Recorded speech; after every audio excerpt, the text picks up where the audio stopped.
rising up at a constant rate. We don't give you a distance to the sun, the size of the sun. We don't give the distance to the moon or the size of the moon. Because why? Due to varying factors, we deny the fact that you can triangulate any object in the sky outside of our atmosphere. You don't see absolute positions, refraction, aberration of light. So what exactly are you triangulating? An apparent position or an actual position? Is that where it appears to be, or is that where it actually is? Well, we know it's not. The sun's moving light source. It takes light time to travel to us, so we know absolutely it's probably not where it was when we observe it. So it's called an apparent position. That's where it appears to be. I don't really know that much about flat Earth or even really globe Earth, to be honest. I just sort of I haven't really learned that much. The main thing you should take away today is we're not the Flat Earth Society, and we don't believe in their crap. Yeah, I just know that, like, at least my government's a bit... Like, I know that, like, governments hide things, and that would be, like, the ultimate conspiracy, but I'm just not convinced that the governments tell the truth, you know? Not convinced? Hell, I know for a fact they don't tell the truth. Yeah. That probably pisses me off the most, to be honest. I spent years in service as a specialist. I know they tell you we're not sending any guys there, but I just jumped out of a plane and I'm paratrooping down and I'm there. Yeah. Well, we don't have any forces in that state. We're staying neutral. Bullshit. We're sending specialists. Yeah. So I know for a fact they lie. And if they get caught lying, they'll say, well, we didn't send them. They were working on their own. It's just crap, I suppose. It is. Why should we trust the government? Most people say, why would they lie? A better question is, why wouldn't they lie? They got away with it so much. There's a lot to gain with power and money, economics. When you're talking about countries, you can trim the fat and be a billionaire, you know? Yeah. You can be good at what you do and be a trillionaire. Yeah. You do it for 10 generations, you have so many zeros on your fucking account, we can't count the zeros.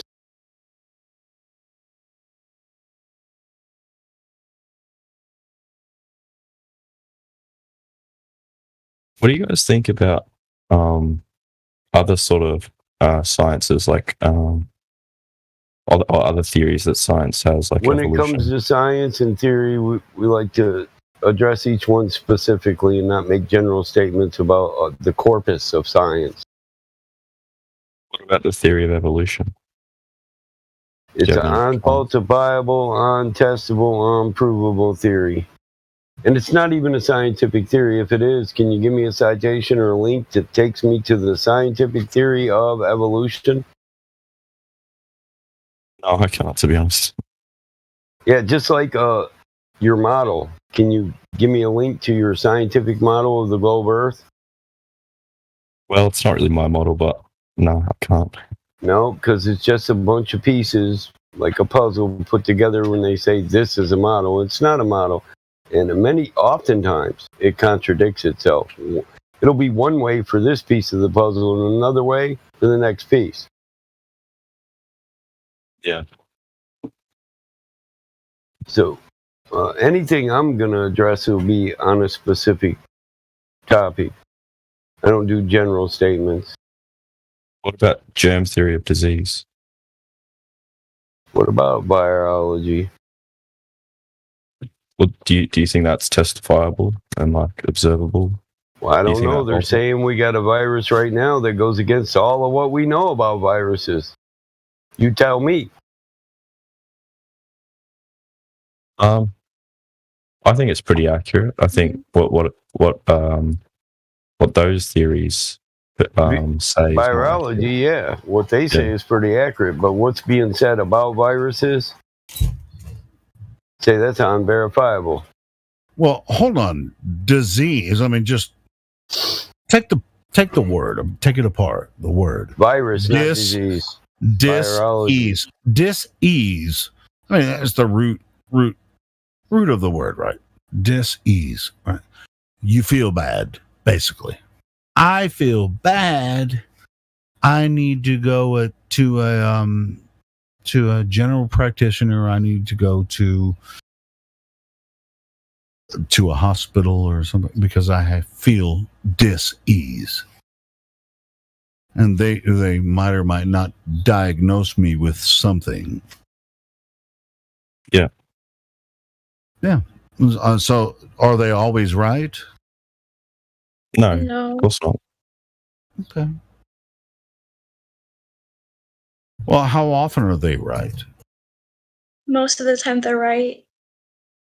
And they're going to do what when they're right about what your dis-ease is? I mean, I'm just talking generally. They're going to give you medicine depending on what kind of dis-ease you have to make you feel better. So they're going to give you some medicine depending on what your dis-ease is. Mm-hmm. Maybe not even medicine, maybe some kind of therapy treat. Maybe they would say, hey, can you change your lifestyle? Maybe they'll actually tell you that, be honest. It's like, hey, man, your disease. Stop drinking that beer, your blood pressure will go down. Stop drinking so goddamn much beer, and then your blood Try pressure. walking every now and then, would you? Or you can drink as much beer as you want, and we'll give you this blood pressure medicine. But I wouldn't recommend drinking when you take this blood pressure medicine. But I'm going to get huge kickbacks if I give you this prescribe this blood pressure medicine to you. But I'm not going to tell you about that because I know you're not going to change your lifestyle.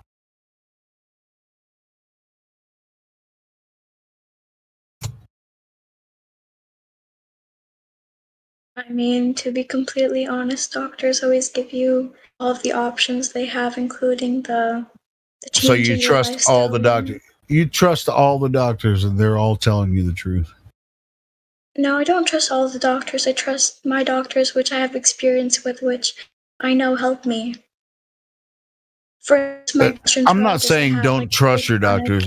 Because I'm not saying that at all. But why does any of this matter? Like, how did the conversation get to this point? Shouldn't be. You're right. Let's move on. No one told anyone who trusts their.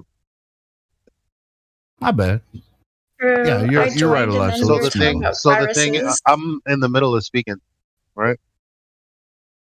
You can't be listening if you're speaking when I'm speaking, especially when I started speaking first.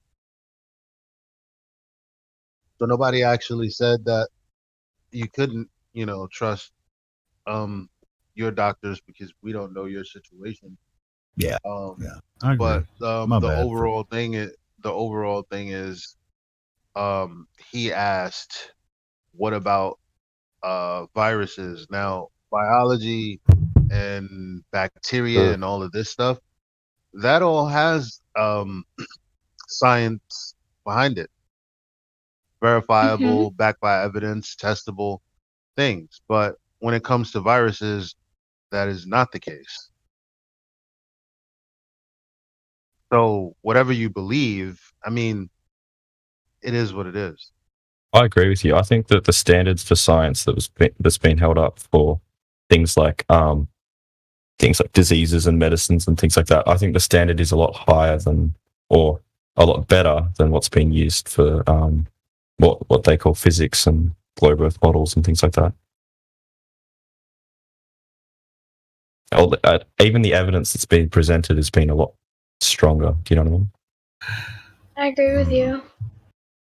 I don't. I think that a lot of doctors are affected, by the medical system, and they actually Big pharma. They prescribe. Yeah, big pharma system. They get paid to prescribe. Right, Yeah, right. It's like they constantly every single day have like representatives that come into their office and they just like I've seen it. I've seen it. I've seen it. I know. I've known You are people that do speaking this. Not generally. And really. even It's though covering medical practitioners, MDs, dog. Not all doctors even give you an though alternative. Oh, Yeah, I mean, You you're guys right, hear what Mike. I'm talking about general practitioners. Go but you ahead, guys are Elijah. talking straight through me, like you know what I'm saying. So when Thought I say Helio you're was speaking, talking. he was finished. Well, actually, I had a problem with what he was saying, so my bad. But listen to why I have a problem. So I have a problem because while generally that may be true when it comes to insurance and the business of it all, individual doctors do have the choice not to go along with the system. So if that happens to be this young lady's doctor, you wouldn't know and couldn't make that call. So if we're having a conversation with her and that's her concern, well, there's no reason to debate or tell her what she's not really inquiring about or saying that is happening to her. She's just saying she trusts her doctors. Okay, so what? Yeah, you're But exactly we right. weren't even supposed to be answering that question because we were talking about I know, but science and I think biology. I think it should be addressed because now I don't have a general practitioner, but if you do have a doctor you trust and he's really trying to help you, I think you should trust him. So in that way, I mean, I think for the most part, most people, if they've been to a doctor over and over and they trust them, you know, it's cool. They're going to trust them. But anyway, Actually, But they if- have boundary lines that their doctors are required to stay within. If someone comes in for something, they have protocols, right? And if they get out of those protocols, then they'll put them, and if they're found out about it, they'll put them before the board. So they do have boundaries that they try to keep them within. If you get out of those, they'll take your license. Yeah. Mm-hmm. well, and like I said, I mean, I never go to doctors, so I don't trust any of them because I don't have a doctor that I can trust. Well- But if I well, did, and everything the doctor, I mean, it's similar to a lawyer. I mean, the doctor can't tell anything about you unless they have a warrant. You know, somebody has a warrant about your health history or whatever. So if you find a doctor you can trust, freaking more power to you. You know. So anyway, that's all I was saying about that. Let's be specific about an MD. An MD is a doctor of medicine. He has a doctorate of medicine. Mm-hmm. I had a question. So I don't know about America because I do not live in America, but the healthcare where I'm at is free. So in America, do you guys have to like pay for like to go to the doctor like for a checkup, or if you, let's say, Yes. you end up in the emergency room, do you have to like pay? Yes. Yes, we All have to pay. medical services cost cash in hand, or they will hound you and sue All you. medical services, like No, everything. I mean you could have insurance and you have to pay for a portion of it, but yes, we have to pay for all medical services here in America. Well, the truth is, all medical services are paid for either by you or by your insurance. But the answer to the question is yes. We have to pay for every procedure, every visit, every call. Not gonna lie, that really sucks. I don't necessarily disagree with having to pay for quote unquote doctor care or medicine. I just there's that's not, this is not the platform to talk about that, to be honest. But yes, we do have to pay for our own Christ, we're halfway to the quote-unquote bottom of the healthcare. can. Getting a bit political. They call it health care. You might as well eat the last 5 worms, man. We already went through the whole damn can. Nixie Cookie, if you want off up into the Fuck, VC Elijah check-in. was mad when the lid came off, and I don't blame him. I If you really wanna don't hop- blame that man. If you want Nixie Cookie, if you want to hop up into the VC check-in, I'll follow you up when I see you go. If you'd like to have a role so you can participate.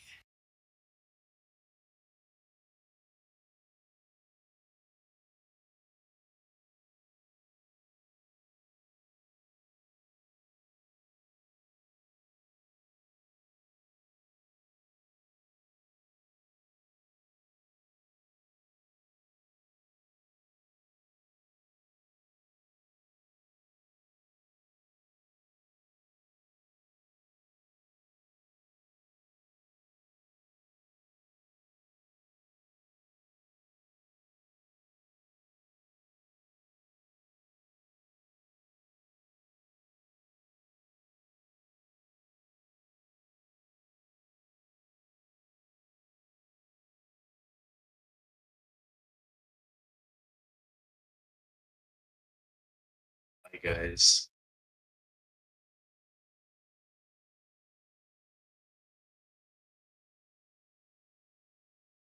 What's up, Selena? Not actually Selena Gomez, by the way. Man, Gosh. and you know, I wish we could talk about it deeper. But sorry to just pop up like this, but I've just seen a banner go across my screen Wait, talking what was that? I about couldn't hear you. Can you say that? something about You're way low, uh, Elijah. Yeah, your yeah, I mic's just like saw a really banner quiet. pop across my screen talking about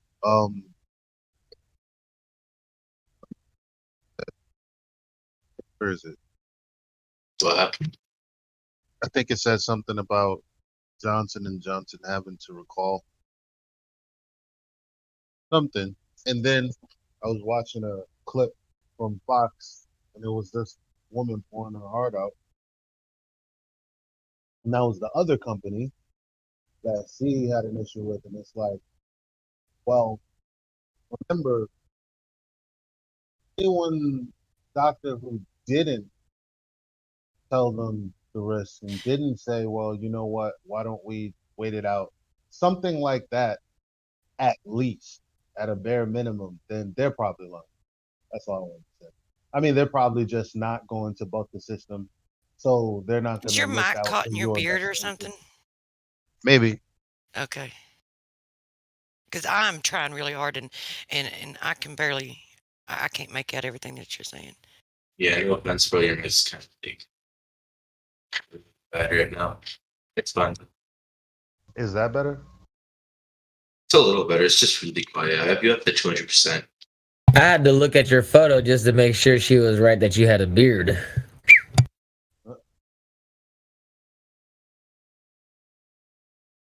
Sometimes his mic gets caught in it and he doesn't realize that it's in his beard and not on it or whatever. And when he moves it, then you can hear him pretty good. Mm. That's the That's the only reason.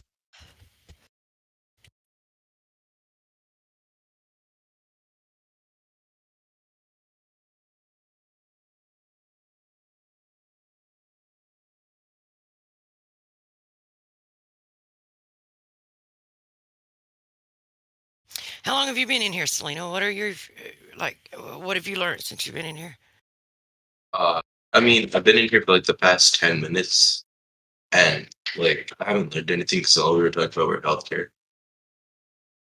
So yeah. What are your views on the Earth? I want to like understand what you guys have to say about it. I guess I'd say I'm deciding. You know, maybe.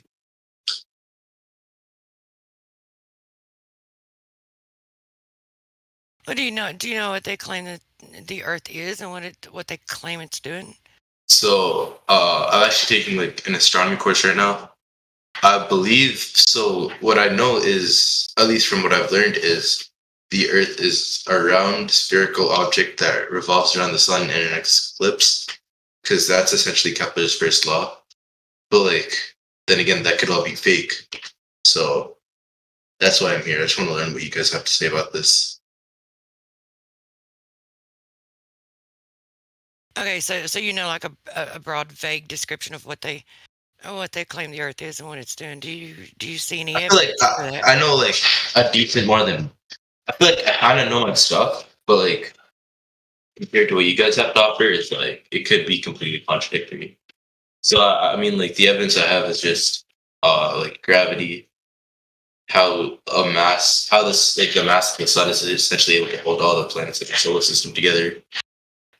Like the gravity that holds us together and why like we might weigh less or more on different planets that exists, and why like everything is always being pulled towards like the core of the Earth because that's where like the electromagnetic fields come from and whatnot.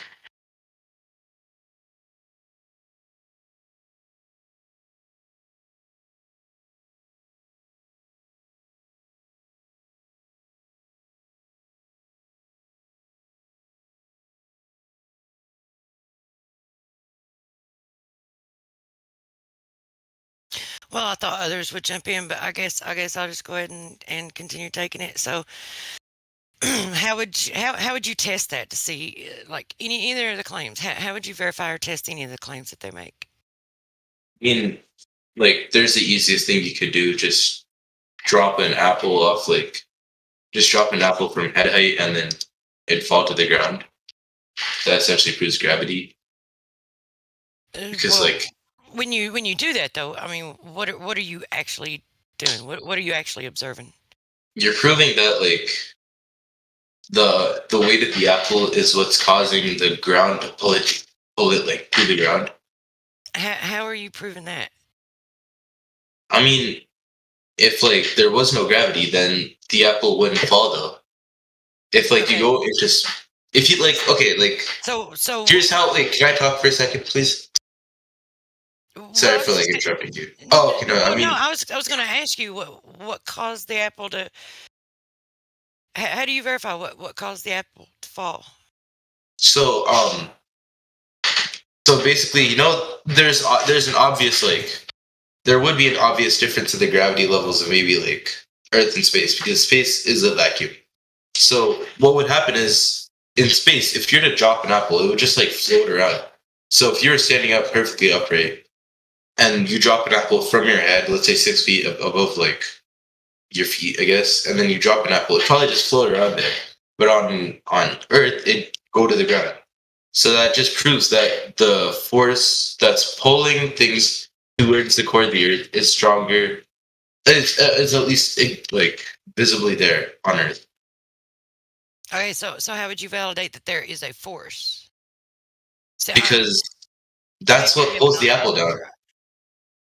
That's how else would the apple fall then? If there was no force coming from the earth that would pull things down, how else would the apple fall? Okay, before you picked the apple up, what was it doing? It was at its place of equilibrium. What caused it to be out of its place of equilibrium? Because you picked it up. Okay, so there's that would be that would be the cause of it needing to find its place of equilibrium. Now, when things find their place of equilibrium, what are the things that are what are the variables that are important in determining whether or not where an object finds its equilibrium? Wait, what do you mean? Okay, you so, repeat so that? you're going to establish that gravity is the cause of this thing, but you're also claiming that it is the effect. So how would you determine what variables would you manipulate to determine that they are in fact the cause of where an object finds its equilibrium? I mean, I said it before, like, if you go into space, I guess, it wouldn't Well, really, like, But we can't go into we're talking about the force that you're saying is here on Earth. You're claiming there's a force here on Earth. How would we determine that there is a force here on Earth? because, I mean, realistically, if there wasn't, we'd be flying out of our chairs right now and we wouldn't be able to have the civilized conversation. So, Okay, so I want to actually go back to the shape of the Earth first because without a sphere, I mean, the story falls apart anyway. But Can I but can I try a but question? we can stick on this though if you'd like to. Can I just want to try like to ask a question. I've been waiting for this topic to come up. yeah, What sure. do you think would happen with a helium balloon? So, again, from my understanding of taking If gravity was shut off, right? There was no gravity. What would happen to a helium balloon? So I've taken an advanced chemistry course. So basically, helium is essentially denser than like the composition of the actual air that we're in. So by that nature of itself, helium is obviously going to tend to like floating above the atmosphere since it's essentially just like the air inside of a helium balloon is denser than like the air. How would it be affected? I'm asking. Like, you know how for things that are denser than air, for whatever reason, you seem to, if there were no gravity, something that hasn't been scientifically proven to be a thing, but you seem to think that the opposite of this word existing would be for things that are denser than air to float. So I'm just simply asking you, well, what would the effect on air be? What do you, I mean, Have you we're thought about more, it? I mean, don't force yourself to give me an answer. Have you thought about it? like, can you repeat your question for a second? I kind of like got confused because that was a really big question, you know. Okay. What? How do you think a helium balloon or air even would be affected if gravity was shut off. It just go even higher. A helium balloon is already like lighter than the atmosphere, so it already has a natural tendency to go upwards. So essentially, the pressure bursts the balloon. And So then, what variables are you talking about there, though? I mean, I guess the variables would be like the density of like the air inside the balloon and the air in general. Okay, so we have density. So we've Yeah. established that density can change where an object finds its equilibrium. Yeah. Okay. Wait. Yeah. All right. So where's gravity in that? I mean, it's lighter than it's light enough to defy the force of gravity, since gravity is. That's exactly why a helium balloon would float. As it's denser than its environment around it, the gravity doesn't push up on it as much, allowing it to float. We're a lot more dense. So yeah, we're a lot more dense than like the air around us. So obviously, we're stuck to the ground. It sounds to me like it's just density. I'm not hearing anything where gravity's been manipulated and it's actually changed where an object finds its equilibrium. It just sounds to me like density. Do you see what you're doing? How you're inserting gravity into the story when it's not even relevant, when it's not even needed? It's just density. It's the density of the object. It's the density of the medium. At which point are you manipulating gravity? At the point where like, so that's what I think I proved. But like, I think it might be. I'm just really trying to re-explaining that point better. So basically, the balloon is obviously like less. How do I say it? Okay, yeah. The air inside the balloon is less dense than the air outside of it, allowing gravity to not push up. One second, I have to. Can I get some water? Wait. You said allowing it not to push up. Like, okay, so Sorry. My nose got like. I have to blow my nose. Sorry. Well, that's I feel okay. water. It's this thing the thing that I want to know about is this thing that you're claiming. Yeah, as I was explaining, basically, as I was explaining, oh my god, my nose. As I was explaining, so basically, since the density of the air inside the balloon is less dense than the air outside, gravity won't pull up on it, because at the end of the day, the density could like differ, but then if there was no gravitational force, it wouldn't matter because we'd be flying too.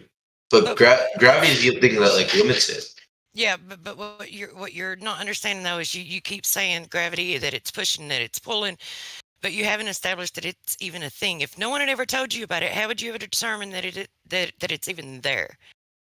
Like, because so far the only thing that you've validated in this is the density, the relationship It's like- between the density of the object and the I density of the apologize medium. to interject. If you're breathing, you have to assume that you're breathing something. So the same kind of applies to gravity. Yeah, if I'm like not flying out of my chair, why there's do- obviously something holding me When we down. jump up, we come down. And then What do you mean obviously if you're- from if you're there, breathing, you're breathing something. How is the fact that you're breathing being evidence that you're breathing something? Of course you're breathing something. You're breathing air, and that can be tested. Like, what's that got to do with this thing called gravity? you're Because asking like where the idea of gravity comes from and where it arises from. Yeah, validate it, show it, manipulate it, prove that it's the cause of anything. Gravity cannot be manipulated greatly because we do not have that size, but it can be manipulated on a smaller scale, and it has been in the past. This has been proven. Where? Show me on a small scale. Show me where gravity has been manipulated. You want me to? Okay.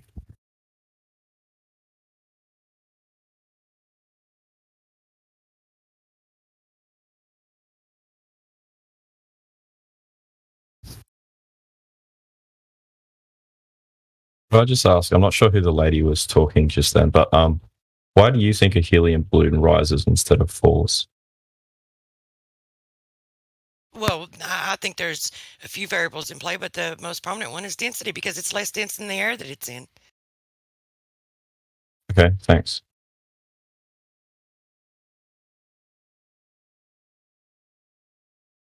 So you would say that the buoyant force is just greater than. I never said the Greater word than buoyant anything. force. I never used the word buoyant force. I said it's less dense than the air that it's in. Okay. Stop trying Oh. to take what I said and repackage it into some way. So density isn't any directional force. Density is simply mass divided by volume. Density doesn't apply any movement to any objects. Yeah, that's what I was trying to come to. The only reason like the balloon would go higher and higher is because Well, gravitation. experimentally, when you have a dense object and a dense medium, if you manipulate the medium, then you get movement from the object in that medium. There's no other way to do this, and this is just what it is.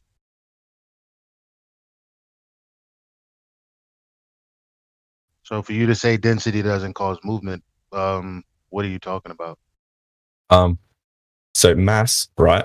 Mass is something that occupies space, and volume. I mean, we're not talking. What is mass? I'm just talking about the density of objects. Yeah, and density is mass divided by volume. Mass is something which occupies space as opposed to not occupying space, and volume is the amount of space it occupies. So when you divide mass by volume, you get density.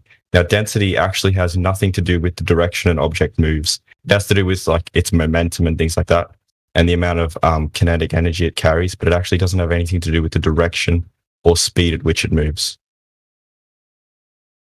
It moves in the direction where the less where if it's in a less dense, it's going to move into the direction of where the density matches the object. Right. If it's out of this equilibrium.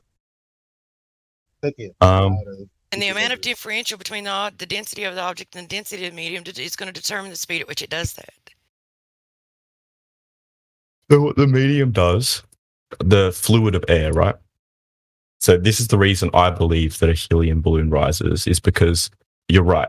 Density, right? The density of the balloon, the weight of the balloon is mg, right? It's mass divided by the gravitational constant. And when you get that force, you also get a normal force, which is applied by the atmosphere on the balloon, and that force is called the buoyant force. And what that does is it actually pushes the balloon upwards. When you use Newton's, I think it's his third law, is the buoyant force pushes the balloon upwards with a greater force than the gravity pulls it down. So that's why it rises, right? It has acceleration actually when it rises. So it's actually accelerating upwards.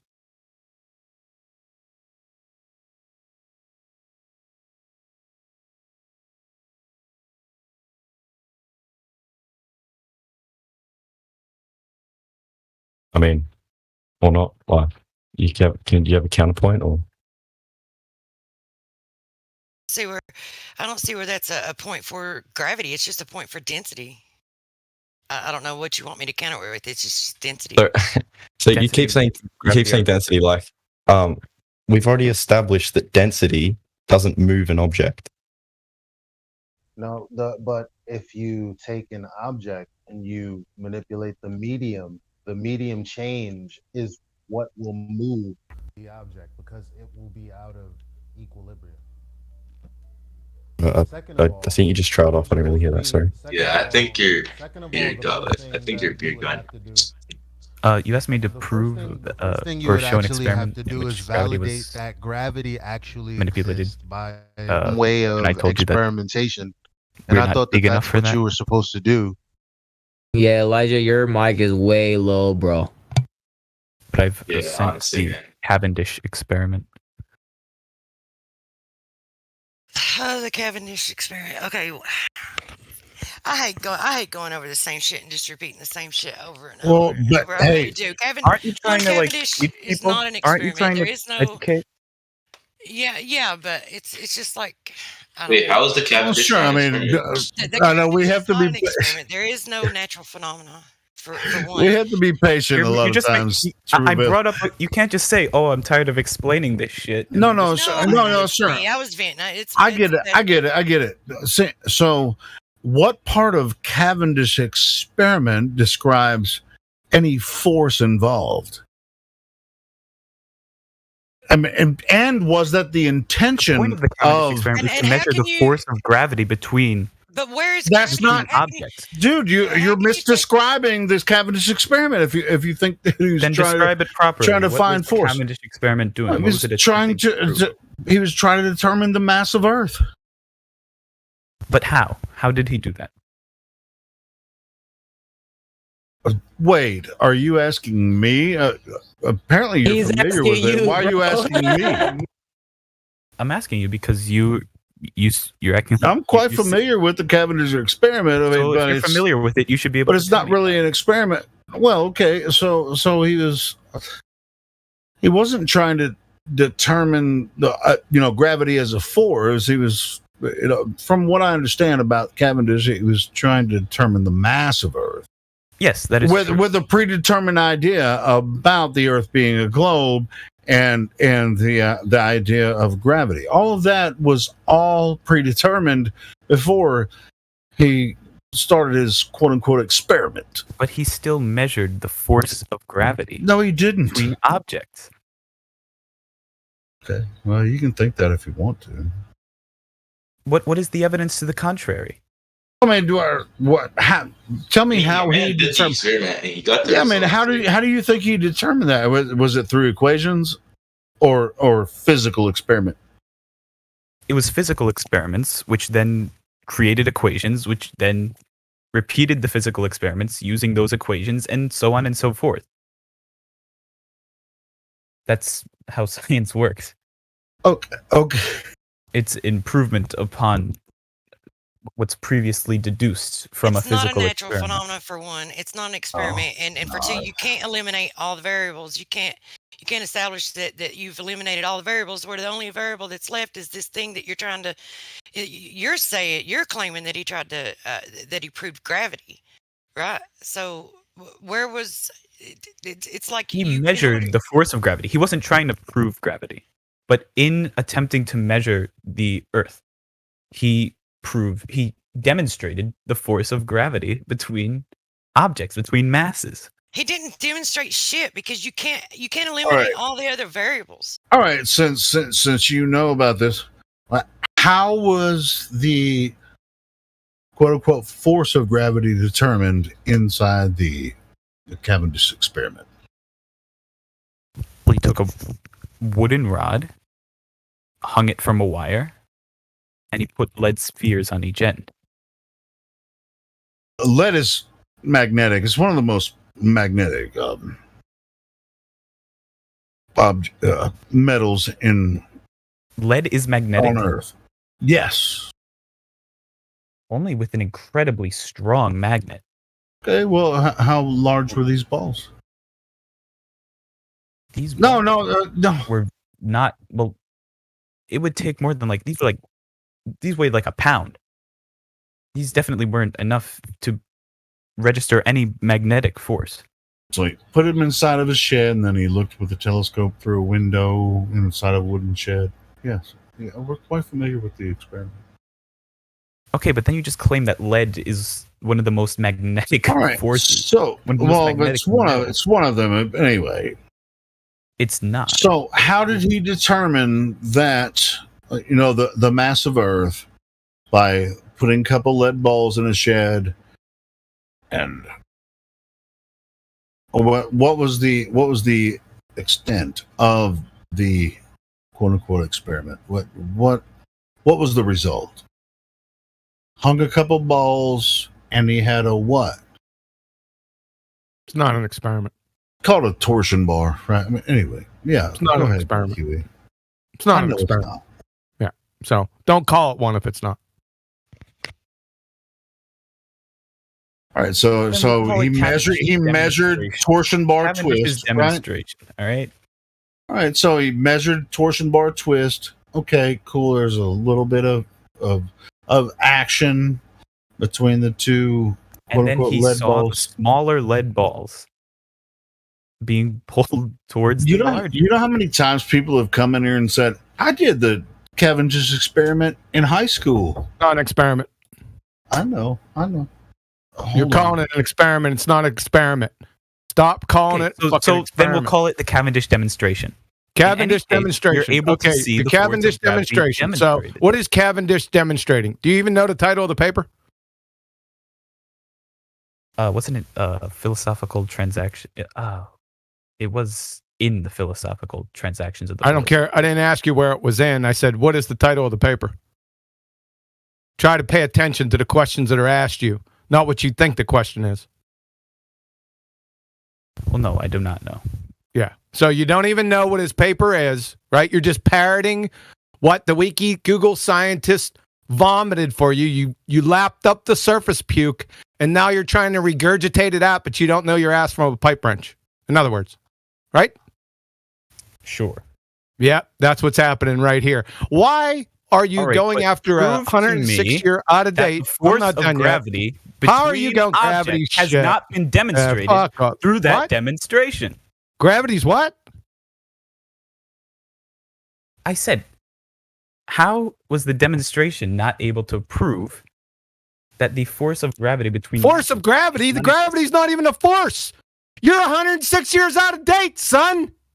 establish how 106 years establish out how of how fucking is date. gravity not a force? Sunshine. How is Sunshine. gravity not a Hello? force? Prove it to me. The burden of Hello, proof is on you. sunshine. You're How is appealing the- to how- 106 year out of date pseudoscience. You All right, fucking so tell me. overtalk me one more time. You're done. Fuck off, you clown. We'll go over it together. Make sure everyone that's listening knows that you're full of horse shit. And I'm in the wrong text. Just like take a cup in your hand and drop it. That literally just portrays how gravity works. And I'm in the wrong text. So let's go to live stream. Shut fucking gravity doesn't exist. You don't know what you're talking about. So But Let's then, like, see, okay. let's Think about say, this. shut up. So he was appealing to Reverend John Michelle Cavendish CV Boys gravity, right? Same thing that Bio Idiot did the other night. Correct? But that's not the current pseudoscience. The current pseudoscience is general theory of relativity. I got it right here. It's 17 minutes after the hour from their alma mater wiki. It was superseded from Science Alert. Einstein replaced everything from Newton. Right? Toppled from the throne by Einstein, the laws of motion and the laws of gravitation. The last one right here, Andrea Ghez. Listen closely. Andrea Ghez, UCLA professor of physics and astronomy.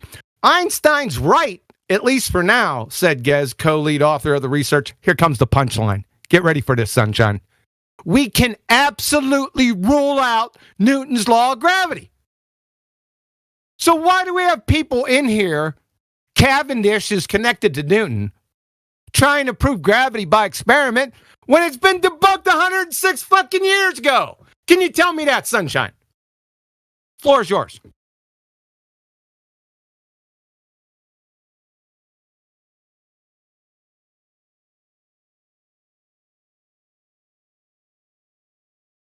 Go ahead. We're waiting. I think he's server muted. There you go. All right. Now this particular experiment has it been? It wasn't an experiment. Well, then has it been reproduced?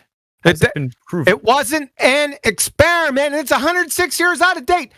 Numpty dipshit. Did you just hear what I just said? I heard what you said, but But what? But what? in one channel I'm hearing, the scientific method trumps all. But now I'm hearing, if there's no experiment to disprove it. There's no experiment to disprove what? You fucking moron. You have to absolutely validate it by experiment. You haven't validated anything. You're 106 years out of date. Are you on some type of fucking medication? Read the last citation I just put in here from Andrea Ghez. Read it out loud. Read that fucking thing out loud, or you're going on deafened. Where's your citation? It's at 17 minutes after the hour. I could post 50 citations in here, but I just posted All right. these 4. I just want you to cite the last one from Andrea Ghez, UCLA professor of physics and astronomy. That one. All right. Einstein's right, at least for now, said Ghez, the co-lead author of the research. We can absolutely rule out Newton's law of gravity. There you go.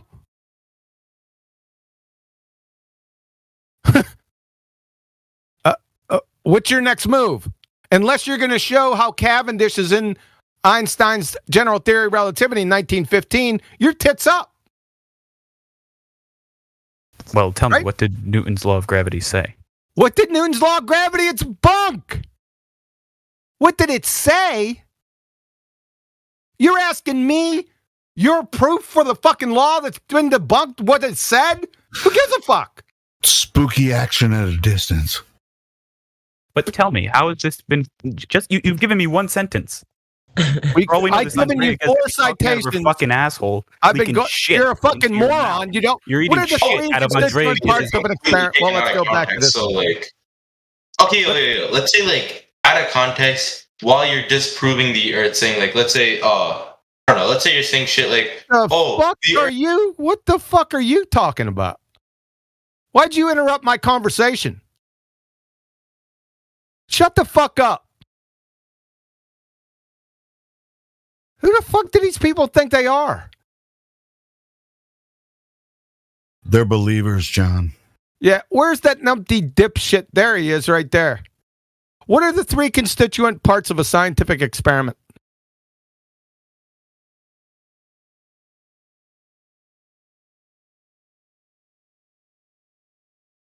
Hey, bros, what are the 3 constituent parts of a scientific experiment? Now that I exposed your little Cavendish horse shit, I'm going to expose your science acumen. Oh, you're going to go to look it up. You better make it quick. You got 10 seconds. 1. I don't know them. How in the fuck are you in here telling us what an experiment is? You don't even know what one is. Also, What the quick fuck, question. sir? I just got punished in general. Fuck off. You can't hear either.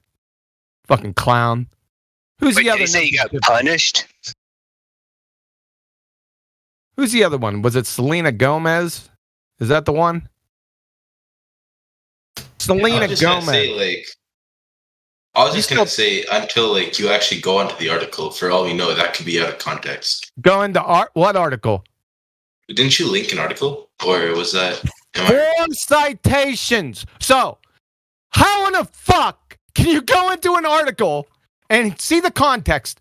In that article, it would have to say the direct opposite of this. We can absolutely roll out Newton's law of gravity. You would have to go in there and find out where it says we absolutely roll in Newton's law of gravity. You fucking ignorant then what mom. about Einstein's law of gravity?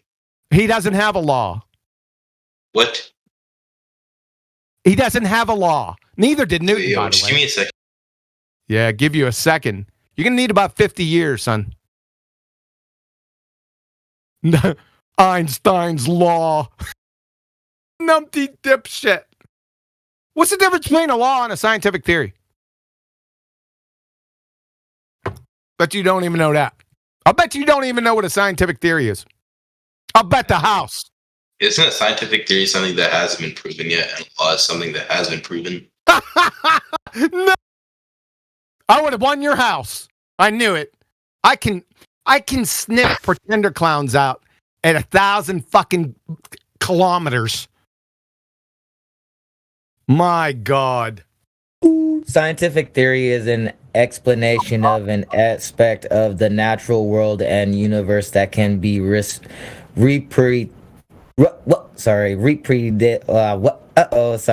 tested and verified in accordance with the scientific method using accepted protocols of observation, measurement, and evaluation of results. Wrong.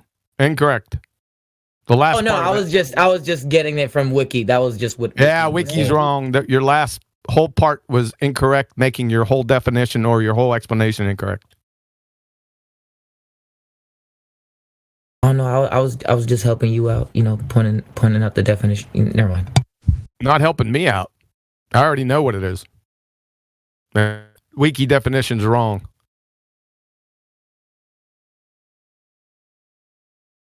Cavendish. Oh my God. I can't believe people are still out here punting that shit. Unless it's part of the general theory of relativity, your tits up.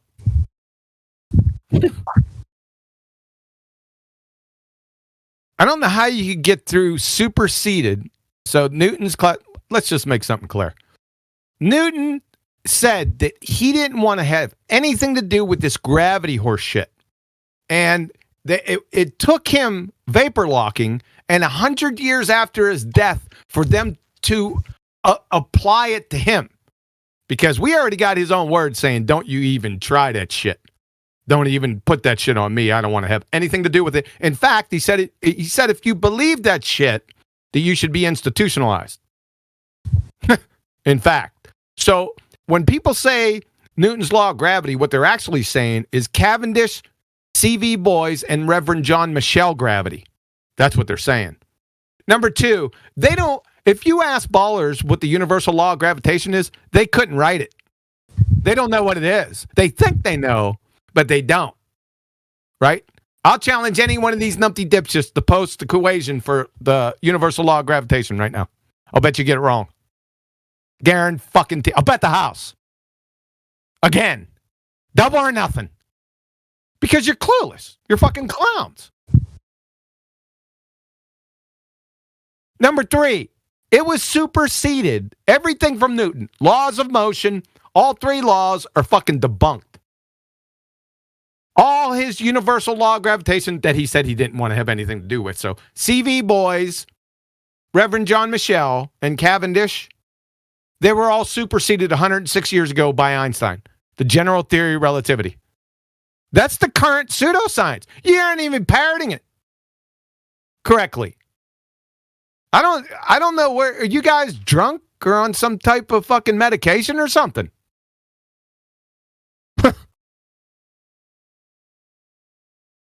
This is a joke. You're a joke. I'm going to rip your guts out for pretender clowning. I'm not playing this shit anymore. I'm just going to embarrass you like I just did. Right? And let my wolf pups feast. Just embarrass your dumbasses. Maybe you'll shut up after that. I don't really care. At this point. I've been out here for 5 years telling you from day one all this stuff. No one's listening. Okay, not a problem. Just going to eviscerate you, let my wolf pups go, and then have everybody in the back laugh at you. Maybe that'll affect your pride. You don't know shit. I haven't met one baltard that knew his ass from a pipe wrench in 5 years. Not one. Every single one's a pretender clown. Everyone. I can stereotype them because they're all the same. Now, I'm not talking about Joe Coffey and Betty Breadmaker baltard that doesn't have anything to do with the circuit or the discussion. They just believe it and they just keep to themselves. I'm not talking about them people. I'm talking about the people that come out here and fucking pontificate their knowledge that they lapped up their surface puke of wiki Google scientists or their buddy baltards. Just lap up that surface puke. Num, num, num, num, num. Then fucking mindlessly regurgitate the bullshit that they got to anyone that can open up their honey creeper beak, right, wide enough to accept the regurgitated putrid cud. That's why I'm here, to cut your damn nutsack off. And that's what I'm going to do. Next! Clowns.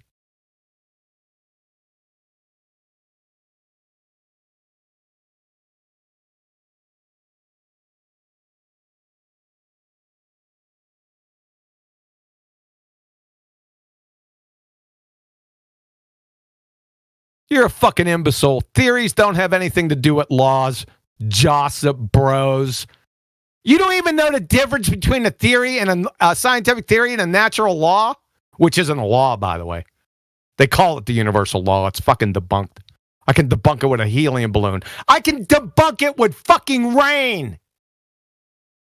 Imbecile. You don't know what a scientific experiment is. That was clear because you said you didn't fucking know. You'd fail 5th grade general science too, numpty dipshit.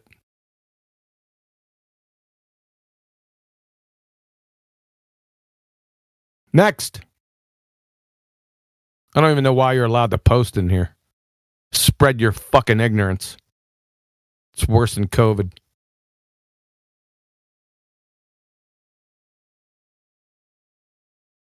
He should be text deafened.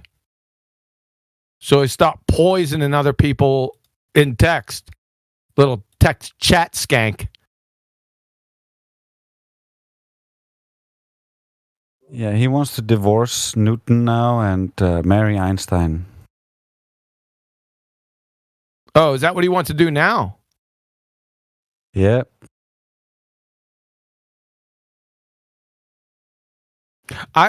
I don't know. Should we let him off? That's up to you, Helio, if you want to let this numpty dipshit off. He's proven to be a pretender clown.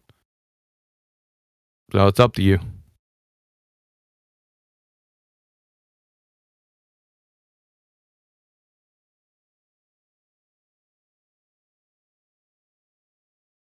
Stop. Can somebody stop him posting in here? Joseph. Just take his VC Verify roll away. Is that how you Wait, do I it? have a question. I have a question. Yo, Quantum, what was the thing that you said that disproved? Well, what was the theory you were talking about? I just want to search it up.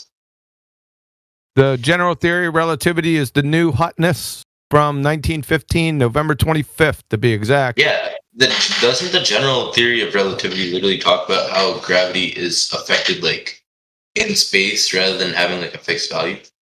No. In fact, it's not a scientific theory to begin with. They call it a theory, but it's not a theory. It has to deal with space-time, 4 dimensions, an entirely different geometry than Newton was talking about. Well, like I said, it's so convoluted and confusing because they attached it to Newton when he said, don't fucking attach that stuff to me. Right? So it's not even an actual scientific theory to begin with. He's a philosopher with a calculator and a good imagination. There's no scientific experiments proving the general theory of relativity, and never will be. And special relativity, too, by the way. Both are non-scientific theories. Both debunked by quantum mechanics, by the way. Along with, I don't want to say Newton in that sense, but we'll just use Newton. All his laws are debunked by quantum mechanics. James Clerk Maxwell. Here's who went down the tubes the moment quantum mechanics established itself in rapid succession. Newton, James Clerk Maxwell, Einstein. Knocked them out, just chopped their fucking legs off. That's why Einstein fought against quantum mechanics his whole life. And in the end, he just gave up. Now we know that he was full of shit. And we knew why he gave up.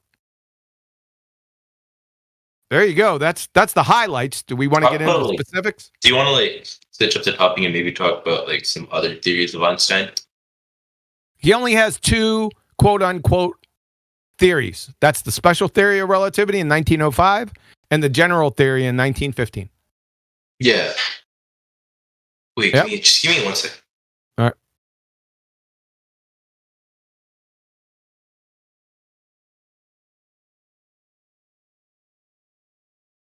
That's actually funny. I remember this kind of this thing that I would do these days, and I would ask people, "Do you think Einstein is smart?"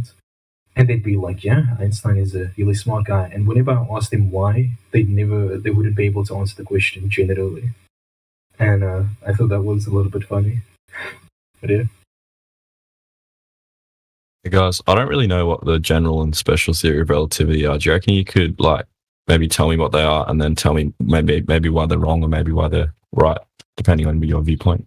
I'm going to tell you how they're wrong. You got to prove that they're correct. That's not my job to do that. It's like asking me to disprove fucking unicorns. No, I'm not going to do that. Prove them first, and then I'll disprove it. Yeah, it's like saying you believe in fairy magic, and now you're asking him to explain how your fairy magic works. I have a Or question. does it Do you work? have I saw the the image that was posted, and I just want to ask, like, do you guys not? What are your opinions on the theory of evolution? The what?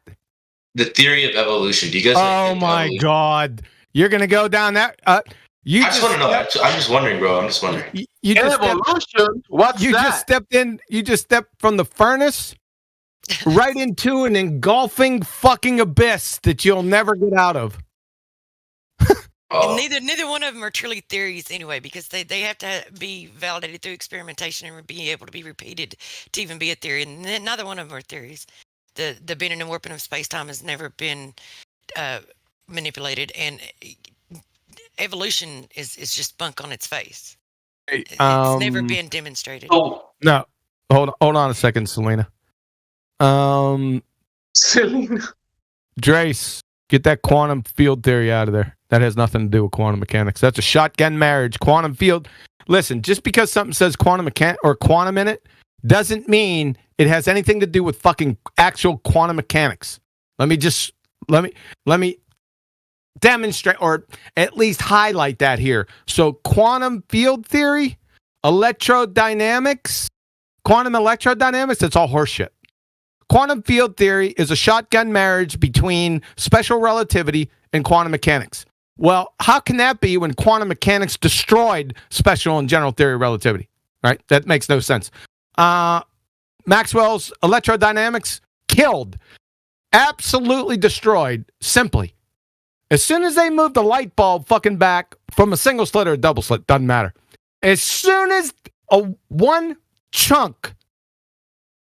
discrete energy and momentum chunk hit that fucking photographic paper, James Clerk Maxwell started doing the circle and the drain at light speed. That's all it took to kill him.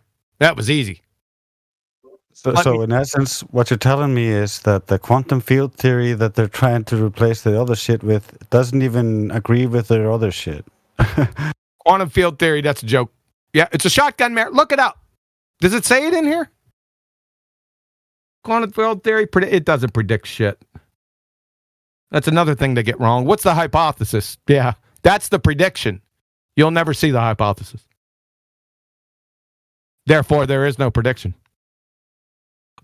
Just look up, say define quantum field theory. I'll guarantee you find the special theory of relativity in less than 2 sentences.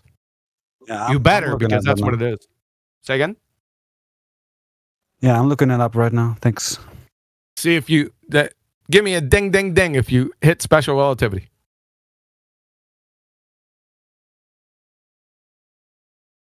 Roger Newton. that. Says who? Newton never proposed a scientific theory in his life. Never. Not one. Einstein said he did, but he didn't. But Newton never did. Not a scientific theory, he didn't. He did a lot of good work in optics and calculus and stuff. Go ahead. It was the first thing I read. It was like it combines classical field theory, special relativity, and quantum mechanics. Told you. Yeah. Amazing. Oh, did you say ding, ding, ding? Yeah. Yeah. So I'm just saying, don't be confused. People use quantum. They use it like it's got more baggage than Samsonite, right? So you got to be able to discern what their true meaning is. Okay, theory. We want to get to the theory of evolution. This is a joke too, or do we want to stay on Einstein? Hey, quantum eraser. Evolution? What's that? Exactly. Go ahead. You obviously don't like accept Einstein's gravitation theories or whatever it was. No, but I don't accept. It's not that I don't accept them. They're not scientific theories at all. It has nothing to do with accepting. Yeah, right. But you still acknowledge his like contributions to maths and stuff, do you? He was a philosopher with a calculator. I do give him credit for the photoelectric effect. What about calculus? Nah, Newton took care of that. No, that's what I'm saying. Like Newton, do you like? Yeah, I mean, he did. Yeah, but that's mathematics. That's not actual science. Well, calculus is used to describe natural phenomena. Yeah, we don't care about descriptions. Anyone can describe anything. Any village idiot can describe. It's a different animal to explain. That's what science is in the business of, not describing. Okay. Physics is not mathematics. Mathematics has nothing whatsoever to do with natural science. Nothing. Zero. Two different things. Apples and Math and orangutans. science are completely different. Completely. I want to talk about something else, I guess, because No, I want to stick with I have a this. good question. I have a question. This is important. This one's It important. has to do with like gravity and whatnot. Holy turn. shit, man. Okay. Who is that? So over talking? no. Hold It's on. like All right. okay. You're fucking. Anyway. Shut the fuck up. So, who was the gentleman that brought up mathematics? We'll get back to you, Selena Gomez. Just relax for a second. The gentleman that brought up mathematics. Yo. Yeah, because you sounded pretty confident, when you were talking about mathematics and hey, this has got a lot to do with, science and stuff when they're completely separate. It has nothing to do with each other. You understand that, right? I think I disagree with you. So It's not a case of that's why I picked this genre.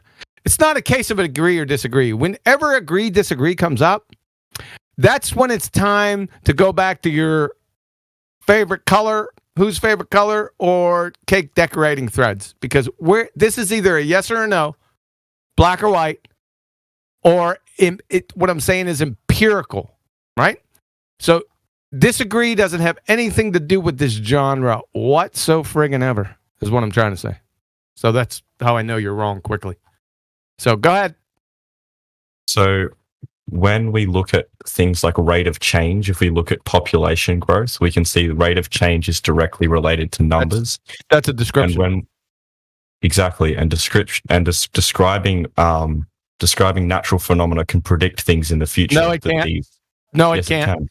No, it cannot. Go ahead, predict something with a fucking description. So when we look at populations of, let's say, bacteria, we can see that they divide about every 20 minutes when you look at E. coli. And then you can see an exponential change in population growth. That's not science. Yes, it is. No, it's not. What is natural science? I don't know the definition of it, but yeah, that I would probably start right there because you are incorrect. Science isn't about describing. It's about explaining the hows and whys through hypothesis testing. Is hypothesis testing quantitative or qualitative? See, it's got to do with the description, prediction, and understanding of natural phenomena. No, it doesn't. That's literally its definition. No, literally, it's not. Has nothing to do natural with descriptions. Science is a branch of science concerned with the description, prediction, and understanding of natural phenomena. Really? Based on empirical evidence and observation. Descriptions, and right? Yeah. So give the definition of a hypothesis. Well, I'm not talking about hypotheses here. Hypotheses are the queen of science. Yeah. Yeah. Okay. So, what's the definition of you're finished. What's the definition of a scientific hypothesis? Why do I need to be like a dictionary? I don't quite understand. Yeah, because you need to know what fucking words mean. It's called the Socratic method. I'd like to shift everyone's attention to live stream voice text, his little mathematics game. Watch it go down in fucking flames. You ready? From at 44 minutes after the hour, Richard Feynman. Feynman lectures on physics. Mathematics is not a science from our point of view, in the sense that it is not a natural science. The test of its validity is not experiment. Uh-oh. Dr. Carey Mellis, Nobel laureate, biochemistry. Mathematics, which is really not science. And finally, Professor Blackreeshanen, professor of physics, ITT Madras. Check this little gem out. That's the whole point about physics. It's not mathematics. You get me, sunshine? I was saying it was used to describe science. Yeah, descriptions are a different game than what the scientific method is used for. Explanations. What's the difference between a description and an explanation? I actually don't know. Oh Don't know the God, definitions. that's a big fucking problem, man. Could you explain it to me? Yeah, and you'd fail like third grade, just general knowledge. Wouldn't you have to know the difference between descriptions and explanations when we're talking about a subject with descriptions? Wouldn't you have to know what the fuck they are? Descriptions pertain to the what's and the is's. Explanations deal with how's and why's. Next block of instruction, how to breathe on Thursday mornings. So, what's a hypothesis? Because the scientific method, natural science, revolves around the hypothesis. So let's go to the hypothesis and define that, and let's see if there's any fucking math in there. Why don't we do that? Have a little fun. Right? Define a hypothesis, scientific hypothesis, please.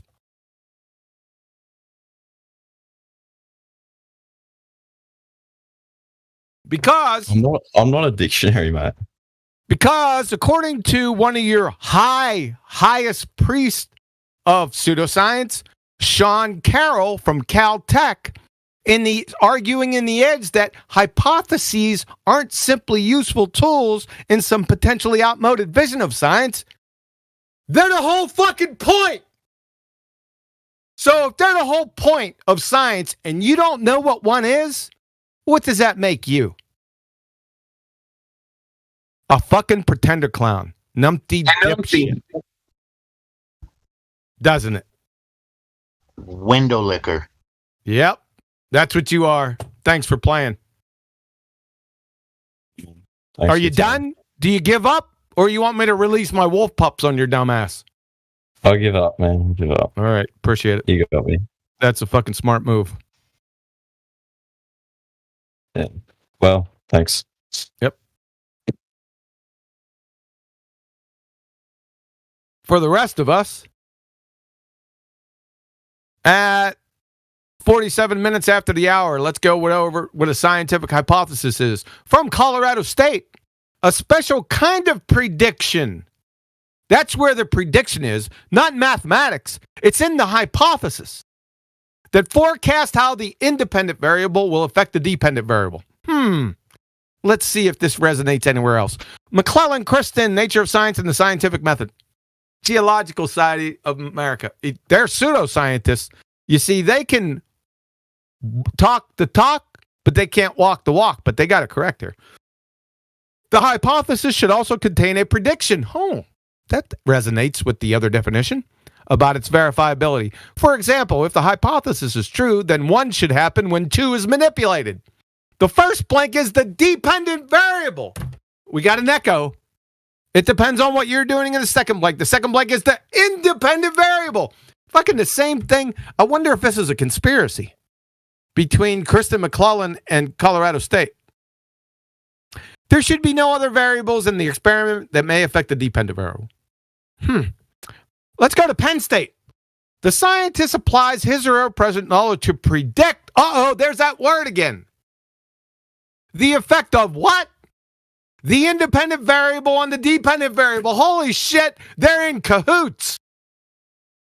The prediction is a statement of the expected results of the experiment based on what? The hypothesis.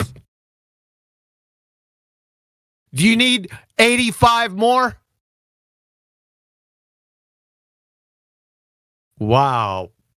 Just wow, man. No, you got me, man. You got me. Yeah, if I just graduated 5th grade, I can debunk the entire globe model.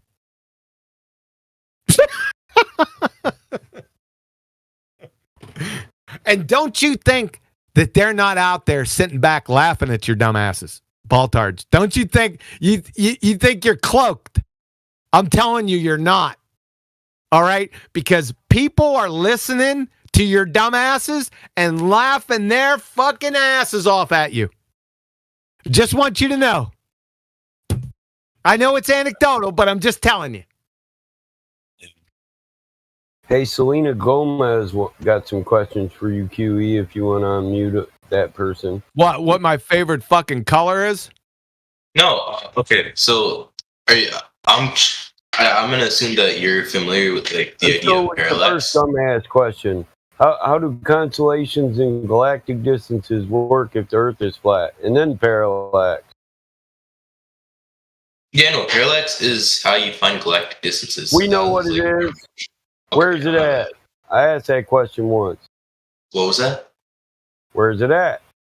Parallax is like, I mean, one way of doing it, how they used to do it was essentially you could go like June and December, and using like one AU. You need to shut up. Yeah, you're done. We're not putting up with this. It's trigonometric parallax. That's antiquated at best. And you got a big ass begging the question fallacy right in the center of it. That is, the Earth is not only a globe, it's transmitting itself around the fucking sun in the heliocentric ball-tied religion. Prove that shit first. But so isn't parallax literally just a triangle and like Trigonometric parallax, that's right. Yeah, but it's not used for distances of any. It's begging the question fallacy from the Black Lagoon. Yeah, and they didn't use parallax to come up with their distances. I don't know where you got that from. Can you give a citation of where you got that from? Yeah, we need citation for that. Okay, one second. Parallax used to find galactic distances. No. This is new No, news they to didn't. me. No, they I didn't know. use that. Redshift, standard their standard candle bullshit. That's an entire other level of begging the question. Well, the North Star phase shifts all the time and it doesn't move. Mainly, it's the redshift. They use a lot of redshift distances. That's what they use. That's their main one. Oh, by the way, I disproved that about 8 fucking years ago. Redshift, all the redshift is fucking done. I clobbered the shit out of it back then. If you go on my channel, Quantum Eraser YouTube channel, and go into I guess you could just type in redshift. It'll pop up for you, and I don't think it's that long of a presentation. And you'll see within the first 5 or 10 minutes, you go, oh shit, you better call your therapist. Tell you that much.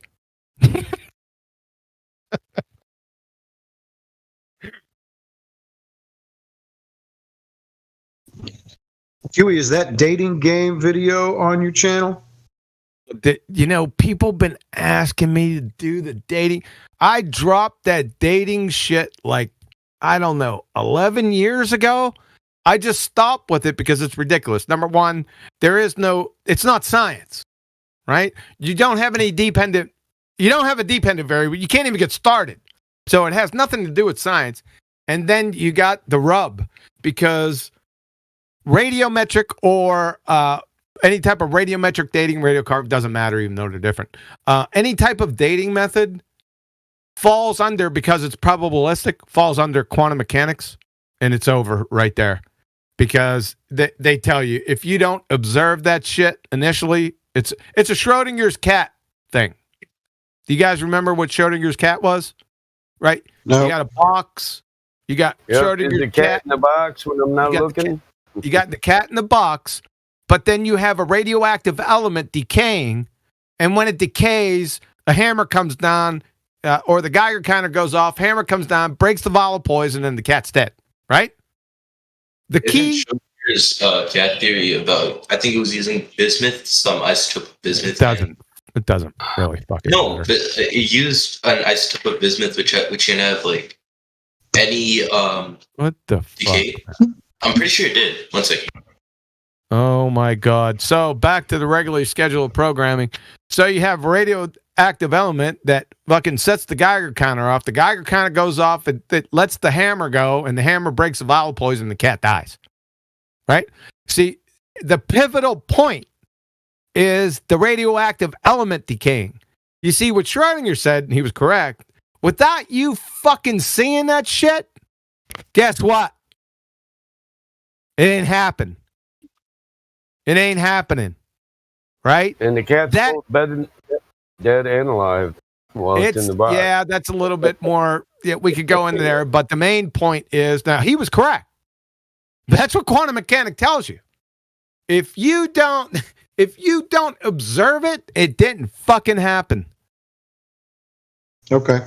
It's more than observation, though. It's more knowledge, but that's another subject. I don't want to go too far into that. But at its basis is the radioactive element there. So decay, right? Radiometric dating, decay, right? So there's a number of ways you can destroy radiometric dating. It has 3 assumptions that are belly laughers, but I don't do that. I just take it right to quantum mechanics and kill it right there. It's dead. Any dating method, the fucking tree rings, ice cores. What else is there? Fucking carnival tents. Doesn't matter. Quantum mechanic deals the fucking death blow. Quick. So that's why I'm not doing it. I don't entertain it anymore. I just kill it quick. All right, man. Yeah, because we'll be Appreciate it. here. I'll be here for an hour and a half discussing the difference between radiocarbon and potassium argon, potassium, fucking all that shit. It's not. Listen, I'd rather eat fucking glass shards. It's boring. People don't give a shit. Right? I got you. Eric, let me get you something. Let me get you something really cool. I was hoping we covered sedimentary stones. Yeah, sediment. Yeah. Where do you get how much is the Earth's surface covered by sedimentary rock? Or that's a good question. It's a pretty big number, right? I think so. So it's a pretty big number. And what is sedimentary rock? Supposed to be layers of decomposition that show us the past. And how's it moved? Water. Good question. Water.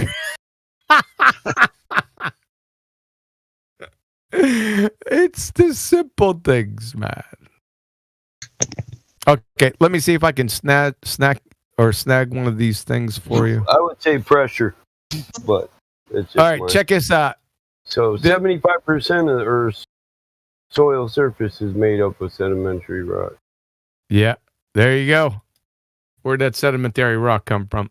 All right, I want to go back to our previous point that we were just talking about quantum mechanics and dating. I'd like to direct everyone's attention to 57 minutes after the hour. Oh, I found another one you'll like. It says 66%. We'll get back to that, Mike. Give me a second, man. This is really good. You're going to really like this. So this is Professor John Wheeler at Princeton, The Ghost in the Atom. This is a great fucking read, by the way. It's got tons of. So check this out. It begins to look as we ourselves, by our last minute decision, have an influence on what a photon will do when it has already accomplished most of its doing. We have to say that we ourselves have an undeniable part. We ourselves, us, have an undeniable part in what we have always called the past. Check this out. Get the therapist on the line and a shot of wild turkey. You ready? The past is not really the past until it has been registered. Or to put it another way, the past has no fucking meaning or existence unless it exists as a record in the present. Why he say that shit? You know that's scientifically validated, by the way. Just to let you know.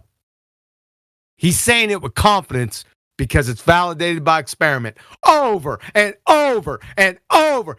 There is no fucking contradiction to any experiment behind that statement. None. Zero. That's why I kill quantum mechanics with that right there. Or I kill radiometric dating. Sorry about that. Any type of dating methods, I kill it right there. Dead. Go on, Mike, with the sedimentary rock. Just wanted to make that point. No, I'm going to take a minute and let that sink in. Thank you. Yep. So them rocks just fucking appeared. That's what the big argument was back in the day between Bohr and Einstein, right? Einstein said that he'd rather think the moon was there when he even wasn't looking at that motherfucker. And he said God doesn't play dice, and then Bohr told him, don't tell God what to do. Yeah, because they were natural philosophers. A lot of people don't. They were trying to read the great book of creation. They weren't doing science. Their work got twisted.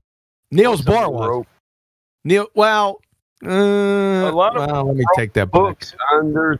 A lot of them wrote theses on the Bible and its meaning and intent. You better take that back.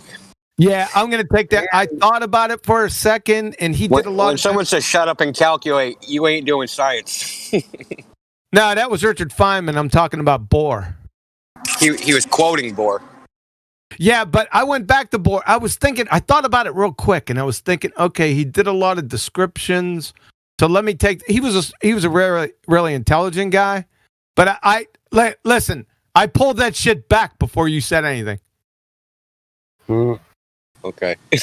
Listen, we didn't record that, so let the past be the past. Yeah, yeah, right. Oh, wait, no, we did. We did. Past never happened. Yeah, It's recorded. I pulled the Bohr stuff back.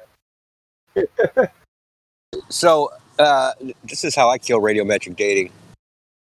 Did you know that better than what I radiometric just dating did? is based upon? Well, I mean, even if you believe it, right, that it's even possible, the premise that radioactive decay is constant, right, that it's a constant rate, whether an exponential, linear, double exponential, whatever, it's actually not. It's actually variable. So there's been there's an entire page on MIT's on an MIT website listing papers. There's probably 200 papers that have recorded variability of radioactive decay rate. So if you have a variable clock, you don't have a clock. Right. Well, there's three main assumptions. I'm not going down. I'll just stand right here at 57 minutes after the hour.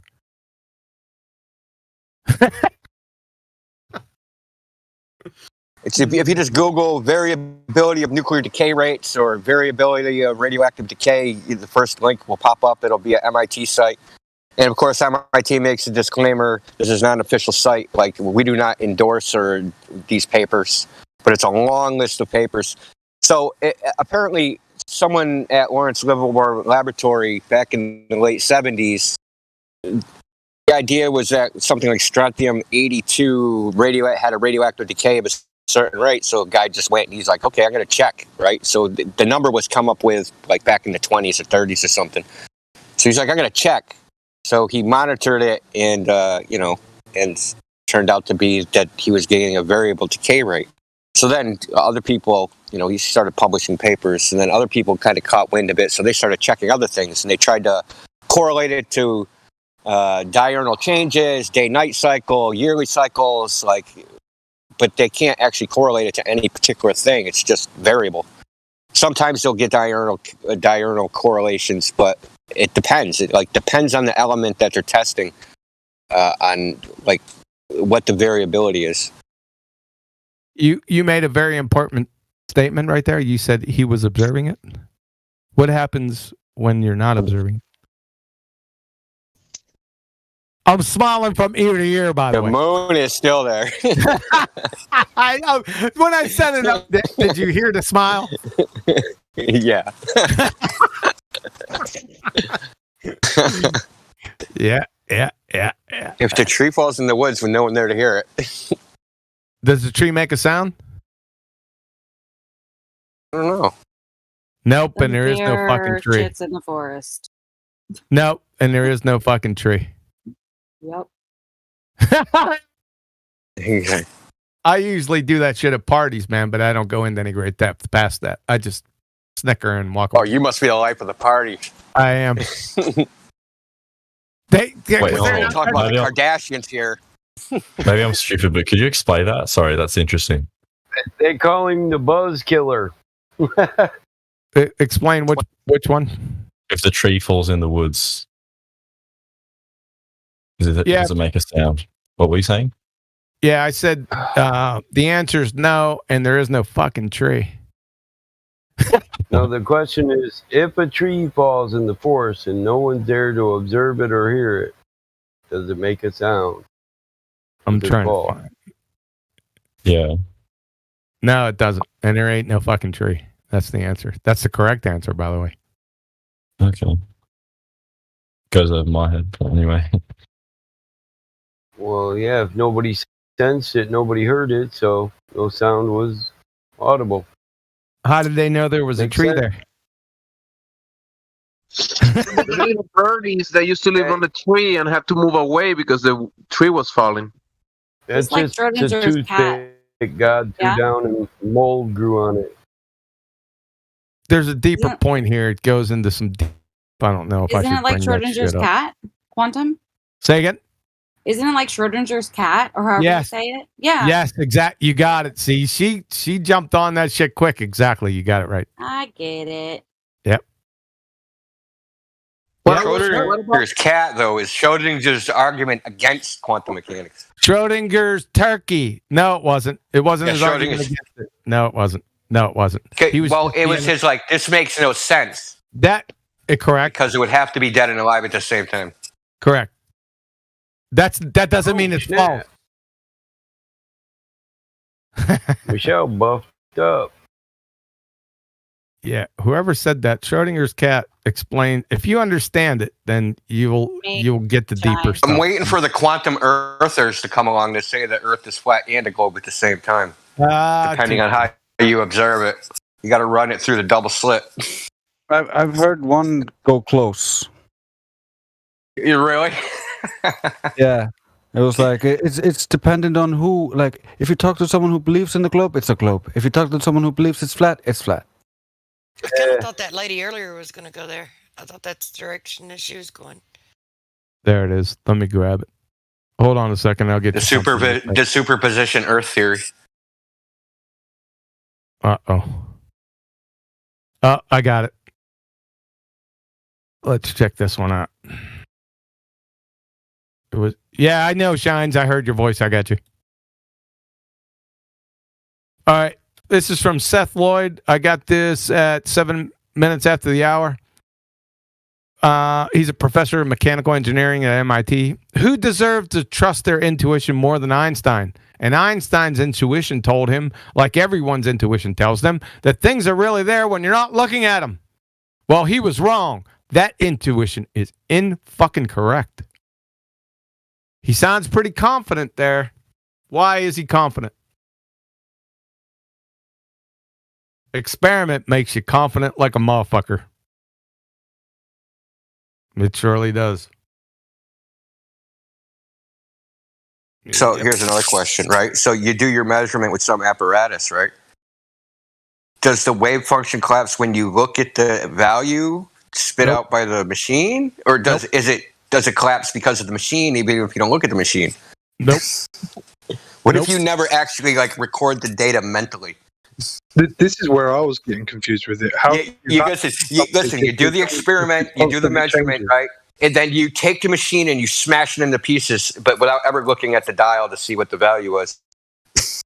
It won't You obviously collapse. have to witness it in present. It won't the whole collapse. idea of It's already been being an done. observer.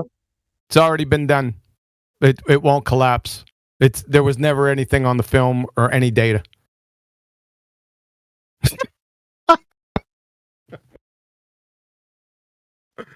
That's the whole point of delayed choice. Part of the quantum eraser experiment. Delayed choice quantum eraser. Yeah. Yep. Already been done.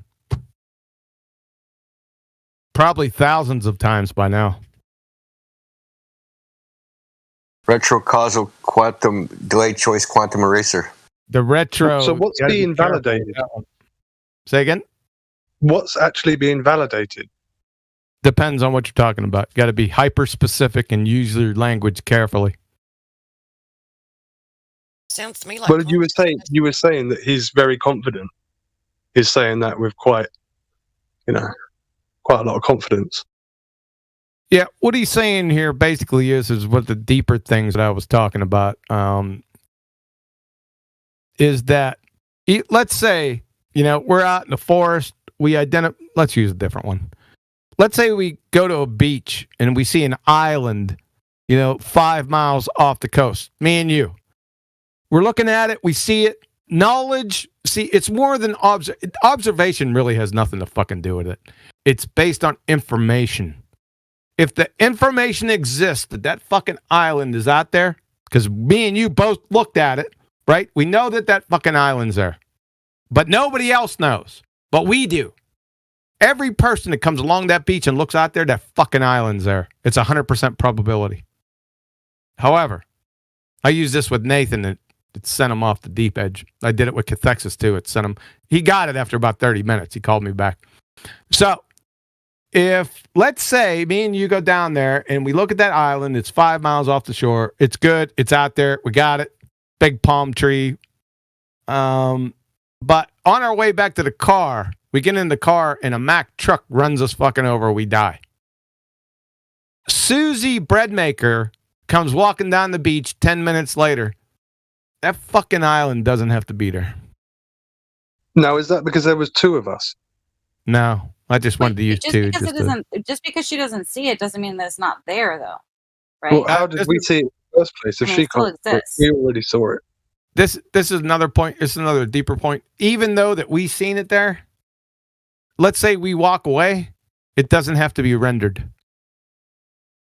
It didn't have to be rendered for us in the first place. Yeah, it didn't have to, but when it was, it's fucking there, 100% probability. Anyone that comes there after us with knowledge existing in this reality, that fucking island's got to be there. Wait, I'm confused. So are you saying that, so if we don't see something and something is there until somebody sees it, it's not actually there? Say that one more time. You're real low. I'm so sorry. Can you hear me now? Yeah, I turned you up to 200%. Okay. Go ahead. Sorry. So, and I have traffic in the background. So are you saying that if we do not see something, even though it is actually there, if nobody sees it, then it isn't actually there? If we don't see it and it's actually, how was it actually there? So that's what I mean. So if it's actually there, and then how do you know that? So even people get exactly. So we don't know it. We do not know if it's actually there. No, I have to know how you know it was actually there. We would have to know that somebody has actually seen it. Oh, if somebody actually seen it and they know it's there, okay, then knowledge exists in this reality. Totally. So if people know that it's there and then those people die, does that mean that it ceases to exist? Yeah, it doesn't mean it's a probability distribution now. It doesn't have to be there. It doesn't have to be there. Yeah. Even though it is. No, even though it was there, but now there's no information existing in this reality. That here, let me try this. How's it been validated? Let me try this through experiment. Any delayed choice quantum eraser, there's thousands of them. Let me try this little maneuver. I did this. You guys haven't watched my presentation on quantum mechanics, for fuck's sake. I can tell. Oh, I have. You need to go to the bottom of any of my videos and go down to the delayed choice quantum eraser and double slit experiment explain. And this little scenario, I'm going to tell you, it's at the end. All right. So let's say I'm the premier physicist of the world. A fucking university hires me and gives me my own lab, right? It's away from the administrative building. I have my own lab. I go in there. I say, this quantum mechanics, this is some bullshit. I'm going to prove this to myself. So what he does is he creates a double slit experiment. And on the double slit experiment, at the slits, it doesn't matter what he's firing through the double slit. It could be, I don't give a fuck, electrons, photons, doesn't matter. I don't really care. Let's say he's firing electrons. Fuck it.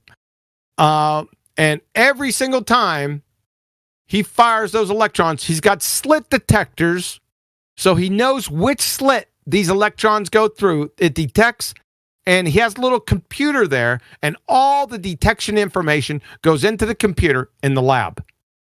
Now, he does this experiment, and every single time, he gets 2 columns. No interference pattern. He gets 2 fucking columns, right?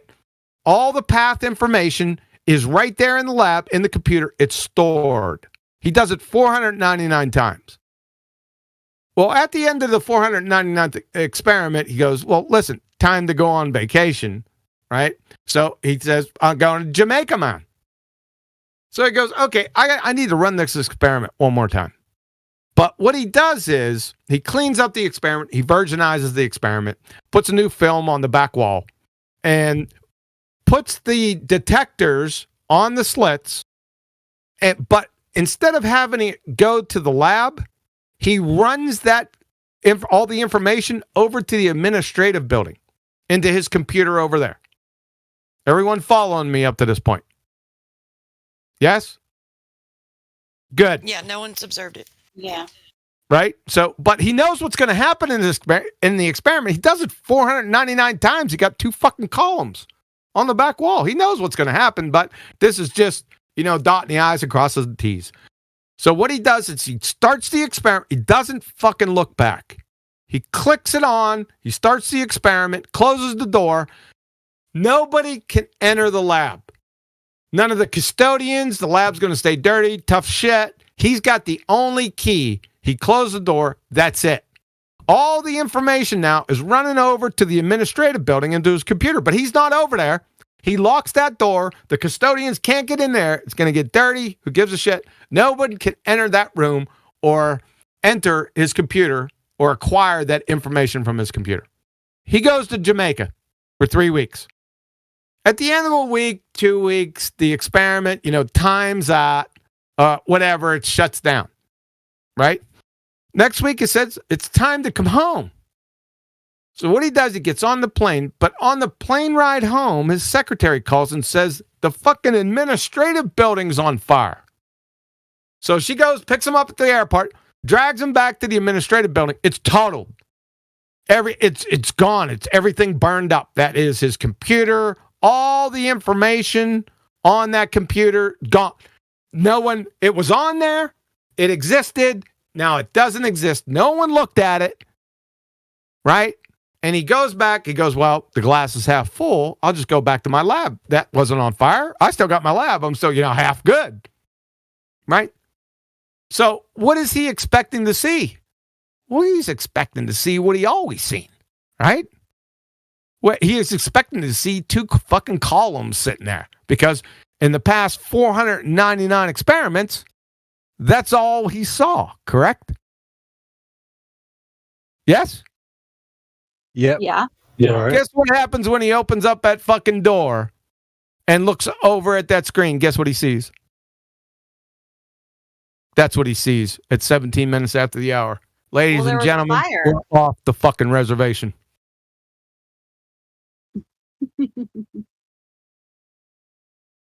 That's what he sees right there. I'll fucking guarantee it. Yeah, I'm still with this one. I mean, these are computers with algorithms and all these different things. And then if we invoke the fire, let's leave that to the wayside. But I'm still wondering how, man-made devices that are trying to compute things, such as photons and things like this.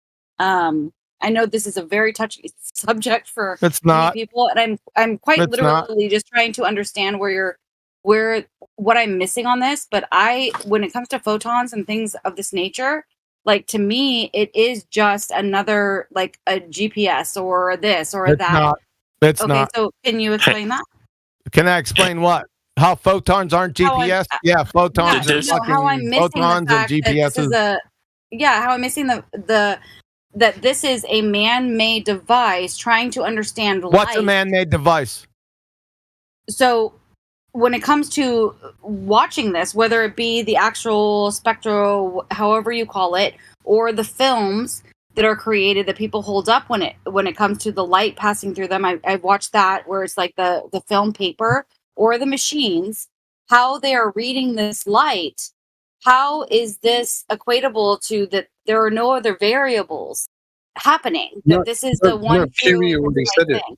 It's all that dust build-up. No idea what your question is. Hang on. Chewie, I was with you.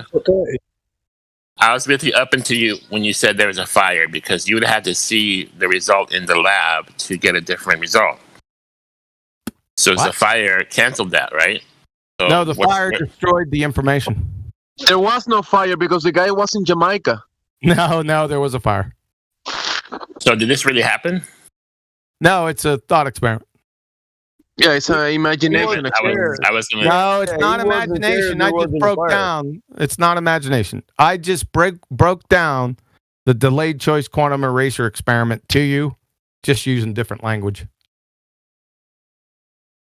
I heard that the the Sounds made up. experiment. I heard the double slit I experiment did had make to it do up. with. It's a direct analogy. I heard it had to do with when you weren't looking, it gives you a different pattern. But when you're Doesn't looking, matter. it gives you. Observation doesn't have anything to do with it. So let's say we're all in an auditorium and we got just a simple double slit experiment going. You got 1,000 observers watching that double slit experiment. Ain't gonna fucking matter. You got an interference pattern. If there's no slit detectors, guess what you're getting? 17 minutes after the hour. Doesn't matter. Observation has nothing to do with it. So you're calling bullshit on it then, is what you're doing. I'm calling observation has nothing to do with it. Listen to the words coming out of my mouth. Has to do with information. Information existing in this reality. Nothing to do with observation. Now, if you put 2 slit detectors on there, right? And you're gathering the information. This is what they did. Check this shit out. So this was a stepwise thing. They said, what the fuck? Let's start off at the beginning, right? In 1801, where, was it Thomson? Can't even remember now. He's shown, a coherent light source, and he got this pattern through a double slit, right? From 1801 till about 1910, 1912, somewhere in that vicinity, everyone thought light was just a wave, right? And that was it.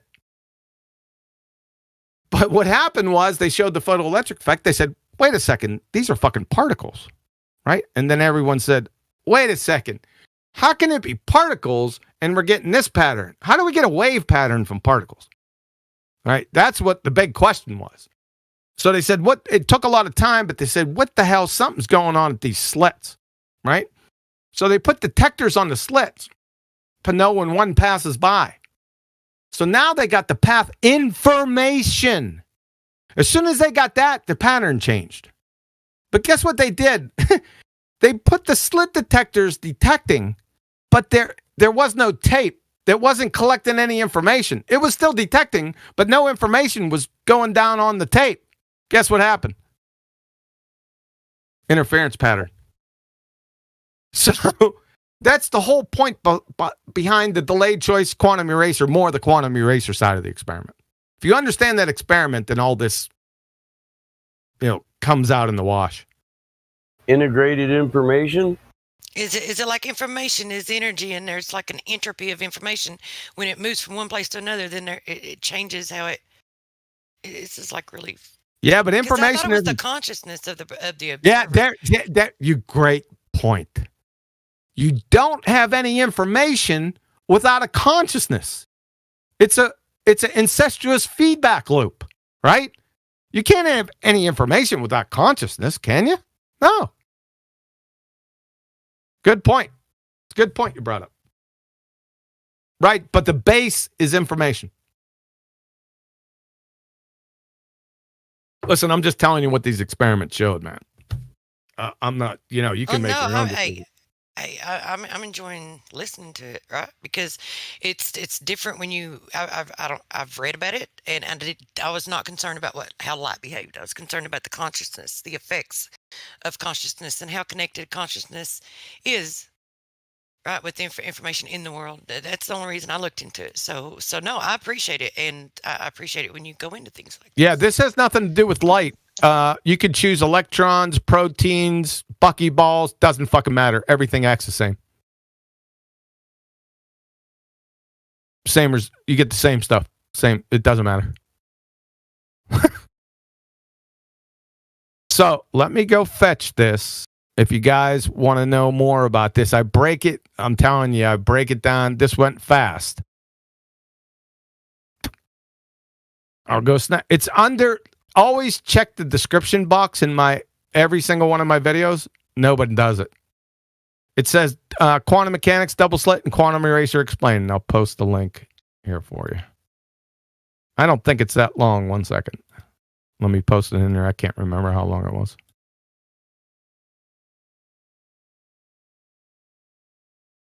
And that's not it. Why the fuck would you do that to me? When I just copied you right off my... Why would you do that? Hello. All right, let's go. Let's share it. Yeah, we got a website up your ass. All right. Thanks for your patience. Let's see how long this is. Hour and 15 minutes.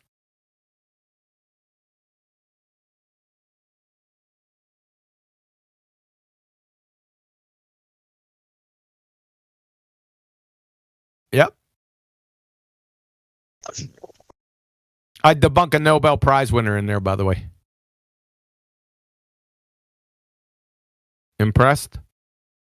Not Didn't yet. take much. Not yet. Yeah, but Louis DeBroy realized it later on in his life, so he gets a pass.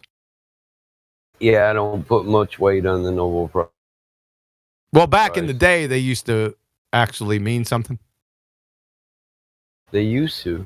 Yep, not in recent times. All right, Kiwi, help me out here a second. So the implications of the delayed choice is that when gathering information, you change an observation essentially, right? Not an observation, you change the outcome. You change the outcome. So that isn't that another phenomenon? A total another phenomenon. A complete different phenomenon. I guess so. I mean, if you change the outcome, isn't that an entirely different thing to study? Yes. Essentially, this is what it says. If you boil it all down, you could say there's two statements you can make. Everything boils down to the uncertainty. If you study Heisenberg's uncertainty principle, you understand quantum mechanics. Another thing it says, this is very important. I've been saying this for about 15 years. It's very simple. Matter cannot exist without a knower. You know what? This takes my mind into a whole new realm of thinking, because it's like I've known that there's them wanting to tell people lies and want people to repeat lies. It's like you're putting a focus, and I've always thought of it as like you're given that realm of energy. You're making it a reality. Yeah, you're making it stronger, but and the other ones get weak, but it's still there. But they're trying to this right here makes me think that they're literally trying to erase the creator out of people's minds. No. You missed what I just said. Matter, I know, not the creator. It's like I'm not attributing matter like he's matter. I'm just saying like the things within creation that they are made up of, like if they're just the lack of us knowing. No. Without opposite perception. No. The whole thing was incorrect. No. That's not what I said. Who are they? Well, the controllers, the No. ones that control the information that we They might. we're able to share. They might, but not the actual quantum physicists that done these experiments don't. I'm telling you, their matter does not exist. Listen closely what I'm saying. Matter does not exist without first a knower. So how can it dispute a creator when it proves one? I know it even coincides with the Bible. As you believe, so shall it be unto you. Well, no, I get that. I know it's real, therefore it is. No, I think you missed what I was saying. That's not what I was saying. Like, okay, so would they be? My question. I guess it's a question. Would they be vain, arrogant, and naive enough to think or to believe that if they remove our knowing of the creator, that they could, like, because that's what they're doing. I mean, that's what they're trying to do. They're trying to take our. No. That you're saying they. You keep on saying they. I get hung up on that term. They. You're talking about pseudoscientists. I'm talking about the ones propagating the lies and that are preventing us from getting, proper information, accurate information, true information, whatever. It's out there. You just got to know where to look for it. And that's what you're saying. The ones, any type of. If you listen to the people saying, pronouncing from the rooftops that there is no God, the disciplines that they're coming from, are astronomy, cosmology, astrophysics, paleontology, anthropology, archaeology, geology, evolutionary biology, whatever that is, and yes, I'm still laughing, and theoretical physics. Those are all pseudoscientists. Those are the ones that telling you they're no God. Who are the ones telling you that they're... Who are the ones always measured? For the most part, generally speaking, I'm saying the majority of scientists, generally speaking, actual scientists that are always measured and always take a step back, let me tell you the ones. Geneticists, biochemists, and quantum physicists. Actual ones. You'll never hear that bullshit out of their mouths. If you do, point them to me. Because they know the score. You could see it written all over their face. Yeah, All right, they're let actual me scientists. ask you this then, since you're in here, right? And since we're not bickering with each other, let me ask you this, because I remember reading this paper when I first got into like looking into online communities, and I was looking in, I was researching like the 666, the number. I'm not getting into the religion thing. I'm really not. I was looking into the papers or studies that people had done on the protons, neutrons, and electrons of of man that they've got. There's within man, it's like the DNA's got like it's 6 protons, 6 electrons, and 6 neutrons or whatever. And I remember reading a study, and I'm just hang on. I'm asking you if you've ever read a study where it says that if something has if a particle, material, or matter, or whatever, if it has 6 protons, 1 neutron, and 6 electrons, right? If there's only 1 neutron, that it gives it like interdimensional properties. I remember reading that somewhere, and I can't find it anywhere. I have and no I'm just wondering idea. if it's an actual paper that's out there that I someone have know about. I have no idea what you're speaking of. Well, then never mind.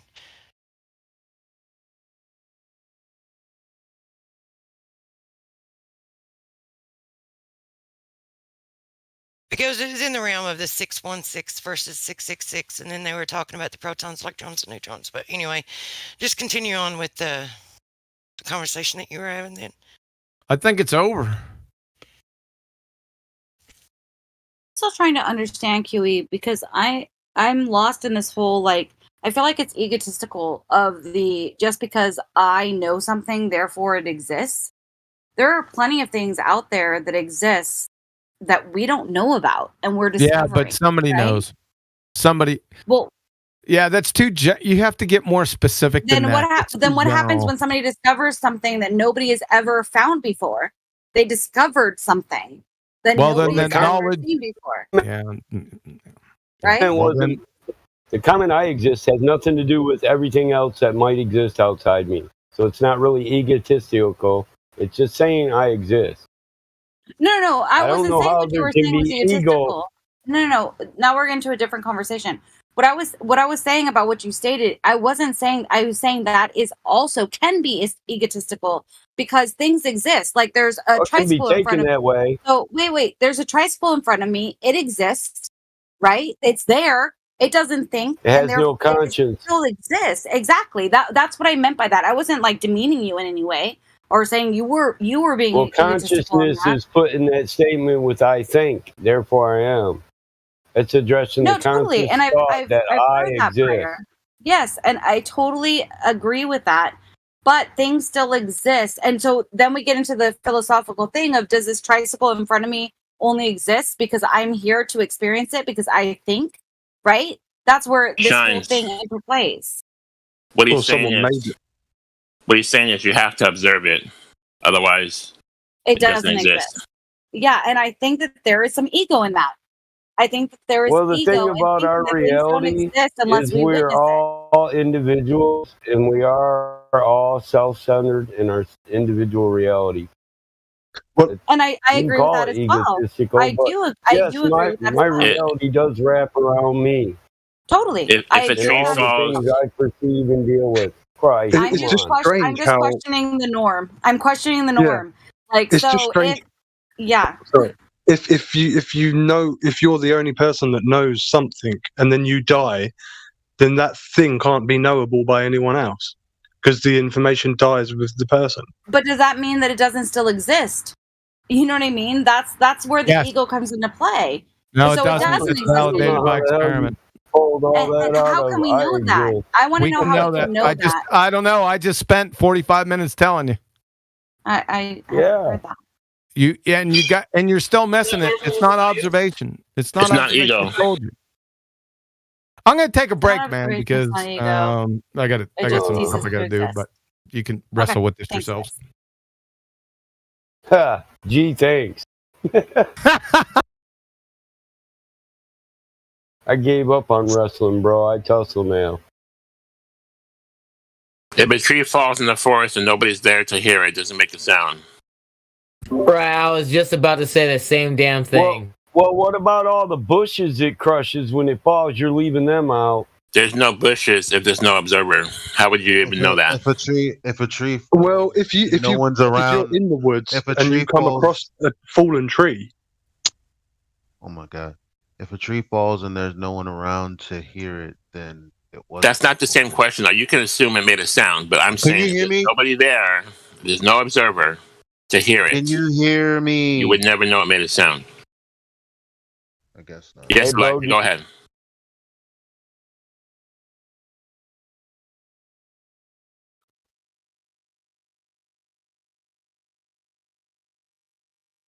Wow. Your problem with that I just postulation is that assume I can't be heard. you're just a little low, Elijah, and he was talking over you. Can I just throw this in? But I can't be Yeah. heard though, right? Can Yeah, I can I hear Both you. the latter and the present. okay, so then He I should keeps just talking hover over over the mute you, button. and you are low. can I throw But something in there though? being low. Can I is not an fucking mute you? Not you, Elijah. Being low is not an excuse to continue talking over somebody. Can I say something real quick about that tree I falling? don't know. I've only been trying to fucking respond for the last 30 seconds. If a tree falls and no one's around to hear it, it doesn't get recorded. It's that simple. That doesn't mean that the tree didn't fall. I The didn't tree say fell. it didn't. I No, didn't that's- say it this- didn't. this is I going didn't back say. to- But why are I we know that arguing? you didn't. No, I'm not So then- arguing with you at So all. why did? So I'm why just trying is to that make an? a point if you would let me make it. I am Why are you saying making that it? because it needs to be made, obviously. That tree fell at some point, at some time. Somebody stumbles across that tree. Just because somebody didn't witness it fall, it fell. Did it make a sound? Who knows? But it fell. It fell. Okay. Just because somebody wasn't Can- there to see it, it still fell. Okay. Know that somebody wasn't there to is somebody see it. saying? Can I who's finish? Saying who's saying it didn't fall? Like, I how do you didn't. know that somebody wasn't there to see it? For instance, the primary informer or the creator, isn't he omnipresent and omniscient? So I'm not the wouldn't one he know arguing and this. see the tree fall? It was stated that unless people witness things, they do not exist. I do not take this stance. I think it's mighty egotistical to take the stance that if somebody doesn't witness something, that it doesn't exist. I don't So- think I don't think that's true. I don't think someone's point. You know, that. because that was literally what we were just talking about. I think it's more so I that didn't- consciousness is more I important heard- than the matter, I heard what was the being said, physicality. but I Sorry, didn't- Elijah. I heard what was being said, but I didn't hear that. So I Then just what like did you that's- hear?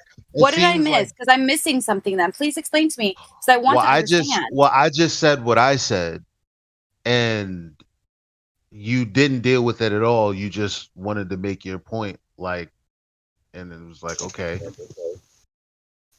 But the reason I said what I said is because, like, unless someone records an event happening, then I mean, what does it? How does it matter? It's not to that a- it to a- matters. to a- Is that No, is that I'm not saying it happened. doesn't matter. I'm not saying it doesn't matter, but in the realm in which we operate and exchange information, I'm if not saying we- it doesn't matter either. So why, We're on I'm not. the same I don't premise and understand why. wavelength. I We don't aren't understand. arguing. But when I but agree. when I went back and said I don't understand who said what you're saying they said, It's because what I'm saying now is what I got out of what I was hearing. But you seem to have heard something else. What did I hear? What did I hear that was wrong? What I heard was if somebody doesn't see something happening, if somebody dies, if somebody witnesses something and then they pass away, then that thing no longer exists. It is no longer there. That is mighty egotistical to me. I am saying that thing still exists and somebody else can stumble upon it and gain knowledge that that thing is there. It still exists. Just because we do not see things does not mean that it is not there for us to discover, for us to see, whatever. And yes, if a tree falls in the woods and somebody doesn't record it, yeah, it doesn't matter. Even if somebody recorded it, it doesn't matter. It's not a big deal. But to say that a tree falling in the woods doesn't exist because somebody didn't witness it, and that whole area of land is not there unless somebody is alive to know that that area of land is there, that's a mighty big claim. And it's very egotistical. You keep repeating that. And Does anybody else understand what I'm saying, or am I lost here and I'm just completely... Hold on. Because first of all, you just agreed that I understood you. So don't do that, number one. Number two, I'm trying to figure out who said it. Because I don't think anyone meant what you're saying they meant. He was just in here. He said if somebody discovered an island and then those people died, that island no longer exists because there is no knowledge of it. Right. Who said that? QE. He was just in here. He literally just said, okay, people are saying no, he didn't in the text chat. Pretty sure. Let's bring him back in. I would love to hear because maybe I am confused and I would love to understand He this. didn't say anything about islands. Okay, it's just a philosophical concept. It's not meant to get people emotional. Enemy. I'm not your enemy. I want to understand. QE is in here. I want to understand. Why are you triggered? He wasn't talking about physical things. He was talking about fast. That is times who and I events. But I'm why a are you fast triggered talker. though? Because I mean, there's a whole bunch of people that want to. But Just there's a whole everyone bunch of slow people. down. But Just there's a slow whole down. bunch of. But there's a only whole one bunch of person people racing right now. Right. There's a whole bunch of people who want to talk, and Okay, then everybody, a whole bunch of people the that amount wanna of talk, times get that it you out. talk over me Cool. is insane. You're not saying And I don't anything. even know, and I don't even know who you My are. brain is working faster. That's why I talk fast. So either let QE explain it because he is still in here, or you guys all ramble on about what you think he meant, or let QE He said he explain it. gave up. No, I didn't. I didn't hear him say anything about an island. I muted her because I'm annoyed. Can I say something real quick? I wanted to say something in regards to what someone said. If a tree falls in the forest, does it make a sound? I would argue, well, of course it does, because it startles all the animals around it. Now, just because I'm not there to see it and hear it, that doesn't mean that it didn't make a sound. And I just wanted to throw that out there because birds will fly away and squirrels will run and whatever. Animals react Here's to the sound thing too. I've been trying to say, though. Here's the thing I've been trying to say, though. It's not an argument. It's a philosophical concept. It's meant to invoke thought, not feeling, not emotion. Yeah, I mean, it's not. But then it was backed by an experiment to be proved or something. So a train of thought. Oh, okay. It's a. But obviously, It's a thought concept, dude. What part of that are you guys missing? It's not. Well, to be fair, it is And hard anyway, to avoid when you think about that. Damn, at what point does someone say, "Oh, I heard you start a sentence like 4 times and we all talk"? Go ahead, Eli. Why don't you go ahead?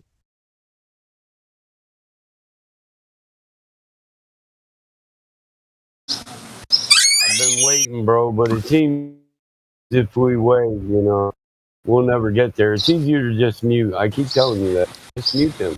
Say what you got to say and unmute them. What I do. I thought my silence implicitly agreed or supported that. No, because those birds are flying away. Those are observers. Thank you. That's basically what I was gonna say. I mean, it's not like animals are inanimate. The point is, if nobody is there, it doesn't make a sound. Nobody, no birds, no animals. Yes, because if someone's Didn't there, happen they hear here. it. The point is,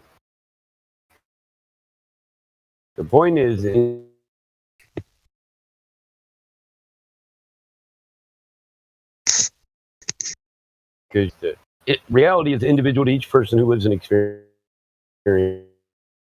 So in my experience, if a tree falls and I'm nowhere around, it didn't even fall. I didn't experience it. It's not my reality.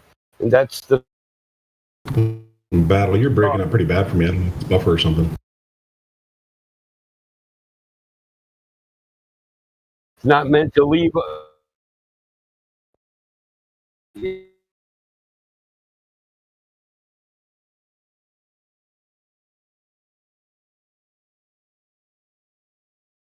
Okay, I like what Drace just said. How can there not be a knower when the creator knows all? That's kind of a conundrum. That's exactly how all of the ancient philosophers solved this problem. They said, "Hey, God sees everything, so and hears everything, so that's why everything still exists, even if no humans see it or hear it." What about when they were performing that experiment? Hi, Matthew. Hello. What experiment? Like where it required the one that QE was talking about. I mean, I don't think I think he went on to another one, but even with the double slit experiment, like so what happens? I mean, okay, so how would they ever determine that to begin with, and have any experiment where they determine that matter doesn't exist unless there is a knower? If there is a spirit around that's always knowing, then you would never have the incident where it would behave differently. It would always behave the same. Yeah, exactly. And that would be a really interesting question, how the ancient philosophers would have responded to quantum mechanics and that type of stuff. And I don't know. They'd probably have to come up with some other answer.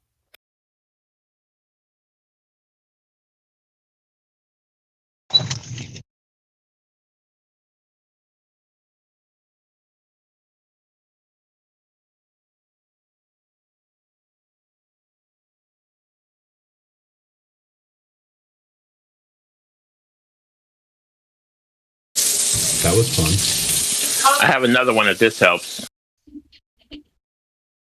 What color are your eyes in a pitch black dark room?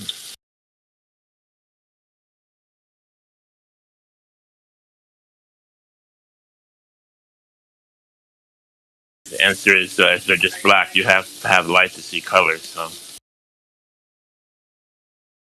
All right, where are we at? I just got back. Yay! you took your medication? I should have shut the hell up. I should have left is what I should have done. No. Yeah, we're up You shit paused creek for- without a motherfucking paddle. QE, you caused a ruckus and then you bailed. Yeah, I throw all that stuff out at you and then bail. That takes courage. Yeah, thanks a I lot. can't believe half these people have never even heard that thought process. I've heard this thought process, and I'm so glad that you're back because people were saying that I was wrong in saying that if people discover an island, then those people die, then that island no longer exists unless somebody else stumbles upon it. And my whole point of the only argument that I'm making is that seems very egotistical to me to say that just because somebody doesn't know about it means that it doesn't exist.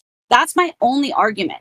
So I'm wondering what your argument is against that. That's No, I already gave my argument against that. It's I must have missed that part because I don't. Yeah, I it didn't went hear on. It went on for about 30 to 40 minutes. I wasn't here. I'm sorry that I missed that. Yeah, I'm not doing it again. Please, That's fine. let me post this. Let me post it again. If you Perfect, guys have any issues with this, it's best. I did it really quick. It's best if you go to the presentation and watch the presentation. And if you have any questions after that, I would be more than welcome to entertain them. There it is. I just put it in live stream. I put that on my watch later. Yep. I find this topic fascinating. It's only an hour and 15 minutes. That. Yep. So, But that's not or saying yeah. it's saying it seems egotistical is how you feel and all that, you know, but it's not really saying anything beyond you feeling like it's egotistical. Well, isn't a feeling. That's no, it is a feeling because that at the end isn't of the just a day, feeling. all at the end of the day, all that's being said is there's no information being recorded. Yeah, there's no information being recorded. And so Yeah, to but say what? just But because you wait, can I feeling get like one it's word out? You egotistical always means you have nothing. constantly been saying that I talk over you when you constantly talk over me. I'm just asking for a moment to be able to get a sentence out.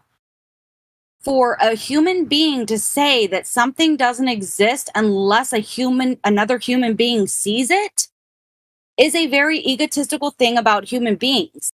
That, oh, so the monkeys out in the wilderness aren't experiencing it. The trees aren't experiencing it. Island isn't experiencing it. The water isn't experiencing it, right? Only if a human being experiences it does it exist. That is a very egotistical thing to say. Am I wrong in that statement? And if I am, then please explain how. Well, if the entire human race is included, then it's not very self-centered or conceited or absorbed. Or, Mike, you just made a very or important point. self-centered. Mike, I was thinking the same thing when you said that. It's a very important point you just made. And when I stepped away, I had to open up the window. It's the collective ego. Yeah, egotistical is all me. Collectively, right? Is that what you're saying, Shines? Collective ego? Not just collective ego, but I mean, just of a single human being. So if they go out in the woods and they're like, they see a fallen tree and they're like, oh, that tree didn't fall or make a sound because I wasn't here to witness it. That's a very egotistical thing of a human being to think. Whether it be collective Well, or the statement singular, is it's if egotistical of our consciousness. We're saying that our consciousness is the only thing that Egotistical, matters for self-centered, a group- existence. What I'm saying is that our consciousness is the only I can't get a word out. Yes, we are. But you said that. No one said that our consciousness is the only thing that matters. Like you're injecting all these things with your feelings. Like I don't. That isn't a feeling. You are literally saying that unless human beings see it, witness it, it No, doesn't it's an exist. opinion. Then whatever you want to call it.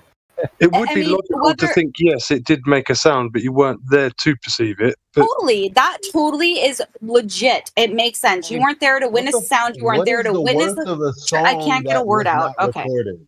What's the worth of a song that's not recorded? Unless the creator recorded it, which I think all of our words are recorded somewhere. But outside of that, from our perspective, like if a song isn't recorded, then there's no value because no one values it because no one was around to record it.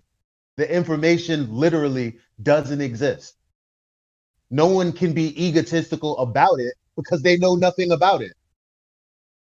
I understand where you're coming from, where a human being doesn't know that it happened unless they know that it happened, unless they know that it existed.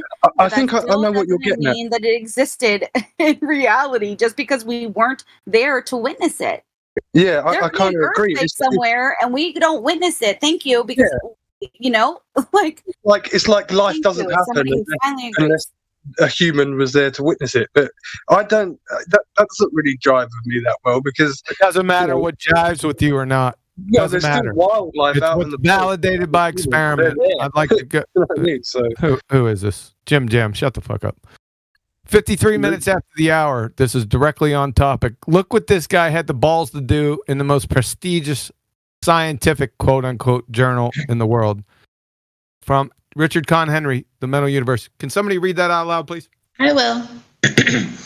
Yet the idea that any irreversible act of amplification is necessary to collapse the wave function is known to be wrong in Runninger type experiments. The wave function is collapsed simply by your human mind seeing nothing. The universe is entirely mental. It's hilarious. That took some nads, didn't it? I yeah, thought so. and that's the same thing as saying, oh my gosh.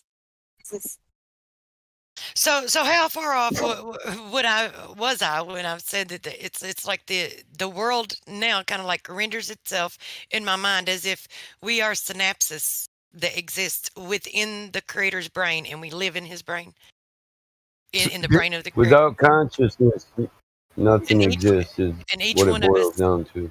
and each one of us are like a single synapses within his brain.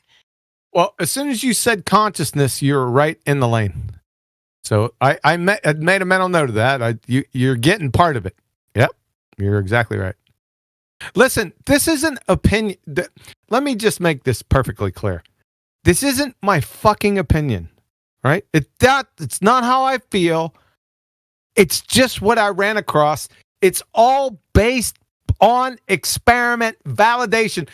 Nothing to the contrary. None. No experiments. Quantum mechanics is the most validated field in the history of actual physics. It is physics. Quantum mechanics is fucking physics, if you didn't know. There's no experiment that ever went against any of its fucking... It's impossible. They knew this back in the 1930s. Listen, look at the literature back in the 30s. They knew more about quantum mechanics then than we do now. Why is that? You tell me why. Now a bunch of numpties. The computation power has gotten drastically increased. I'm not talking about that. I'm talking about the actual meaning. Go back and listen to what these people said. Werner Heisenberg, Niels Bohr, what they said. Werner Heisenberg more or less came out and said that the atheist, he's not even sipping from the cup of natural science, because when you just take a sip from the cup of natural science, you're an atheist. But at the bottom of the glass, God is waiting for you. He said that shit. You think I'm lying? They knew it back then. Why don't we know it now? I'm just saying. You want me to go get that citation from him? I'm going to go fucking get it.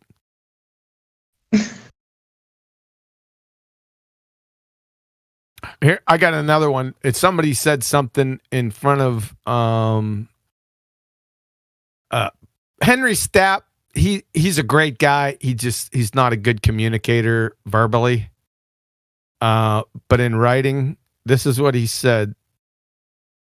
I couldn't believe it either when I first seen it to the United Nations. Check this out. And this guy worked with Werner Heisenberg and 3 other Nobel laureates from back in the day. I mean, this guy knows he's the real. He wouldn't be speaking to the United Nations if he didn't know his shit. So let's see what it says, and I'll go ahead and read it. I'm not going to format it. Fuck that. So this is from Professor Henry Stapp, particle physicist, United Nations briefing, September 11th, 2008. You often hear that the observer was brought into physics by quantum mechanics, but it was not a passive observer. Quantum mechanics brought the human being into science not only as an observer, a passive observer, but as an agent. And this is the key point.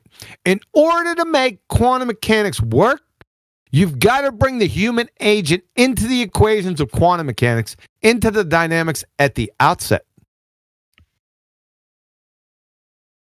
What he's trying to tell you is there's no fucking way that reality exists without consciousness first. That's what he's trying to say. That's quite shocking he did it in front of the United Nations. I'm just saying. This guy's certifiable, man. He was back here in their day working with Heisenberg and stuff, man. He's all over it. I like what a numpty. Let me give you another from Heisenberg from, let me see if I can find another one which is really, really thought-provoking. Let me see if I can find it. I'm way back in my files now. Go ahead. Sorry. Go ahead. They got you digging through the files, Quantum? Yeah, I'm trying to find all my old stuff. It's a struggle. Too many moons passing by. Oh, I found it. I found it. Hold on, Maggie. They still have yet to see the other citations I got. That's not quantum mechanics. Remember that one day we went over the citations with what the hell was his name? Richard. He is the guy from Harvard. Richard. What the hell was his name? Remember, you were laughing your ass off. I can't. Forget it. Don't worry about it. This is formatted so messed up. I don't know what the hell's going on here. That's all right. Okay, back to Henry Stapp, and this is at 00. It's right on the hour. So, this is from Attention, Intention, and Will. In quantum mechanics or quantum physics. Make sure you pay attention to free will in my presentation when you guys get done watching it. It's a real heart stopper. Let's check this out. The observer in quantum theory does more than just read the recordings. He also chooses which question. Oh, that's fucking really important right there. He chooses which question will be put to nature, which aspect of nature his inquiry will probe. I call this important function the observer the Heisenberg choice, to contrast it with the Dirac choice, Paul Dirac, which is the random choice on the part of nature that Dirac emphasized. According to quantum theory, the Dirac choice is a choice between alternatives that are specified by the Heisenberg choice. The observer must first specify what aspect of the system he intends to measure or probe, and then put in place an instrument that will probe that aspect. In quantum theory, it is the observer who both poses the question and recognizes the answer. Without some way of specifying what the question is, the quantum rules will not work. All the quantum processes grind to a fucking halt. So the rate limiting step is the consciousness, is what he's trying to say. You guys getting this? Well, I had asked this right after you left, or right before you left. So would it be, excuse me, an accurate statement to say that what the double slit experiment proves essentially is that we as humans, we manifest reality? I wouldn't go that far. You're allowed to participate. You're allowed to participate. You don't control anything. It's a multiplayer game. You're just allowed to participate. Well, okay, so would this be evidentiary to the energy or the spirit with which you engage in with something within our reality will determine also what kind of outcome that you'll have. So the energy you put into it, the spirit with which you inquire it, the spirit with which you have within you that you're using to inquire about it. I'm sorry, I had to step away. Now I'm going to force you to repeat what you just said. Okay, so would this be Sorry about that. like, because I've always said this, look, and I'm just wondering if this is not like evidence to support what I've said, because I've always said that, that the energy within which people like communicate like your emotions, your feelings, your the things that you speak, the way you treat people, all of this, right? It's like it's carried with a certain spirit, it's carried with a certain energy, frequency, vibration, however you want to look at it. Like it's all of that. So the energy, and I'm just going to sum it up and call it energy or spirit. So the spirit in which you inquire into something will have an effect on what kind of outcome that you have with what you're inquiring about.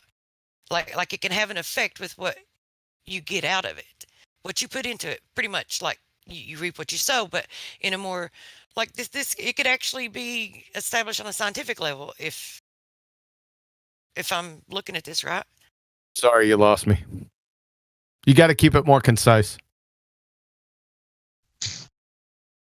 Yeah, there it is. Morvis, he's got it. Heisenberg at 4 minutes after the hour. Sorry about that, Jenny. You lost me. She said you said you get to choose the question that you probe nature with, so that way you can arrive at your answer. Holy so smokes, we are participating. we're participating, but we can also arrive at the answer we want by the probe. I think I need to get my galoshes, man. You guys are getting deep. Oh, one more question. I didn't get the last one. Oh, of course. Yeah, go ahead. So it is like manifesting to me. No, she didn't say go ahead and speak. Go ahead and can you state it a little different, Jenny? Oh, that wasn't Jeannie. That was me. Oh, yeah. Oh, I'm sorry. Go ahead, Jeannie. Well, no, you finish, working out your thought, dear. I'm sorry. Yeah, can you state it a little differently? I just didn't understand it, and I had to get up 3 times for my stupid cat. Yeah, take your time.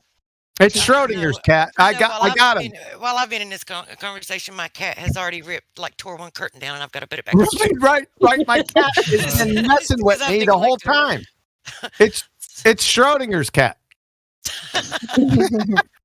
Cats are intelligent. They pick the best time, don't they? The best. Yeah, they.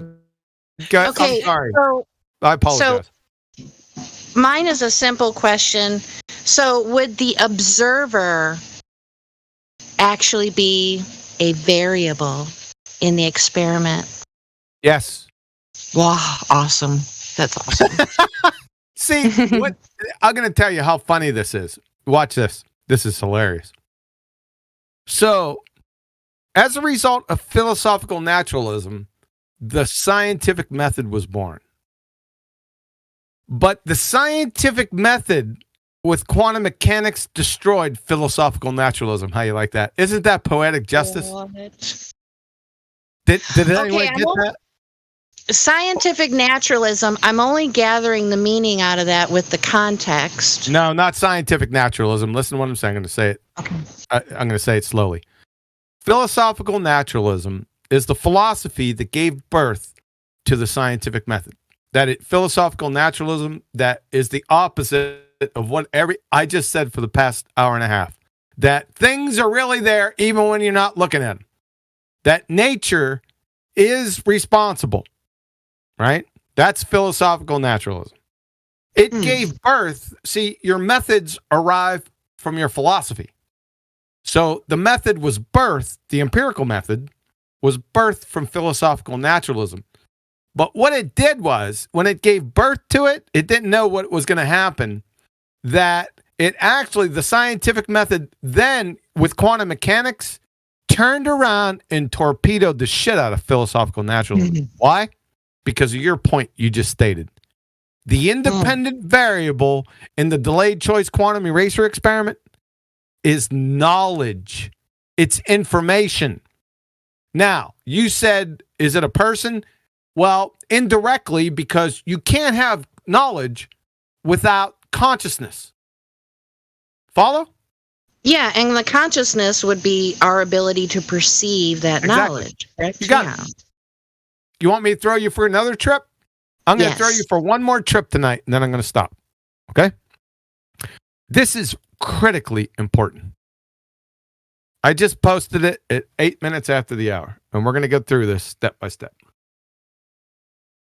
It's not long, and it's not hard. In 1967, Simon Cochin and Ernst Specker proved mathematically. Now, we got big problems with that. But just wait a second. Just entertain it. Because he's going to reconcile it here in a few seconds. And it's going to speak volumes to that point and the larger point. Simon Cochin and Ernst Specker proved mathematically that even thanks for posting all that shit, Spiral. Oh my gosh. I appreciate that.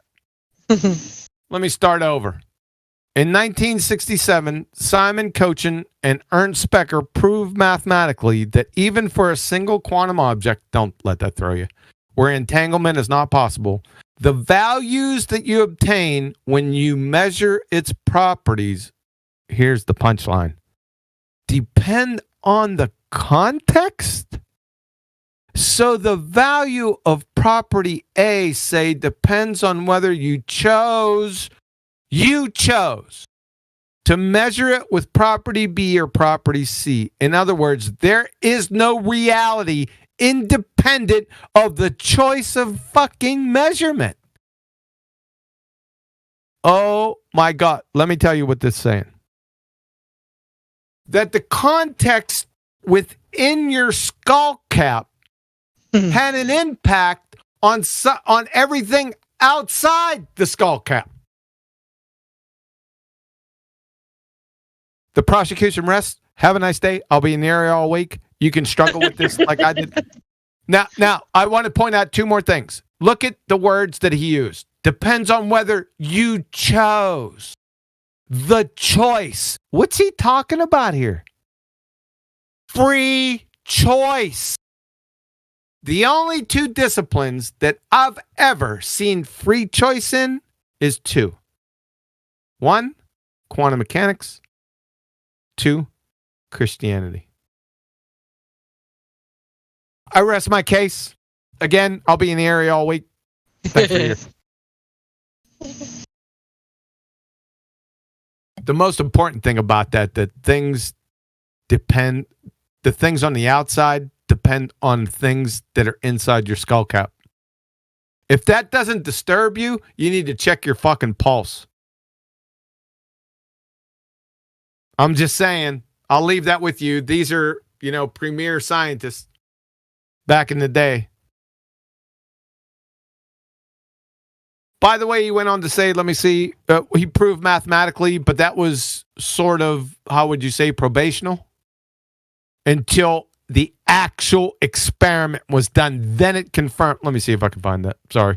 I probably gave you half a citation there. That was another important point that I wanted to point out. Because mathematically, it doesn't mean shit. Mathematics doesn't mean shit. The only way that you know something for an absolute fact is experiment with cause and effect relationships, by the way. Let me see. You know what I have? Go ahead. Oh. No, go ahead. What I struggled with, and I think this is part of what Shines brought up earlier. So, when we're talking about a scientific experiment, it's supposed to be you observe natural phenomenon.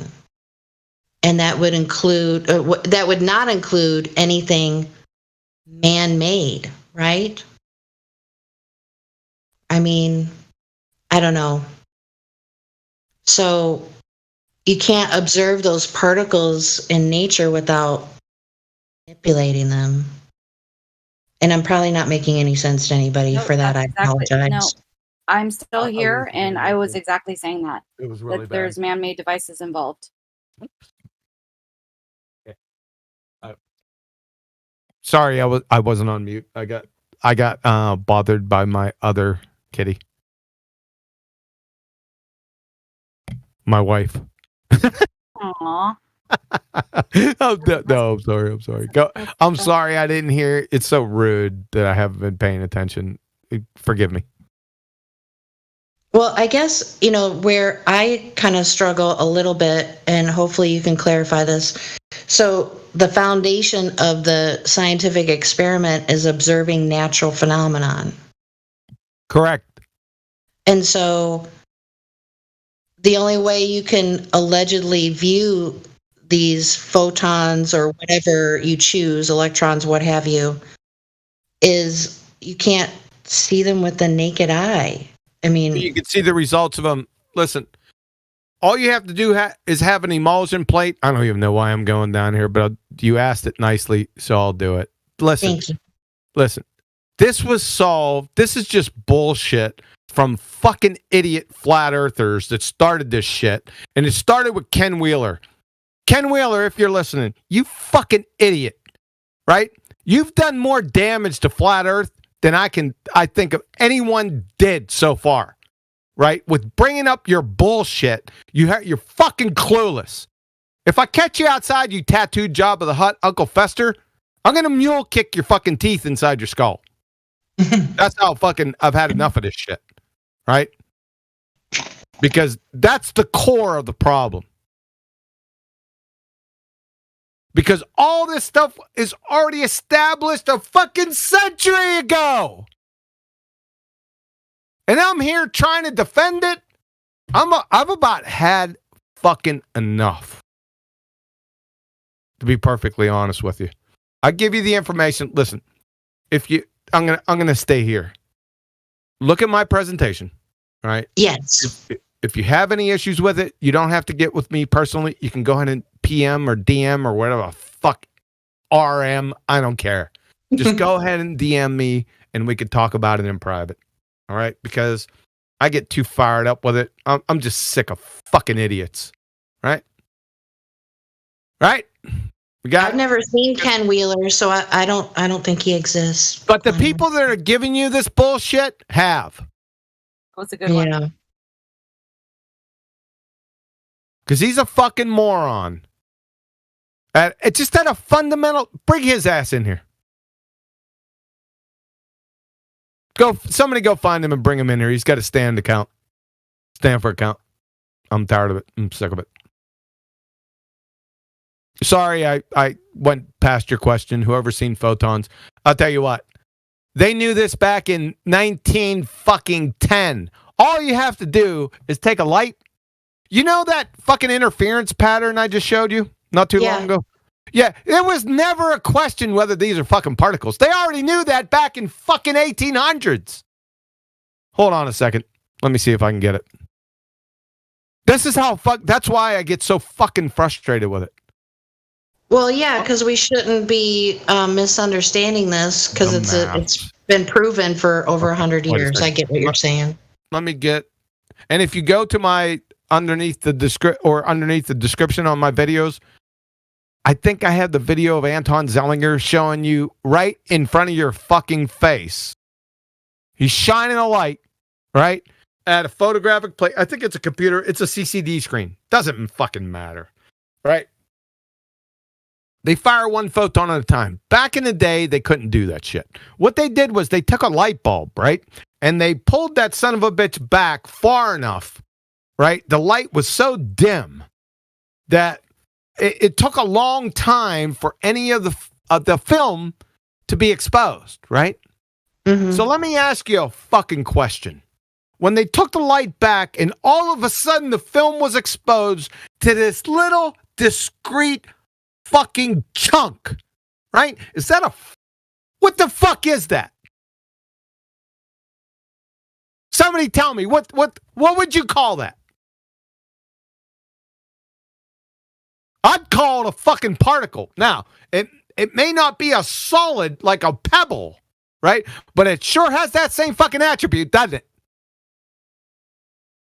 Right? Because if it was some fucking wave bullshit, which is fucking stupid on a fundamental level, because waves, number one, waves is not what something is. It's what a medium does. Number one. Number two, if matrix mechanics is Heisenberg's matrix mechanics, which came out before Schrodinger's wave equation, if Heisenberg's matrix mechanics established itself, no one knew matrix algebra. That's why it didn't establish itself. Everyone knew wave mechanics, though, so that took off, right? But if Heisenberg's matrix mechanics was established, none of this wave bullshit. You'd never hear any of this. Nothing. Zero. Has the same results. It's the same fucking thing. They just described it differently. That's all. It comes out with the same results mathematically. Right? And that would be whether or not it's a particle or a wave, is what you're saying. Exactly. We'd have never been dealing with this stuff. And then you got crayon munching idiots that talk about waves. They're incoherent at a fundamental level. Again, let me say this. A wave is not what something is. It's what a medium does. Any problems with that? No problem with that. It's self-evident. It's prima facie. It's just, they never argued about this stuff because they knew it was particles. They seen if you watch my presentation, it's going to come clear, really clear. Well, I'm going to be sure to do my homework. If you're saying that light, you're saying particles, so it's different than a wave, what the medium is doing, caused by, if you're saying the light is particles, that's kind of like an input of particles into the system. When you're talking about the sun? It's kind of like how they say gravity is the cause of the effect, and gravity is also the effect. It's like the light. I'm going It's the gravity. particle. The light is the particle, and it moves in a wave. That's like the function of it. Anyway, that's what it reminded me of. It kind of reminded me how they say It's gravity is stupid. the It's a cause and the contradiction. effect. There is no particle wave duality. That doesn't exist. Whoever started that horse shit, they're incoherent ninnies.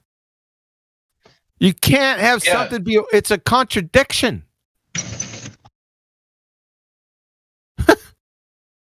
On his face, just on his. You don't even have to dig. Just please do me a favor. Watch the presentation. DM or PM me if you have any questions. Just Okay, watch. next. Just watch it first, though. Is what I'm trying. Go. Sorry for interrupting.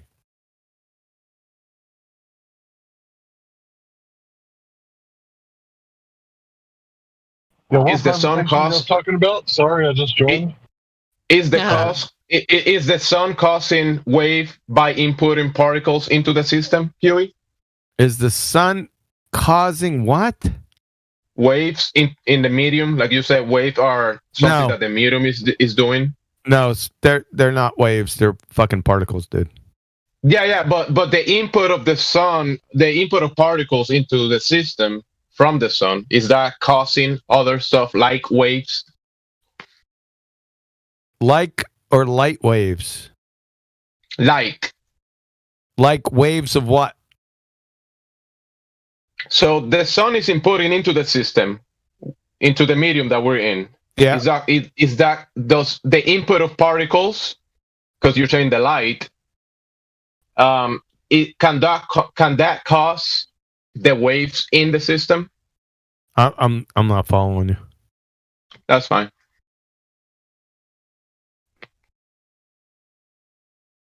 Because there are waves, right? Are waves? Can we detect natural waves in the natural environment, or are waves things made by man? Yeah, it's a false equivalence fallacy. Of course, there are waves, water waves.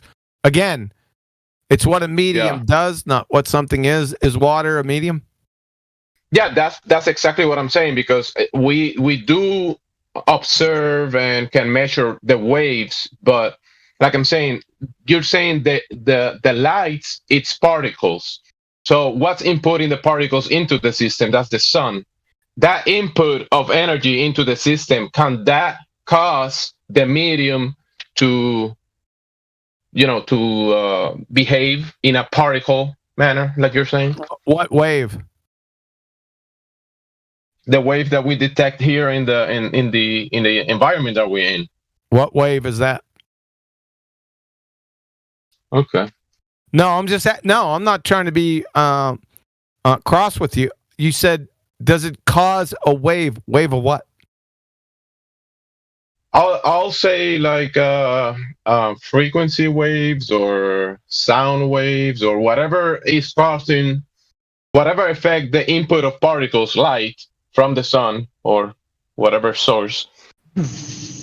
That effect that is having in the medium, that effect that is having in the medium, that input of particles, that effect that is having in the medium. What medium? The medium that we're in. You're talking about the Atmo? Atmo? Yeah, the Atmos. Yeah. Can it cause waves? Can particles cause waves? Yeah. If you throw a rock in a pond, it'll cause a wave. Thank you. We made it. That was the answer. Thank you very much. Yep. Appreciate it. Mm-hmm. So they're two different things, like you're saying, because the wave is not what the light is, but the light is, as a particle, can cause the waves. It can cause waves and other things, yes. Thank you very much. Yep.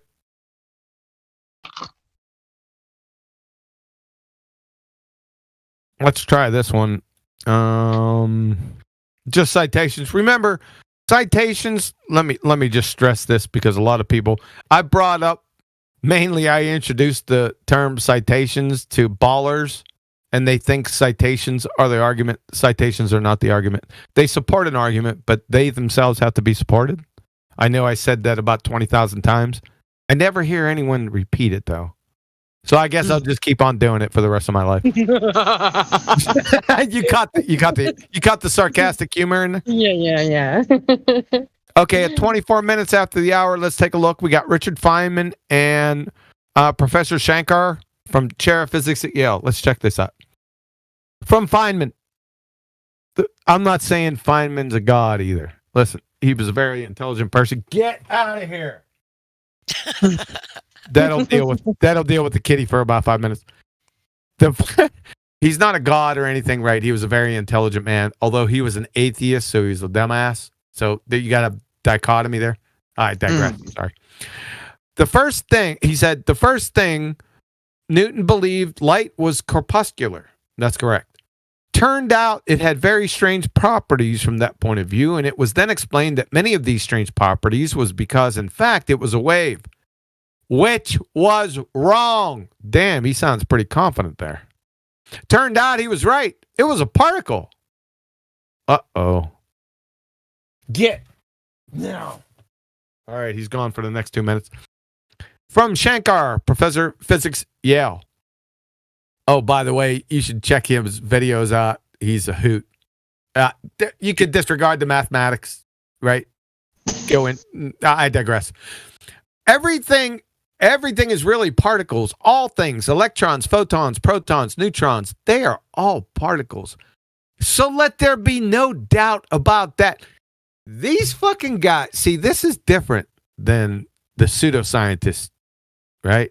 Because they'll waffle. This isn't waffling language, is it? I'm just saying it's not waffling language. They're pretty fucking confident. You know why they're so confident? Because they got the Library of Congress experiments validating this shit from here till the cows come home. That's why they're saying that shit. Just to let you know. So where was I going here? Oh, I was going to get something. Okay, hold on a second. This is a very important point. Let me see if I can find it. Well, you find that when you speak to your cat, are you inputting particles or waves? And when you speak to him on that tonality, are the wave causing fear waves? Are the particles you're speaking to him are causing fear waves to your cat? That's why he leaves the room when you tell him. He's not leaving. He keeps coming back. It's starting to piss me off. 27 minutes at the hour. And let me put another one in there. Let me go ahead and put that interference pattern. And I'm going to tell you why that these people, that's why whether they're particles or not was never a question. Well, from 1801, it was a question because they couldn't see them all that well. I digress. All right, at 27 minutes after the hour, you see this pattern up here, the two columns? Yeah. If you pull that up, you see what makes the two columns collectively are individual hits. You see that? Yeah, they're individual. There's two of them. Now, if you could drill down to the second photo, that interference pattern right there, if you could get a closer look, you're going to see the same thing. It's being made up by individual hits. So the question isn't whether they're particles or not. They always knew that. There's a difference between what they're looking at is the overall pattern. The overall pattern. Is it two columns or is it interference? But if you check the interference pattern, if you drill down, you're going to see the same little ticks. Follow? So these particles are arranged into a pattern. The little particles are arranged into a wave pattern, yes. They travel in a way. Wow. That's crazy. That's what I was trying. That's a nuance. That's why I wanted to bring it up, because some people are surprised at this. It seems self-evident to me. I'm sorry. But go ahead. Did you hear what I said? And I don't. Go ahead. Okay, so is this accurate to say that particles travel in a wave? No. Okay. Good to know. Nope. In a medium. Nope. They always omit this when they talk about this. Second. It's like they always omit this individual hits when they talk about they this don't. to make it You know sound like a why? wave. You know why? When you say they, number one, we don't know who they are. Number two, they think their audience is already attuned to it. I guess some of these people are just idiots, but they already assume you already know this because the double slit experiment, the delayed choice quantum eraser, any experiment in quantum mechanics never ever is about whether it's a wave or a particle. Never. Isn't that funny? But all I hear out here is, "Well, it's a photon particle." Wait, what the fuck are you talking about? They're way beyond that shit. They already know that they're particles because they already know what happens. You can do it yourself. Do it your fucking self.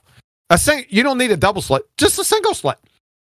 Single slit and a piece of photographic emulsion plate or some type of photographic, something that's going to react to light. Pull the fucking thing way back, right? And as soon as the film's exposed, it's over. You're going to get a little ding. That's where quantum mechanics comes from. It's a quanta, discrete chunk. It's got borders. That's quanta. Sorry, I'm getting fucking frustrated. So these images that you shared are quantitative arranged into patterns. Yeah, it's a collective pattern. That's what they're concerned with, right? The collective pattern saying, okay, these are particles. We already know that. Why are they acting like number two down here? Why are they interfering with each other like? Very important. Waves. And then if you go into the equations, don't go there because they're just describing stuff. But anyway, if you go there, what do they call it? A wave function. What's a function in mathematics? Anyone? It's functioning as? It's a function. Wave function. A wave function is not a physical wave. Wave function is a mathematical term. So people confused wave functions with actual physical fucking waves. See it? You can't put here. It's better that I'll just defer. Hold on a second. Let somebody else say it, not me. You were looking for something. No, I wasn't looking. I'm looking for something now. Yeah. I was going to say something. Keep it up. Keep it up. Okay. Yeah. I'm going to give it up. Don't stop now. We made it this far. So come on. Yeah, I'm going for it. So let's see. We're listening. All right. At 33 minutes after the hour, let's try this one. So, just in case you think I'm biased from Professor Shankar, we'll go to the University of Tennessee first. You ready? Yes. In one dimension, wave functions are often denoted by the symbol x and t, or wavelength. They are functions of the coordinate x and the time t. But the wave is not real, but a complex function. The Schrödinger equation does not have real but complex solutions.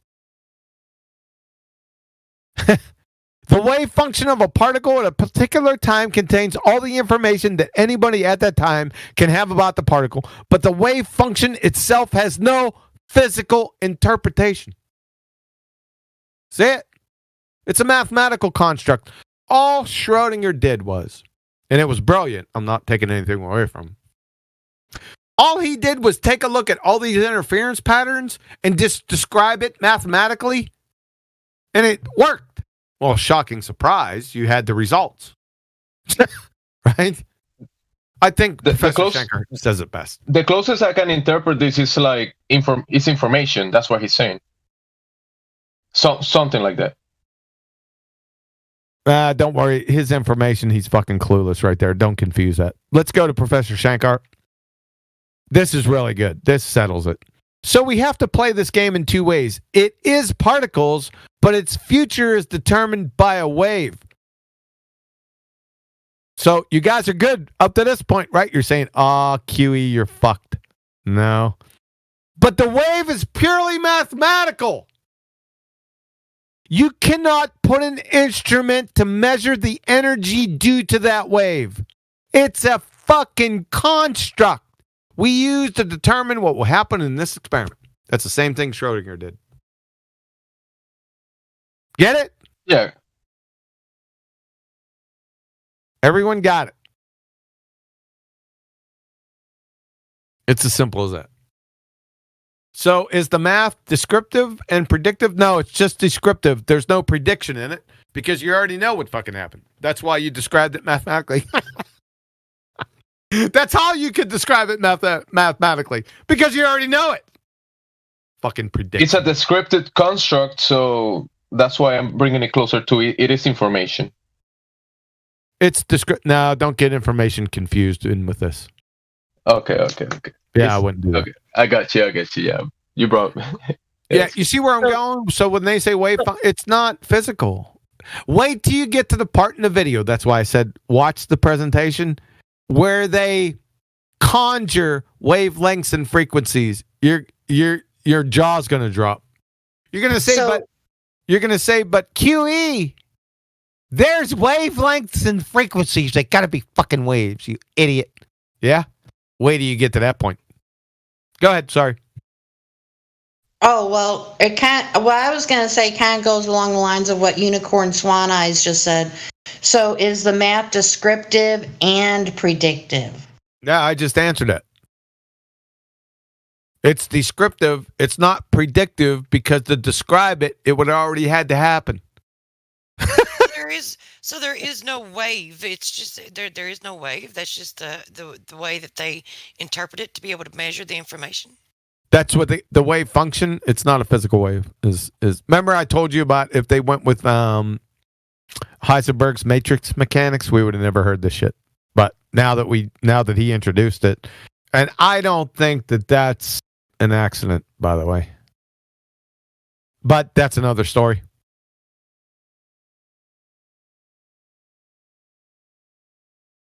Is it coming together? Listen, just watch the presentation. I know I said that about 50 times. Yeah. It's better that way instead of me just going off, jumping from point to point. It's just better to watch that. I was good up until the point until the wave wasn't there. That I was good until then. Like that kind of broke my brain. The wave wasn't where at? Like the wave is like it. Okay, so does that mean that the only way that the wave is just being a mathematical construct and only a construct in which you can measure it, right? Does that mean that the medium isn't moving in a wave form? It's just how they're measuring it and no, they're not measuring it. They're not measuring the wave function. Nope, they're measuring the results on the back screen. They're not measuring the actual. You can't measure. He just told you can't put an instrument to measure the energy due to that wave.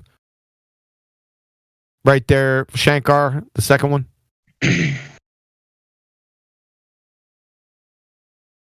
I'm telling you, just relax, right? Watch the presentation about 23 minutes. I go into how they conjure wavelengths and frequencies from this. You're going to be shocked. Just wait. Yeah, I think you're right. I think you've done all you can without us watching the full presentation. Yeah, it's better that way, and to keep me from talking because I'm about tired of it. I got a question. Yeah, this will help you keep you from talking.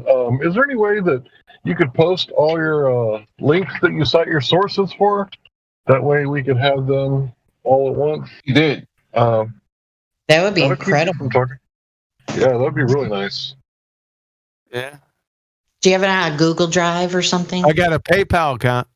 Oh God, dude! I don't blame you on that one. See, that's what I like. I like guttural responses that Miggy just had. He blew his shit right out of his mouth. It was quick. Whatever he was eating, it came out. Oh God. Thanks for presenting all this stuff, man. Yeah, it's a wealth of information. These guys had me going for the past 3 fucking hours. Of course, I did come in and go off on them. Hey, but you were filling your oats, so man. So you got. I shouldn't have done that because I had plenty of work to do tonight, and I'm just not going to get to it. Well, you didn't go off on us. You went off on the dude that was invoking Cavendish. I did. You're right. Yeah. Oh, somebody invoked Cavendish. Well, that's just a mistake. And it wasn't even his. It wasn't even his conversation. He was interrupting a conversation with someone else. And so, anyway, it is what it is. Yeah, Q, you wanted to hold the mic. You wanted to hold the mic, so there you go. You're welcome. Listen, this is deeper stuff. There's a lot of philosophical consequences with this. But we really got off the path of what shape the earth is. I don't like to go down this road anymore. I really don't. I keep it for myself and the members of my family now, to be perfectly honest with you. But I like to talk about flat earth, but eventually we always get here. I don't know why. Here's the reason why. I'm going to tell you why. And I used to start off all my presentations with this little spill. Because most flat earthers, I hate to hurt your feelings, are pretender clowns. All right? I've said this before. And I know, listen, if the shoe fits, you fucking wear it, right? If it doesn't, then you just move on. And I made this 3.5 years ago. I told Adam Meakin, I said, the biggest enemy to flat earth were pretender clown flat earthers. You can go back and listen to it. Because I could see it coming. Right? Here's the problem. You've got the pseudosciences versus the actual sciences. Right? You got the pseudosciences. Paleontology, anthropology, archaeology, geology, evolutionary biology. Yes, I'm still laughing. And whatever that is. Theoretical physics, cosmology, astronomy, and astrophysics. Those are all pseudosciences. They've lied to you. There's no fucking doubt about it, right? And people take that personally. I understand that. I got it. I don't like people fucking lying to me. It's one of my pet peeves. It's on my refrigerator. I'm gonna rip the guts out whoever does that. It's severe contempt, right? And I understand. I got that. But what happens is they have no acumen. And they take the actual sciences, quantum mechanics, genetics, biochemistry, parts of biology, and parts of chemistry. They take those actual sciences and put them in, because they're sciences, they put them in the same group as the people that lied to them. And they throw the baby out with the bathwater. Big fucking mistake. That's the root of the problem. Because they don't know what they're fucking talking about, the people indicting the actual sciences. Now, I'm not giving them a free pass here. There's going to be a caveat here in a second. But that's the problem, because they don't know their ass from a pipe wrench. I could tell right away. Now, here's the caveat. Quantum mechanics, genetics, biochemistry, chemistry, and biology, they don't get a free pass just because I said so. Each fucking claim from those disciplines that I just said were actual natural sciences got to be validated by experiment. Every single one. If you make a claim, experiment. I need to see it. Now, you don't have to do it. Give me the paper. Let me evaluate it. Right? Let me see it. You see the caveat? Because you have a lot of pretender clowns in those disciplines too.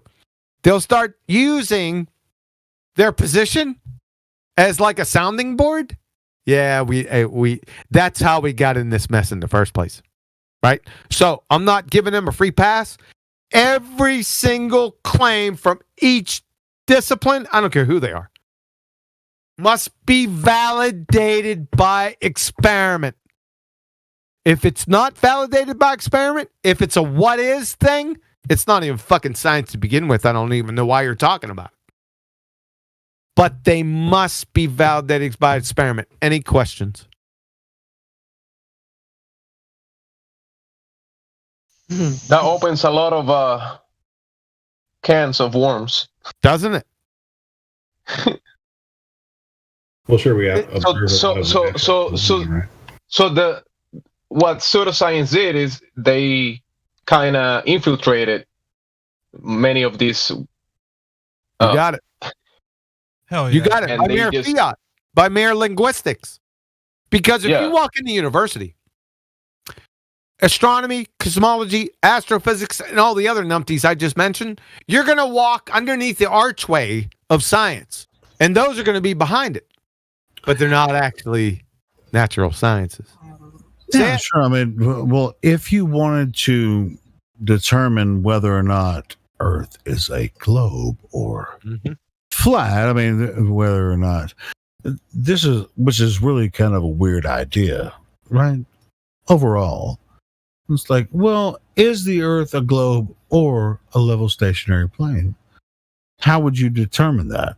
Would you use the scientific method to determine that? Nope. Yeah, we know that. Nope. People with logic and reason would say no. Hey, QA, I got one question for you. When it comes to Oh, shit, man. It's like QE night. Can you fucking divert to somebody else? it's this question. I just want your definition of particle, and if it goes along with what the narrative is, it's a mass or matter.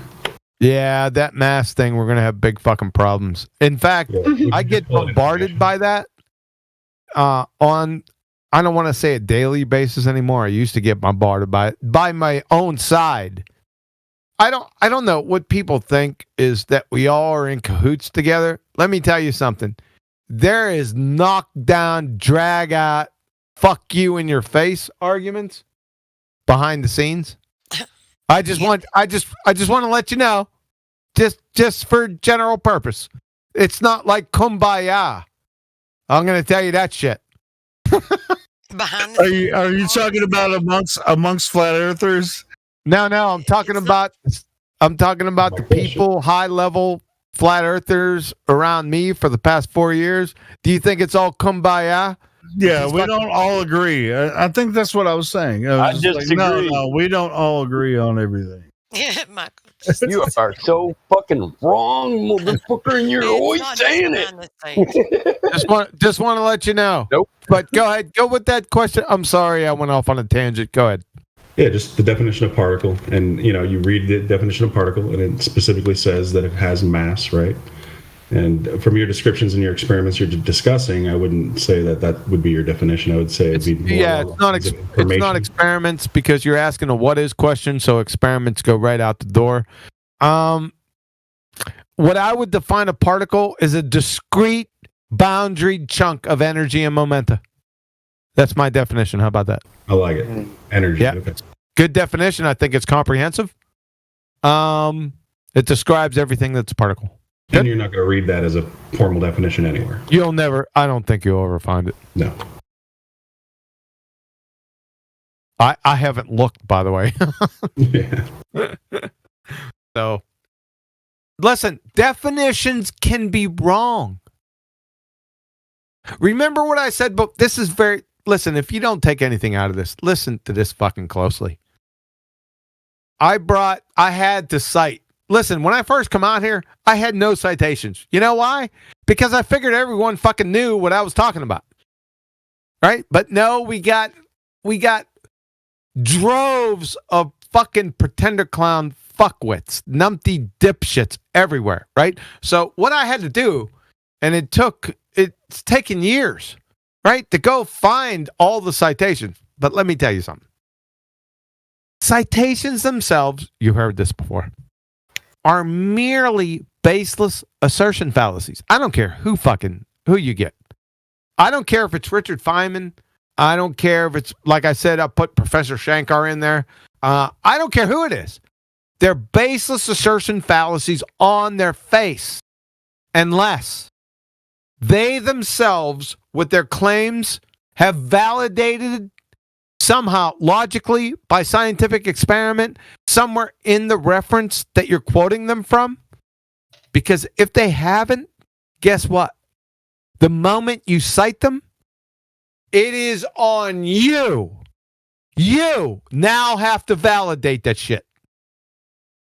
The citation isn't the argument. It supports the argument, but they themselves need supported. Does everyone got that? Hell yeah. 100%. Thank you very much. If there's anything that didn't get through, I hope that got through today. Dude, I love that, QE. That right there is a solid argument right there. Isn't it? Gold bar, man. It was. I mean, that's just like, wow. Yeah. Isn't it gold? If you're going to make a claim, you better be able to back it up. Well, that takes But me back gravity. to the definition of the adaptation / evolution shit, right? Because to adapt, like there are changes that go on, but to infer and that into being what which there is, I mean, there is no definition of evolution, but they infer that it is one kind over time changing into another, but there is no like this. And but to me, I have an issue with the adaptation part, like saying that it doesn't exist, or the definition meaning that it's modified into something else, because it's not like that. That's anyway. It's whatever. Yeah, if you're going to make a claim, bring either a citation that you can back up with your own personal experience, or a scientific experiment, and this that you can quote or whatever. All of that should be verified. Because once they corrupt the word with a definition that I don't know, I don't want to get into the evolution thing right now, but it's whatever. You're gonna try to make me talk for the next 2.5 hours on fucking evolution? Or are you kidding me? No, because I mean, it's like there's when you read all the shit about evolution, none of it actually, they don't actually state that it becomes changes from one kind to another. But we do have, like, remaining within the kind that you are, right? We're talking about not like a dog becoming a cat or anything like that, but there are changes that do occur. And they do adapt to their environment, and so there is adaptation. But adaptation does not mean what they infer evolution to be, where it changes from one kind to another. Not evolution. That's not evolution, and the answer is evolution. What's that? They infer that though. Truth prevails. They don't infer it. They conjure it. The answer is no. Let's not talk about evolution. I think that went on for about 3 hours earlier. Yeah, but Really? that's just another. It just rubs me. It just bothers me. It really fucking bugs me. Yeah, it does me too. I ain't gonna lie about it, but it's just like I don't know, man. It's freaking evolution. Got any Globers in here? Mickey, thank you. So the voice channel. Listen, to answer Miggy's question. The voice channel has been limited to 40 people, so nobody else can join. At that. How did that happen? So guys, hold on. To all the moderators, we can tell them to enter any other VC. Then we can right-click on their name and move them in here, no matter the limit. Okay. Hey man, it used to be less, wasn't it, Mike? At a certain point. It was. Yeah. We messaged Indio. We're waiting for him to boost it up. So none of us. Meanwhile, watching the live stream. YouTube. I thought you were gonna say. Meanwhile, back at the ranch. Yeah, I thought you were gonna say too. Yeah, fucking go to the live stream. Rumpus and me all day long riding a pony while he's fucking doing it. I ain't gonna lie. This is the first time I've done it. I have to go to work tomorrow, so I'll be one less. I'll see you guys on the morrow. So thank you Have a guys. good one, man. Helio. You guys are great. Did you mirror my video? Me? Yeah. Which one? I mean, you have like shit. MC Tune. The MC Tune video. I'll put it up. I mean, I'll put it up. Thanks, man. Appreciate it. No problem. See you guys later. See you, man.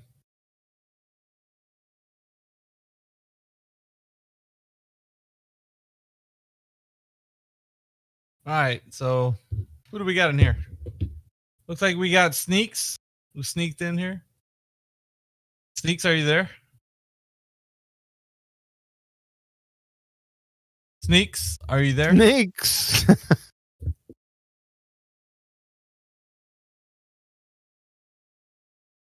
Guess we got a shy one. We got a shy one there. He's probably going to answer. What else we got in here? Some names I haven't seen. Okay.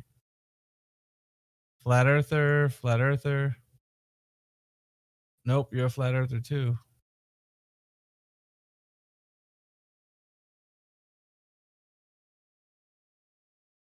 Now, if we could just get the globes out of the classroom, I think our job will pretty much be done. Yeah, lately we've been getting some real numpties in there, haven't we? Some real sophists, man. Like, what the hell? Oh, man.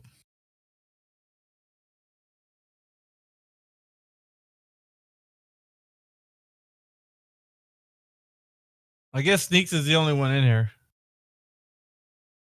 That's all right.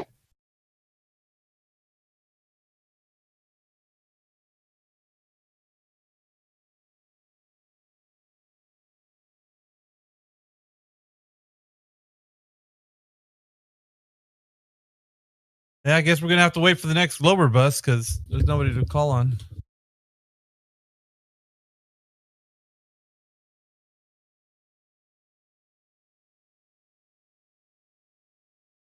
Did I just kill chat? I think I did. Yes. Meggy, Thank you. Meg some shit up, man, because my voice is about ready to go. Yeah, man. No. You've been killing it, man. Good stuff, though.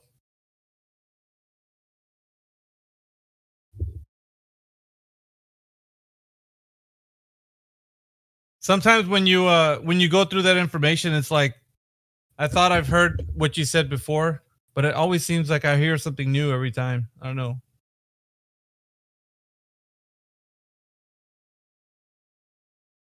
Yeah, if you want to hear more, he has a PayPal. Yeah. I just came across it. It was just right there. Yeah. Listen, you don't live with my wife, so all I'm saying, there you go. Yeah, we just play dumb and push QE, so he give us the answer. And the citations. Yeah. And And then, people like- did that before, you sons of bitches.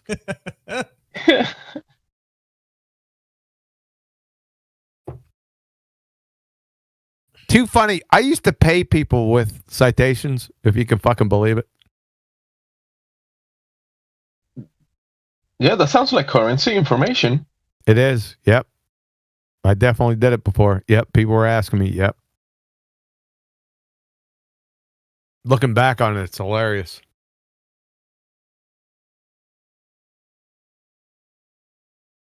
Information holds value.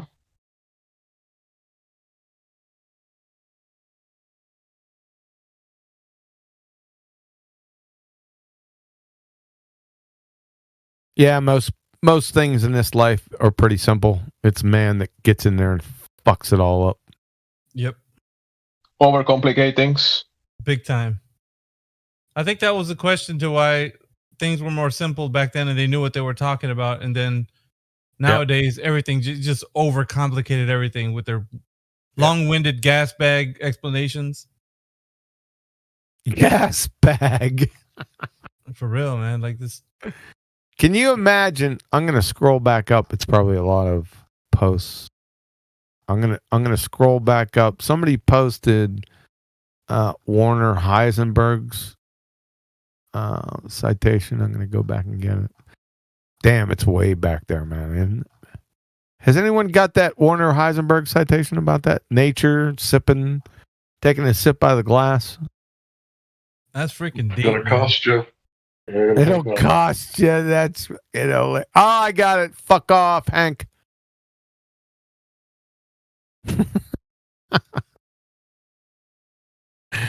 Let me copy this. All right, there we go. All right, let me put this back in. Somebody already probably did by now. Let's jump down to present watch. Some smart ass already put it in there. No? So if someone found it before you posted it and they posted it for you, then they would be a smart ass. Here, let me post it. So, So this is Werner Heisenberg. The first gulp from the glass of natural sciences will turn you into an atheist, but at the bottom of the glass, God is waiting for you. I like it. Yeah, I like that one. Yeah. Uh-oh. Now, let's say Werner Heisenberg was alive today and he was giving his Nobel Prize speech and he said this. What would happen to him? Probably get mobbed. Yep. Shocking, isn't it? Yeah.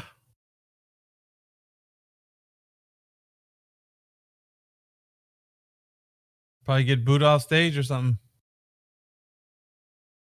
Yep. Just saying. But there's only a few, man, with The Last Stand that will stand up against all the, the masses who have been indoctrinated. So it's, yeah, there's only a few left, man. There's not that many. Nope. Heisenberg, you're talking about the upper seated room. Yeah. Yep. That's all I got. If you'd say that, he'd get tar and feathered right now. No doubt about it. Everyone knows it as absolute truth, right? Like I told you, they knew more about reality in the 1920s and 30s than we do now. I like how you said it was a mathematical construct, yet they're making it seem like it's something physical. Yep. So wouldn't it be apt to say, prove it, and they wouldn't be able to do anything about it? No, most people are just parroting what they've heard others say or just lapping up the surface puke from the wiki Google scientists, right? And then regurgitating the surface puke. That's all they're doing, right? They have no clue what they're talking about as we expose them here every day. But Heisenberg, that's a different animal. I mean, that's when I first read that, I said, yeah, because I knew Heisenberg was all that in a bag of chips. Because not because of what he said, but from people that work with him and what they said. That's how I knew. It was a real McCoy, huh? He was the real McCoy. Even Feynman, like I said, I don't want to get into it, but even he said all of quantum mechanics is just a restatement of Heisenberg's uncertainty principle. All of it.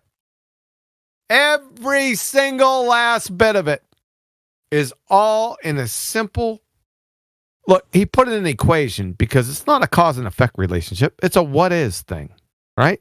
But all of quantum mechanics can be stated with that simple fucking equation. It's real simple. I'm not going to get it. I'm too damn lazy. My cat's bugging me. And I'm not explaining it either. Fuck that.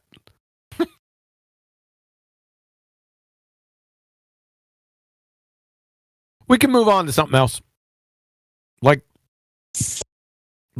flat earth, flat. Matthew, what's up? Flat, non-spinning, geocentric,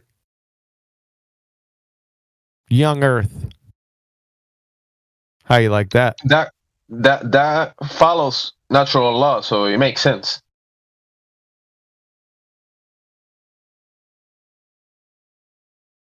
Jenny says, "Oh boy, open up another can of worms." Yeah.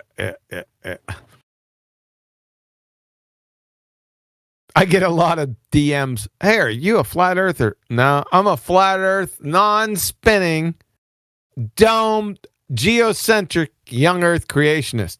Get it right. You think that puts a target on my back somehow? QA, sometimes I tell people when they ask me about the Earth, I tell them flat, level, motionless, contained, dynamic system. Is that okay? Yeah, I would suppose so. Yeah. get ready to back that shit up. Yeah. Yo, do you guys think the Earth is a frisbee? No, it's not a frisbee. God. But what do you think the Earth is? Fat I Babe? think it's a frisbee. Why would you say that? Because that sounds very redundant. Well, I mean, frisbees are cool, so that's why I think that. Yeah, but nobody cares about that. Useless, Man his ass. No, but like when you throw a frisbee, it's like really cool. Hercules Why did are that you too. still talking, dude? Okay. Shut up. Yeah, Well, but I mean, Earth is like, not I'm moving. just expressing my opinion, dude. Yeah, but your Earth is opinion not is a- worth nothing. When you're in a forum that's full of intellects and you're just No, that's not very shouting nice. You're down- hurting my. Shut up. I said shut up. Silence. Silence. Silencion. Seize him. Go get a real Glober in here, man. It's just Fat my Babes. opinion. It's my freedom We of don't deal with speech, we don't deal with man. people like you, Frisbee- man, coming in with that. Frisbee Earth. Silencer. We're not dealing with no frisbee. Yeah, I'll be Earth. sad. We don't have time for a meeting with the frisbee earthers. Hey, check this out, Sonny. Check this out. You know, Earth as a frisbee. Now, who is going to throw this Earth? Because frisbees are designed to be thrown, right? Earth itself is actually designed to, it's a stationary object. So, who's going to throw a frisbee? So it's not a frisbee Earth. It's not moving anywhere. It's Throw it here, always I'll been catch here. Where are you going to catch it from? Wherever you throw it from, what the fuck? I guess I don't know. I mean, it's like that was really a silly question. So I'll do some tricks too. Earth is not a frisbee. No, of course not. That's a really silly question. Frisbees only work on a flat Earth. Hey, Correct. Fat Vapes, if you're listening on YouTube, go get somebody that knows about the globe and tell them to come in here because your useless argument didn't do anything. Where the freaking Bro, Glober's you're at? talking to the ghost in the machine. Yeah, he's usually See, when they dip, they usually listen to YouTube to see what we're saying. Oh, he about didn't dip. He got Anchor dipped. Chris trying to communicate with him.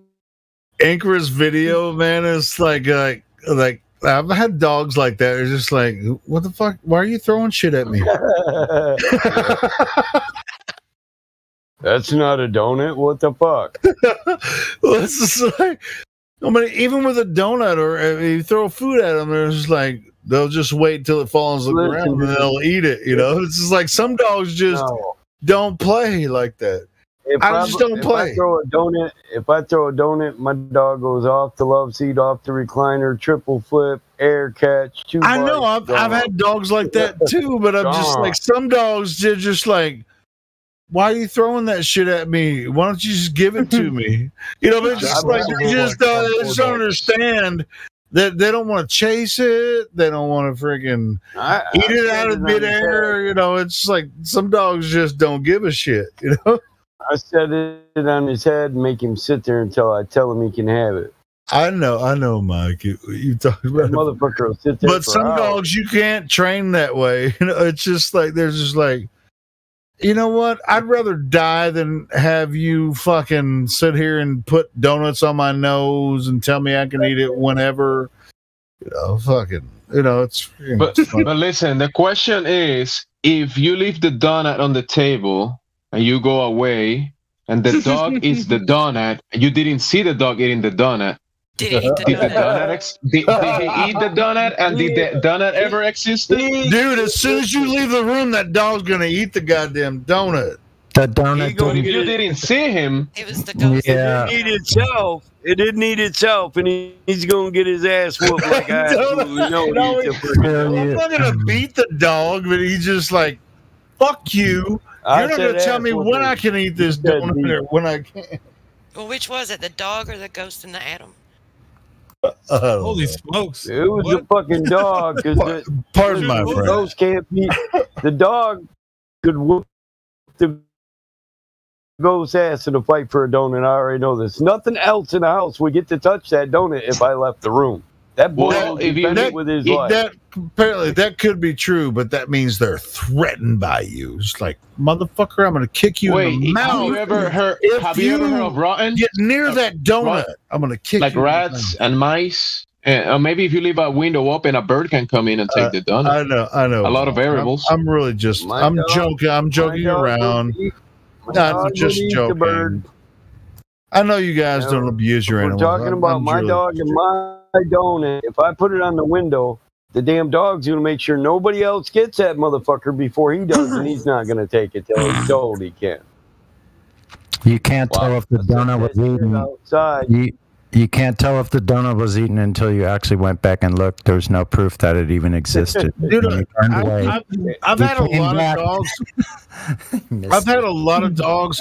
Some of them like to fetch. I think 50% are fetchers, and it's like you throw it and they run. They'll bring it back. Well, I mean, they'll play around or whatever. But it's like only 50% of dogs are fetchers. Prove it. It's the Heisenberg donut uncertainty principle. There you go. See, Sonny, how many dogs have you had that are fetchers?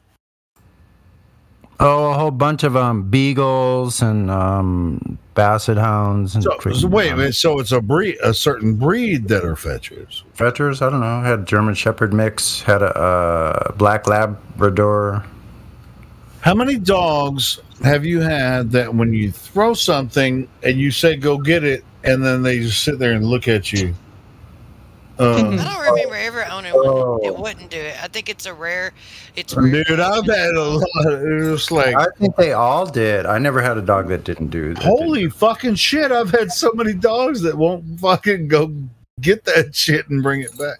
Now, whether or not they bring it back and let me grab it or whatever, I've had so many dogs. They're just like you throw it. It's like here's your toy. Here's your toy.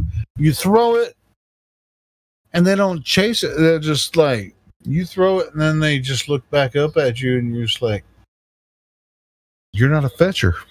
Well, I really don't have a dog in this fight, so. I bet you. Dude, I've had so many dogs that just like I don't fetch. I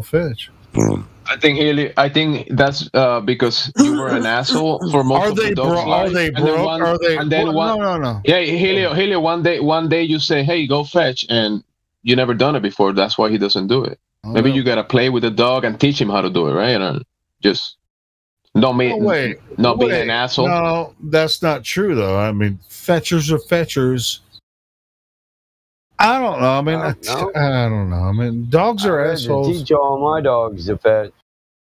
Yeah, but can you teach it They on naturally to fetch? play with stuff. They don't naturally bring it back to you. But there you go, Helio. do There you go. right. If you teach him to be lazy, they're gonna be lazy, bro. Listen. He said they don't naturally bring it back to you. Yeah, I'm yeah, talking because about the dogs. You came. I'm You talking came about 10 the years. dogs. You came.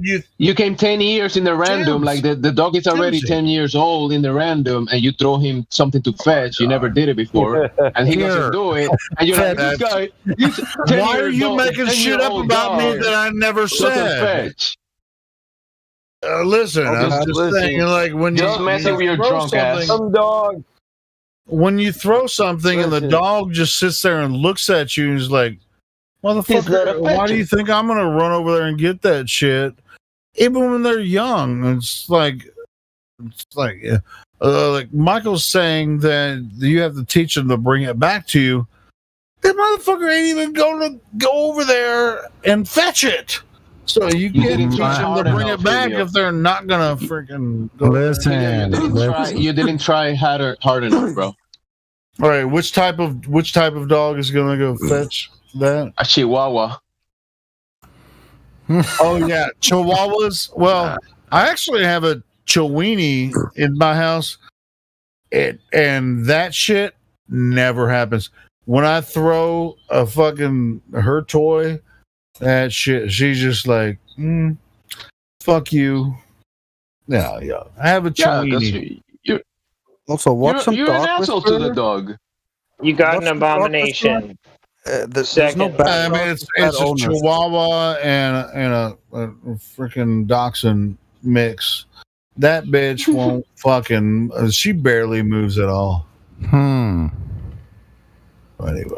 so yeah. She don't want to be anywhere near you. She barely goes outside. It's like My dog would fetch things that I didn't even throw. It'd like bring something back and go get a rock, and the rock got stuck in my dog's mouth. I had to go fetch it out of his mouth. I'll tell you what. There was a friend. You to fit. You got stuck. Listen. I was a little kid. Then my dog, it got a rock stuck in his mouth, and he couldn't like open or close his mouth. It was stuck in his mouth. There was a friend of mine I lived with for a while. He had a really small Chihuahua. This fucking Chihuahua, you could take a laser pointer.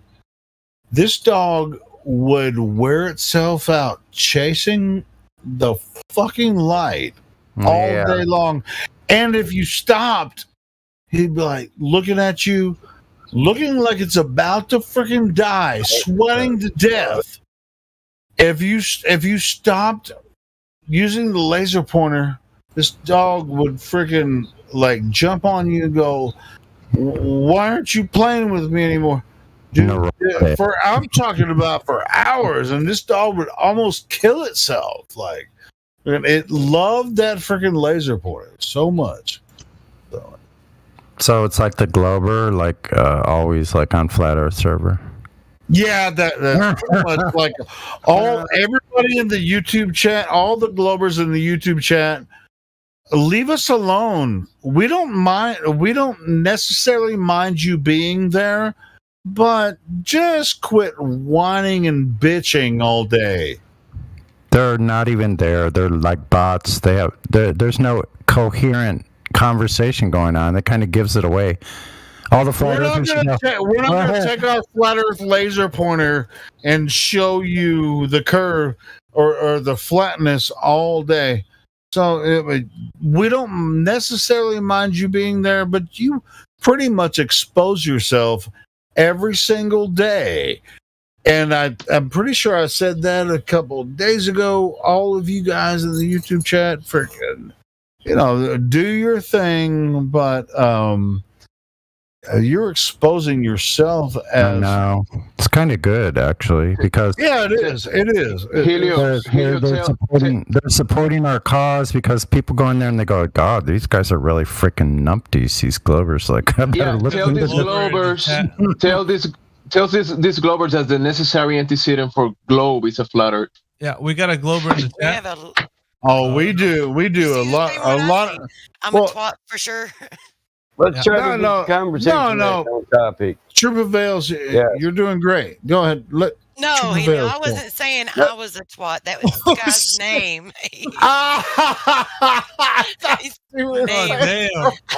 So if we can, back to the Flat Earth. Come on, Miggy. Yeah. I thought for a second she was saying she was a twat because That's what I thought too. I was like, I was gonna agree, but yeah. Come on. But that's because you're numpties. I thought for sure she was saying that when I sat down. I was cracking up. I was like, what? Yeah, that's why I was like, holy shit. But anyway, all right. So not having to repeat his name, like the whole name, I'm just gonna say I'm gonna call him Ima. So Ima, are you there? What about Yura? All right. So you have control of your mic. I just unmuted you. Are you there? Ima, are you there? And Jemima? Hello. Hello, And Jemima twat, get your ass in here. And hello, I'm a twat for sure. Hello, I'm a twat for sure. Oh, I saw it light up. Oh God. Is that a laugh? Yeah. Well, I mean, they should be embarrassed since they just talk shit but never actually bring anything to the table. So was this guy in your live stream, Emilio? I don't know. I'm not paying attention to that. I'm just like sitting back in my chair, just talking. If you were the one in the chat, can you flash your light twice? Blink twice. Yeah, blink twice. If he's not responding, we'll go to somebody else. We got a sexy username in the chat. Sexy username. You have control of your mic. Yeah, sexy username was in here earlier. Yeah, I'm here. Hey, how's it going? What do you think about what happened in the past couple hours? You've been here for a while. God. No, I had to go away. Oh, okay. Cool. So you weren't listening. Cool. No, sorry. Sorry. So what brings you to the 24/7 Flat Earth Discord? Just new ideas. Okay. And what is your opinion of the shape of the Earth? Spherical. Spherical? Yep. And do you believe that you have any evidence to support that claim that the Earth is spherical? Or do you think you just believe it straight out? No, my observations show to me that it shows spherical. Observations? You've made these observations, or you've seen images of what you would consider? I make the observations. By the way, your mic is kind of breaking up a little bit, so I don't know if it's your connection. Probably is. Sorry. Right. I'm on an iPad, so. Yeah, not a problem. So you're saying that you made these observations. What observations specifically have you made? The way, happy to say. Okay. The way everything moves together. A bit more specific. The way the sun moves, the way that the earth moves, the way that the clouds move, the way that things move. Okay, so the sun, right? The sun and clouds we can perceive to be moving above our heads. The earth we cannot perceive to be moving. So that was one of the things you just said. You saw the earth move. When have you seen the earth move? Well, we watch it move every day as What's things that? change. So we watch it move every day. Okay, where have you seen the earth move every day? Sunset, sunrise, and during the day. Right. What are we watching when you said you see the earth move? Is it the sun moving across the sky, or is it the earth moving? No, it's the earth moving. Okay, how can you know for sure it's the earth moving? I'm gonna put it. Take your time. No, it's just Wait. She just used the word product. She just said product. Oh, I didn't hear that. I didn't hear that. I thought I heard her use the word product. I don't think so. No. Okay. Go ahead and tell me how you said by watching the sun you see the earth move. I don't know if you were looking for some information. No, just observations like how it moves. Right. As to how it should move on something different. So it should move. So that's a bit suggestive. Have we seen it move? Have you seen it move personally? Was your observation of the earth watching the earth move? Or are you seeing other things that would suggest that the earth is moving? Other things that would suggest that the earth is moving. Ah, correct. So with that suggestion, now we're going to have to see if there's any way we can solidify that and actually see the earth moving. Is there any way to do that? Just watch the sun. Okay, so we're back to watching the sun. But the only thing that we can tell from the sun is that the sun is moving. If that's what you wish to believe, you're free to do that. Well, it's not a belief. It's not about a belief. It's about what we observe. Sorry, Biggie. I'll shut up. I'll shut up. All right. You're fine. Sorry. Go ahead, Sexy. Yes, Helio, shut up. Thank you. If you wish to state that that's the truth for you, then that's fine. Oh, it's we wouldn't call it the truth for me. We would say that is what we observe. So if you and I stand outside, our observations, when we look up at the sky and we see the sun moving across, we're both going to say that the sun's moving across the sky. At no time are we going to say the earth is moving. So our base axiom is that the sun is moving across the sky. Up until you get to a sunrise or a sunset.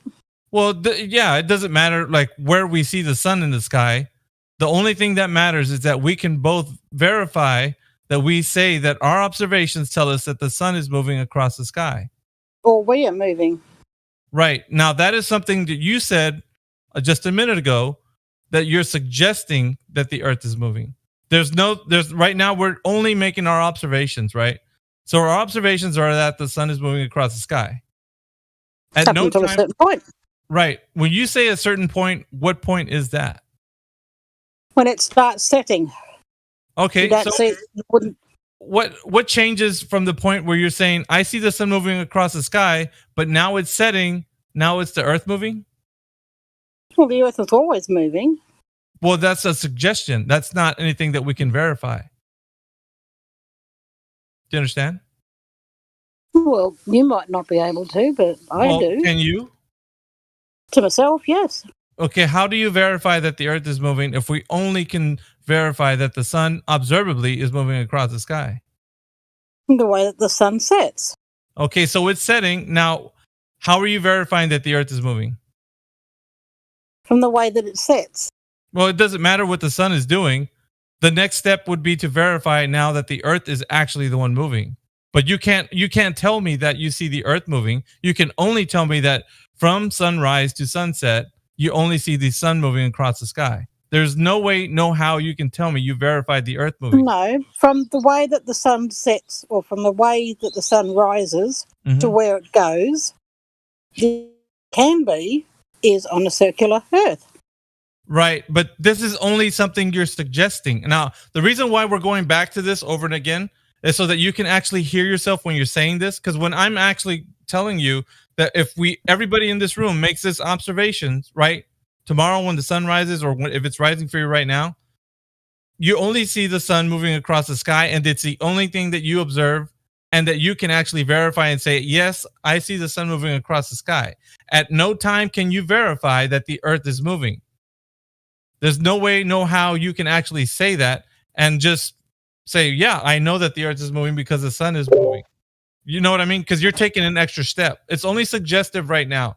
Until you get to a place where you can actually look back and see the earth moving, the only thing you can say right now from your base axiom is that the sun is observably moving across the sky. At no time can you say that the earth is moving. That doesn't make the earth flat, though. Well, that's not the point. The point right now we're getting to is the understanding that I was asking you, what evidence do you have that the earth is what they're claiming it to be? Yeah, but it's not just one evidence. It's the whole lot put together. Like it's not each individual part. Well, you gotta make it step by step. Let's just put this to a side for now. We've already understood that we can't verify that the earth is moving, right? We'll just put that to a side for now. Is there any other evidence that you have that the earth is what they claim it to be, right? Because this claim is what they're telling us the earth is, right? It's a globe, it's spinning, and it's in a vacuum of space. So is there any way, other evidence that you can give me that solidifies that the earth is what they're telling you it is? The claim. Miggy, could we stop for just 1 second?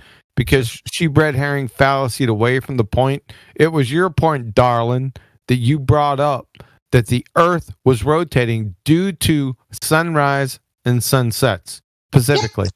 Yep. Yes. Correct? That's one of them.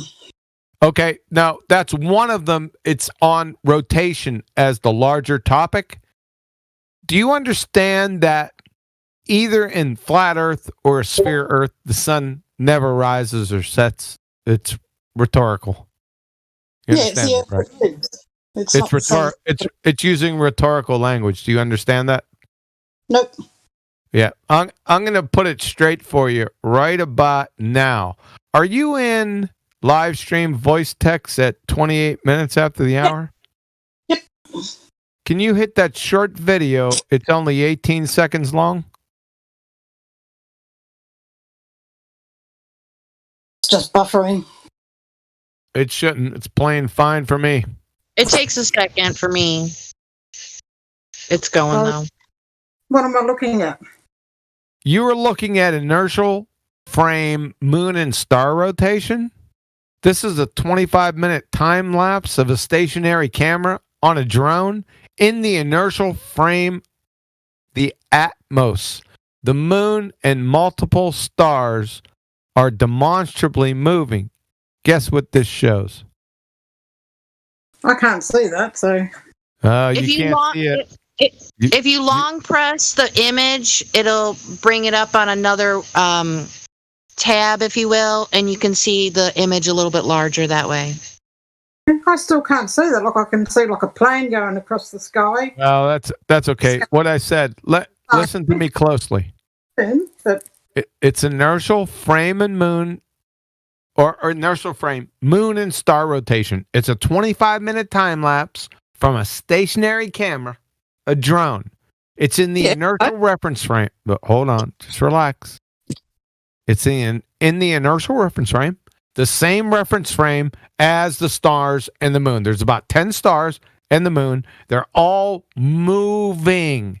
But the drone is in the inertial reference frame, the same reference frame as the moon and stars. According to what you just said, that the Earth is rotating, that can't be. Because as soon as the drone goes up and the moon and stars are rotating, that means the Earth is stationary, love. I don't get that. Yeah, everyone else has. Well, the drone is no longer attached to the Earth, but the stars and the moon still move. So the movement isn't dependent on the Earth's movement. This is what this shows. Thanks, Mike. And how is the drone stationary? It's hovering in one spot when it's taking this video. Now, how do you know that it's hovering in one spot? Because we're on the drone looking at it.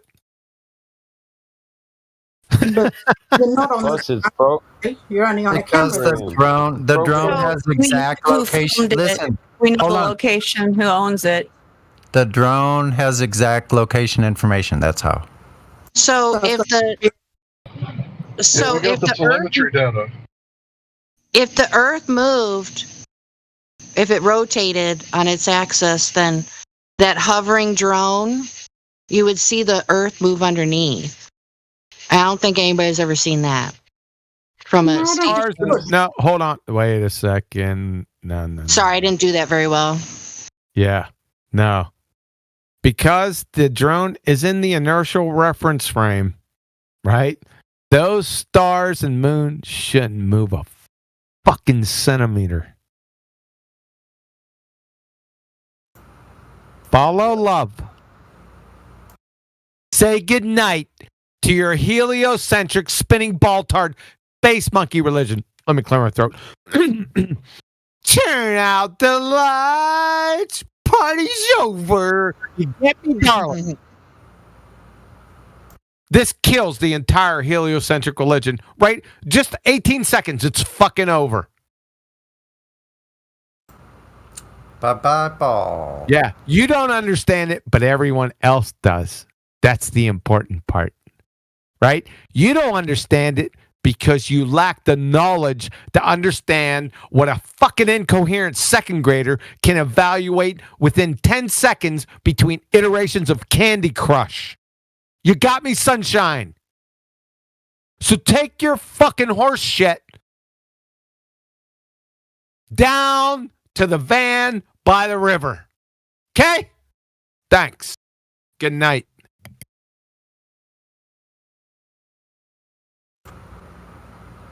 Okay, so what I think Miggy was trying to go into,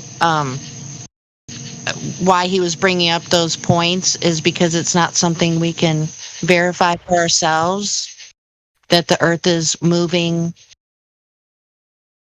or rotating. You know what I'm saying? So I don't want to ruin what Miggy was doing, but. And I put an exclamation point on it. Video proves it can't be the ground moving. Yep, it's over. If you didn't get that, my dear, that's the problem. It's over. There's nothing that she could say. Yeah, What's she, she gonna but say? she understood, but she didn't want to come to the realization. It's as clear as day. I mean, you can't argue that point at all. If you want to keep your religious ball belief, that's okay. We don't mind. You can do that, but that's what it is. You have nothing. And that just blew it in, 18 seconds, you said, right? Yep. I love that video, by the way. Yeah, it's one of the 3 points. You can't do anything about it. It's over. Done. I love it when it's simple like that, don't you? Yeah, I do. I wish they had shown that on Brandon's channel today because they spent an hour arguing over Coriolis and bullet drop. And it made me angry because nobody just put it to bed instantly. What did anyone define it? No, Of course not. And then, of course, Rumpus went all over rumpusing about what it is and how it's proof of the globe and blah, blah, blah. It was awful. We said, of course not at the same time. Yeah. Who was the Glober that was in there? Oh, Rumpus and I don't know who else. Everybody was rumpusing and doing whatever. What a fucking dipshit. He could. Oh, Biodual. I bet he Biofull. He got his ass handed to him in here. Oh, I know. I was there. Yeah, you did it nicely. You did it very nicely. What a freaking train wreck, Biodual. But yeah, they went on there and played their whole, there's Coriolis again, and showed some guy shooting across the difference between shooting north and south. For fuck's sake. And the drop of the bullet changes if you change direction. I mean, it was just a bunch of bullshit for an hour. Retards. Yep, retards. They're lucky Al wasn't in there. Oh, you would have crushed it. That's why I was hoping you would show up because it was so stupid. Yeah, too funny. I almost loaded that video before you got to it, but you beat me to it. Oh, really?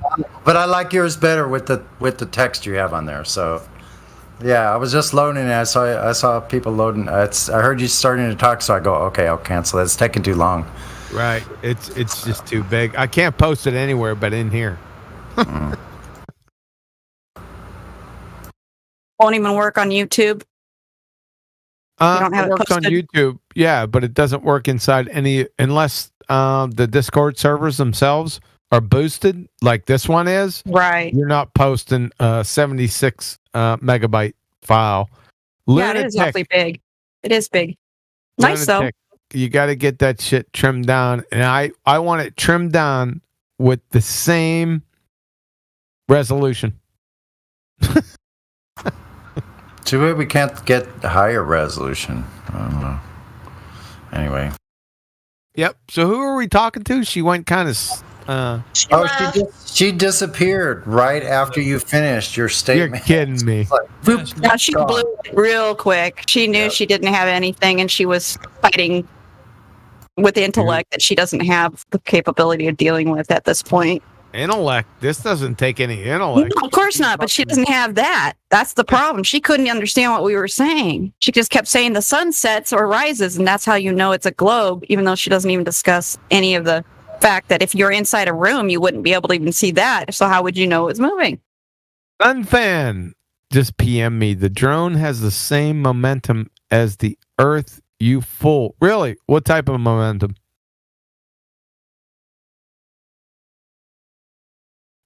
Is Sunfan in here? Nope. I don't see that. I'm sorry about that. I thought he was in there. Go ahead. Continue. Yeah, so too bad about the Earth not moving part. Yeah. It's really a shame. Earth ain't moving.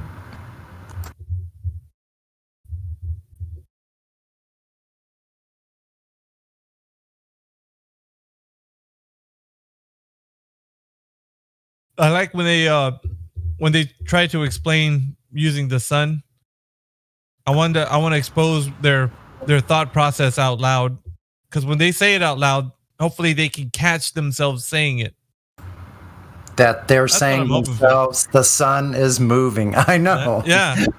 If you say it enough times and you've been deceived by this globe lie, eventually you're gonna be like, wait a minute, I'm saying the sun's moving.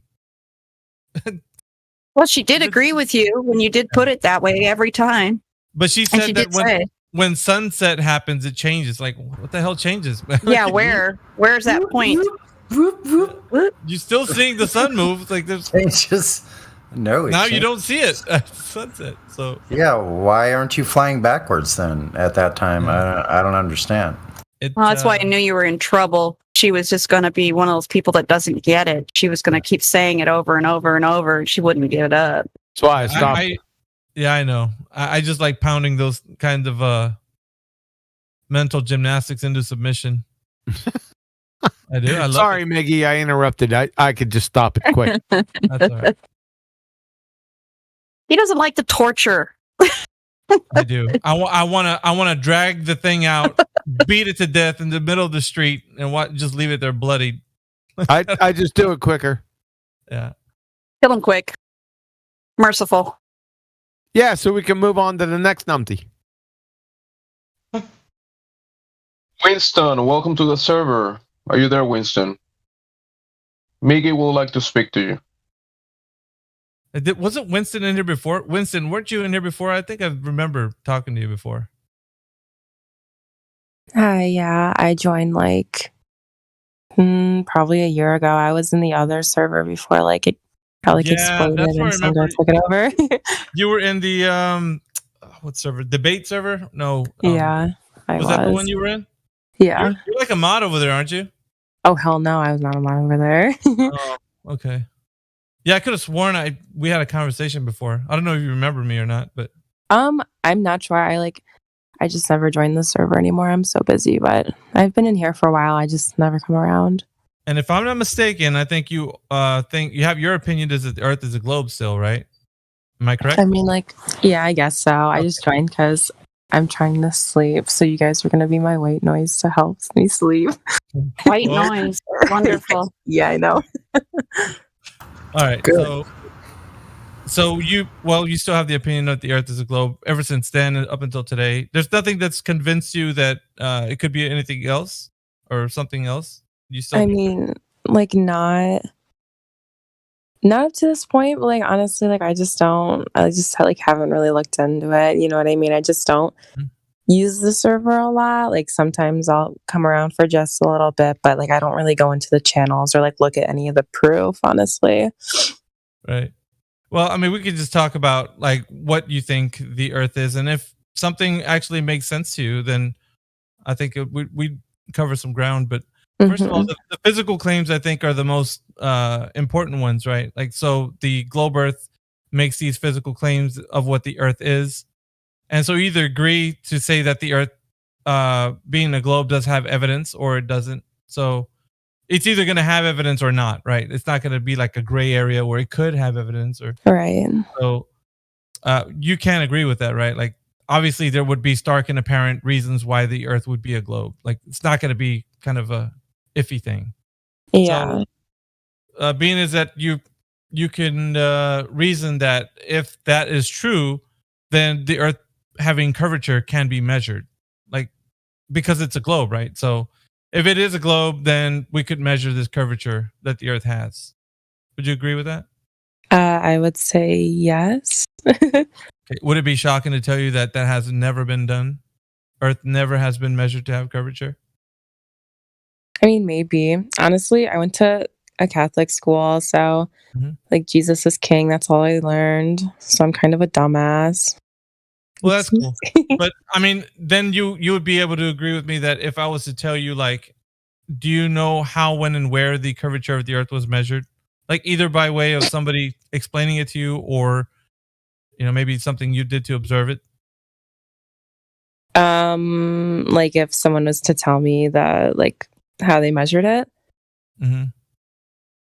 or just like something you read, or that maybe a teacher told you, yeah, this person a long time ago measured the curvature of the Earth. Like, I don't think so, honestly. I don't think it was ever something that I remember learning about. It was just like something that I've always known, like just from like a young age. It's like that's like some, like, one of the first things they teach you when you're like just a little child. I don't remember, like, I don't have like a vivid memory of it. So they basically shove these ideas in your face and say, like, hey man, believe this, and you're like, all right, because that's what they do to everybody, right? So it's period. Surprising that they. All right, so that claim has never been tested to be true, and I can tell you that because if I was to ask you to see if you can find that information out either now or later, you wouldn't be able to. It's an impossible task. So I can assuredly tell you that that claim is not founded. You wouldn't be able to verify that claim that the Earth has measurable curvature. So that's number one, right? I'll go to two more physical claims, and then I'll let you kind of think about it, and maybe you can ask questions to somebody that later on. All right. So the second physical claim would be that the Earth is spinning on its axis or axial rotation, right? But if that's the case, if the Earth is moving, then we'd have to be able to verify that as well. It's a physical claim. Earth is moving. So if that's true, then how can we test or detect that the Earth is spinning on its axis? Is there some device that that we can use, or how can we find out that the Earth is spinning? Do you know? No, I honestly don't know. Okay, cool. So then the physical claim that the Earth is spinning on its axis, that's moving, it's rotating, that can't be founded. Like, there's no way that that it's been tested. So it's just a belief that you have that somebody told you that it's moving. All right. So on to the third and final physical claim. They say that the vacuum of space, so that Earth being a pressured system, right? The air that you and I breathe is pressured. So they say that pressured system is next to this vacuum of space. So how is it possible that we can have gas pressure without a container? Because obviously Earth being a globe, it's an open system, and rockets can leave and go to the moon. So it's an open system. So how is it possible to have this gas pressure where we're at and there's a vacuum of space right next to it? Because, by all physical natural laws, there's no way that can be possible. You can't have gas pressure and not have a container. The necessary antecedent for gas pressure is a container. So, think it's possible to have gas pressure without a container? No, that's a very good point. Okay. And well, that's the physical claim, right? So if they're able to tell you that the Earth is a globe with the vacuum of space that's all around it, then it would have to be some way testable that they could tell you that you can have pressure with next to the vacuum of space and not being contained. So that can't be done. There's no way possible. So those are the three physical claims. And if you wanted to challenge somebody on those claims and say, hey, man, is there any possible way that the Earth can have gas pressure without a container? I promise you won't be able to get an answer for that question. So all these things that you've been taught about the Earth and what it is are all just it's not founded. It's all just lies. Yeah, thanks for that. Yeah. And until either you or somebody can actually prove it, there's no way that these physical claims can be met with any evidence. Does that make sense? Yes, it does. Okay. Yeah, I just wanted to challenge your idea on that. And so if you have any questions or you want to talk about anything I just mentioned, you can do so.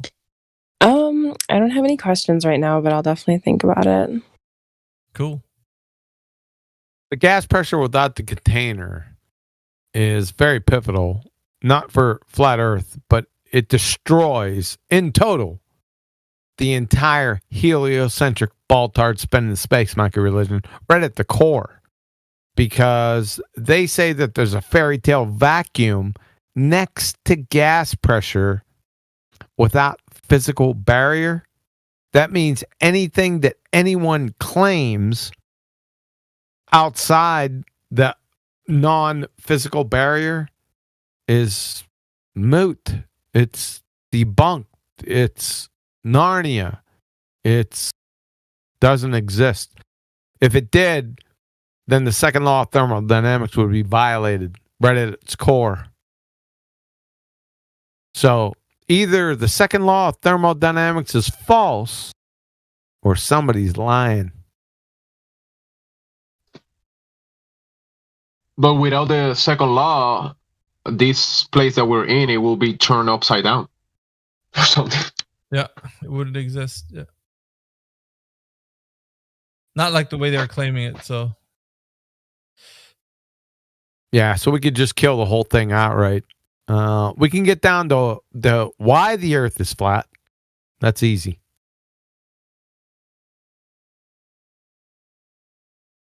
and not rotating. We already just went over that. If you want to scroll back or rewind about 10 minutes, that'll square that part away. But the Earth is demonstrably flat. And we can prove it. That is all.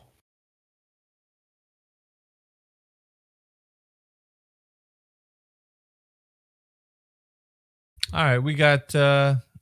Issei? I don't know how do you spell your name or say your name? Issei? Issei? Issei. Issei.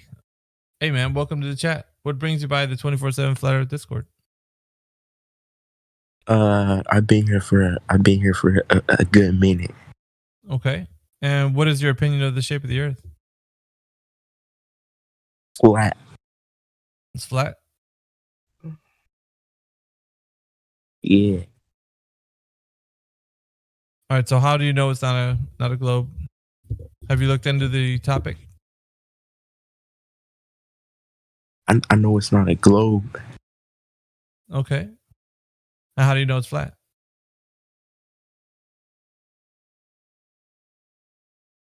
Because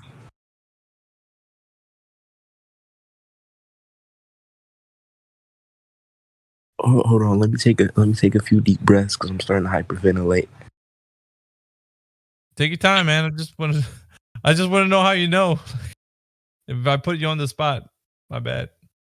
Through your nose, deep breath, in, and exhale. Gypsy. All right, I know Just because hold it. Just hold it for us a few seconds. Go ahead. All right, I know because like when you go to the beach, right, and you look straight, there's no sphere. I watched like a video. I watched like a video. What video did you see? Hold on. I'm gonna find it right now.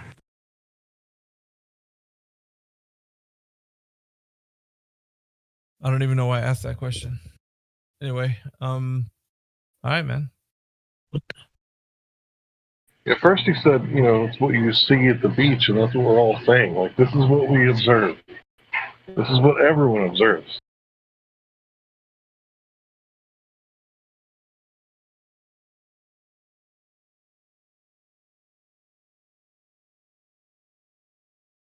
You can send me the video. I wanna watch it.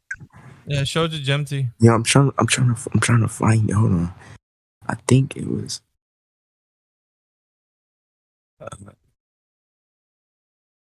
Oh, I found it. All right, I got it.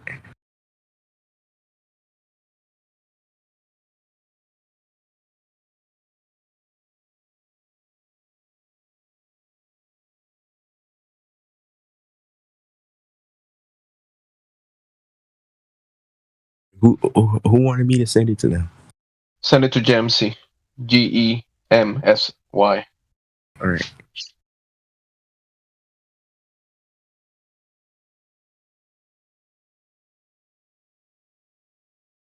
Good morning, everyone. Oh, snap. Good morning. What time is it for you, Roger? Just before 7 o'clock in the morning, Oh, shit. like 7 Damn. minutes. 7:47. It's a bewitching hour over here, man. It's 11:53. Your clock's all fucked up. Yeah, it is 11:53. In the future, guys. Yeah, mine's 9:53. So yeah, you guys are all jacked up. 7:47. What? That's a trip, bro. Is the sun above the horizon? California dreaming, man. Oh, you got that song stuck in my head. Damn it. Uh-oh. I got that song in my head now. Shit. Here's a trick. Hum the song in the opposite key. In other words, if it's a major key song, hum it in a minor key. If it's minor, hum it in a major key. I don't know if that's going to work. It's going to just intensify the... No one can do that, man. Actually, somebody probably could with perfect pitch. They could probably do that. Sonny, did you took your medications today? Shit. I don't take medication, man. I don't need any of that shit. He's high You on play life. any guitar? You had your ride on the bike? Yeah, that's right. I did. Everything normal? I had both guitar playing on the server and then a bike ride. Yep. Yeah, I heard you earlier. That was good. Thank you. So what happened from then to now? From then till now, I came home. I treated myself. I spent too much money and bought myself a big, huge pizza. And I had pizza. And are you speaking a different language? And a cold drink. And yeah, just relax. Listen to you guys a little bit. Watch a movie. Watch a movie. I don't know if you want to hear about a movie review. It's probably stupid.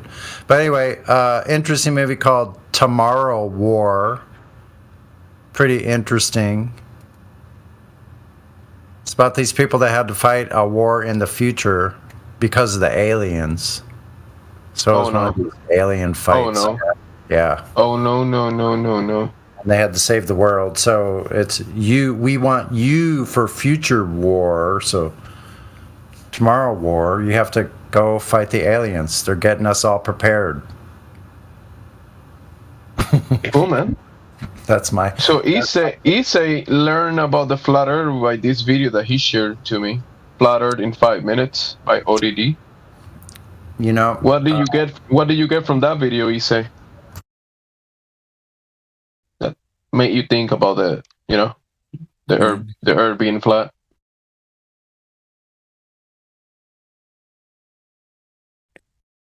Issei. Man, I get like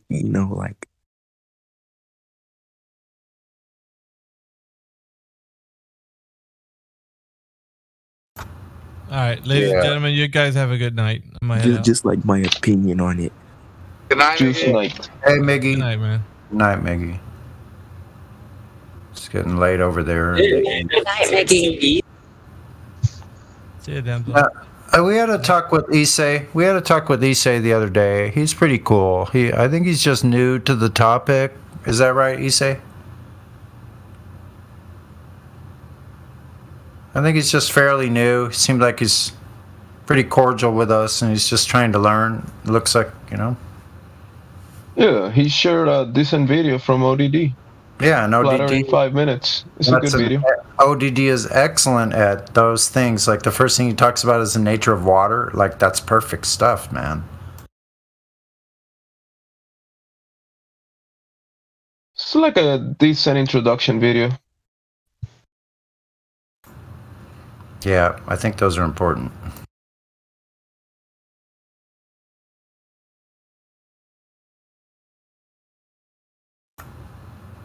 Yeah, he does that pretty well.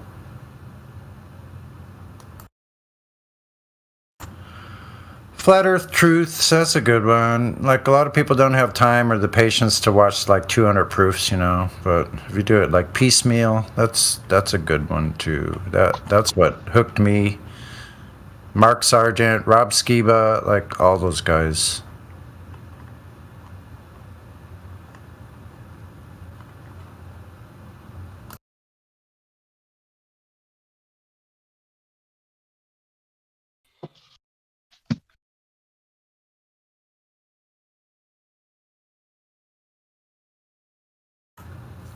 The physics guy, that was really good. Brian Mullins, I'm glad I watched him early on till he had to leave the scene.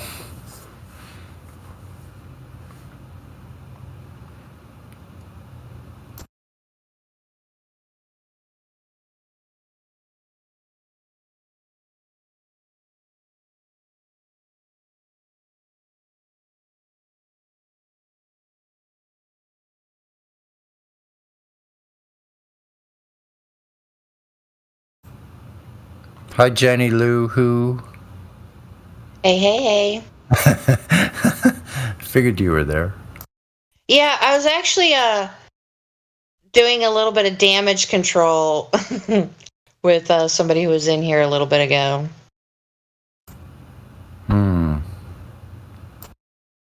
just, you know, gave her a few resources and whatnot. Hopefully Yeah, she'll- that's all we can do. yeah. You know, if people are curious, they'll start looking into it. They won't need, you know, if we can plant a seed and they start looking into it, that's all we can Oh, ask. I think the seed was planted. For sure. She's Homer Simpson not being able to go to sleep. Yeah, sometimes it takes that cold splash in the face, like that QE brings to the table, you know? Well, you know, what I told her is that a lot of people get passionate in here because this is not only a huge topic, it's very serious, and a lot of people in here see it as a crime against humanity, the deception. So, Yeah, and also that, like, time may be running out also, you know? Like, there's a little bit of an expediency to it as well. yeah. But I know we have to take our time, and it's only one day at a time anyway, so we can only do so much in one day.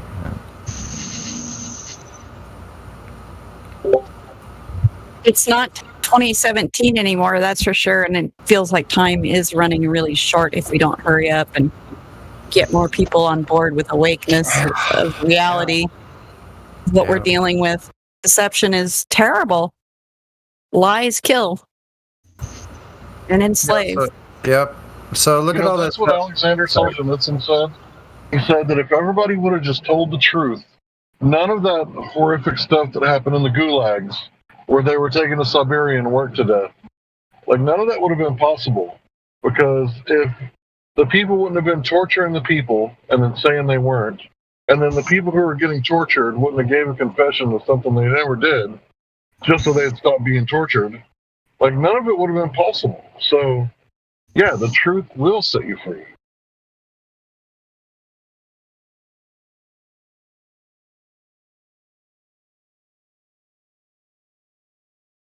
I think that's why we all get so passionate about it. Because we know it. We can feel that pressure of it's coming. If we don't hurry up, we may not even be able to talk about this at some point at all. Yeah, exactly. So talk about the Gulag Archipelago. That's getting a little bit too close to our current situation, if you ask me.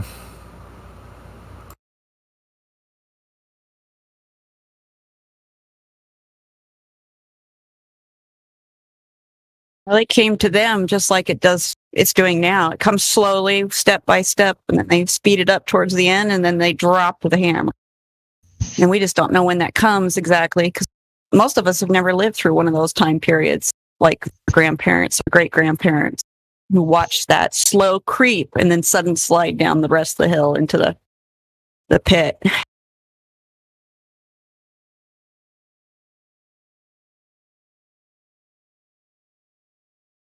And they seem to be doing it in a bunch of different countries, not here in the US yet. So I don't know. It seems like this may be the last place. Like they're ramping it up in South America and stuff. It's crazy. Sure, it's because we have more freedoms. We have more ability to protect it a little bit. That's the only reason, though, is we're the last kind of. If we go, that's all done. We're the end. I hate to make it sound like we're special or something. It's not that. It's just that we have more resources, the ability to do some things others cannot anymore. Yeah, we have access to firearms. Other countries they don't. And we have laws that protect that. We have still things that protect those things and a mindset that protects that still, even though it's weakened. Yeah, it's been, definitely torn to pieces pretty badly, but it's still there in the hearts of most Americans still feel this way. Yeah, that's one thing. I don't think they can't change that.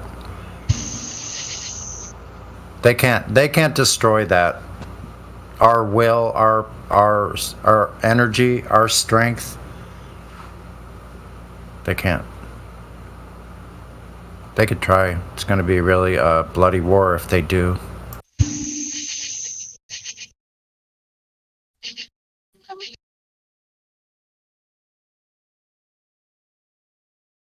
Wow. DCO said the Prague's astrological clock is the oldest still functioning clock in the world since I saw that. 1410. 10. Wow, really? That's outrageous, isn't it? Yeah, it's the one Well, that I found that online. I can't confirm it, but I just wanted to post that because it has all the astrological signs and everything. It's kind of crazy if you take a look at the details of it. All kinds of crazy, yeah. It's based on the luminaries. based on every part of the time system. The whole sky clock is there. It's all replicating what is seen in the natural sky clock that we have. Flat Pretty Earth. cool. Yeah. The flat Earth clock. Yeah, it's a flat It Earth like clock. encompasses everything. It's like everything overlaid on top of each other, and it also looks like it's all for that specific location. Some portions of it, like it shows the shadow and like the path of the sun in the back of the top of the clock. It's crazy. It's mind blowing. Yeah, 1410. If anybody watched that EWAR series, this is the clock he was using to show that whole idea that this may be telling us more than we thought, that we didn't know how to read it, we didn't think about it, and that this thing may actually, even after it's been updated, I hear they've changed some of the things. It still functions, it still works, but they've changed some of the background, I guess, of it. One of the plates in the back, they've changed based on the globe, but other than that, it's still the same clock. Yeah, I can't look at the astrological clock anymore without thinking of the moon map. Yeah, me too. I do that too now after watching that thing. And then I went and looked up who he found that moon map from, and I've got his channel. Pretty cool. I think I know who it is, and I might be subscribed to him. It was Vibes of the Cosmos, right? Yeah, it's Vibes of the Cosmos. That's the one. Yeah, I don't have enough time to watch that over and over like I would like to. I mean, it's just awesome material. And it's How about enjoyable the to think. turtle? I was going to say, how about the back of the turtle being also the exact like geometric shape of what the moon cycles are?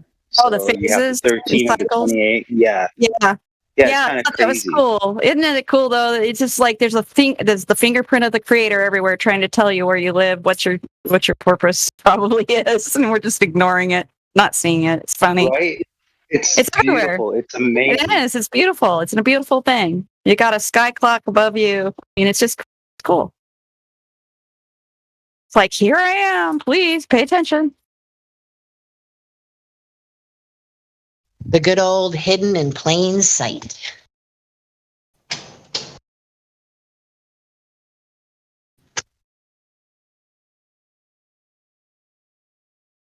They want you to give up that magic for a stupid spinning ball that has you coming from slime and going through the phases of monkeyness to this. So icky. Boring.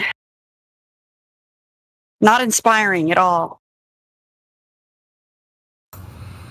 Yeah, that's so funny that nobody says anything about that. Yeah, we're monkeys. I don't hear everybody celebrating that, our monkey heritage on the streets. They should be cheering and screaming. There should be celebrations all over the the space traveling monkey heritage. Like they just sent something to Mars. Why aren't they in the streets? Should be like a ticker tape parade. I adore the Cat Williams quote about evolution. He says, evolution says we came from monkeys. And the question is, why are there still monkeys? You dumb motherfucker, you. Are these the retarded monkeys? They didn't turn into people just yet? I mean, I don't There should be know. programs to help them. I don't understand. He just didn't mate right. Pick.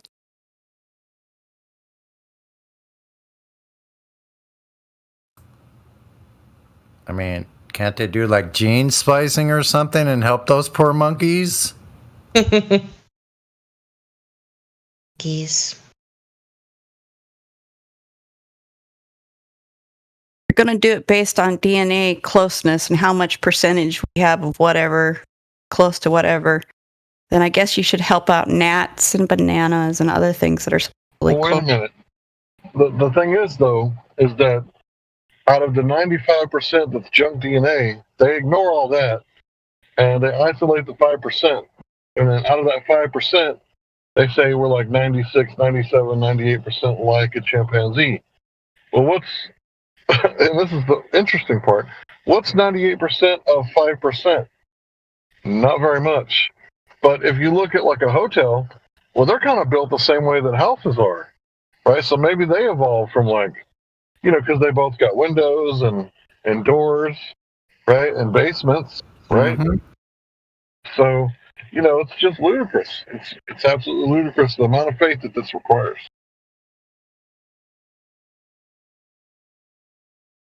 Always got to ask, where did the code come from? Where did the parts and pieces originally get together? How did mommy and daddy happen to meet in whatever soup and be ready to be able to move on to the next generation? I mean, it's so ridiculous, stupid of a story that doesn't make any sense. So,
Well, I don't think we have any Globers in here. I think one person's on the fence. That's it.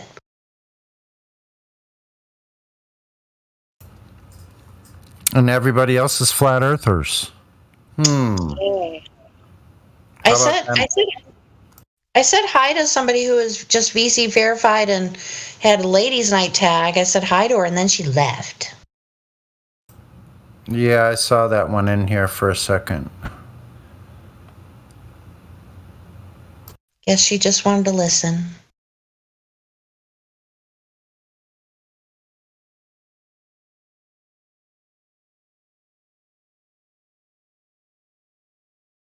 dude, that picture, that scorpion Exo just posted, that just creeps me out.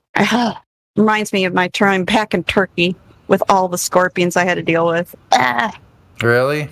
Oh, every time I see one, a picture of one, it's like I'm brought back to that moment, those moments. Don't they taste good if they're just fried lightly? Yeah, but it's not real fun if you're sitting in a room thinking that there's no scorpions and you lay down on the couch and then you realize that something's crawling out from under it, and then you flip the couch over and find 15, 26-inch long scorpions. Whoa. running. Yeah, not cool. That was in Turkey? Yeah, it was in Turkey. Oh, wow. At least they weren't dangerous ones. Those were the big ugly ones that aren't scary really as bad. They're just scary looking, but they have ones that are deadly. Those weren't the deadly ones. So, but yeah, we all were hanging out, not even paying attention, didn't check the underneath the couch, and anybody could have gotten stung really easy.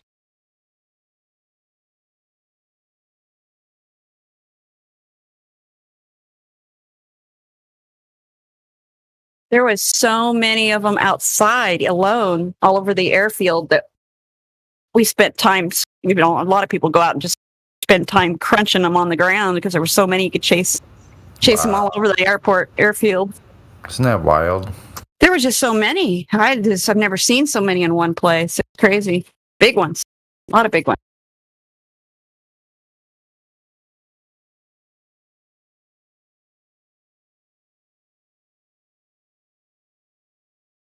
Guys like the satisfying crunch they made under the foot. They were so big and ugly. But they also did like catching them and making them fight. They'd have little wars with other bugs. Yeah, I had friends that did that. They would have a tarantula and a scorpion fight. Yeah, it's a guy thing.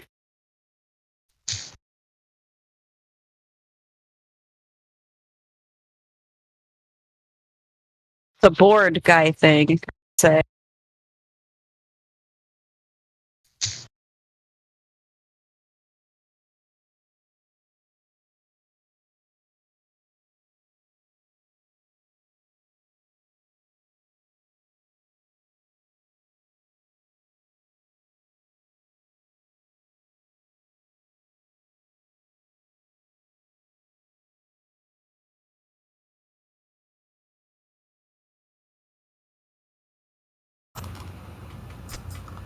Is Michael gonna be ready to sing Rock and Roll Never Forgets on Saturday? I guess he's not listening. Probably past his bedtime. Are we doing karaoke again on Saturday? Oh, hell yeah. Ooh! Yay! I think you're gonna like... Yeah.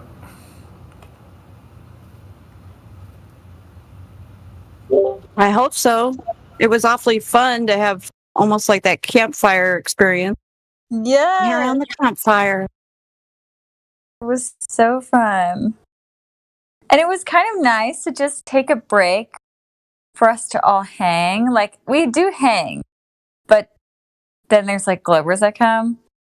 And so it's kind of fun to be able to just all hang and not have to fight the globe. Take a break. Yeah, it was fun and relaxing. It was nice to find out how many people have so much talent and where their talent lies. It's pretty cool. And everybody participated, even if they weren't talented in something. That's okay. It was good, but it was nice to see so much talent being on and being allowed to show off a little bit. I know. I'm like, why are there so many musical flat earthers? Like, is it correlated somehow? Probably. I think it does a little bit. That artistic in some way. I mean, whether it be music or love of it, or even art, seems like a lot of the flat earthers are more right-brained people, able to see outside of boxes better than some. Seems like they're a little better at that usually. A little more right-brained, even if they're not left-handed like somebody like me. But there are a lot of left-handed flat earthers too. You should take a poll sometime and see if it matches with society or not. That would be interesting. Yeah. We use both sides of the brain. Yeah, but you can be dominant more, and if your hand does depend on your dominance, so a little bit. Well, that's funny, right? I write with my right hand, but I throw a ball or a frisbee with my left hand. Wow. Yeah, you're definitely using both sides. Yeah, I'm kind of the wacky too. I'm left-handed when I write, but when I eat, I can go either side. Doesn't matter. I can shoot both right and left. I can throw only right-handed. I can only hit a baseball right-handed. I hate doing it left. It doesn't feel right. But then I do a bunch of other things left-handed. So I'm a lefty. I'm a lefty also, and I play the guitar right-handed. Yeah. Makes more sense. And I throw a ball only with my left. I can't throw with my right.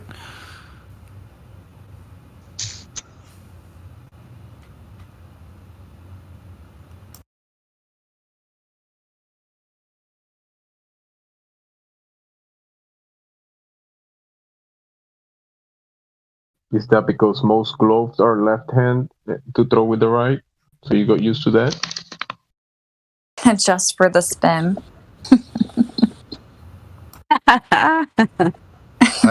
I could switch hit in baseball, and it would really screw people up because I could hit it to one side, like to the extreme right field along the line, right field, and then I could switch and hit it way over to the left side. It would freak him out. Yeah, there's a lot of things I can do both ways. It don't matter. I mean, I can do skateboard left or right.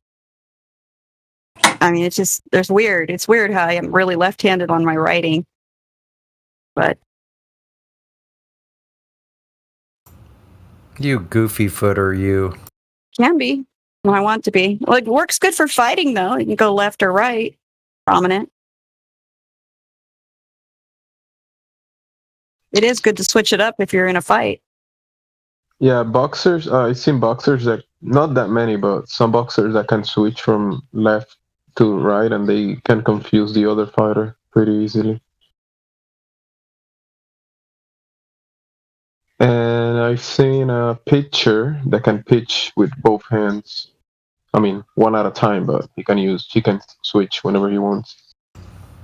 Wow. It's a rare skill. That one's a hard one. To throw as hard both sides is really, really. Yeah, that's kind of rare.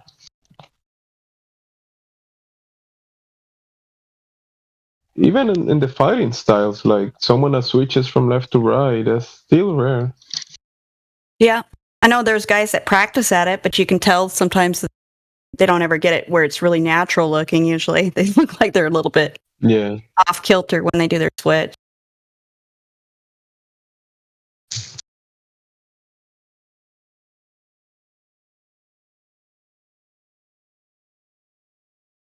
I think we have somebody in here. Winston, is he a... Yeah, Winston, do you have your mic? You have your mic on? He's asking some interesting questions, Yeah, 'cause or she is, or who Yeah. he is, or whoever it is. Yeah, because it's getting to be too much to type. Mm-hmm. That's okay. Oh, hey, hi. Good to see you. Sorry, I didn't mean to call you. No, it's okay. I talked a little bit earlier. I don't even think I've ever heard you talk. So, yeah. But yeah, there's two different kinds of conversations that could be had here. Mostly is the latter, where we talk about that the Earth measures flat and that it's stationary. But if you hold the heliocentric model to scrutiny, what you're going to come to find is that there are tons of anomalies that just don't make any logical sense. So if you watch the A Stranger's Guide to Flat Earth, 21 Questions and Answers, I think it's like a half an hour or something, but super good material. You know, it could be a good starting point for you to investigate other things. Yeah. Now you do Yeah, I'll understand that definitely that clouds are moved by several factors, including, you know, same thing with weather. The sun causes much of your weather, so it moves in a similar path all the time, which again then gives you winds that are going in a certain direction. If you look at a flat Earth map, you can actually see the jet stream and trade winds and all kinds of other things that make the clouds move on top of the normal things that are going on with heating of the ground, pressure changes due to heat, and all kinds of weather. The weather moves clouds more than anything at the ground level, but even higher up, then you've got the jet stream, which is a constant thing. You can look it up even on a globe. You see it, but it doesn't look as organized on a globe. Once you see it on a flat Earth portrayed, it makes sense. Yeah, if we were spinning like they say we are, how could we have multi-directional winds? Yeah, that's true. I think I just get confused because usually, like, if I hang around, I don't really like contribute anything, but I just like listen to really what's being said in here. I don't really like look into anything on my own. So there's a lot of like conflicting theories I've heard, like just over time of being here. Yeah, feel free to listen anytime. I mean, you contribute. Just listening is contributing, really. I mean, kind of, sort of, but if you ever have any questions and you don't want to be on the mic, just text them in the live stream voice text. And then, whoever can answer it in the VC. Mm-hmm. I don't think it's a dumb question. I just think your point of reference is wrong in that. If you think about it, okay. if the atmosphere is what they would say is the atmosphere, if it's connected to Earth and moving with the rotation of the planet, like they say, you actually probably wouldn't see any clouds moving because again, it would all be connected and moving together. But it doesn't do that. It's completely dependent on all the weather cycles, and sun's path heating up the ground, and the changes in the pressure from the cold inversions to hot inversions.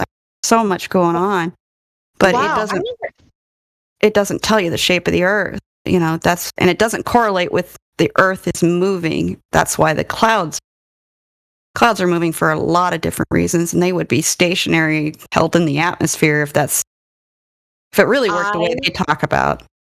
I never thought of it quite specifically like that. If the atmosphere moves with us, the clouds would be stationary.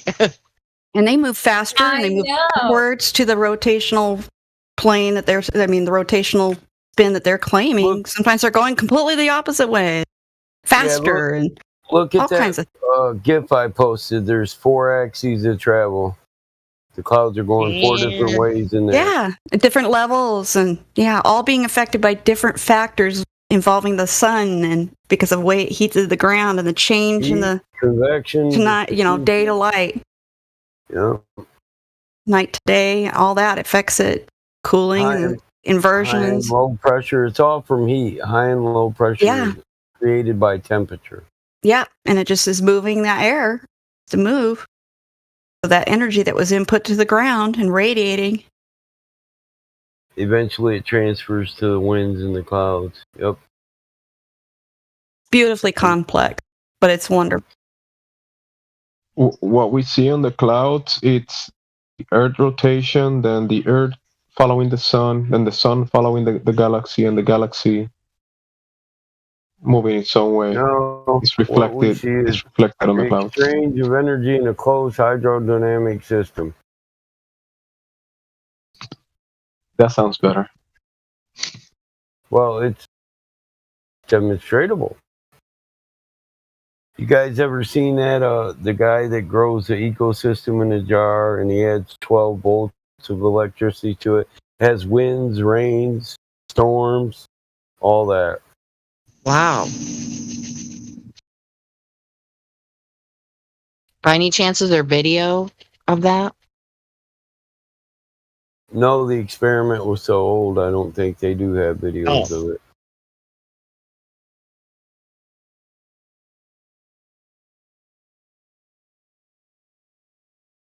We really don't understand it all, or we would know everything in it.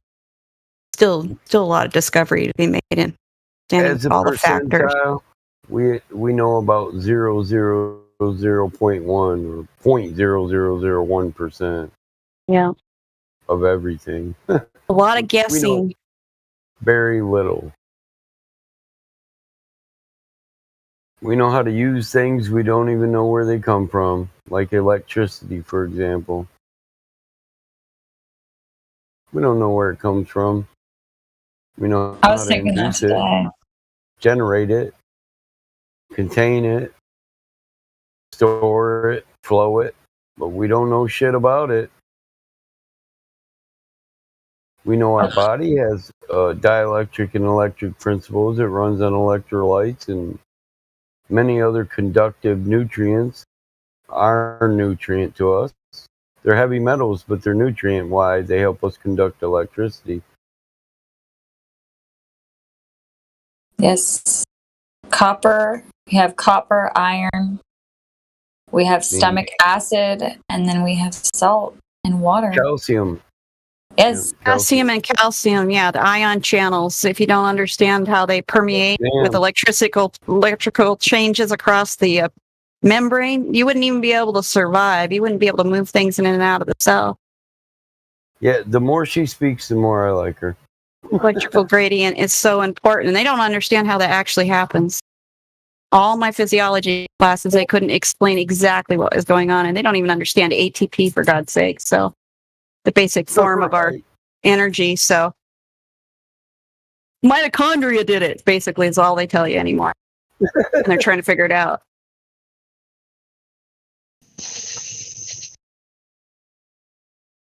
Chi. They call it chi, right? I can't remember which culture calls it chi. Or Chi energy. What about She's talking about energy carrying molecules found in the cells of living things, ATP. All the way down. We're talking Krebs cycle. We're talking all the way down to the mitochondrial, how it does that, and where it stores it, and why you get energy even out of your carbohydrates that you eat or your fat. Anaerobic, aerobic, anaerobic digestion, all that fun stuff. The physiology of how your cell even keeps alive. They don't understand it all. Well, they don't even understand water, so why would I expect them to understand how the cell works? Yeah, that's true.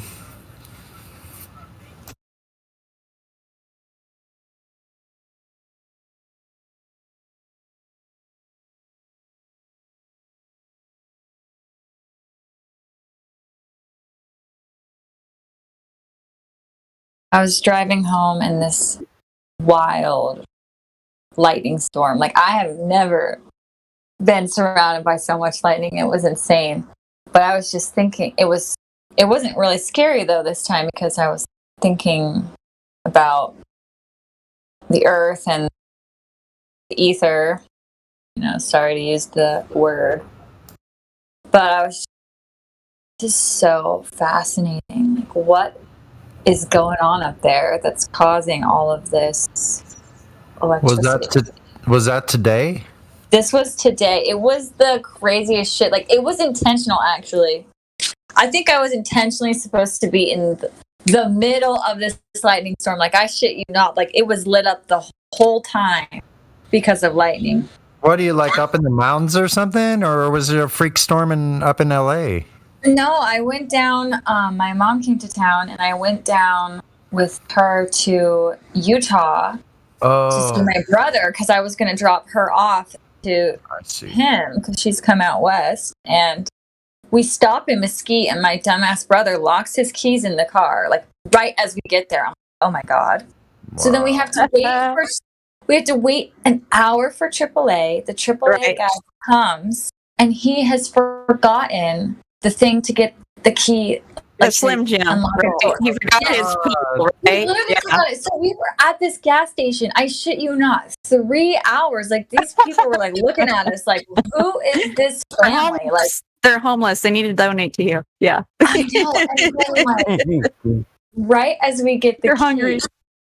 This storm rolls up, and it is like so bad. Like, you can't even walk out without dust in your eyes. Like, it's insane. And Mesquite is in the middle of the fucking desert.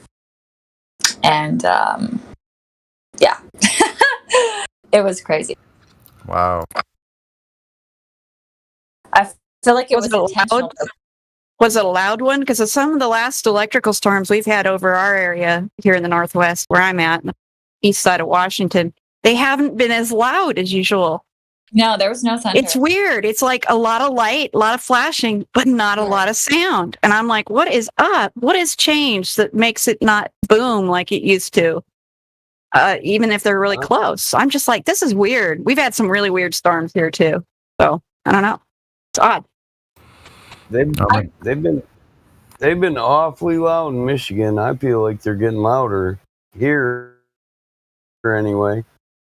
Well, we have some that are loud, and then in some, the recent ones have just been not the way they used to be. If for as much lightning as I'm getting and right overhead, it should be banging, and they haven't been doing that. And I've talked to other people, and they said the same thing. They have some that really get loud, and then other ones are just like really quiet, a lot of light show.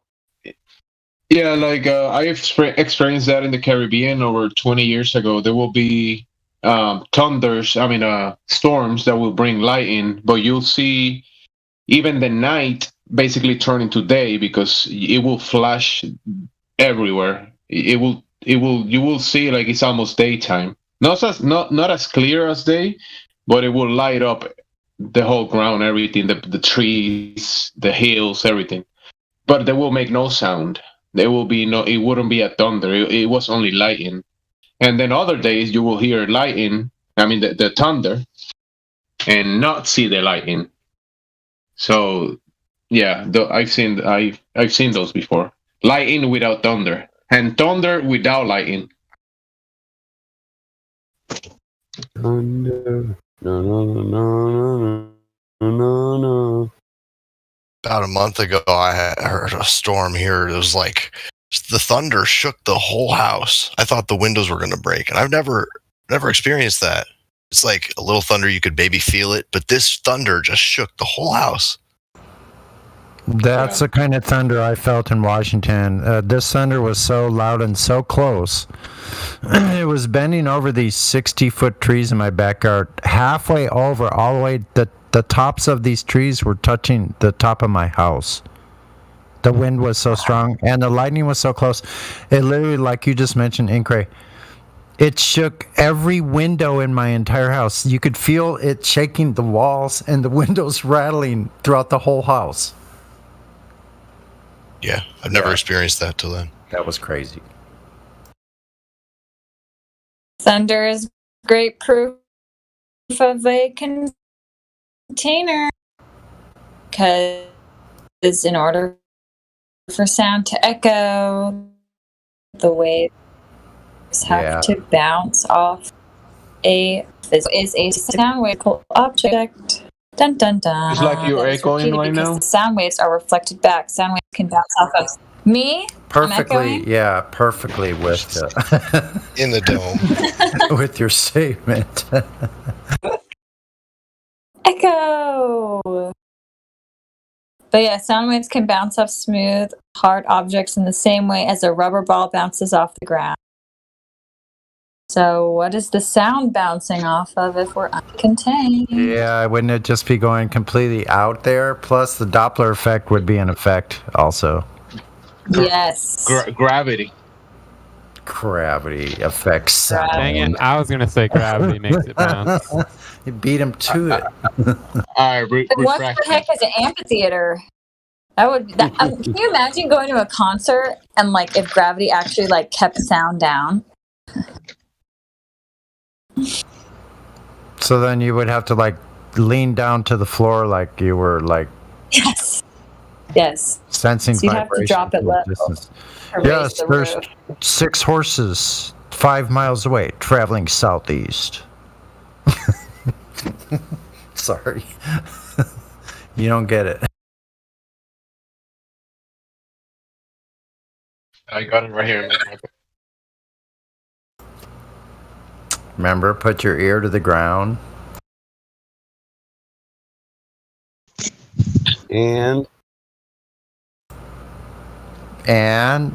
supposedly you could tell like what was happening in the distance from the vibration. You can.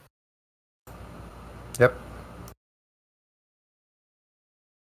Where do I post the perma bands for the gold to see it? Damn, and I forget the fucking lobby. Ban list? Is it ban list? None of you know. No, that's above my pay ban list. grade.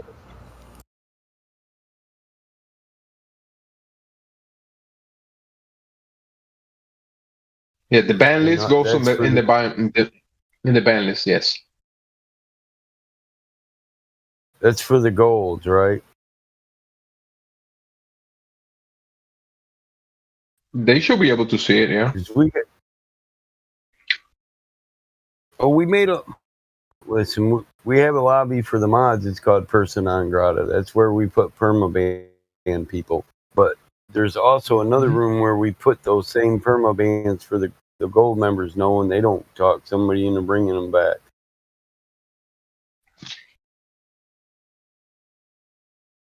I'll find it. Never mind. So you just search their name, like if they go back and check in. You just Well, search. there's a server log and a mod log. Or can they never come? Audit. come back. Because they're Yeah, those permanent. those are for the bot to store its audit. I'm talking about where we post so Golds know who is permanently banned. Well, Because they can't. the only thing that I see, since I'm a gold, I can tell you what I see. I see a bot audit. I see a mod log, a voice log, and a server log. It's down under the notes tab underneath Games Night Live. You gotta refer it down. Oh my God! It's the FE Council perma ban list.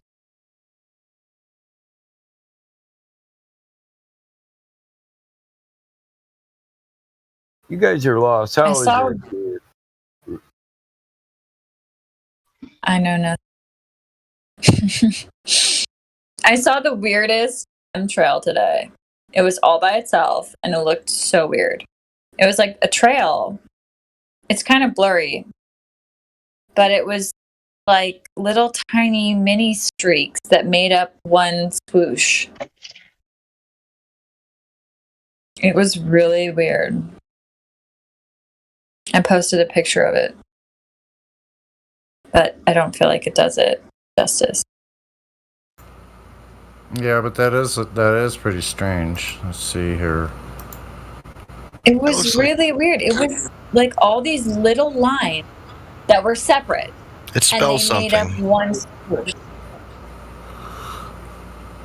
It's happy in the middle. It does spell something. Does it?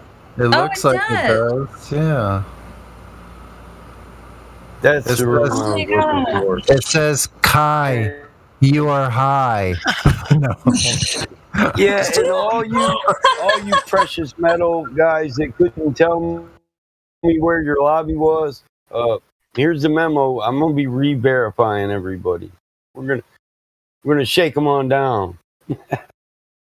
It says Claire, happy B-Day. Come to my house. I'm gonna shake you on down. Oh my god, you solved mystery.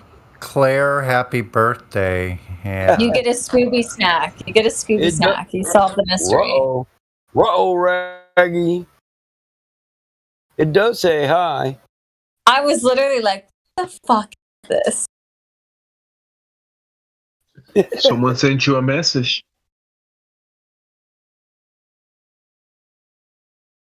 How That's can we just do the this other for the tribe flatter? telling you they're I about want to go do to that for war. the flatter. Listen, this is Anishinaabe. It says, we're going to war, bitch, if you don't share that weed. Now, come on. Come on. I only smoke weed on the weekend, so ask me on the Friday. weekend. Ahmad. Oh, you Ask me on work for other Friday. people. Shit, I get stoned in the dump truck and make somebody else drive, but I'm the boss. I will be the boss one. It's not today. I've almost accidentally broke out a hooter in front of at a council meeting, a board meeting. Didn't realize that's what I was pulling out of my cigarette pack. Oops. Put that back in. 401k is straight, man. I smoke pot. I'm not gonna mess your shit up. Don't worry about it.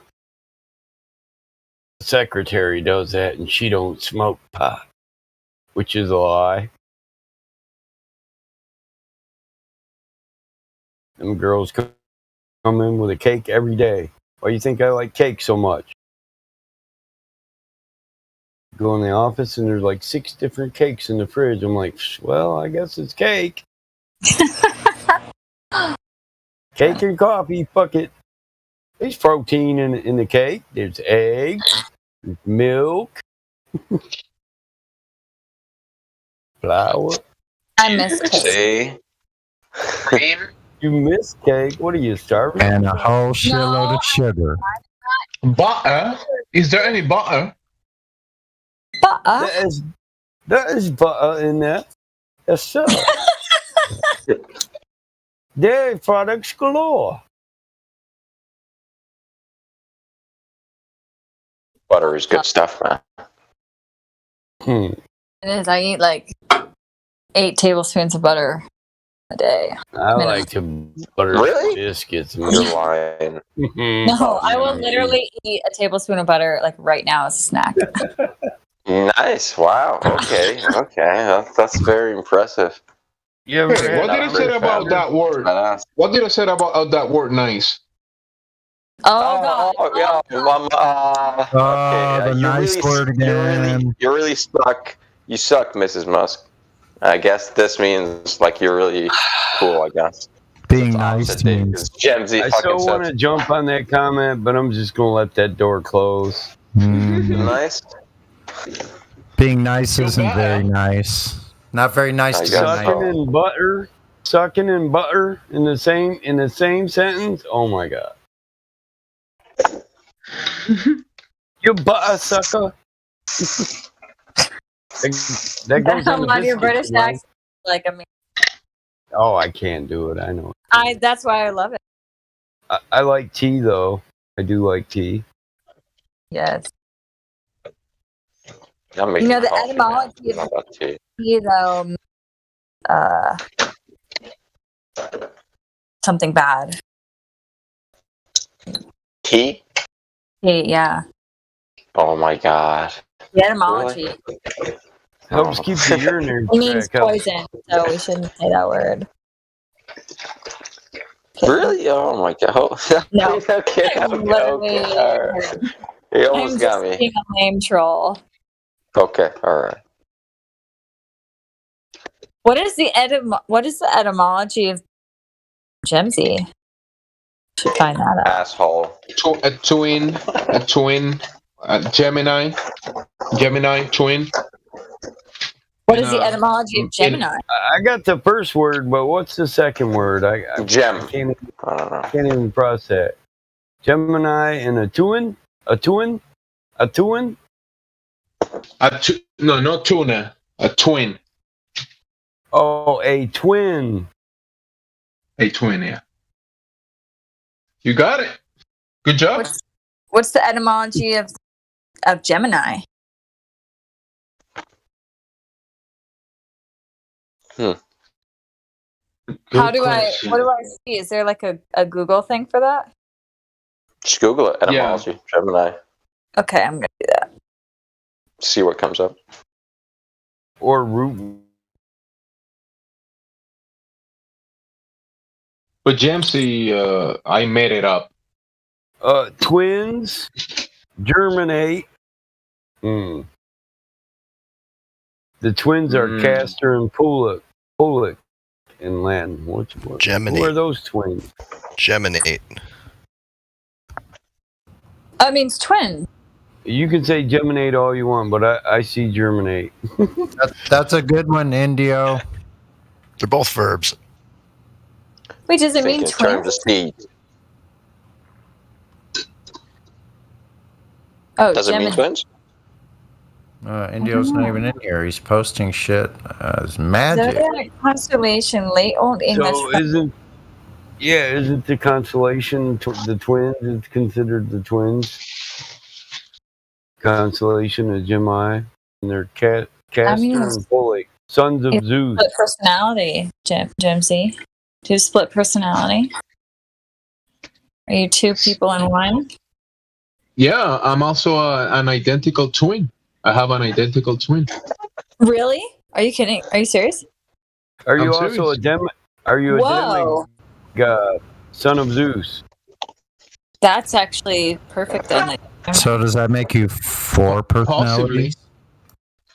Possibly. Possibly.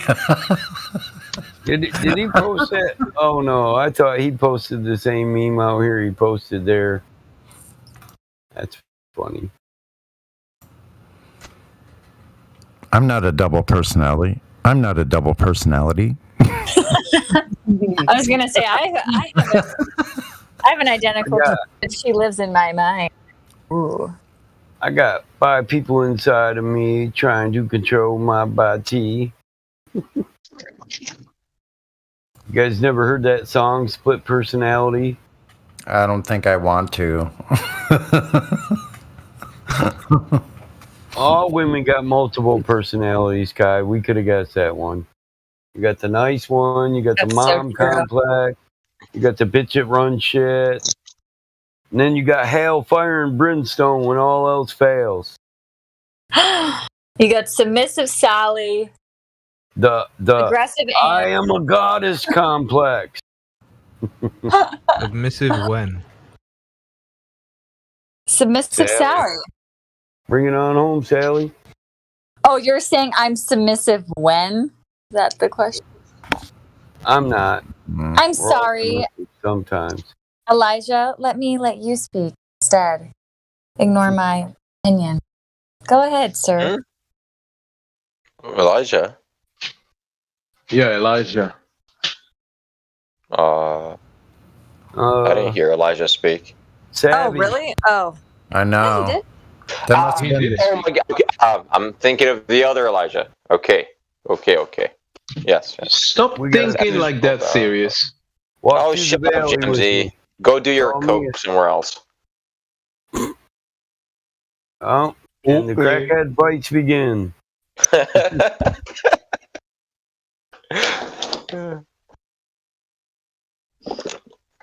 I got a rap for that. Is Elisha Savvy trying to speak up? For the And he crackheads. couldn't hear him. I guess he was rumping Mrs. Musk. And she got mad about it. Oh no. Okay. Just making sure. In the VC. I'm submissive Sally right now, guys. Their brain ain't working right. They're hitting from the pipe. That's why every night Mike and Kai are watching crackhead fights. Hi, Sasha. Welcome to the server. You've been unmuted. My friend Sirius would like to speak to you. Seriously? Which fuck Sasha. I could just tell from his tags. It's like, I don't want to talk to this guy. He You're called not you here to learn. Oh, he did. Cyrus. It's Cyrus the virus, by the way. Yeah, Cyrus the virus. I didn't know that. Serious. That's even the virus, man. Don't be insulting the virus. Oh, is it Sirius or I keep calling you Cyrus. LOL. You're right. No, you're right. It's Cyrus. Like, I changed the spelling multiple times because everyone would call me Sirius, like the star, or like. Anyways, I was Are like, you okay, let me serious? change it to a fucking Serious? Y. Yeah, I know, right? Serious, yeah, real serious, yeah.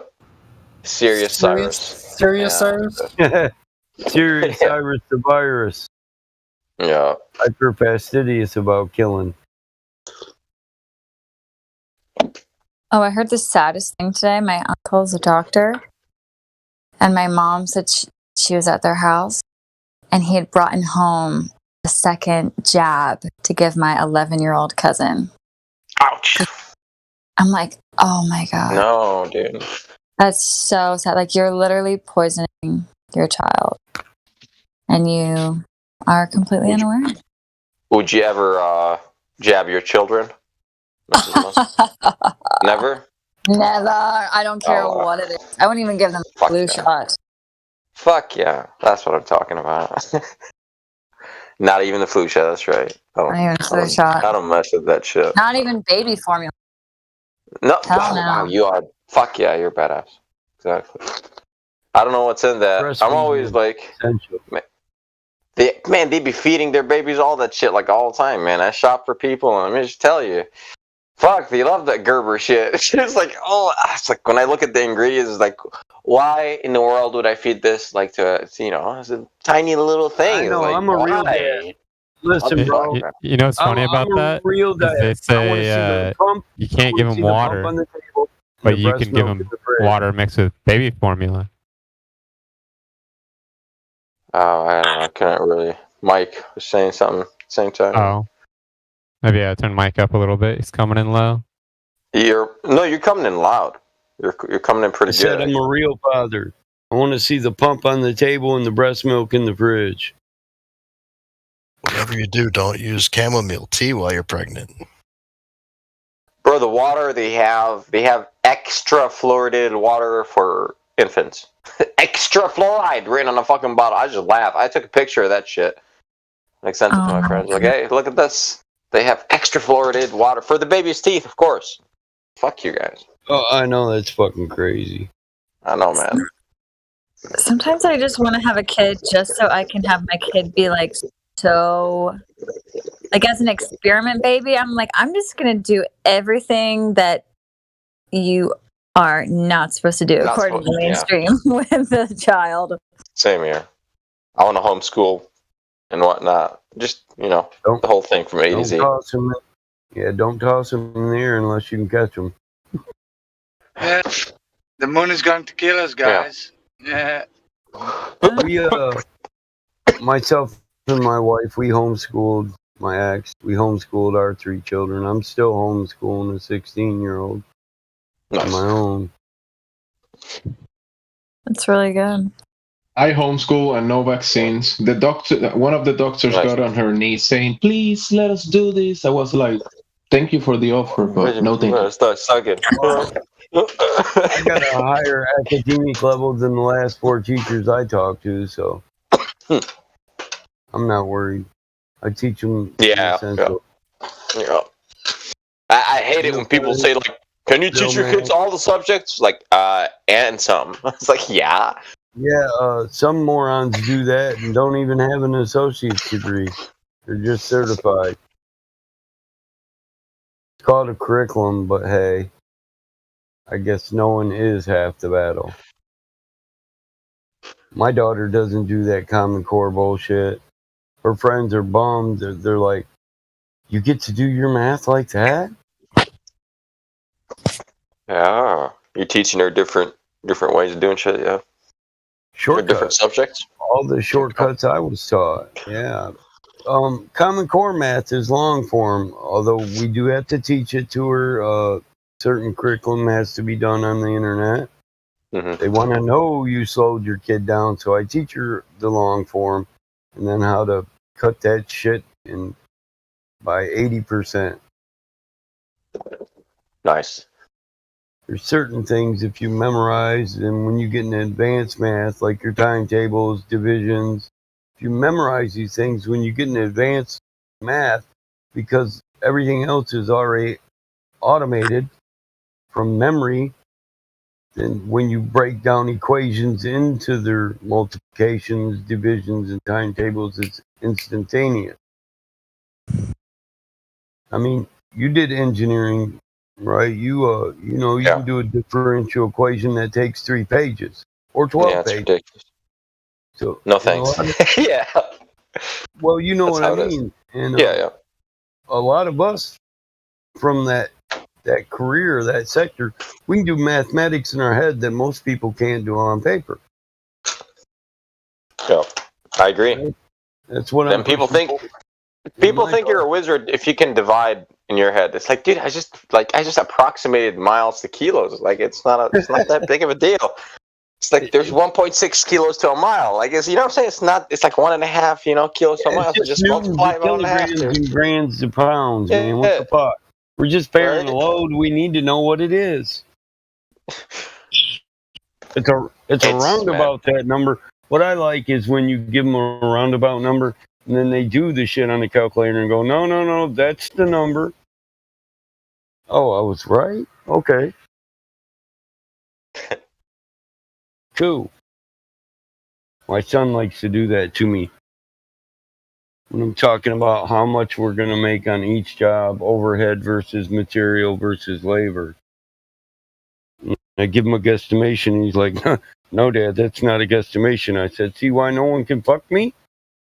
There's no embezzling from my company." Shit.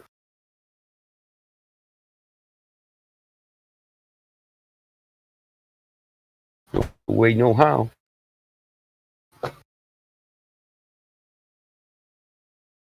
Yeah, I think they dumbed us down pretty bad, like on purpose, especially math. Like, I wondered, like, why was everyone in the third world when I traveled, like, like their math skills are way better than everyone here. It's like, fuck, man, what's going on here? It's like, what the fuck are we eating?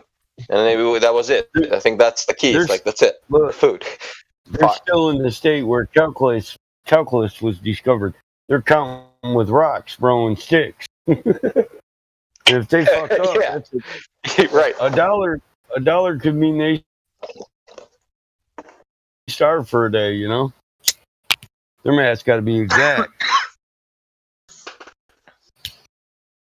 We need this many pounds of rice to live for this many months. You gonna fuck up?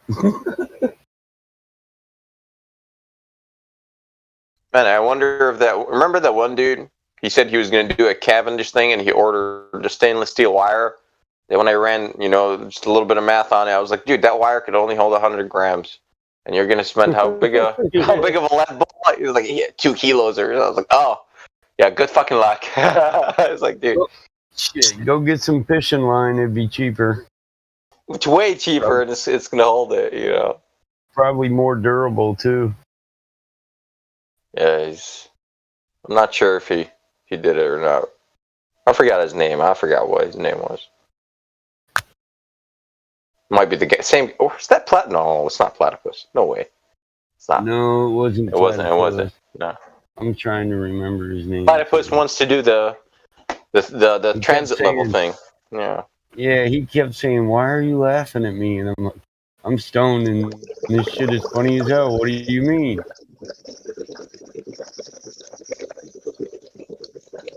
I know Platypus doesn't understand that the premise of the survey is to get a topographical reading. So it's just measuring topography, man. Like the main surveyor, he never needs to do did survey in his life. If he did, he would have showed us how he calibrated all his equipment, and he would have showed us his test measurements. Well, you're going to show him all that because he's going to borrow your equipment. Yeah. Yeah, shit, I got the old transit level we can have. I mean, he said he's going to contact you for it, right? Did he ever follow through? Yeah, No, not yet. I was going to give him one that I broke one of the legs on the tripod. I'm just going to manufacture a new leg. Show him how to level it. Okay. Epoxy that shit. Or something. No, I'll just fabricate it. I'll take Make a the new other one. two off. Just make a new one. Start with raw steel. I got folders, formers, and I got a fabrication shop. I'll put it. Oh, nice. That's badass. I can fabricate whatever I want. Center, tap, and locate, not a problem. I do the math for that in my head too. So yeah. Well, sometimes when I'm machining shit, I can't. I have to because I would have to do like quick math or a little trick to get an angle if I'm cutting a tape or something. It's like it's impossible doing your head. It's like fuck this. I need a calculator. Oh, dude, I've got done and been like, wait a minute, the motor's not gonna bolt on now. I built a motorcycle frame of my own, and I got every fucking hole off like a 4 millimeter. Damn.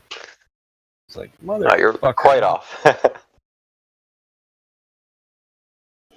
I just took dye ink, engineer's ink, cut 4 bolts off, put them in the mounts for the motor, and set the motor where I wanted it. And then moved it once the ink dried, drilled holes. Fuck it. I'll fill the other ones in with weld. Sounds like a humbling experience. Filling in, yeah. Oh, yeah. Welding up holes that you've drilled, yeah. Oh, it is. It's humbling. Yes. It is. Been there plenty of times on projects. I know how that works. You're like, I had this all figured out, mapped out, planned out to the T, and what? I'm off? Yeah. Can't be. Then you got to go back and slot the bolt so you can adjust it. Your chain's not at the right angle. Building a chopper. I ended up doing that too, slotting the bolt holes. And then building resets to go in there to hold it in place. Anyone around here watching laughed. He's like, man, my brother said next time, make the plate last, the mount plate for the motor. I was telling Jose. On the frame. I told Jose like 3 years ago or 2 years ago. I was like, man, we should have like a flat Earth laboratory. You know what I'm saying? Like where we should all pitch in and do what was it? 501c, or I forgot what it was, non-profitable organization, and set it up so the organization owns the stuff. And I was like, we should have it like a West Coast laboratory and an East Coast laboratory. And it's crowdfunded, right? Everybody pitches in whatever you can, if you can. And he said, like, people would think we're shills and shit, And I kind of agree, like, because once like money is involved, then people kind of like start running away. But I see also, like, let's just say like Masons, Freemasons, or whomever, like, they're powerful because they use like tactics like this, like we're a hive. You got a fucking dollar, like I do right now. Who wants it? Yeah, I'll pitch it in. It's like, okay, where's the fucking pot? Does anyone have a pot? And I don't know, man. I still like that idea. if I ever have enough money, I'll do that. Like, I'll buy something like on the West Coast, and we're like, all right, guys, this is like Flat Earth Laboratory / like sanctuary. Like, if you want to swing on by, go ahead. Yeah, but you have any idea the corporate sabotage that would take place at such a place? Like, what? You have to be keeping people out. No, I mean, hey, I got this contracts, bro. Like, you want here, like, you're gonna have to provide for yourself and like the place, and like, But anyways, it's crowdfunded, right? I don't know, man. And teamwork is always the best idea, right? No shit. Like, like I said, Freemasons wouldn't be where they're at if this is not true. So. Yeah, that's why I was bringing up Loki. I don't know if anybody was paying attention to the series they came out with. Marvel did Loki. And so, not to be too big of a spoiler alert, but they introduced the idea of the Hydra at the end, right? You cut off the snake's head, and next thing you know, you've got 8 snake heads, right? And it is interesting when you think about this so-called New World Order, right? And if we were able to cut off the snake's head, would there just be 8 more, It's a fascinating philosophical question, I mean, I agree, because I think the 8 more heads that you have to cut off are your fellow man, because I think your fellow man wants the system.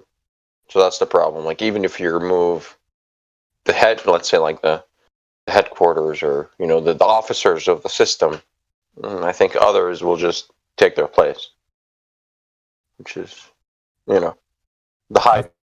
Perfect example of the cartel too. Right.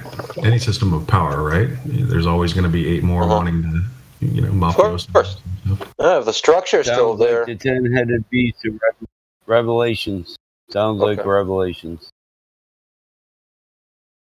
10 heads, 12 crowns.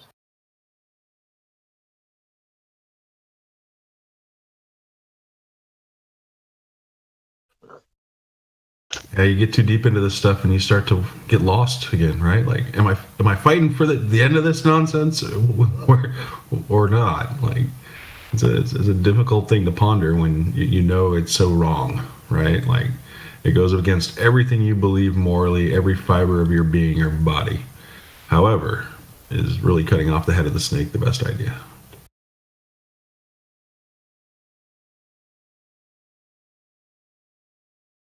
Yeah, go find that fucking head of the snake. Good luck. Yeah, go ahead. They're pointing fingers, right? Go find, it's shit. It's not like, it's like damn, man, that head is not singular anymore. It's like a subsystem within the system that's hidden. It's like a good luck. Like, have fun. I think the best way is just disconnect. Like, tomorrow, if we all decide, hey, we're gonna chill at Cyrus's, we'll call it mansion, or Cyrus's mansion, laboratories, Cyrus's laboratories. That's it. And like, fuck the system. Do not work. It's like, why do you need to work? Like, work here. Work in laboratories. There you go. And sell something, and that'll give you money to fuck with this bullshit system, to buy stuff, to purchase material, like gain.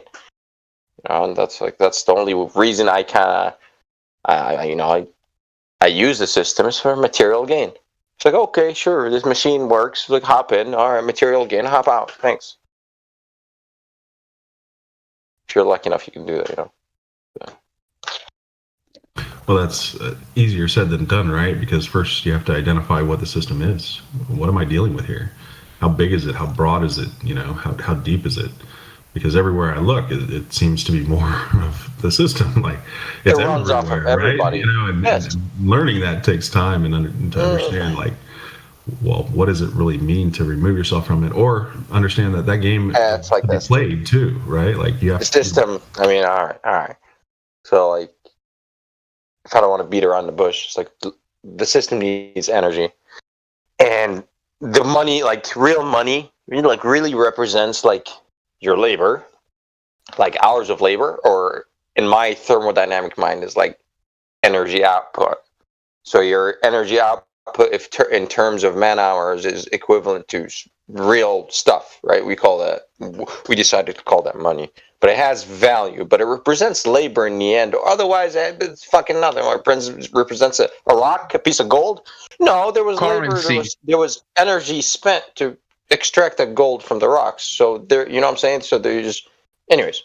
So if your labor is not fed into the machine, so if you divert that energy somewhere else, the machine can no longer run.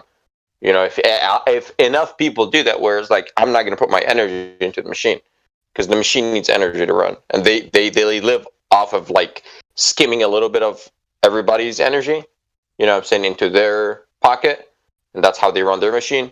So if you can make sure they're not extracting energy from you, now you're not feeding the machine. Now you can do whatever you want. You still, you know, enjoy society, but you're not feeding the machine. You know, or you've minimized to a certain extent, because of course every dollar you spend, I mean, someone else is going to feed the machine with it, but that's not your problem now. Just worry about yourself. Yeah, I mean, I think that's why the buzz around cryptocurrency exists, right? You know, let's get off the dollars and start using other means of trade.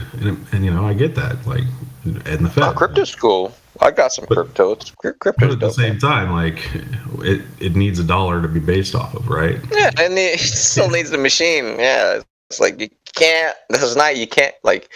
Yeah, it still runs on the machine. So, like me, I got crypto. It's like, bro, please, I want the machine to keep on running beautifully for me, for selfish endeavors. So my crypto doesn't fucking fall, and I could cash it out later. You see? But if people check out on the machine now, like my crypto goes to shit. So like, okay. But you have no interest in replacing it and ending the Fed by not using their money. No, you just don't give them your fucking money. That's the easiest way. Just don't, like, fight whatever it is. Like, I'm just not gonna. This is my apple. You want a slice? Here, come and take it from my hand. That's it. Easy. With their money. No, it's yours. What do you mean their money? It's God's money. They control the value. You're talking about the dollar bill that's printed. Yeah. Well, yes, their money to limit you, because money is designed to limit your access to energy. But I'm not talking about that money. I'm talking about your hours of labor, which is your output in life, your Q output, Q out.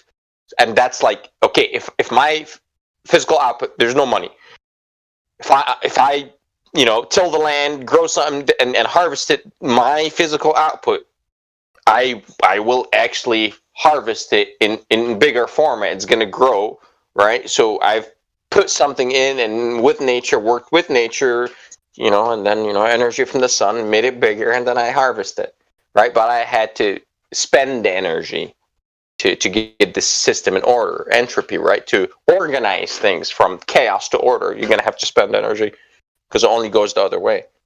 So it's like, you know, so that's what we're talking about here. Yeah, without the energy input of the machine, the body, into the system, the money wouldn't have currency, wouldn't have the value. Yeah. That money could be sitting there, nobody doing anything, but once you start trading your time, your energy, your input for that money, then the money holds value. Okay, like I used to work, I was lucky enough to meet like a millionaire guy in Spokane, which He's the one that taught me a lot of stuff. He's like, oh, no. Listen, instead of paying this, you buy yourself this kind of vehicle. And anyways, to kind of minimize the tax damage that you would have to pay. Anyway, so you could upgrade your life and not pay legally. But that's irrelevant to this conversation. Anyway, so we were talking about this, and I would barter with him, you know, because he would get like grass-fed beef or whatnot. He'd buy just the entire cow like at once. I would even have to drive north and get it for him. But I would barter, like, okay, you know, my hour of labor, you know, he used to pay me 20 an hour, you know, so like we would be, you know, weigh the meat out, like, okay, he gets, you know, $5 a pound or whatever. This is good, and he would, of course, always give me more. You know, he was generous, and so it's like we're bartering with like fair terms, where it's like with the current currency of the system, all that, well, a pound of meat cost me like $5. So anyway, so that we're gonna equate out of that. So it's like at the end, we're working in hours of labor. So it's like, okay, so you know, how much meat do you want? Do you want like all of it, like, or do you want like, you know, 4 hours of meat or of labor's worth, or? And those were the actual like terms we were using. I was like, oh, okay, so I'll take 3 hours in steaks, 2 hours in like ground beef, and you know, whatever. And it was cool. So it was pretty awesome to do that. And I understood that it's like everything can run just fine. It really is like hours of labor, because it's your fucking output that's worth something. Or else you're gonna just sit and you're gonna watch entropy pass by you in life. You know, that's it. That's why your output is money. Entropy. I guess I'm more focused on the Fed, you know, the old Ron Paul kind of idea of ending the Fed. Like, what would that mean? I love Ron Paul. How do we do it? Like, and the idea that right now, as you know, as any time, you can look back a year or 2 years and say that money I had in the bank is worth a whole lot less because I came out able to purchase as much as I used to be able to. Right? So we know that the Fed is printing 30% more money than was in circulation with over the last year and a half, 2 years, right? That's devaluation of currency. There's no other way to look at that, right? So, you know, how do we deal with this? And I'm not arguing your points at all. I'm just saying from a different angle here what the situation is. You're talking from like the realistic angle. I'm talking about like you just don't give a fuck. Like, this is the road you walk. Like, you know. Right. But realistically, yeah, not everyone can do that. I know. And the $20 an hour you were making, you know, 2 years ago isn't getting you the same thing it was getting you back then. You know. Right. It's worth whatever, table, 19 or. You know, everything's more expensive. Well, I've seen a lot of inflation in my lifetime. That's the hidden tax that everyone pays. Inflation. It's just such a bitch lately, man. Everything's been rocketing, no doubt. But at the same time, man, I don't know. You can go if you're looking for something like I don't know. If you got cash, you can get some killer deals, man, out there. You know, if you're looking for something specific, you know. So things you do need, the necessary things like food and shelter are very expensive. But if you want to buy a used motorcycle, you could probably get a killer deal right now. Because, you know, people are unloading their shit so they can buy more food. So in the US, a lot of business have closed down. The prices are really high. Supposedly, a lot of businesses can't find employees. So the input of labor into the economics is down. So that's why they've been printing money so people can just go out and spend. Yeah. So productivity, the labor of hands is down, but there's more machinery to do stuff, no? There's more automation of things than in the past. Yeah, I'm pro. See, that's the problem I have inside my head. Like, I love mechanical shit, and I don't mind replacing humans with machines because I know about the ice cutters. Does anyone here know about the ice cutters? And who you used to cut the ice to deliver to people on the trains? Yeah. Now what? What happened to those guys? Well, they got somebody invented a freaking ice maker. Yeah, mechanical refrigeration came along, and their egos were flying up really high. They're like, "Hey, man," or like, our jobs are set for life. Like, we give people refrigeration. We cut the ice in the winter and be stored in caves, and they would, to sell in the summer for your fucking house. No refrigerators existed. So, anyways, along comes some dude, some asshole invents this machine that can do this, by input of electricity. It's like, boom, see ya, guys. And not a single one exists today. So people don't the even know who the ice refrigerator, for cutters are. example, the refrigerator, for example, will provide a required service or need. So people people don't have to do this by hand. Now they have a machine that will solve that issue. So that still is giving value, or it's solving a need in place. Right. But it's not causing trouble. It's not causing trouble for Well, at that time, a lot of people lost their jobs. But if fast forward time, that allowed homes to flourish. Yeah. Because you'd spend less money on food, or things would go bad. Anyways, but that life just took off, right? With it's disruptive electricity. It's disruptive technology. It's called, and at one hand, like taxis, they're fucked, because of Uber. Thanks. But at the same time, there's a shitload of people working, driving around, people, whatever, And so, is there a balance? But there's still somebody needs to go fix that fucking ice maker every once in a while too. So there's a job. Actually, Uber, when you think about it, it gives a good experience for the user in a way, but the driver itself that is inputting the energy, he's getting fucked. Oh yeah. I mean, when it first started, it was great. My friend drove, and he was making all kinds of money. I'm like, right on, man.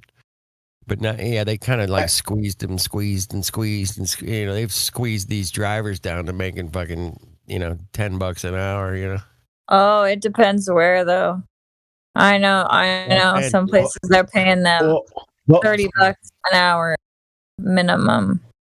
Yeah, $30 an hour, but when you input the vehicle maintenance, the taxes that the bracket is in of the self-employee, it's not $30. What if gas? Side gig, though, not your full-time gig. Yeah, Side. you're gonna have new You can have a real job, like your main job can give you insurance. Can I give my paranoid idea real quick? No, not yet. So Uber itself is offering a lower fare, a lower charge for the transit that the person is requiring, right? But it's offering a lower price than the taxi company, so blowing them away because some people want to pay cheaper. But since they are paying under the market price, they're charging on the market price for the service, the driver himself, it's working for less. And also Uber themselves, they have said that they haven't made a profit yet. That's their claim. I wouldn't believe it. I think there's something else under that. Because between each transaction, there is a company in the middle that charges a fee for each transaction done between the company and the user. So someone is making a profit 100%. But Uber themselves, they say they don't make a profit because they are giving discounted rides to users. I posted a video that explains it. Don't focus on the world is flat thing. It's the flattening things, right? It's exactly what we're talking about. Making things so affordable, it's free.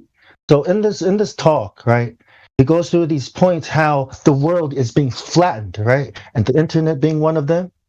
No, now it's free because it's so cheap to make. And I was thinking like automating. Automation is here now, right? And as this technology develops, it's eventually going to be so efficient, it's going to be free. You know what I mean? Therefore, flattening. Yeah. You know what I mean? So like eventually, because they say we have to retrain, we have to reskill. And I was thinking, what kind of skills, like what kind of job are you going to give all these people? I was thinking marketing. Look at content creation, propaganda, Coding. A teaching lot people of how companies to code. Yeah. are hiring coders, people that can Okay. make systems work, computer systems, codes. But for the rest of us, I think it's propaganda to teach us how to spread propaganda, because that all these YouTubers are like expert marketers. You know what I mean? So I think that's where you know what I mean? Okay, yeah, I think that's yeah. I see I what do I know was what you mean, Bone. I get you, Bone.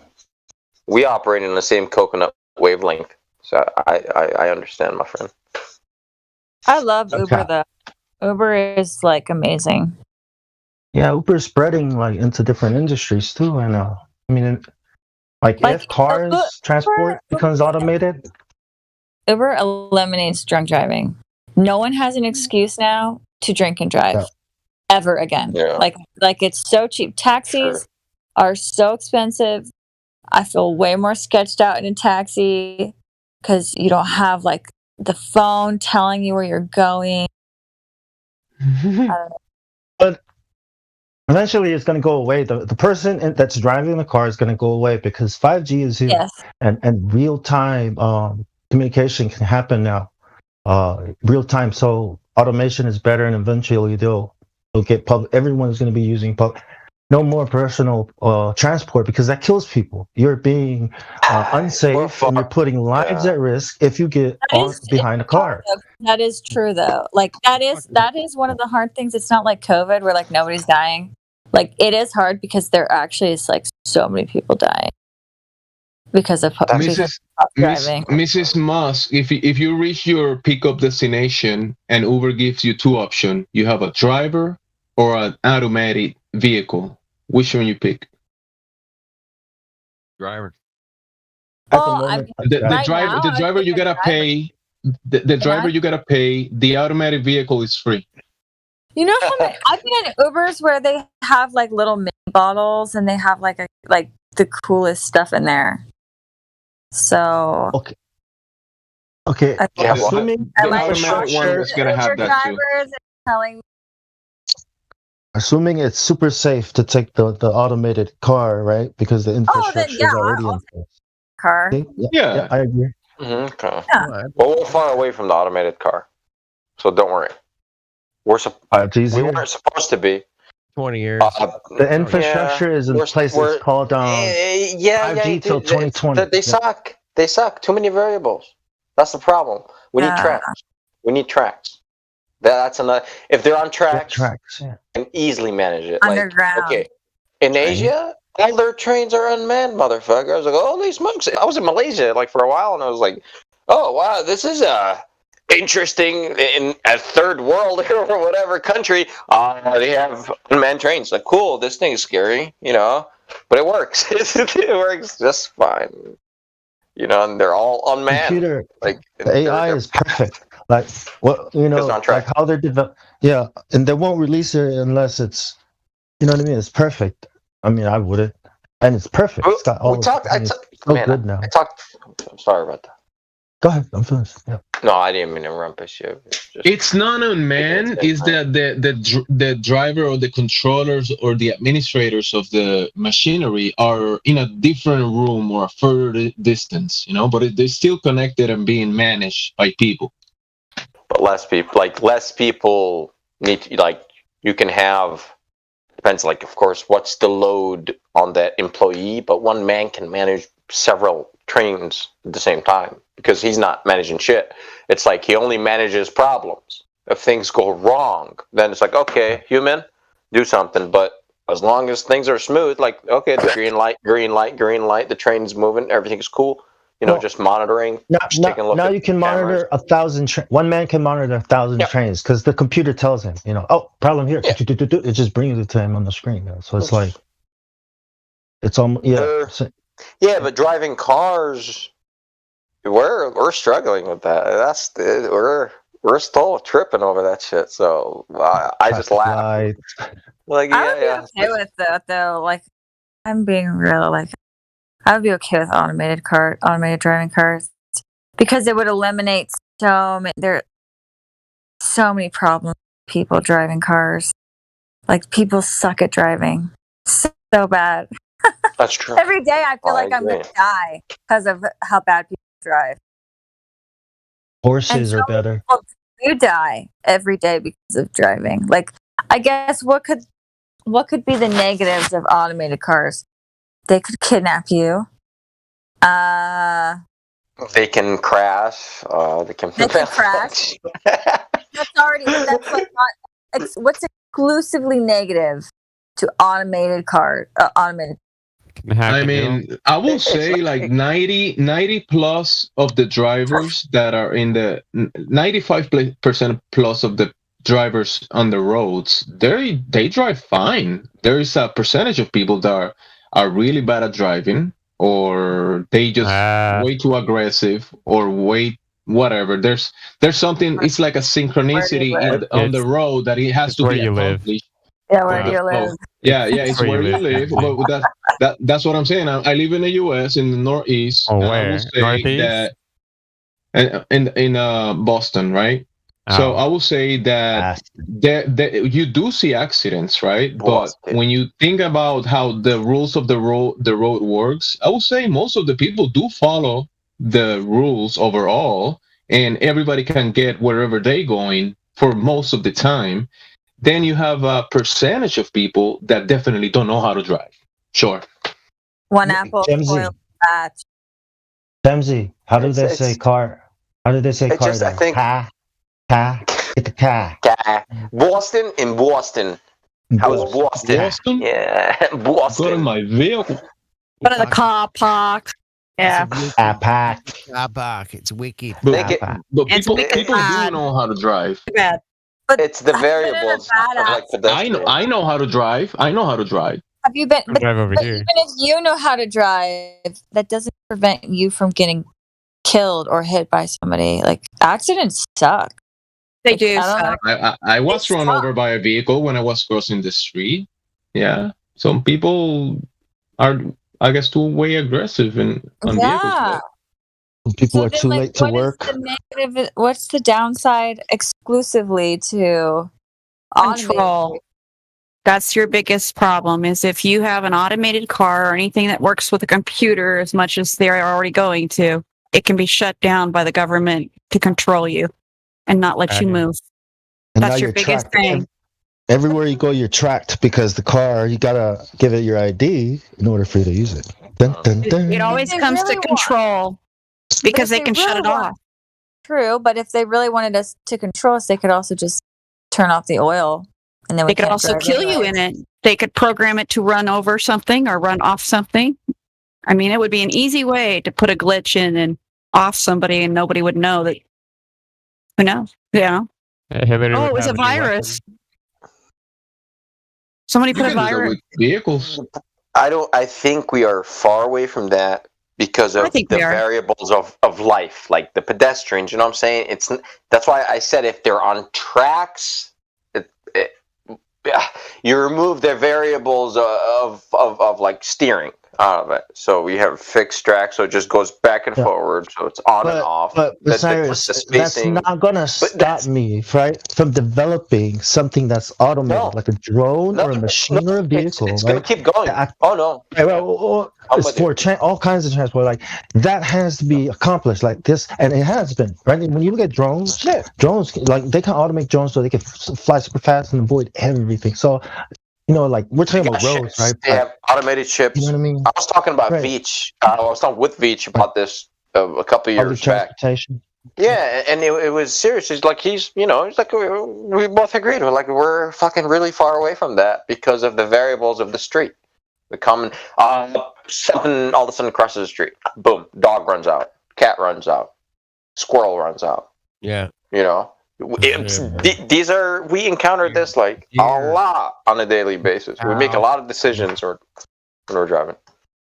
Yeah, You know, one of the first things that I heard someone talking about driving. I was pretty young, and that person said that if you're driving and let's say there's vehicles coming towards you from the other lane and you're going the other way, and while you're driving, if if a dog or a cat gets in your way and you don't have time to stop or whatever because you or turn into the other lane because you will cause an accident, it's better that you run over the animal, and so you don't run into another vehicle and kill someone.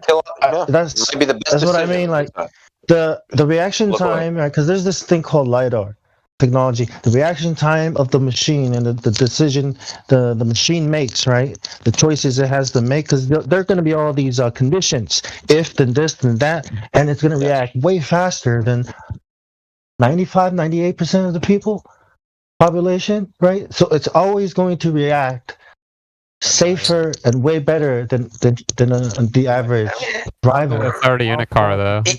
Yeah, we already. Reaction. Go ahead, man. Like here, this guy knows about. I was like, dude, we were fucking struggling with this. We're having a lot of issues. Like we're far away. We're far away. We'll be fine. Don't underestimate the power of the dark side. Driving works on a flat Earth, not on the globe. I mean, if you're gonna be in Australia, you know, there's a few things you can hit, but the one thing you probably don't want to hit is a wombat because it'll put you straight up a tree. Or a kangaroo. I mean, you know what truck drivers do? They just hit them. What's a wombat? Yeah, I mean, Bong. I've hit plenty of kangaroos in the past month. Yeah, it'll take. The only thing they do is fuck my radiator up, so then I have to go have a cry to the mechanic, and then that's that. I'm talking about Chucky's. Yeah, this guy named Dave. He used to come over like after he cleaned. Oh, bro, I just cleaned a freaking kangaroo. You know what I mean? The Chucky, the big semis. Yeah. Sucks. But yeah, it can damage your car. Ew. What the heck is this thing? How big are they?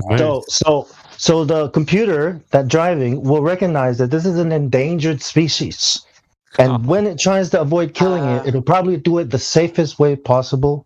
You're assuming perfect conditions, and that's the problem. You're assuming that the machine is going to always recognize the animal. You know what I'm saying? From that angle, it's like that, and that's the shit that does not happen in reality. It's like, oh fuck. It's just a matter of putting it together because 5G is new, right? So it's a matter of testing all these things and putting them together. But got one of those robot. What's up? I'm not a big 5G conspiracy guy at all. I've briefly looked into it. I understand it's millimeter wave. No. I'm a future dude. I love trying to figure out how to use things. And I love 5G is not this magical thing that is gonna make everything work perfectly synchronously. I'm talking about speed. I'm talking about real. I'm talking about the signal that comes from your brain. Yeah, but the infrastructure of things, the ground stuff. That's the big. When we control the car, or when we control the line between vehicles and one-way streets and all that kind of stuff. It takes a lot. 5G is. No, what I'm saying is this. The time that it takes for your brain, right, to send a signal to your hand to move the control, okay, 5G is going to be faster than that. I'm talking about less than 1 millisecond. No. Less than 1 millisecond. That's what 5G is about. Speed. But that's communicating speed. Like, you don't need that within the machine for processing faster than your brain. Data input. Yeah, but that's...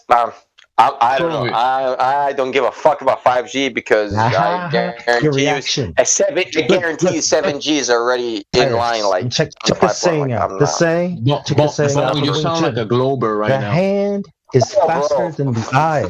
Have you ever heard that saying? The hand is faster than the eye. We were talking about this yesterday. Muscle memory, right? When they get NASCAR driving without drivers, I'll take a ride in the old computer car. Your hand is faster than your eye. Your hand. Yeah, really? That's like punching. When you punch someone, right? Like this isn't that Kung Fu Bruce Lee stuff. Like the hand is a saying in Wing Chun that your hand is faster when you train. It snaps out. Is it actually true, or is it like the opponent won't see it? True. Because it travels in a straight line, and you snap it so fast, the opponent can't see it. It just hits them, and they don't know where it came from. Like Bruce Lee. Your eye has a frame rate that it really can't tell anything over like 140 unless you have to be like laser hyper focused on like a very pinpoint. I don't know, like whatever you're looking at, whether it's a monitor, TV screen, whatever. whatever you're looking at, you have to be looking at it for a while to even notice Frame it. rate. Yeah, you said it. What are you talking about exactly? What is that parameter? That's the parameter computer or will talk about be way refresh rate faster. or like what is that? Yeah, Frame refresh rate. rate, Batman's frame rate. Frame rate? Like how many frames per second Yeah, I can't really tell anything over like 120. It's not that noticeable. You can't see a big picture. Like if you're looking at something that's pretty large, like a projector screen, you can't tell a difference really. But if you're looking at a really small point on that projector screen and you're focusing on it, then you can tell. If that makes sense, because your eye can't really 240 look at hertz things. monitor than I do a 140 hertz monitor. Yeah, Like, talk about it's- monitors, yeah. Yeah, it's really small, and you're actually, if you're playing a fast-paced game, then you can notice. But if you're, you really can't notice it. People say they do, but On the monitor, if I put a sphere, is it actually a sphere or is it flat because it's a flat monitor? It's a sphere, bro. Flat as fuck, man. No, it has to be a It's a sphere. flat 'Cause sphere. It has to It's a be. fla- it is has to actually. be. Think about it. Think about it. It's an actual flat sphere. The flat sphere. Yeah, it's on the monitor. Well, everything's No, it's actually pixels lit up. Actually, it's like you see pixels. 75% of that you can't really see the other 25 because water, so 75% the water is flat. I did see Can't a see it from curved this angle. television one time. It's been a while. I was somewhere that curved. You guys seen those curved televisions? Yeah. So, Bong, what is so scary about 5G? Drones that can kill you. no, We it's have the that before synthetic 5G. frequency. What does that have to do with I don't 5G? know. It's just 5G because there's a weapon that they can communicate No, through? no. It's sympathetic frequencies. That's what's scary about 5G. That's about it. Just a millimeter wave, yeah? Okay, that's the only thing that I was worried about. It's the Well, high no band. research So there's yeah. low, mid, and high. It's the high band that's dangerous. Oh yeah, that's the physically dangerous. But I'm of course there's those dangers, but I'm thinking about That's the only thing I was possibilities, and all the concerned crazy about, things. Yeah, the things they show you in the movies. Like I'm paranoid, right? And it's like, I stopped watching conspiracy shit after Flat Earth. Like, no, I'll be like, possible? Is this possible? No, look it up, right? And I'll be like, holy shit, they're doing it. Like, they made this movie based on what's really possible and what's real. It's like, shit. What? Nah, it's crazy. Iron Man. We are building Iron Man, Barack Obama. It's like, nah, he doesn't mean Iron Man. I mean, he's like, what I'm saying is like throughout history, and especially like in the early 1900s, where people were inventing a lot of new shit. Whenever something new came out, people were scared. Science was against it, and this happened time and time again.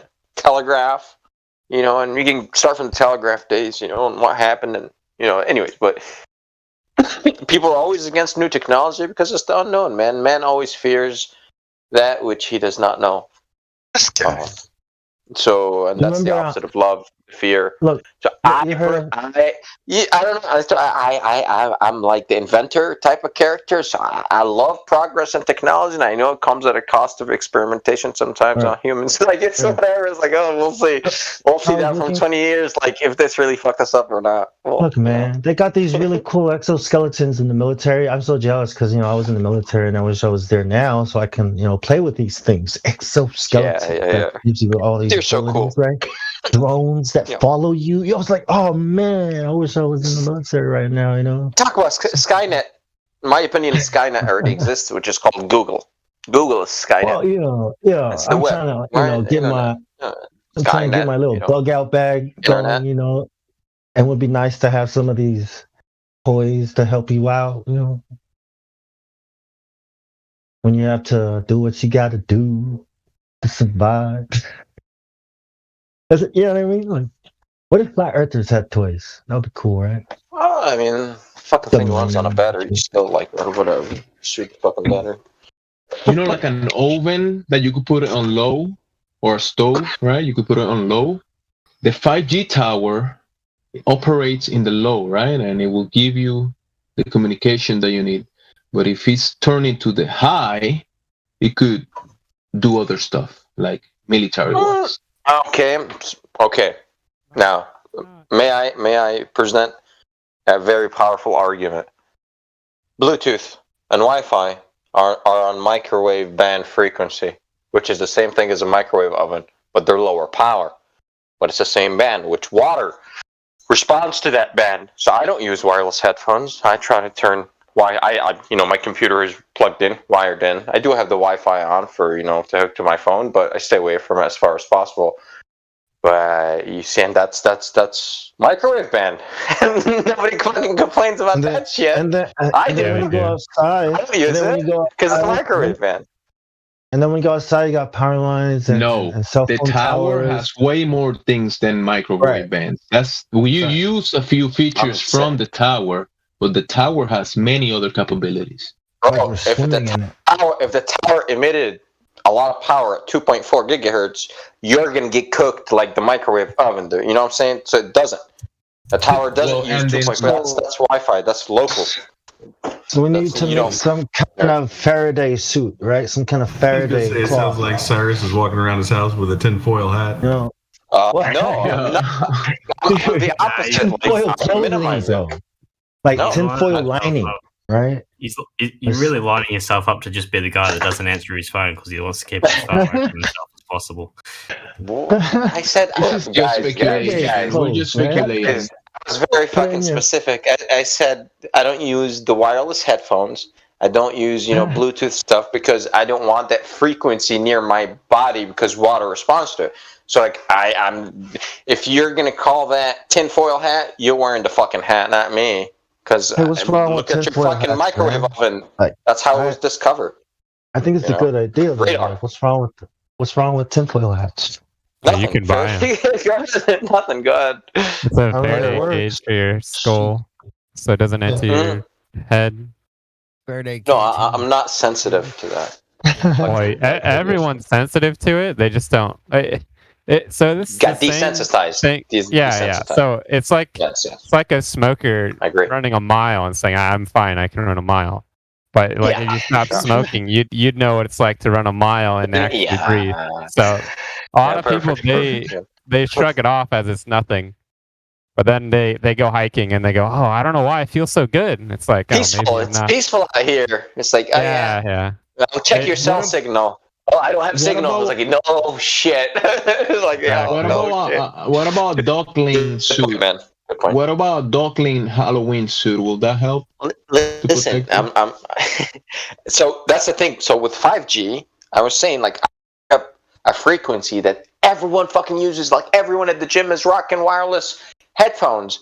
I'm not. I'm wearing my old wired Sennheisers. Like I'm cool, man. Like you know what I'm saying? Why? I don't want 2.4 gigahertz right next to my brain. Like, I am cool, man. I don't use wireless headphones. Thank you. If it was on another band, perhaps, yes, but not this band right next to my head. I'm not even worried about 5G. It's like, you know what I'm saying? Like, water doesn't respond the same way to that 2.4 gigahertz. Like, just make a cup of, tea or something in the microwave. That's 2.4 gigahertz, your microwave. What you do is you kind of like what you like to do. What you said before is you just water a plant with microwaved water and without. And have you tried that one? I've not tried that one yet. Is that your true? Plant won't grow at all. It'll just. I've seen that. I'm skeptical. I'm skeptical about it. Did you test it? You know what? Though I'll test it if you don't. I've tested so many times with corded headphones, and that shit gets so tangled. I know. So annoying. It rips out of your head when you're on the treadmill. I would rather fry part of my brain, honestly. I thought about it. And I'm like, I would rather fry what does 5G mean? Fucking corded headphones. As long as you know what you're doing, that I would rather fight with the cord than fry my already fried brain, I'm saying some more. So I want to reserve the neurons for later on in life. Do y'all know what 5G means? Fifth generation. Fifth generation, man. Yeah, so there'll be a 6th one already in the pipeline. 7 is already coming out. That's what I'm saying. By the time, like 10 years from now, dude, we're on like fucking 11th G and like relax. And every generation, you're gonna get the same hype. Some will be harmful, some will not. It's like we'll see, man. You're not. You I can't. don't know why technology. So relax. Why is Bong so worried about 5G in Coconut Land? You're not gonna get this anytime soon. I'm not worried about it. I'm kind of excited about it, to be honest. I mean, not in a bad way, like it's all about learning, like they figure shit out. 5G phones are messing with you, we took advantage. You just don't. Here's the thing you don't want though. There's something called WiGig. It goes in your router. It turns your router into like a cooker for your whole house. So you don't want that. A WiGig? What is that? WiGig. Is it a repeater? Or it's like it's how the 5G signal gets sent out. Dude, I keep turning off my 5G on my router, and it keeps fucking turning itself on. No, your 5G on your router is not with the 5G that's coming. You have to have WiGig. Gigahertz. You're talking about 5.2 gigahertz on your router. That's cool. You don't need that much speed. That's different. Still microwave. You need the 5G, man. No wonder you're no wonder you be cutting off on the game. I don't. Nah.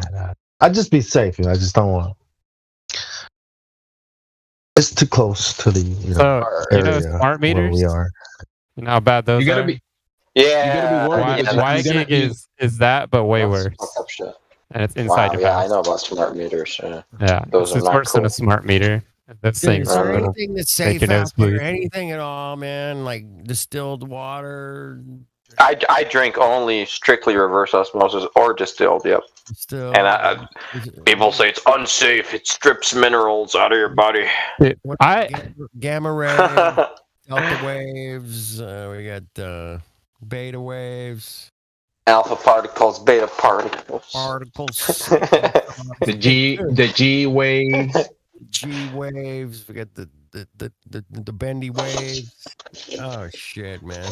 Hey, Bone, for your bones. In American Samoa, are you guys gonna get American 5G or Chinese 5G? It's all Chinese. All Chinese, most likely. Yeah. Ice for real. That's the cable Chinese. Chinese 5G in American Samoa. It's Huawei. Cable. Huawei takes most of it. Yeah, but dude, they gotta pay like so much for it, man, because not a lot of people are on it. If we would have gotten on the one down here, in Australia, it would have been less expensive. But because not a lot of people are using that cable Hawaii is on, they gotta pay all this freaking money, and they don't even know how to use it, or not even using it properly to do anything with. Just fucking playing games and shit. Dude, you can make money now in American Samoa. That's why I went down there in 2013, but it didn't come on until 2008. 2013, they were laying the cable. I do over there, man. I'm telling you. I'm gonna buy an island from you, so.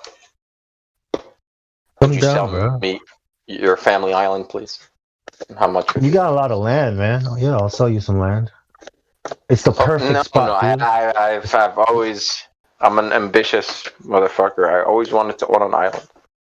No, you can't buy this island. A millionaire golfer came down. I forget. I don't know. They didn't tell me. But some golfer wanted to buy this area up top to build a golf course.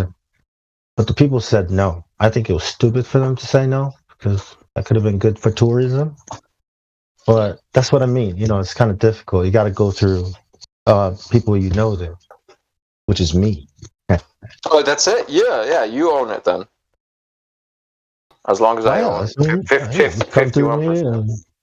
Yeah, Bong Sound. Do some stuff. The Bong Sound Incorporated. Bro. We got solar power. Yeah, we got solar panels. Oh, nice. Down there. Yeah.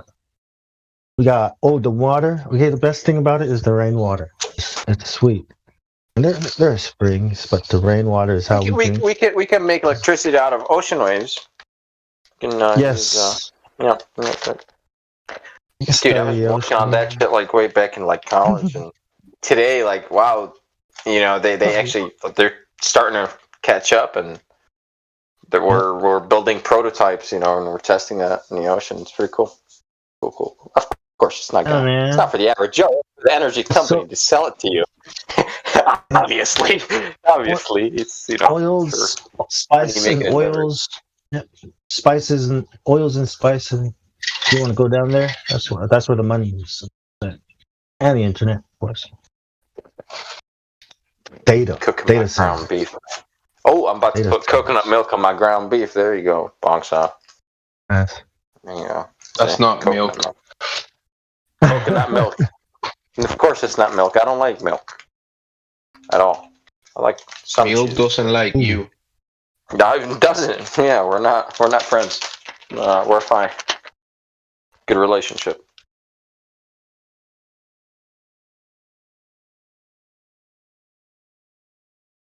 You see that? 40 acres, 180,000. Mike posted it. Yeah. That's Cyrus money. 40 acres of Cyrus money. What do you mean, Cyrus money? I wonder why it's so cheap. It's got a tank pond in the middle of it. Cyrus money. Why is it so? Why is the price so low? Tank pond in the middle of it. Who's hot micing? It was me. Sorry. No, I was just going to say, yeah, I've been looking at Land Watch and trying to figure out where's the cheapest that I can still get a little bit of forest for a few acres for not over 200 or 250. Hey, I got a place for you. It's called American. Be my next question. You're gonna like it. It's called American Samoa. I like those areas. I like back in like 2016, I missed an opportunity. It was a house like in North Spokane, like in the good north, like way past all the fucking people, like like really north. And it was was 3/4 of an acre. It needed some TLC for sure, but it was posted like for 25,000.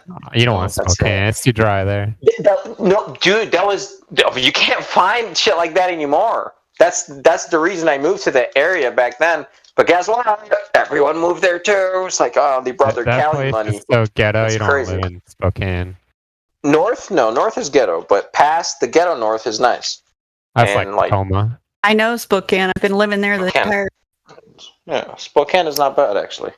Yeah, It's not bad, but the prices for apartments now, even and houses, are at Seattle levels. They actually just raised everybody around here again. Mine's going up by $200 extra a month on top. Wow. 1 year change. I got out just in time. Oh my god. What's a two-bedroom? What's like an average two-bedroom? And So I'm out of here. You're okay. You're moving. Yeah. Yeah, that's why I'm asking if anybody knows good places. I'm looking for some property with a house. It sucks because It's not like that, for what I Denzel, pay no. for rent, I could have a really, really, really nice house property. Everything is selling over the asking price right now, so you don't want to buy shit right now. Go ahead, Baramo. You're allowed to talk now. Depends on where you're going. But if you can't find 5 bedrooms and 10 acres for 280,000 here, then something's wrong. Yeah, I'm seeing that. I was looking at your area, and that Michigan has got some really good pieces for a good price. But I'm not even looking for a big house. I just need more property than I do even a big house. Yeah. Just me. I mean, to be actually where I am on the North Branch of the Kalamazoo River, you need more than 280,000. But that doesn't mean there's not good property. Anywhere outside the city limits is straight. Grass Lake, Parma, Michigan Center, these are all good areas, low crime rates. Jackson city limits, don't buy anything in there. We got one of the highest in the city. Our crime rate is like #1 in the nation. That's crazy, man. Well, Stupid. yeah, I live in the country. I pack a 45 ACP. I'm sitting on my front porch with a 45 right now. Me and the Eagle, we're chilling. But so I ain't too pressed about it. But you get people out here. But if you're not going to be farming and have big farm chemicals, you don't have to worry about the dope fiends coming out and trying to steal your cow tranquilizers or your anhydrous. Right. Yeah, all that fun stuff that they like. Yeah, or your medicated chicken feed. I literally got to batten down the That's hatches. okay. Wow. Yeah, I have to batten the hatches down. I got my own veterinarian. She runs a horse refuge out here, so I have a large pharmacy for animals. Oh, okay. That. Yeah, and they can steal it and use it. Yeah. They want it. Yeah, we have special structures just for that, and the anhydrous and the medicated chicken feed. I guess they can make crank or whatever. Anhydrous. All that. Anhydrous alcohol or ammonia. Anhydrous ammonia. Oh, okay. Anhydrous ammonia. Okay. Nice cooking for meth. Yep. Yeah, my son says they use it for Hitler's SCP. I told my son he needed to hang out on the farm. He knows too much about city life. He needs to stay home. Yeah, I hate city life. Being raised on a farm, just like what you're living on now, I just can't stand it. I hate it. I've only been here for a year, and I'm done again. It's too quiet out here, you know? I like the quiet. If you hear gunfire, you know who it is. I know exactly what property it's coming from, and I know whether it's something I got to worry about or not. Yeah, that's what I'm looking for too. No more city noise. I'm tired of traffic. Well, and my combat experience was all city, and I get triggered in the city too easily. Sucks. So I want to get out. Urban combat sucks too, yeah. And then you're stuck envisioning what's going to happen if stuff. Well, cars scare me. Cars scare me driving by. Things on the side of the road because I'm always worried there's going to be an IED somewhere or something. No, it's just stupid shit. Or crowds. I don't like crowds. Not real good with any of that stuff unless I really prepped for it. There wasn't even armor on the underbodies of the Humvees when I went. Yeah, I know. Me and my brothers. I saw the results. It wasn't some of the first boots to hit the sand. Yeah, they were just putting in the windows, the armored windows on the Humvees when I arrived in my area. They were still transforming their vehicles into something that could survive an IED. Even that wasn't really working. Yeah. Where are you living right now? Did you say Pennsylvania? No, Spokane. Spokane. Washington. Washington. Oh, damn, that's a hell of a trip. I don't care. Anything to get something that's got some property so I'm not having neighbors all on top of me. I'm tired of it. That is the best part. Yeah. It is, even if it's just 4 acres, 5 acres. Yeah, 10, 5, 10 I'm looking at. So anything like that. With a lot of trees so that I don't have to see everybody either and they don't need to see me. Listen, I don't do this, but I can go in my front yard and take a shit if I want. Nobody's calling the cops. Yep. That's a good thing, though. But kind of what I'm looking for. Yeah, I'm the guy that'll have to clean it up tomorrow, you know? So yeah. I don't, but I peed on every tree out here. I'm not going to lie about that. Yeah, I want to be able to sit on my porch and know who's coming at me. I can, they're not going to come at me without having some space and distance. I'm sick of this door neighbor thing. Yeah, I get it all the way around. Believe me, I do. I know you do. I lived in the valley over there, so the valley had more space because a little more room. Yeah, I lived in the valley for a while too, but then I came from 32 acres up in Deer Park. I miss it. Oh yeah, okay, that would suck. I bet. Sure. Yeah. If I hear anything more than a cow moo, damn it, it's time. The rifle's already loaded. I can't say it's time to load the rifle because I've usually got 5 or 6 ready to go. Yeah. At my disposal. Always ready. Well, I don't blame you for where you live with your neighbors, your city anyway, your city neighbors coming in. That's a problem. Lovely. Yeah, if they break their food supply, they'll come right out here like, ooh, a dairy farm, they got beef. That's right, we got free lead too, buddy. Let it be. Everyone out here is proficient. Cost you some holes. I went out being a combat instructor. Everybody out here is proficient in combat and firearms. Nice. Good to know your neighbors too. That's how you got to do it, man. Yeah. Oh, all my neighbors are family. Shit, right. Well, that's what you want. You want people you know or family. Because I tell you what, it sucks in the city. You don't know who's your enemy or who's your neighbor. Real. Listen, I'm switching around. I know it was getting tight on 4th of July. The Amish couple of my Amish neighbors came over and hung out with me, and they said, Mike, if shit hits the fan, we don't use contraptions, but we're going to be over here so you can arm us, right? I was like, yeah, Jacob, many hands make light work. Hell yeah. That's right. I bet you the Amish would be really sharp on that kind of stuff. Oh, yeah, he didn't have to say, there are people, few words, and when I said many hands make light work, he's like, yep, Mike's down. Yes, I'm down. You can run the farm. See, if you... Like, all right, we're partying. Jacob, I'll be up there in that tree with my 22 Swift, scanning the area. That'll work. I got an ultralight, too. I can fly around, do reconnaissance from the air. Nice, oh, there you go. That'll work. Yep. Oh, that's the best.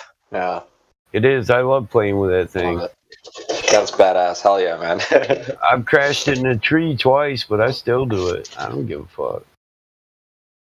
Got your own one of those LPOP in the sky, man. Fuck yeah. I was like, hey, where you motherfuckers at? Okay, over here in Sector A5. You just holler at your kids and go cut them off. I get so Altamont has his own little Air Force going on. That's funny. Oh, yeah. Yeah, it's badass. Yeah, I built a thing. I've got a cross gable roof. It's two roofs that come together for a cross, and I built a perch up there where I can go from the attic to the perch, and it's got 8 windows that go in an octagon. So you got it. You got your land. Nice. I wouldn't try and invade you. Holy smokes. Yeah, it's a sniper's perch, and so I don't have to carry stuff up there. It's already up there. Yeah. That's not good for anybody coming in. They're going to get spotted in holes. Well, I've thought enemy spotted. Most of my cousins are. So I was born into a family of militant people, long bloodline of veterans and militiamen. Militant. Yeah, so the government makes us out to be a bunch of racist terrorists, but we're not. We're literally spent 5 generations in court arguing the Constitution with the government. And that's why they have to paint us to be patriot terrorists, because they just hand wave our courses out. Our cases, they don't want people to understand that we no longer have a course for regression. That we can't challenge the constitutionality of a crime or a law. Yeah, you have no remedy. I know what you're talking about. Yeah, we have no remedy. So now the only thing we have as a remedy is man's natural state, which is war. Yeah, war. That's what it leads to. Yeah. Yeah, so they don't want you to know that. They don't want you to listen to us. They don't want you to consider anything we got to say because we're extremist terrorists. And now we're planning to kidnap a governor. Yeah, right. We're fucking veterans of war. We don't kidnap people. Yeah, what's the point of that? That would be the last thing. We don't want to carry you through the woods. No, that's what I'm saying. That's so pointless. Yeah, we'll leave you laying where we find you, and then we'll use you for an example of why we better get our way, but we haven't went to that.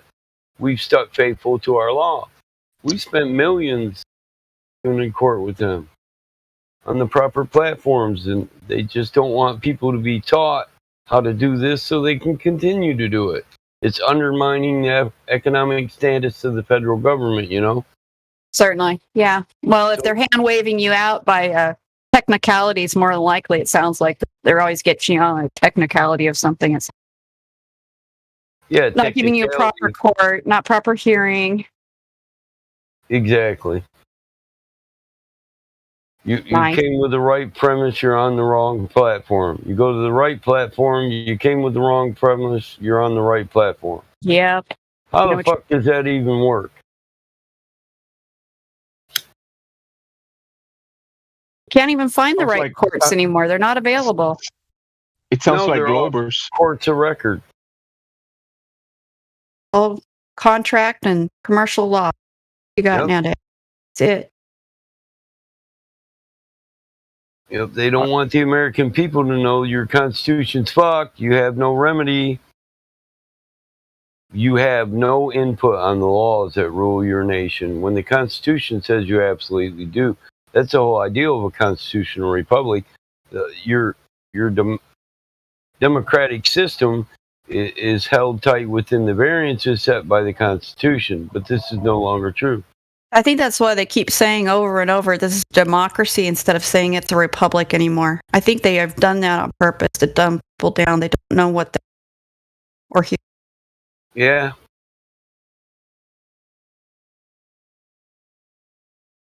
Yes, they have. Most people just take it and still try to live a good life, though. And that's what they count on. Yeah, they do. They don't want to disturb apathy. Yeah, apathy. Nobody wants to disturb the peace. When they see others, well, they're doing all good. These people are doing good. Why should I disturb it? But as that changes, and it is changing now greatly. Rapidly. Yeah, rapidly. People are going to start looking to people like us. All of a sudden, them conspiracy theorists are going to start getting apologies because it turns out we're not conspiracy theorists. We're telling you the truth. It's not a conspiracy when you can prove your Constitution's been corrupted. That's not a conspiracy. And the Constitution is a social contract. Well, once it becomes unjust and tyrannistical, there's no longer justice or liberty. The man who was to perceive that he would get some benefit from this agreement, this social compact, no longer gets benefit from it. So it's no longer valid. Yeah, it's null and void. And it gets to be remade by, again. Exactly. Because it's not about governments, it's about we the people. Because we are the sleeping giant they don't want to awaken. They just want us to get in line and get rid of many. It seems to me right now they're heading up to get rid of as many people as they can. Let's take out as many as we can first wave. So it's guerrilla warfare.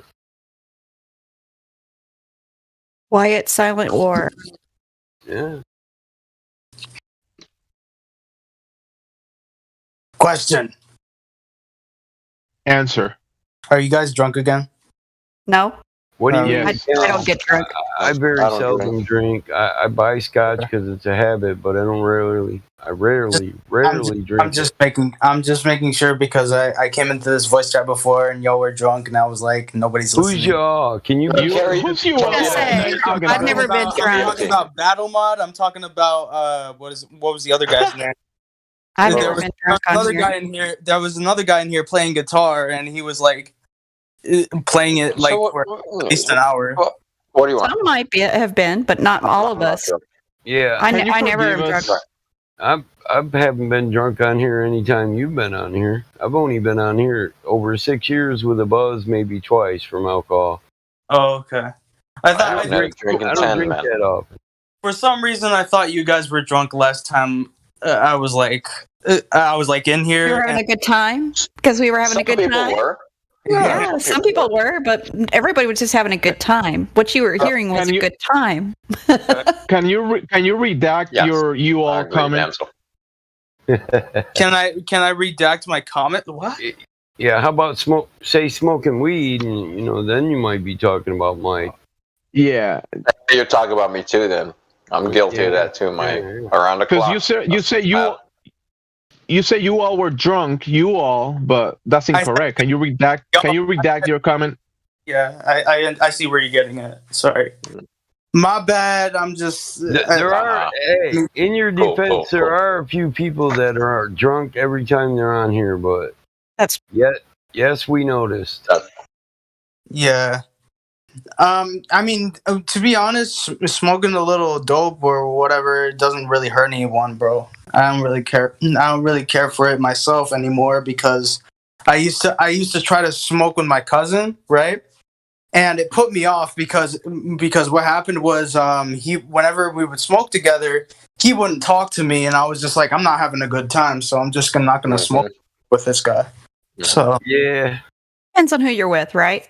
Yeah, have a good time. It does. I agree. Even drinking is like that. I can't drink with some people. I don't even drink much. 2 beers is more than my limit. But there are some people I will never drink with because they're total assholes when they drink.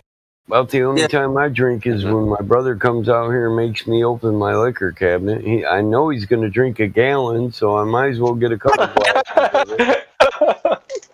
Oh man, I can't believe how much he can drink. But He was a specialist and a demolitions expert. I think his PTSD might have been a little more severe than mine. So, Yeah, I've hung with a few of my buddies from around here that have been over there, and some of them can. One of them I know particular. Actually, he's 34 or so now. He had his first heart attack from drinking so heavily. When he was 31, he drank so much, he got so dehydrated. He was drinking a bottle of Kraken daily, at least. Full pint or more, unfortunately, at least, to stand up. Yeah, unfortunately, that's the result for a lot of our brothers at arms. Well, he lost two of his best buddies that he had been in combat with. When they came home, they took. He was crushed, absolutely crushed. They were supposed to go hunting that week, and one of them took his life, and then a few more weeks. I don't know why, but I can smoke, and sometimes I might like get a little bit too crazy with it, but when it comes to drinking, I can't do that shit because that, number one, that raises my blood sugar because I'm diabetic. Number two, yeah, bad idea, man. Number two, it makes me feel like shit. Like I feel depressed with it. Like, well, it is a depressant. That's why it's not good to do too much. If you get really bad on it, you can do stupid things. Besides doing stupid things, you can do really stupid. It also is kind of like that thing where it's like, oh, I'm happy. I'm kind of happy and I'm having fun at first, and I'm just like, fuck. The depression hit me. I can't stand a blubbering drunk. Me neither. They bother. How do you stand Helio? Is he blubber? Whoa. I haven't caught him blubbering. Whoa. What was what do you mean by? I actually don't think Helio's a blubbering drunk. I think he's a happy drunk. Yeah, now he's one I could probably handle being around. He is a happy drunk. He is unhappy. He's never come on here and been angry when he's been drinking. Right, I'm talking about that guy that's like, no, fuck you, you don't know, bro. I just fucking got a fucked up life. That For me. Yeah, the for me one. Yeah, I can't stand that shit. Here's $20. Shut the fuck up. Drink another one. I hate my life. Oh my god. So much fun. Oh my god, I love you all so much. Passes out. And 90% of the time, the only reason their life is shit is because rather than fix their fucking problems, they get drunk every day. Like it feels like a lot of people go on an emotional roller coaster before passing out and throwing up or whatever, or throwing up and passing out. Like some do. Yeah, some do.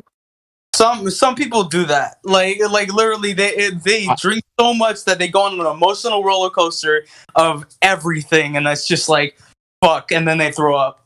And then I never met anyone like that. I've met a person like that, but my brother gets to a point where he hurts himself, and then he does all that you said. Yeah, I got a unicycle out here. Every time he gets drunk, real drunk, he's like, I'm gonna ride that fucking unicycle. I'm like, don't do it, bro. You're gonna bust your head. And then all of a sudden, I think I broke my arm. You gotta take me to the ER. And on the way to the ER, he's crying, puking, and passing out. But you know me, I'm the brother. I do the fireman's carry. I was trained well in the technique. Go in the ER, set him down on the desk. Yeah. Can I get a gurney? What did he get? Like a broken arm, or was it like? I had a spiral break in his arm. Yeah. Oh, okay. So he got a cast. Poor guy. He woke up in bed at my house. Come down like, oh, I broke it, huh? Yeah, you missed the trip to the ER, you son bitch. But yep. Missed the part where I took you to the ER. But yes. Hey, on a better note, you got pain pills on the dresser upstairs, so you can get rid of that hangover. Yeah. True. That's what. Now he had to tell his wife that he didn't go home. She said, you was out screwing on me. He said, no, I got the cast to prove it. My dumb ass was getting drunk with my brother and broke my arm. I tried kimchi for the first time today, and that was weird. It was like it tasted okay, but it was like the smell was awful. I hated the smell so much. She still called me to verify that. I couldn't believe it. I was like, "Did you see the cast on his arm?" She didn't believe you? Sorry. No, she didn't believe him. No, she had to call me. Did he do that at your She house? thought he was out with some girl or something, right? Yeah. Sorry, I almost jumped to another subject. I'm sorry. I didn't mean to do that. Sorry. How dare you? She knows I'm not a liar, though. I got no reason to lie to nobody. If you don't like the truth, that's your fucking problem. Yeah, screw you, right? Yeah. The truth is the truth, and it never changes. Yep. You can ask me the same question 20 times, I'll give you the same answer. I have a question. Do you any of you remember the I forget their names. Terrell Williams versus I forgot the other guy's name, but he got brain damage because he went through a coma and then he woke up a vegetable. Do you guys remember that at all?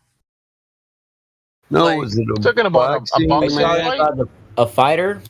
Yeah, he was a fight. They were fighting in the ring, and Terrell Williams Hit him in the temple. He hit him in the temple, and then then the guy like went into a coma for like 200 days, and he came back a vegetable. Like it was fucked Was he a up. Puerto Rican guy? Yeah, he was Puerto Rican. Yes. Yeah, I remember him. Yeah, I know the fight. Yeah. Oh my god. I just learned about that today, and I was like, what the fuck? When did this happen? Probably like what, 8 years? 8 years ago, maybe something like that. I think it was like 4 years ago, but I'm not sure. Let me see. Terrell Williams versus Richard Colon. Yeah, Colon. Yeah, he's my cousin. Richard Colon. My bad. Oh boy, it's been. Let me see. Let me see when this article was made. 18th September. When was this Hey, article? Battlemon, I got to ask you though one question about your area. How bad is the weather in Michigan in the summertime? Is it really hot? No. Right now, it's rained for a week now, or over a week. It was 8 years ago. My bad. So around August, we'll get one real hot month. It'll be August. Your humidity pretty hot too. The high there too. Yeah, we're surrounded by fresh water. Yeah, I figured. Humidity's high.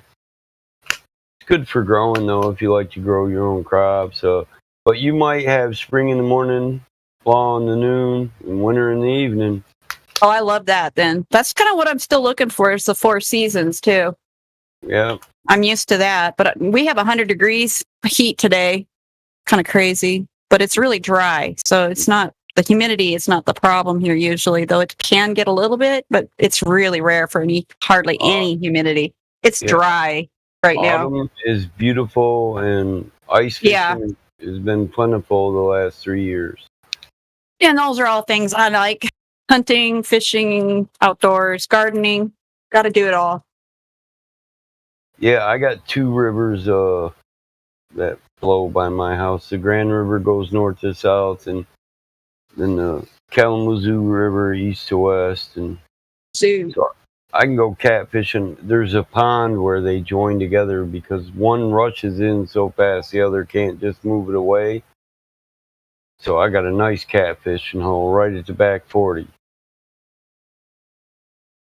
Pretty awesome. But yeah, I noticed there's a lot of properties that are either have a lake really close or a stream or something or a river really close, and everything in Michigan has some kind of water body really close. We Very have cool. we have the 5 largest lakes and over 11,000 inland lakes.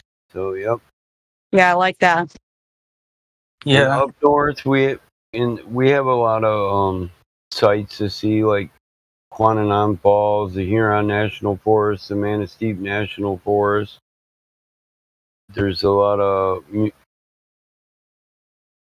entertainment parks close, like Cedar Point isn't that far. We have a few amusement parks. I've been to the Wisconsin Dells. I've driven through that area. I've gone to the headwaters of the Mississippi a while back. You ever seen the Aurora Borealis? Yeah, here we're far enough north that we do once in a while, but not often. Yeah, if you want to drive north here, you can see it too. Sometimes you can see it mid-state, but not too often. Funny thing is, I actually was watching a video about the flat Earth and the Aurora Borealis. My bad.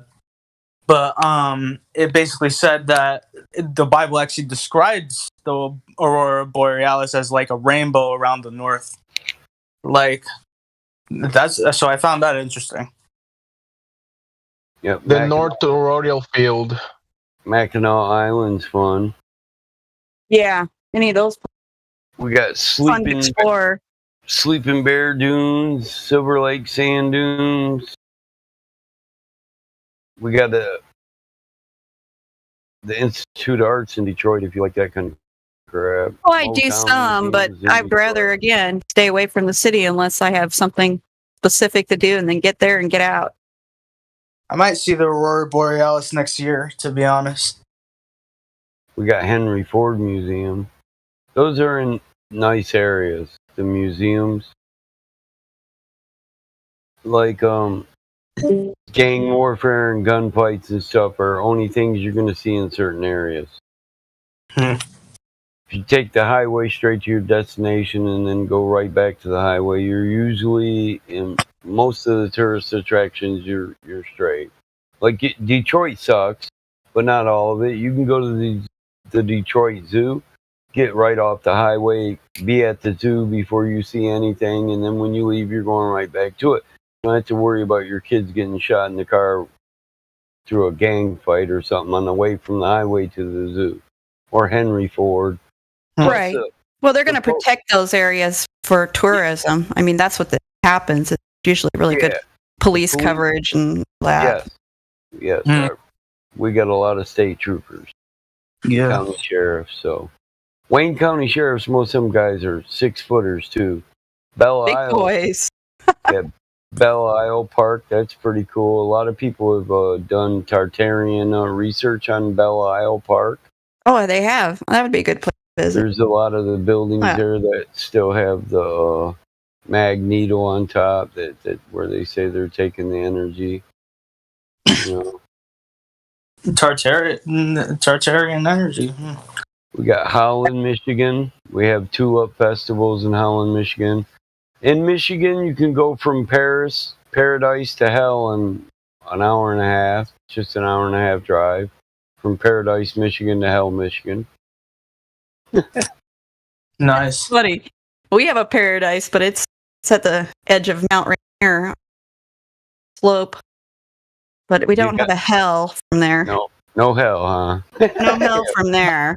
My city is hell, bro. The hell place is just a place in Michigan. And I've been to what I consider hell.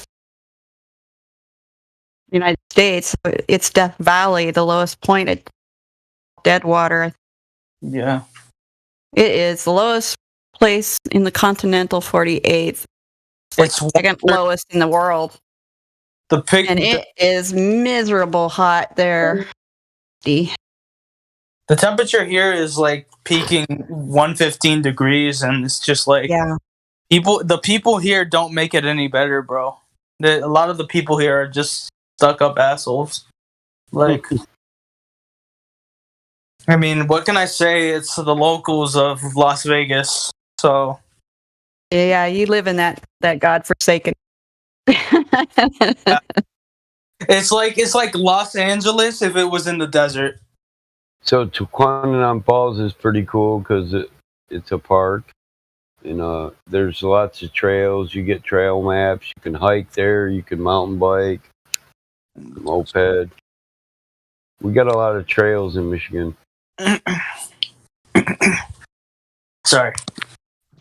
Best thing about it is there's still cheap area here, cheap land. That's the thing. It's hard to find cheap land that's got something on it besides in dirt or a few stick trees. That's it. Yeah.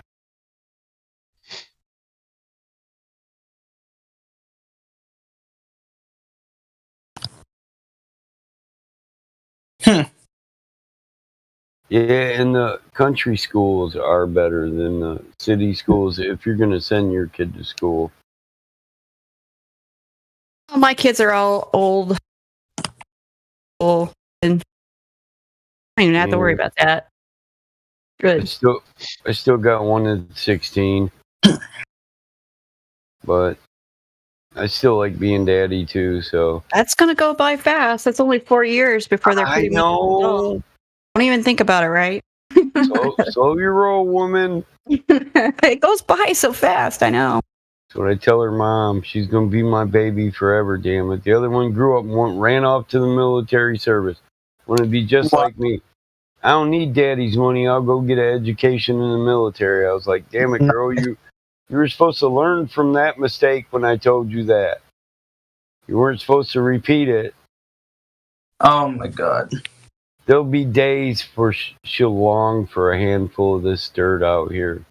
The smell of the cows, the sound of the river. I know. You do know if you've been, both of us traveled over places, been away, or made to live somewhere you don't want to be. Yeah, how many cows you see over there in the desert?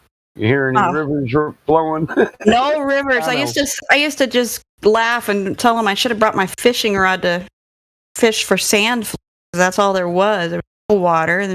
Camel spiders. You catch Camels and goats. I was in Saudi Arabia when that was funny because I was missing it so bad, missing the blue water, missing anything. Iraq, it wasn't so bad. In Baghdad, there is the Euphrates and a lot of canal systems that Saddam Hussein, he built a bunch of lakes and water systems off that one river, so he put all his rich buddies on these little island and shoreline houses that were like, I don't know, you'd almost call them like palaces.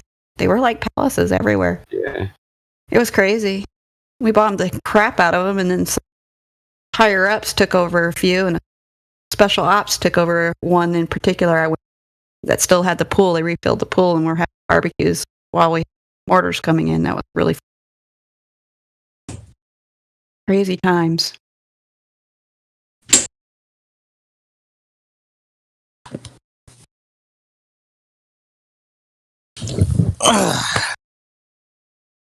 You really miss home when you start hearing the call to prayer every morning when you wake up. You wake up and you think you're still at home in the U.S., and then suddenly that call to prayer comes out across the land, and you suddenly know you are nowhere near home. Not anywhere. That's leading into my pond. I go down there in a kayak. My dog likes to fish with me too, but a lot of times he knocks me out, both of us out of the fucking kayak. I still take him though. He won't let me get in it without him. Your dog? Yeah. I need a bigger kayak. Yeah, my dog likes boats too. He's a good little border collie, and she doesn't mind jumping in and riding on things. She's pretty about that. Mine's a bulldog. He's like 65 pounds, man. He's a fat little fucker. Yeah, she's only 40 pounds. Pretty cool. She can go anywhere. I've been taking the canoe so that he fits in there good. I strap his ass in there with a safety sitter. But he don't care. He likes to watch the water. And we always see deer and animals, raccoons, porcupines, possums, geese. That's what I like about that area too. It's just like here, we have got all the wild turkeys, the deer, all kinds of animals running around. Oh, if you like wild turkeys, you'll be right at home here in Michigan. Yeah, I like calling them. They're fun.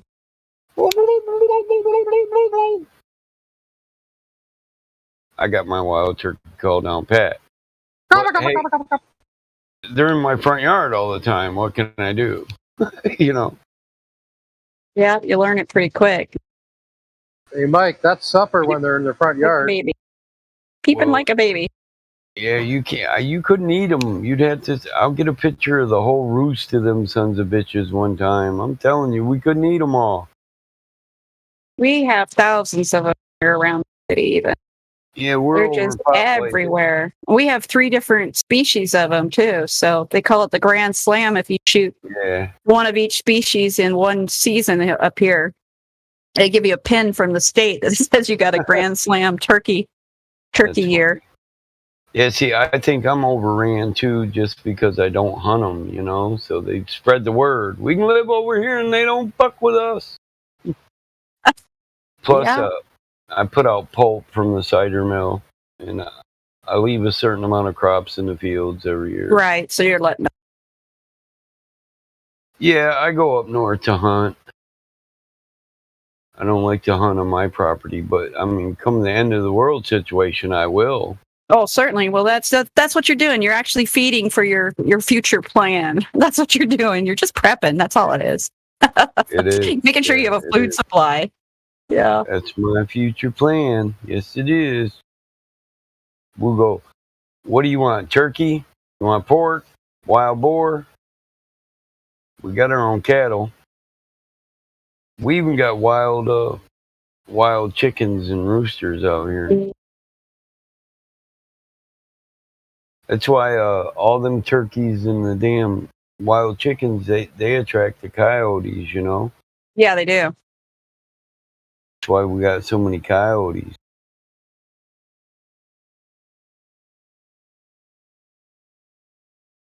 Hey, Mike, you should learn how to skin them and tan them so you can start making clothing. The coyotes, they get $5 an ear out here. You get an ear, you turn it in, you get $5 from the government.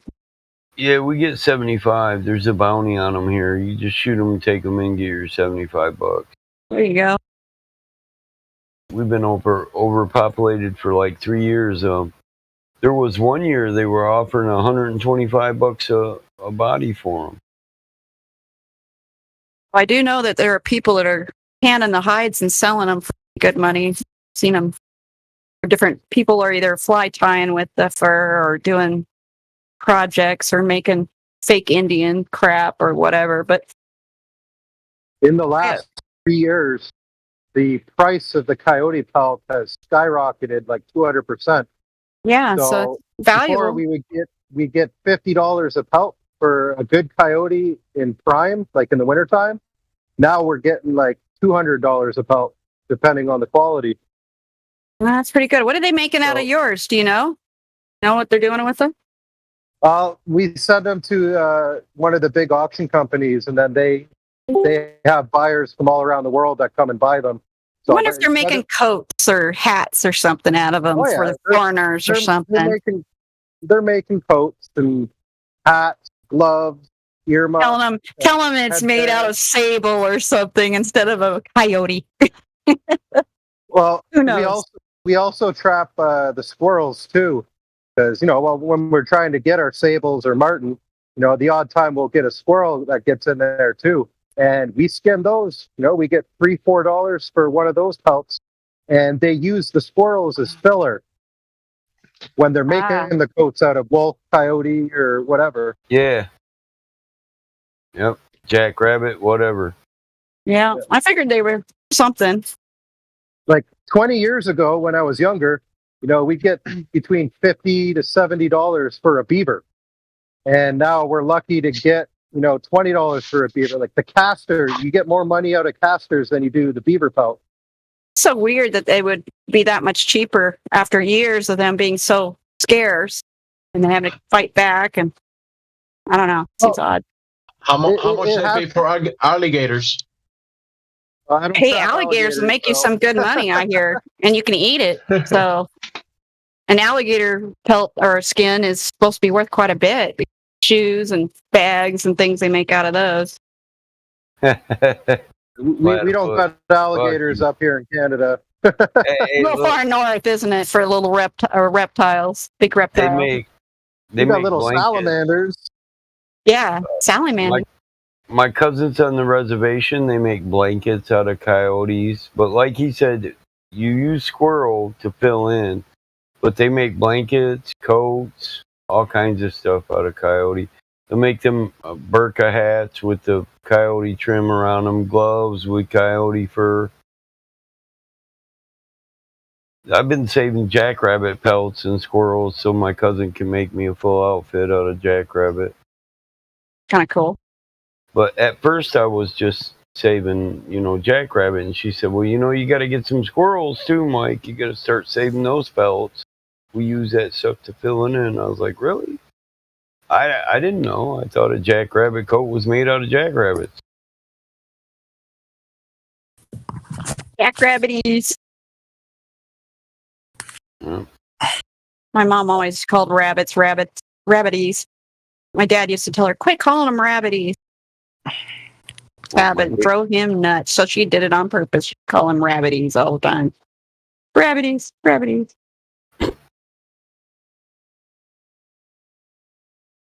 No, compared to 20 years ago, the price of fur has dropped dramatically.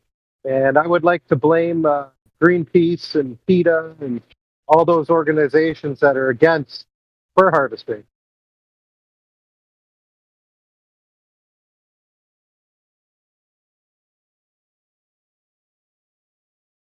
Yeah, it's a piece of beautiful peltware there. It's really pretty. Nice little belt. They asked $2,500 for them. These are like $3,500. So my cousins are Ojibwe, Chippewa, full-blooded natives. Yep. And these are one of the things that they make most of their money on. And you've got a family member that does that? Did you say your brother? No, my cousin. Your cousin. Females, yeah. There's 4 females that do it in my family. And that one's on the floor by the fireplace, but it's a coyote blanket. Coyote fur blanket. Well, I know who to hit up if I need something like that now. That's cool. You go to the Sault Ste. Marie Chippewa Reserve. I got a porcupine quill jewelry box. I buy a lot of stuff off them. I like the porcupine quill stuff. That's really pretty. You do some nice work with it. It is. My daughter made me get her earrings. So, regalia. We have her full regalia. Native jewelry, decorations. But we do powwows too, so. Been to one of them in here a long time. I'll do. But they're fun. Yeah. I get stoned. I like to do the ceremonial dances. My grandfather's from chieftain bloodline. He's a chieftain, and he's on the Grand Council. So I get a lot of shit because I'm a white bear. So bear is my clan. But it's also in my name, Wabe Makunt. It's my native name, and it means little white bear.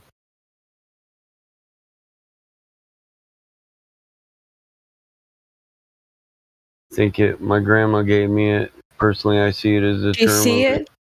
Did she see something? I was going to say, did your mom or somebody see a white bear or just have a dream or? No, I think it was just a term of endearment for my grandmother. Mm. I wasn't just a mama's boy, I was a grandma's boy too. But I was lucky enough to grow up in a family where grandma and grandpa were. On my mom's side, they lived on our farm. Yeah, I had the same situation, brother. I remember we talked about that because we all lived on the same pieces of property and only 6 miles apart for another part of the family. So on the other part of the farm. And my mom's parents were good friends with my dad's parents, so they would always be camping down here and hanging out here during season. And I'd go home with them. I'd do whatever grandma asked me. They used to tell me in my native language, little white bear was a little white butt kisser. Grandma's white butt kisser. Yeah, there you go. That's what my cousin used to say. I'm like, yeah, fuck you. I'll be a great warrior someday and I'll smash you. But they don't test me now that I am. So I haven't had to.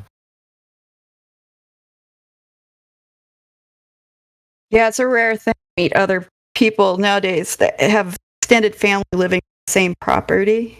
I had grandma, I had my mom, I had grandpa, we had cousins, I had aunts and uncles all living on the same several hundreds of acres, and it's just unusual. You don't, and then great grandma. You know, how many people have that? In my family, my Uncle Jim also lived with us, and him and my dad had a falling out for a minute, but did he move off the property? No. He built an outhouse, you know. He just had his own damn room in there, and then my dad would be like, go out there and build your Uncle Jim a closet. Run the drain out there, add some plumbing to your Uncle Jim's shack. He just separated himself a little bit, yeah.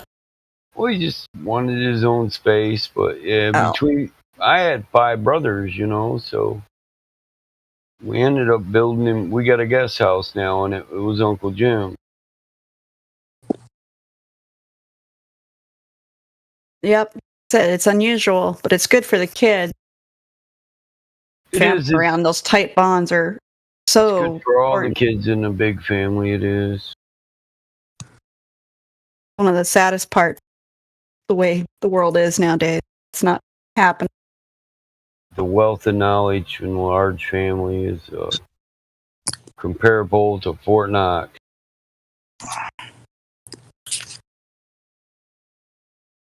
And I'm hoping to buy 20 to 30 acres in the next couple years. And I want to try and get my parents to move on to the property with me. And, you know, then when my daughter is old enough, I'd build a house for her on the property as well.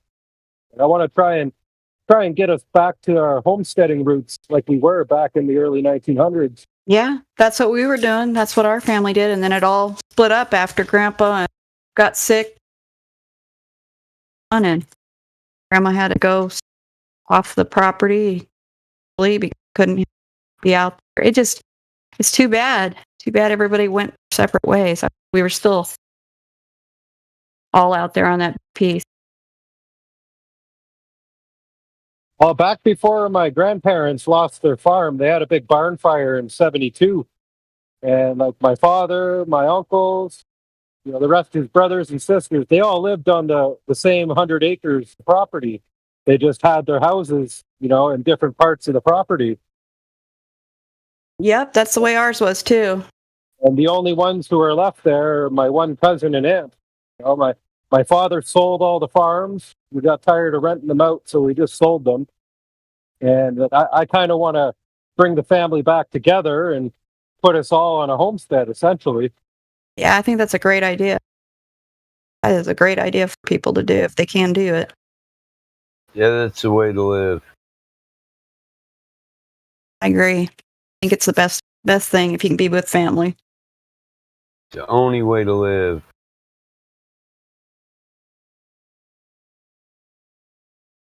That's for sale in Michigan, but they want $500,000.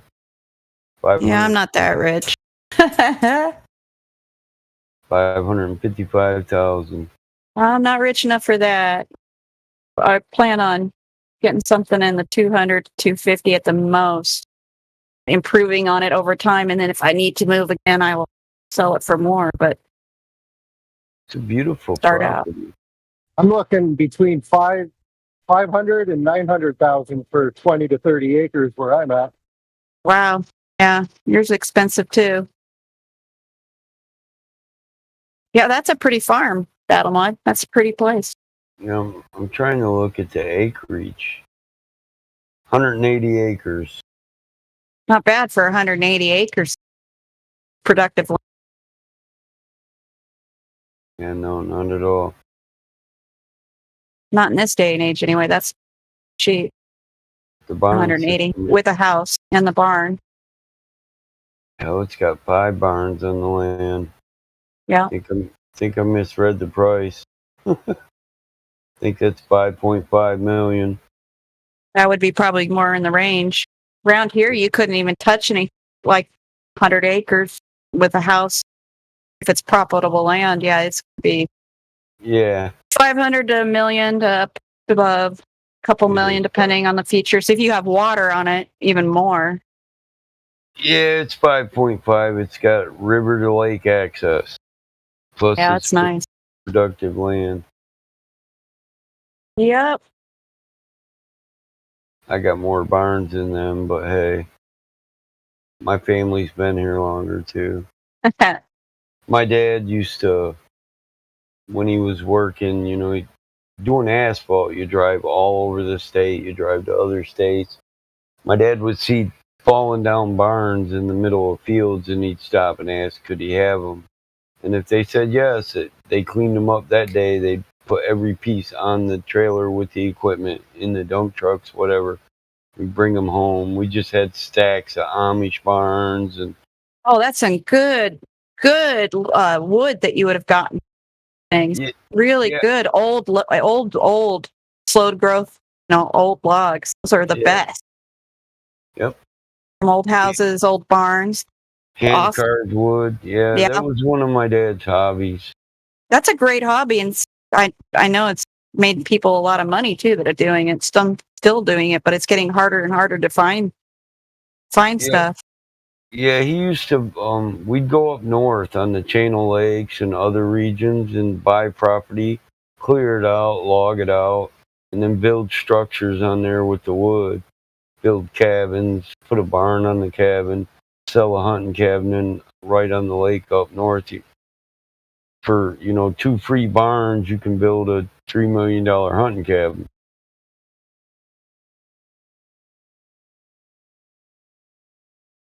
One of them, we took old log cabin logs and we built a log staircase all the way down because the lake had a big hill. It went down the hill to the lake, and we built a log platform all the way down. So it was like 30 different individual decks until you got to the lower level deck that sat right on the lake. But you could party on any one of the steps if you wanted to. It just was deck after deck after deck that went down to the lake. It took us like 8 years to build that. And it sounds like you said you got it mostly from reclaiming wood. Yep. That's pretty cool. That's the way to do it. Yeah, my grandfather was into that. He came out of the Great Depression, and he beat that shit in my dad's head. Yeah, that's why my grandparents were Depression era and their parents too. So they were kids when it happened. They One told day me that- all about it. And that's one of the reasons they had the farm that they did. And the reason they raised us like they did. They were afraid of that ever not being able to feed your kids was their biggest fear. Oh, yeah. Well, imagine if the grocery store shut down, the economics crash, and the National Guard sitting inside the city. Hell, they might come out on your farm and start seizing stuff just to try and feed the population. Yep. It's like the old Romans used to do. Yep. Don't get me wrong, I'll feed anybody who's willing to work and I can trust around my kids, but if I can't trust you around the children, you gotta go. Yeah. 'Cause I swear to God, if I catch pedophilia on my property or abuse, There'll be a new grave on your property. yeah, I'm the type of person that'll walk you out in front of everybody and shoot you right there in the head in front of everybody so they know what's coming if they repeat what you did. And I say that with no shame in my heart. You shouldn't. Nothing shameful about that. You're protective of your kids that much. Nothing. Not just my kids. Just like Anybody's kids. Yeah. It's Children. Just like it's a bad dog, You take a bad dog, bit your kid, and give it to another family, it might bite your kid. No. No. Better not. Unless you're a scumball, you might do that. But people won't. Right. Take it on its last walk. My cousin one time had a dog, and I told him, man, that's a retard dog. That dog, something wrong with it, or somebody did something to it, and it's going to end up biting your kid one day. Well, one day it bit his kid, tore her face all up. Yeah. He said, will you take it and just find it a home, give it to somebody with no kids? I didn't even argue with him. I opened the door and told him to get in the truck. The dog knew what was up. He didn't want to get in the truck. I put him in the truck. I said, sure, Bill. Sure, I'll give him to somebody. Gave him back to God. Yeah, gave him back to the place he really needed to go back to. That's crazy that somebody would think that that was okay to do. My son had a dog recently with his family, and the dog backed him into a corner. 6 months old, had Malinois mixed in it with a pit bull, I think. And he knows how to raise a dog. He knows how to train. So it wasn't him. You know, he was there enough to know that for sure that it wasn't being abused by any of the kids or anything like that. They're really young anyway. But this dog went loopy. He backed his girl in the corner and then the kids, and then even tried to get him in the corner, all about just them trying to take him outside for go potty. This dog got really whacked. And so, yeah, he had to fend him off and got bit out of it really bad. And that dog ended up not living very long. Done. He was unstable. It was crazy how unstable he went and how quick. It was crazy. Within a week. I mean, he was doing okay, a little aggressive, and then suddenly just within a couple days, it's like anything you asked this dog to do, to go outside, whatever, he started to react and started backing people up. Crazy. There's something wrong in his head.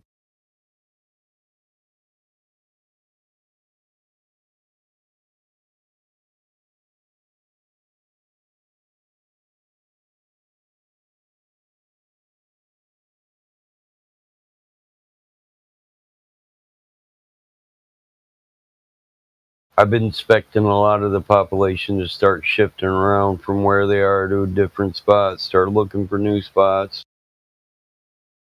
trying to spread out.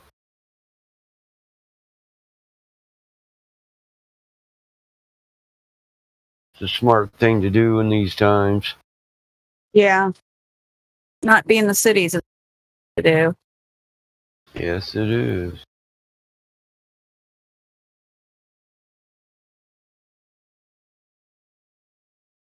Do not like pack mentality. Hate it. Yep.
Here, this link's got some better listings in it. So also got listings in Albion. But the problem is there's not a lot of work in Albion. So the land is going cheap there. But you might have to drive, hour drive to work or home, depending on what you do.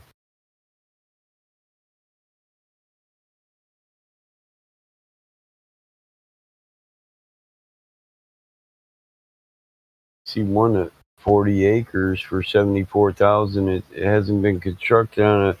It looks like it's adjacent to a river. It just looks like they're having problems maybe keeping up with the farm, and they're going to sell 40 acres of the farm off,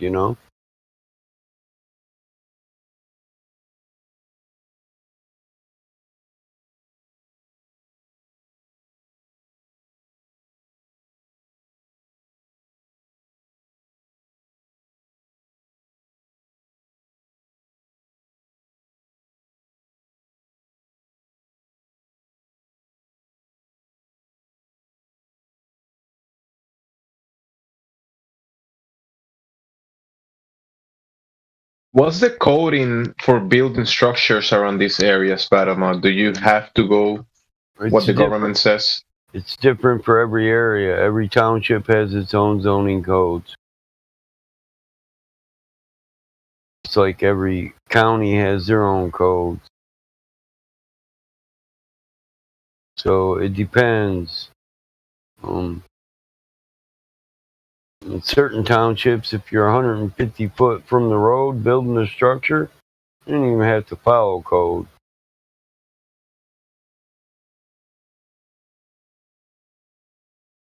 So when I build a barn right now, if I need a new barn, I put it 200 foot from the road. Then I don't even have to fuck with the county inspector. What they can't see, they can't tax, right? Well, it doesn't have to. It's not within the zoning. And if you're doing it under homestead laws, there's a lot like that too. Where if you're so far from any road or any structure, you don't have to follow zoning on building, maybe on electrical.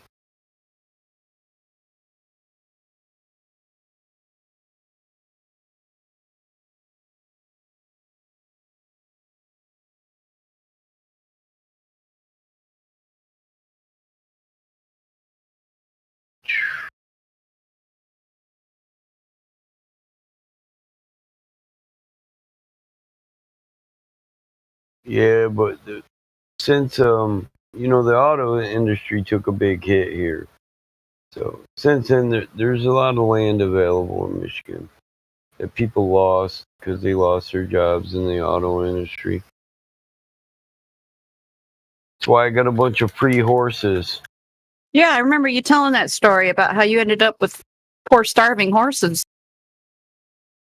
Yeah, And all those jobs in the auto industry weighing off so many. Yeah. They're dwindling down, Fuck, right now you can make $14 an hour at Taco Bell. So I've even had to raise my rates, asphalt work isn't Taco Bell work, you know what I'm saying? Yeah, the minimum wage up here in Canada, it went from like $11.25 an hour and jumped to 14 a couple years ago. Yeah, so I used to start at 13, but now I start at 18.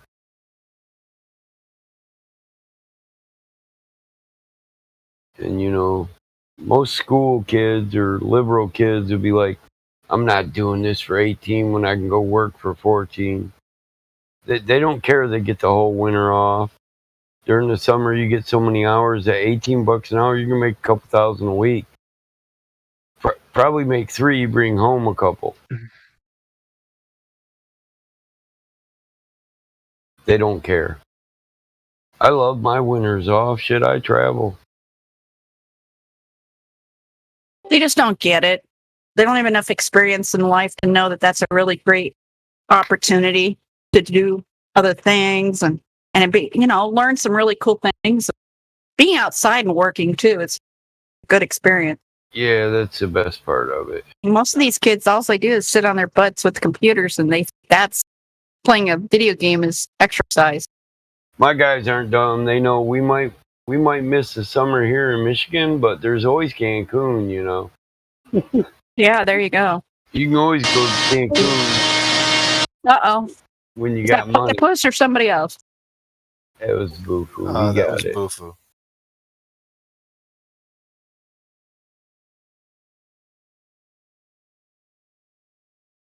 Well, I was just going to say, for the kids that would rather go work at Taco Bell, McDonald's actually put out an article a little while back saying that they wish they could just stop hiring teenagers because they don't want to work. They have better performance in their restaurants with an older staff than they do with high school children. Like today's generation of children, they just don't want to work. They want to sit on their butt. They're not taught to work. They're taught to sit on their butts. That's all they know. It's really all they know. Not everybody. Like Platypus says, he takes his kids out, sure that they're off the computer and crap. And I know he doesn't want them to have phones and all that technology. It's just too much. I didn't let my kids either. We did stuff on the weekends outdoors constantly, and we did yard work and gardening, whatever else I could do. But a lot of people don't make their kids do those things. They just would rather not hear them whine about it for 2 or 3 hours of work and don't put up with it. Or they zone out themselves and are just as lazy too. So it's really bad. It's bad for everybody. Yeah, I'm happy to be able to say my 16-year-old's not lazy. She gets up 5:30 every morning with me and cleans stalls. They say she's got horses. That's why. Helps to have an animal, especially a big animal like that, where you have to take care of it. Yeah, and that's what I was going to say. When I go to work all day long, she's the farm foreman. my general, I have a general manager, but he's so much so like family that he tries to make my daughter think that she's running everything. You know what I mean? I tell him he doesn't have to please her, but it doesn't bother him. He's a good guy. She just wants to make sure, she's picky like Dad, and she wants to make sure the animals are treated right. And like I've told her, that's why he's the boss. Because me and him have the same, he punched a guy out for hurting a calf, punching around on a calf. It's just shouldn't happen. Nobody should be abusing the animals. No. So he punched the guy out, and he went to jail, and he thought he lost his job and all that shit. But I came and bailed them both out, and he said, well, I'll clear my stuff out. And I was like, clear your stuff out? He said, you beat his ass for beating on the calf. He said, I did. I said, well, you're going back to work. Calf can't defend himself. So yeah, good farmer will take care of it. They'll never abuse their animals if they're good. Never. He didn't expect it, so we've been best friends ever since. Like, that motherfucker's going home without a job, but I bailed his ass out. I bailed you out, too. I don't know who called the county sheriffs. We're going to have to talk to our employees, bro. You're the boss now. He's like, what? I said, you heard He made me. himself boss. Yeah, but he did the right thing. You're not supposed to do that. Well, That's the innocent animals. It's the main thing on my farm. I can't type. Apparently, I said a bad word. Oh, God. So I'll speak instead. I get what you're saying in that story, but I'm very disappointed that the guy who hit the calf, and that's unfortunate. But I'm very disappointed that he didn't take the opportunity to say, I was just tenderizing it. Gotta wait till after they're expired. I think he was smart enough to know I bailed my foreman out. I'd probably beat his ass and bail myself out too. He would have got his ass beat twice that day.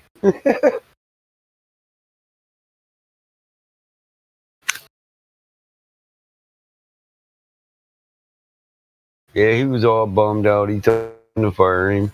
Like, hell no. 5 years later, I picked out 12 acres and deeded it to him. Let him and his old lady and his kids go move out there and start building. Give him some of that wood my dad used to collect, materials, Pretty cool. access to anything. I wanted him close to work.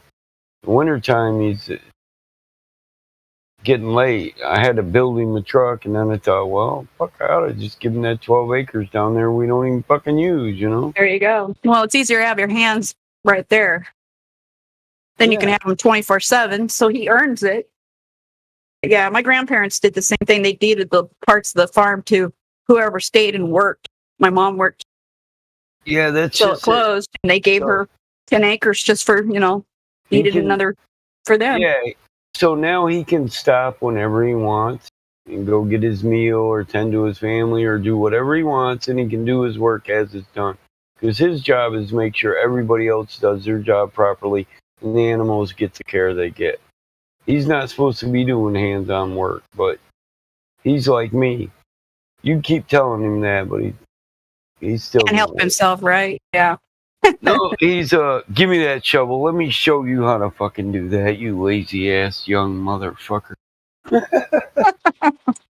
And that's me all the way, you know. So I don't complain. Yeah, it's sad when a 50-year-old can outwork a 25-year-old. It's pretty sad. I'll go Did it up all the time. Yeah, I take their shovel, hand them my cigar, and say, "Here, let's switch places. Let me show you how the fuck it's done." But when I'm done, I want you to do it the way I'm doing it. I mean, I know the guys done. There's a certain way to shovel asphalt where it doesn't wear you out, and part of that is keeping your shovel clean, keeping diesel on it. If you It'll don't build up. Yeah. Yeah, if you don't put diesel on your shovel, you're going to end up with 10 pounds of asphalt stuck to the shovel, and you're throwing a spoonful of asphalt every time you dig. You're just swinging around a heavy-ass shovel. That's all. Yeah. No. Even using manure tools or anything like that, it gets too built up. You're carrying extra weight. You can't even get off it. Yeah. Same way. Yep. But a lot of those people probably don't know that until they've worked on farming it with tools. You have to work those tools for a while before you figure these things out. I know a clean poop shovel is way lighter than a dirty poop shovel. Yep. I had one kid tell me, man, you need aluminum shovels, Mike. I said, no, you just need to scrape the built-up shit off your shovel. That's it. Now I put them in water troughs. Put up water troughs. Like, just put it in the damn water trough. You're too lazy to do it. But keeping them wet, that helps for a shit shovel sometimes. Yeah. Not always. But we use diesel on them to clean them too. When, you know, if you let turd build up on it, that stuff gets pretty rugged. It's pretty durable. Poop don't come off a shovel real easy when it's dried there. It's like concrete, you know? Yeah. Do know after having cattle lots. Absolutely do know. Milk barns, all that crap. There's a lot of work to keep that stuff. Yeah, if you let it build up too bad, we got to break out the propane torch and get it so hot you can smack it with the hammer once and get it all out there. Yeah. Cow patties burn forever too, though. Yes, they do. I was laughing at that because I know that's what happened to us a few times. Grandpa let us fool around with burn piles and things, lit some cow piles on fire, and they would not stop burning for weeks. No, and people say there's no way lava would work unless we were on a globe. Well, bullshit.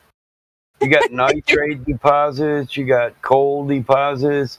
The earth itself is a compost pile. There's decomposition going all the time. You got heat from decomposition and chemical reactions. The only thing you need for lava is to have a decomposing compost pile interlock into a nitrate buildup, and boom, you got a pyroclastic flow. You got all kinds of ways to do it. There's enough stuff going on, but people don't think like that. They just think dirt is dirt. They don't realize that it's a living thing. It has a cycle. It has intake waste. It's got the same things that are going on, and something has to get rid of all the animals and insects and everything else that shit and die. Got to do something with that stuff.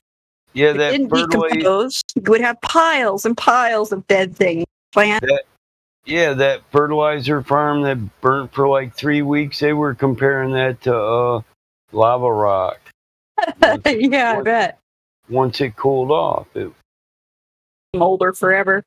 Well, there is a fire underground. Where is it? I don't remember what state that one's in, where they've set off some coal or something, deposits underneath the city that it's still burning. They had to evacuate the city and keep it. Nobody lives there other than maybe one or two people. They had to move all the people out because it's still burning. It's been burning for over 2 decades. I don't know what the date was, but it started probably in the 60s, I think.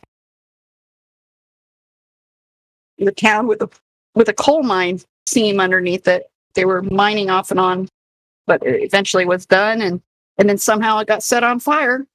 and it hasn't stopped burning yet.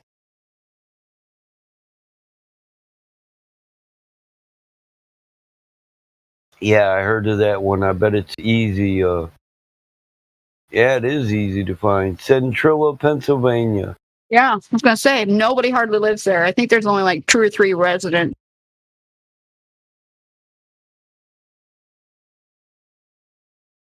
It probably will never stop burning in our lifetime. They couldn't put it out. They tried all kinds of crazy stuff, I guess. It's a weird story. Oh, there's 38 known active mining fires in Pennsylvania. Yeah, there's weird stuff like that. Nobody knows about these things, and I find those little trivia things like that, and I'm like, so weird. Never heard of that until I started looking around for fires underground and found there was a town in the United States had to be evacuated, never been repopulated because it's still burning. And they talk about global warming. I know. My arse.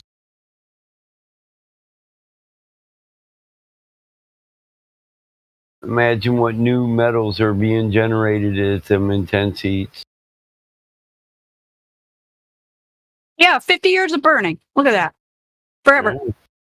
Probably go for another 100. Who knows? I'm amazed that it says it's only one of 38. One of 38 known mining fires in Pennsylvania. Get the fuck out of here. The state of Pennsylvania is burning? From underneath. That's one of the reasons I don't want to move there. That's the core of the earth. It's lava. Did he say decorum? The core. I'm with you. I was just making a pun. Well, you know, they're probably not pressed for cooking materials, huh? We'll just set this rock here. It'll be hot in a minute. We'll cook on the rock. Clean it off, boys. Now, if you're cold in the winter, I bet you could go there and find the spot that's warm. It makes you wonder how much wildlife is grouping up around them hot spots. Well, if it's anything like Alaska, the pipeline is heated, and so that the caribou love to mate around that and hang out around the winter, and they've done really good because the pipeline, most people don't know, the pipeline actually made the caribou survive better through the winter. Yeah. It was a benefit, not a detriment. I had a few family members that worked on that. It's when I found out what Noosic was. A big ivory rod. You know what a Noosic is? I think I know the bone. Yeah. Yeah, it's a walrus. Walrus bone. Yeah. Yeah, big old walrus. Yep. But they're worth money. They're, you know, ivory's worth money, so. Even ivory from that area. Yeah, my aunt was telling me about that. I was like, TMI, Aunt Judy, TMI. Don't need to know about that. She told me about the caribou, though. I thought that was cool. Really? They just go hang out by and reproduce, huh? They love it. Cool. They love being warm while they do it. They're good lovers like us. They like to be warm when they're making love. Come over here where it's hot, baby. Mmm. They obviously works. They have an exploding population around the pipeline. So well, they're just now reproducing all year long, huh? You can, I guess. It feels like spring over here, baby. Come over here. Obviously triggers that. Probably something. So yeah, they're happier with the pipeline. Caribou's good eating too. Oh yeah, I like caribou. I haven't had it in a long time. I like moose and caribou. I even like elk. Yeah. Elk is really good too. Yeah, elk is okay. I like elk, but I like moose and caribou better. Not much of a fan of bear. Like bear. Well, rump roast, elk rump roast is good. I don't know. I kind of like bear, but it could have been the person that prepared it for me, and that could be the differences. Everything depends on who's cooking it. That's true. You can have a good squirrel or a bad squirrel. Yeah. So Possum or bad possum. I mean, when I had bear, Yeah. my grandma made it, and she's full-blooded native, so she's using passed down recipes, and it was good. I liked it. Not so much that I hunt them, but I kind of like the black bear. I think they're king of their realm, you know. They're real majestic. I like the blacks. We've got a lot of black up here, but we also have the grizzly a little further north, over in Glacier and Yellowstone. Quite different behavior. Kind of imposing and very scary if you don't pay attention and make sure you're not in an area with a mommy and a baby, that's for sure. But we have black bear come right in our city here. A while. There was one recently, actually, messing around in somebody's backyard. Black bear. Yep, they're less intimidating than the grizzly or a They're brown just bear. they don't have the same attitude, quite as territorial and aggressive about it. Yeah, I go to the place we call Tip Up Town, and it's for the salmon runs. Oh, no. Tippy Dam on the Marquette River. And I was up there fishing one time, and my daughter looked over and said, Dad, this bear is taking my fish. And I said, well, you just cut the line and give it to him. She's like, no, screw that. Give me the sidearm. We'll take him. I said, look around. How many did you have? I was going to say, how many? Because, you know, we almost got our quota in fish, but they're freaking 200 bears on the river. I was like, it's time for us to go. It's not time for us to fight. You better look around. We're outnumbered. And she was like, I didn't even see them all move in. And I'd been paying attention all morning, just to make sure that they weren't really congregating up and blocking the trail for us to get out, you know. They were watching you fish. They knew what was on the menu. Yeah, they want fish. They don't want to eat us, and that's what I told her. Give them that fish and let's get the hell on. We'll come back tomorrow and see how Give long. them a gift. They'll be fine. Yeah, because we like to fish away from the group of people. So that's what happens. If you go up where the group is and you don't mind getting tangled up with a bunch of other people every time you try to fish, then you don't have to worry about the bears. But if you wander away from the entire group, well, the bears are there. They know what time it is. They're not dumb. They don't need a clock or a calendar. Shit, them fish are running. Yeah, let's go get some fish. They know what's up. Not stupid. We're taking their food. Yeah. No, that's why I said, give them a gift. You got your supply. Give them a little. It won't hurt you. Especially if you get free passage without a problem. Right. Well, they really don't want to fight us. They're not intimidated by you. They'll fish right next to you. But, I mean, when he caught the fish, he didn't know it was on her line. He's not that smart. He just knew he caught a fish. It's his fish. He got it first. That's that natural law, first seizure. Your line might be connected to it, but he was the first one to put it in his mouth. So that's his. It's his dibs. Dibs. Too bad, man. I got dibs. It's in my teeth first. Yeah, and it was a bigger fish. She was fighting it to get it in, you know. It was probably one of the biggest fish she caught for the day. She was bummed. She was only 14. She's pretty determined. She'd bring in a 4-foot salmon at 14 years old. For a little girl, she got some guns. But she likes to work right next to me. She don't like to be told she's not pulling her weight. She's not scared of work. She's a little slim, healthy person just like me. Yeah, that's the way I used to be. I got sick. Used to be able to go. Yeah. After 10 years in a wheelchair, recovering from that now. It's been now almost 2 years now. It'll be 2 years out of the wheelchair in September. That's Oh. good. Yeah. Do My you body walk? will never be the same. Yeah, I can walk now. I can walk and drive. That's what's so cool. I can actually go back to gardening. I mean, do you like walk a mile a day or walk 2 miles a day or something? Walk a mile right now. But yeah, I'm still never going to be quite the same. I was on so much steroids and all Yeah. that. It really wrecked me, and a lot of what they call arthritic drugs, bunches of modifying drugs that really kind of wrecked me. But I used to be, I'd race bicycles 100 miles. I was actually one of those Centurion racers when I was 21. Rode horses everywhere, ran everywhere, swam, took care of all the animals, just like you're saying your daughter does. Thin, 120-pound go-getter. More energy than I knew what to do with. And all that taken away for a while. But I'm getting it back. Slowly but surely. But yeah, my body will never be the same. Tell you what, those drugs are wrecking.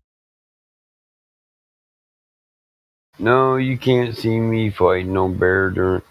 I respect wildlife. No bear wrestling. He's such a nice. There's enough fish to go around. Can't we all just get along? That's a pretty good gift. Or put that one up. That's funny. It is. You know that somebody in a bear outfit. Yeah, I know. It's funny though. It looks pretty funny. I like the roundhouse back kick. Roundhouse Now, back. if the bear tried to eat my dog, I might fight the bear. After the 500 mag was empty.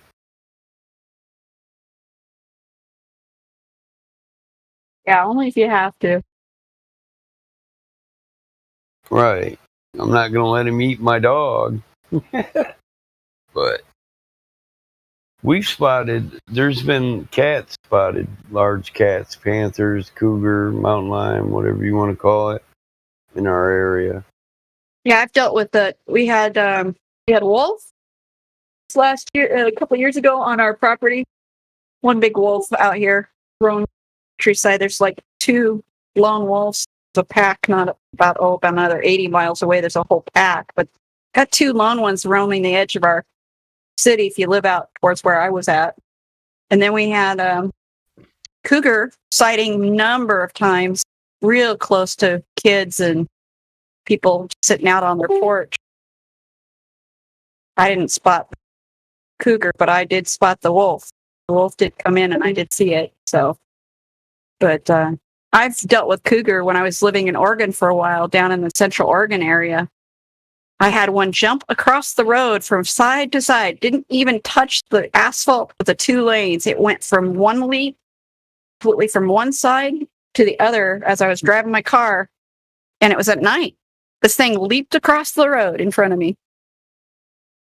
It was crazy. And then I've seen them other places with their babies.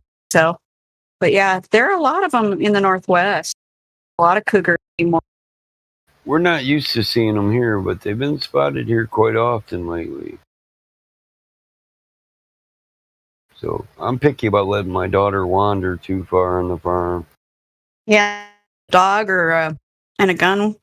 Yep. I'd be worried about the cougars. We didn't walk around without a gun, and the dogs at least, because at least they would probably go for the dog first. The dog would warn us too, usually. Yeah, she has to take her dog and her sidearm. My daughter's 3rd in the state competitive shooting. You taught her good. So, but that doesn't mean I don't worry. You know. Well, she's still a teenager. Might not pay attention and notice something sneaking up behind her. We've had too many cougar attacks where it's just people not paying attention, being stalked. That's why the dog's a must. She's got a Brendel. It's a Staffordshire Brendel mix. His name's Bandit Jr. He's a bird beast. dog. So. Oh yeah. You can smell that cat coming a long way. Oh yeah. My dogs don't play. they can what the other animals can sense those predators from miles, and what they pay attention to the other animals, the livestock, like the cows. Yeah, so yeah, that's the thing. I've got a border collie, and that's where they are. They're very sensitive to anything that's come into their range of what they think is their protection area, that they're supposed to protect the other animals.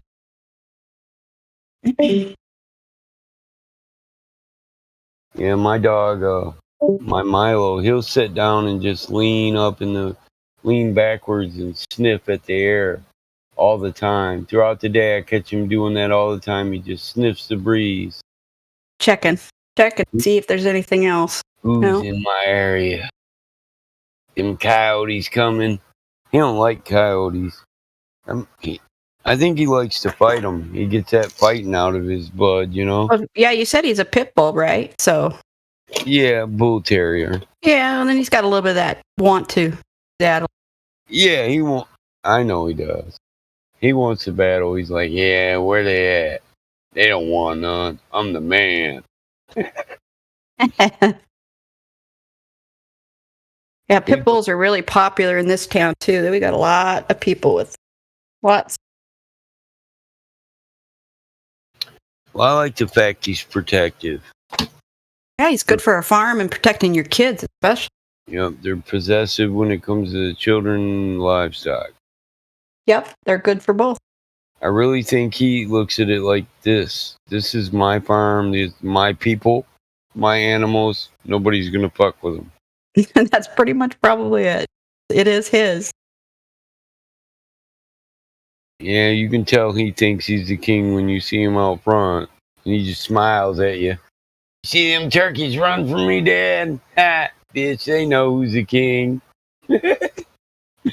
He cracks me up.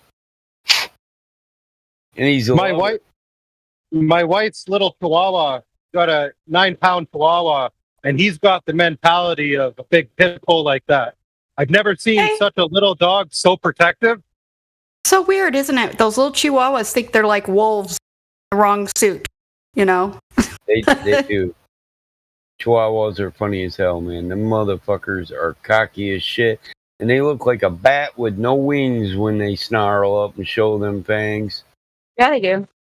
My mom used to have one, and I used to go up when he was sitting on her lap and just put my hand in front of his face, and he'd curl up and show me them teeth. And I'm like, Ma, that's a bat. You put some wings on him, dress him up for a bat. I tried to dress him up as a bat on Halloween, and this little sumbitch bit me up and down and then smiled at me. Smiled at you. They give you that goofy looking, toothy grin. Yeah, like you want to try again. Ready for round 2? I was like, I said, Mom, put these wings on him. I want to see what he looked like. I swear he's a bat. He gets up there and just lets her put them right on. I hated that dog. I'm not going to lie. Well, they're very, very protective of their person. I haven't found hardly any of them that are really comfortable with other people. They have their one person usually. Yep. I used to try to sneak out to go see my girlfriend across the street, who would later be my wife. And that son of a bitch would tell on me every time. You couldn't get away with anything, right? No, I had to learn how to cross. My brother says, I go see my girlfriend. Look, follow me. You just got to learn to just go out the window and climb down the porch roof. Oh, that was so fucking hard. Funny. He was right though, because the minute we, if you stepped on the stairs to go downstairs, by the time you got to the bottom stairs, the dog was barking, saying, "Mom, they're coming. They're getting in your kitchen. They're leaving. They're doing stuff." Oh, motherfucker. Funny though. Yeah, my mom used to just smile. Yeah, you can't get. I was sleeping good, but you can't get past the dog. Little Yeah. Chihuahua.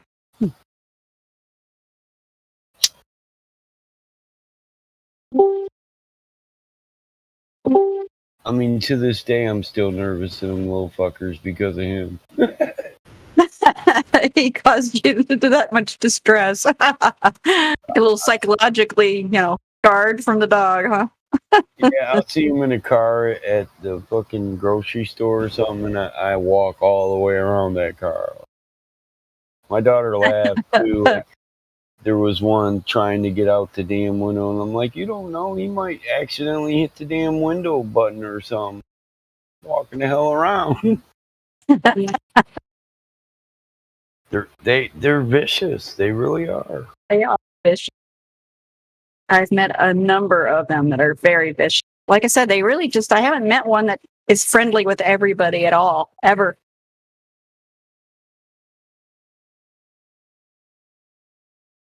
They're either scared to death and then vicious on top of it, or they're pretty calm but vicious when they need, whenever anybody challenges their one person.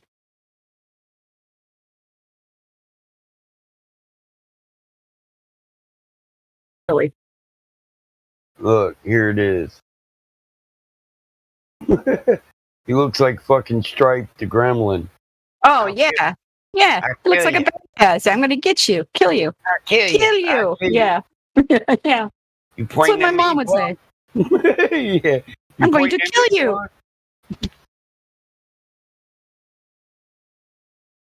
A knife through your throat. Yeah. I cut you. Yeah. Yeah, that one looks pretty evil. Hell, that's how they all look to me. Well, no wonder you're panicked. If they all look like that in your dreams too. That's all. And looking dog. I stuck my finger in his face one time, and he damn near bit the tip of my finger off, man. And my mom says, "Oh, it's just a little scrape." She always makes excuses for him, I'm sure. Yeah. It's out that bottle. It's just a little dog. It's just, you can't hurt you. What is that crap they used to put on your cuts? It was red, and it's got the stick. You stick it in there and dab it and wipe it all over. What the hell is that? Iodine? Yeah, that shit fucking burned so They bad. still use that shit. The red juice, my mom used to call it. The red stuff. Yeah, my mom was They like, call it here, something else. let me put some of this on there. And I'm like, no, that shit hurts worse. My finger was already fucking throbbing from him clamping on it. Well, at least they didn't put fucking straight up alcohol on it. Yeah. Yeah. I don't know. Not much better, though. Yeah, I don't think iodine's much better. Iodine's better if it's gonna hurt. It's the better one. True. I would agree. Well, what up, flat earthers? What up? You're awake. You're up. So are you. I haven't gone to bed yet. Oh, I def have.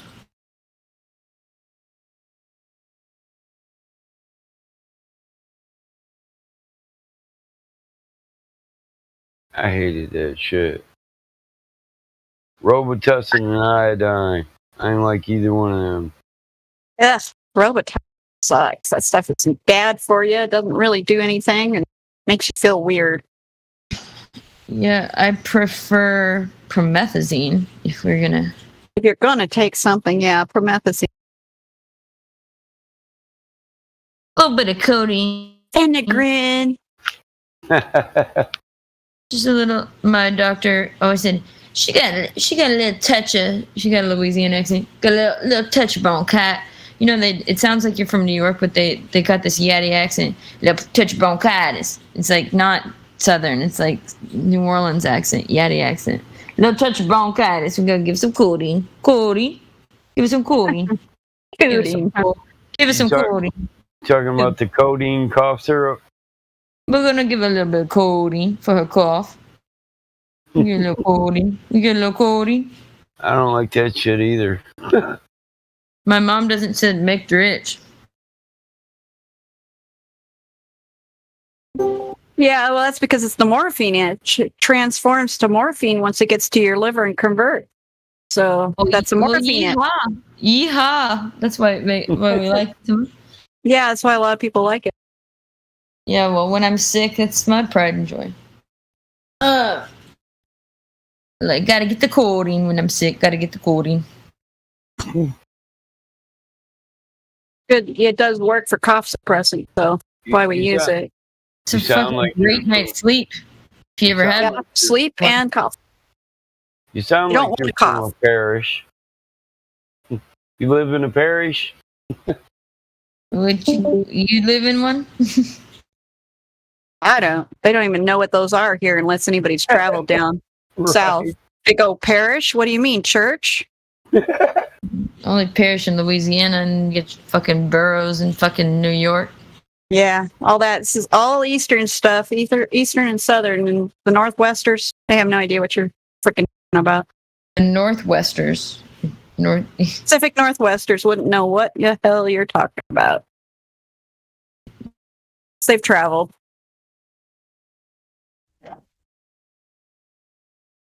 Maybe they know about the codeine.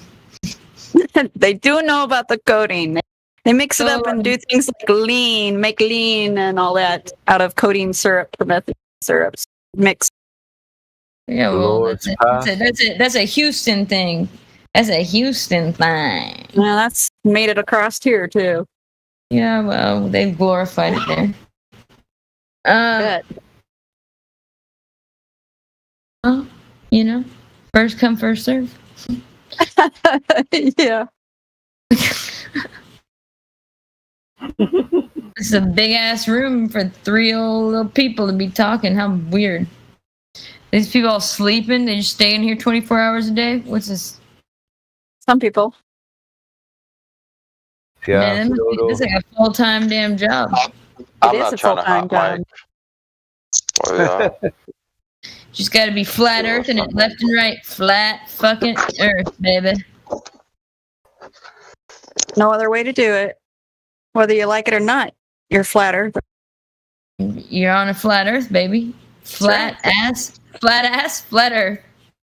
I ain't got no flat ass, but we on a flat Earth. Flat assers. That's funny.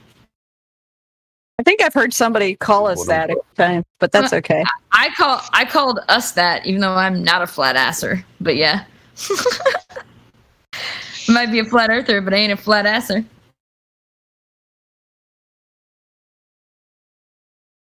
Tickled me pink.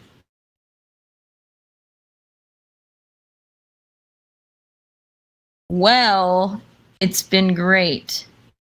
You headed out? You going somewhere? Going nowhere fast. Bye, y'all. Bye, y'all. Bye. See ya. Take care. Beware. Don't forget to have fun. Don't forget to be safe. But don't forget to have fun. But don't forget to be safe. Yep. Roger. Flat ass you later, flat asses. All right. Flatter day. All right, that's cute. Well,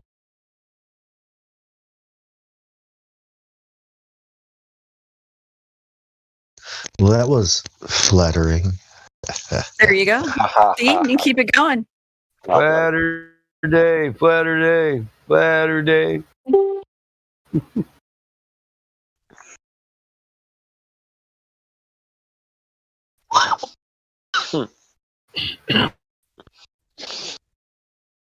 I need to stop smoking for a bit. Goodness. You smoking too much, man? I do smoke way too much, damn so.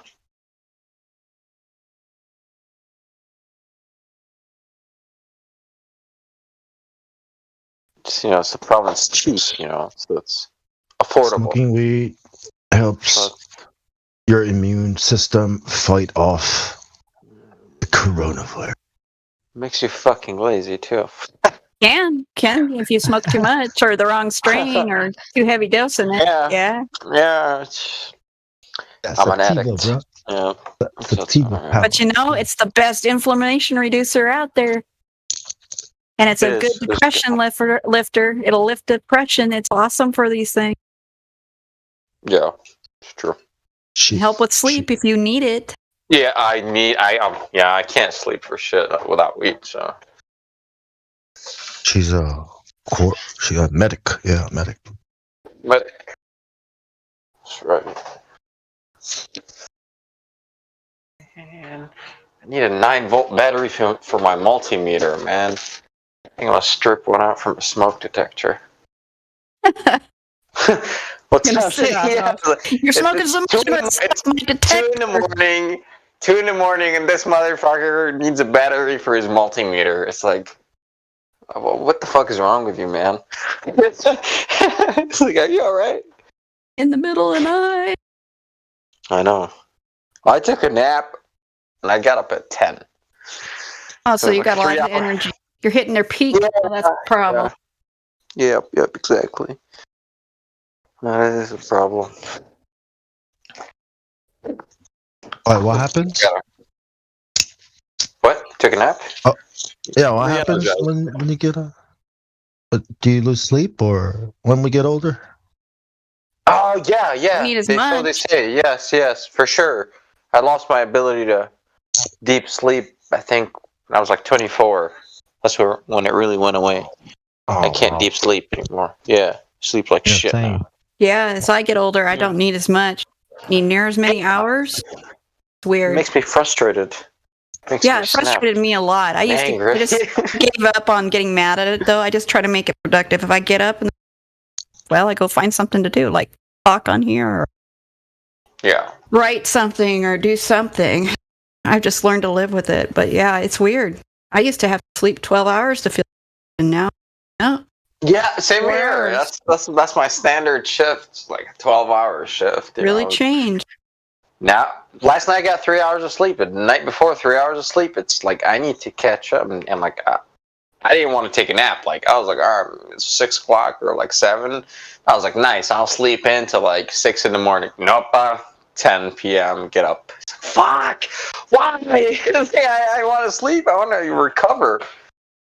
But no, my body just gets up. It's like, you're fine, man. Get your ass up. Stop wasting your life.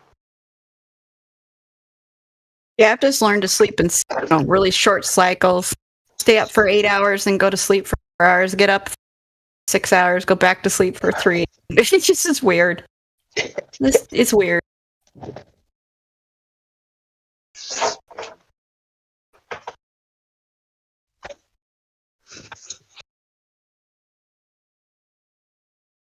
You guys reckon the pandemic has affected people's sleep as well? Like, could it be a big Say it did. factor? There's been a bunch of studies being done on it. They found that out from a lot of different natural whole cities and stuff, and those things kind of affect patterns in humanity, people, whether it be sleep, whether it be depression, whether it even be the offspring they have. They've already started running big studies on all these things from being locked down, because it's like the biggest study you could ever do on stress on people, since they'll have offspring that were born within it and before it and because of it. So they've got a lot of research subjects there to really study how this all affects even you genetically. Because they do know it does. Your offspring will be affected by the stress that you're under before you have the kid, or even when you actually conceive. Really interesting. Oh, so what are they calling? Is there a name for this generation now? Yeah. I can't remember. Has this one got a name other than Z? All right. Then A, I think X. A is the one that's after Z. Gen Starting A. again. Yep. They're resetting it, if I'm not mistaken. And that's why they call this the reset too. Oh, yeah. Everything's Cool. being Oh, okay. Not bad. Good catch. There's been a couple of resets. Good catch. When the internet became free, that was a reset. Yep. 9/11. Yeah, I posted it. Yeah, 9/11. Oh yeah, 9/11. Vietnam. All kinds of resets. Vietnam was a big one for my parents' generation. Huge resets.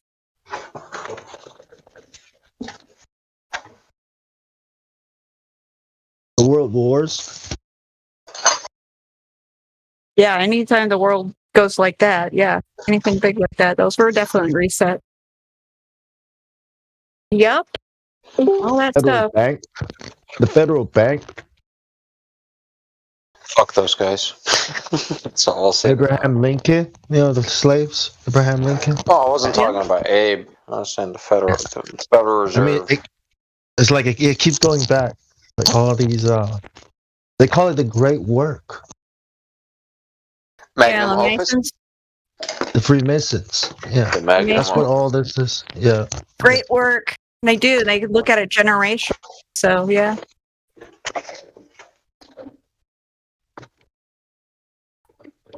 Yeah, I've been looking into the Masons a lot again. Oh my! Oh, again, no! Please don't grill me, punk style. You're gonna grill me got you. again. I got you on that one.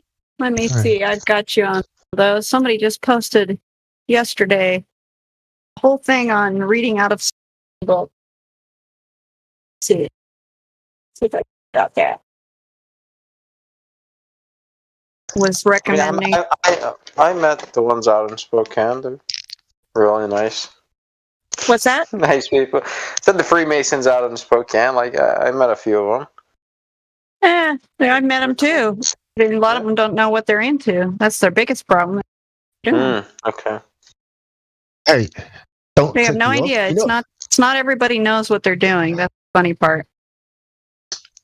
I think if you take the oath, right, and you reveal anything, it's gonna ruin you or even get you killed.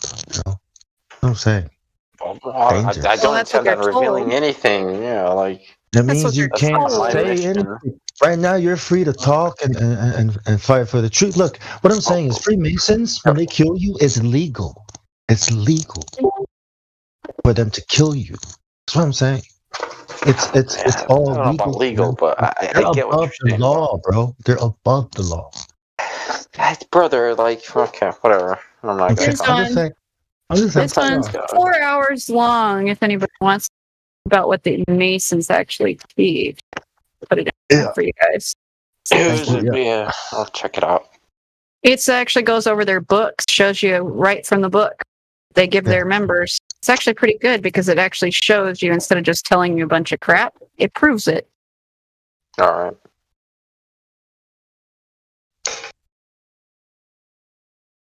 Oh, I didn't mean to, point it towards you, Cyrus. I'm just kind of, you know what I mean? I'm fascinated about the New World Order.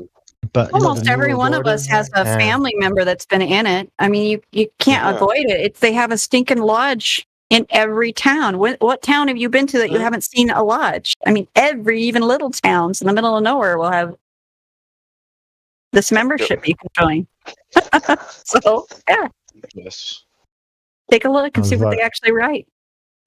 Yeah. And I said to some person in the lobby, because they asked, so what about all the people that went to space? I was like, well, they were all Freemasons. And I was like, that makes a lot of sense, man. Once you understand. Well, 35% of all the presidents are known to be, absolutely publicly are known to be. Yeah. Mason, yeah. Especially the old ones, yeah. Because you don't know who the hidden ones are. There are people that aren't telling you.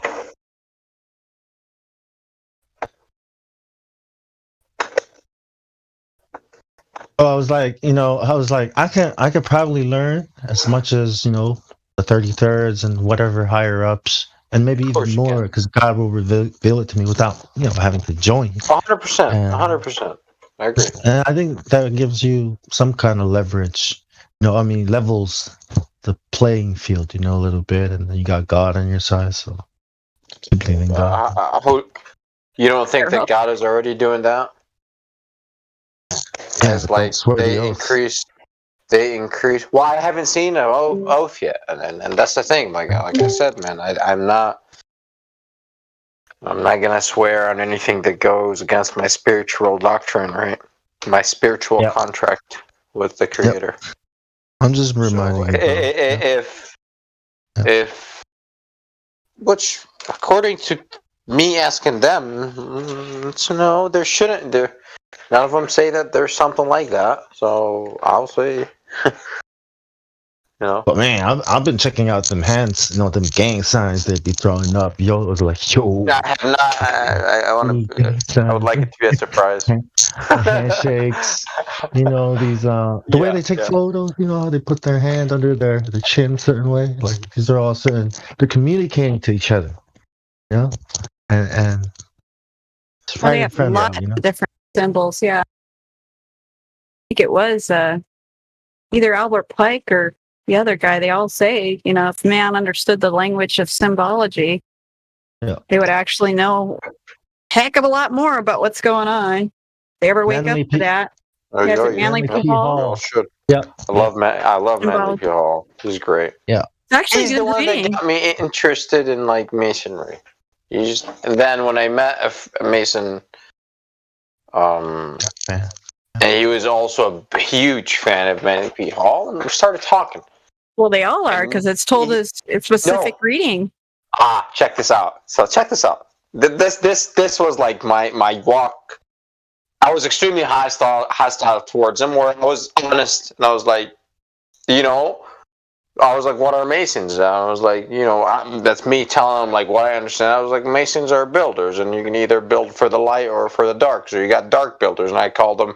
And I was like, so I'm not saying all Masons are dark builders, but there are those out there are dark builders. He was like, okay, man, name them out. Anyway. That's a false so he was a fan of Manly P. Hall, and I was like, oh, anyway. So we talk, and he in his journey in like life, he studied a lot of stuff like I'm interested in.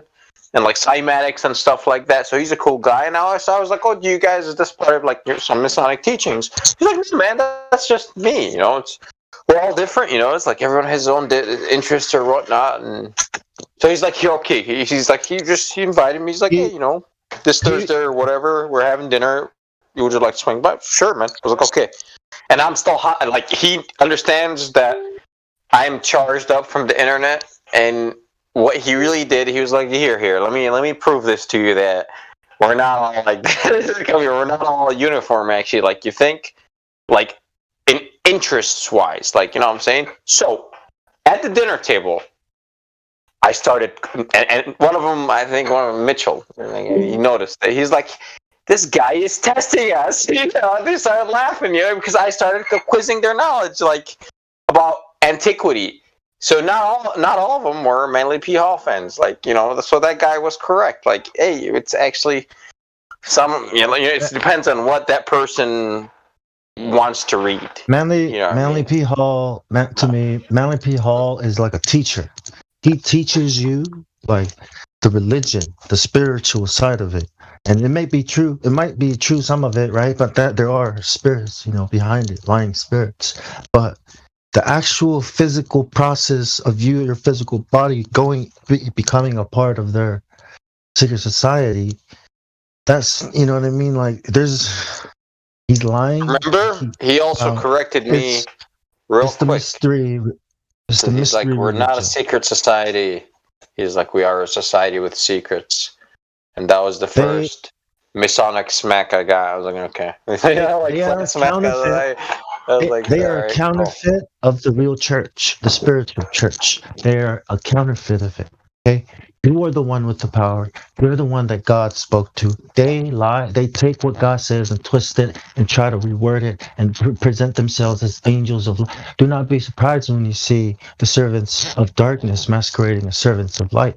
For the devil himself transforms himself into an angel of light. So that's what I'm saying. It's what they actually say in their writing. I know that says it in Manly P. Hall and even Pike's that's what it is. It's the angel of light. They do transform into light bodies or formless, either formless or light. So I hear his teaching and I'm like, these guys are such counterfeiters of God's word. Like it says antichrists. It's exactly what Jesus warned about. These people. Because the idea is that you can become a god. See, that's the idea. I don't believe in that now. When you become enlightened, they do teach. Right. That's what the torch is. The eye. Okay. the top of the pyramid. You'll see. You watch that video I just put up. They'll cover it really good. They'll show you exactly in the writing. P. Hall and Pike and some others that are all worshipful masters. Grand worshipful master. Why would you worship any person like that? But that's what they call them. So, but they're all approved writings. You can find it. So, well, I know. 33rd degree. That's what you're supposed to find the secret name of God, the ultimate secret name of God, and weird combination of Jehovah, Baal. What's the other one? Osiris. Combination of the three gods' names. So you'll have three members stand in a circle.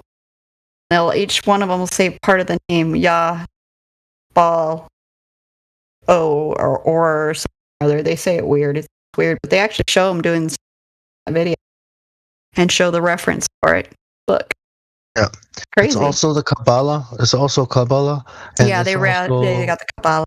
Yeah, and it's also the Talmud, and it's also in Hinduism there's a serpent that comes up your back. The chakras and all that. Kundalini. Oh, the Kundalini. It's Yeah, also raising the Kundalini. Yeah. Don't spill the Masonic degrees. I get them. They call it the mystery religions.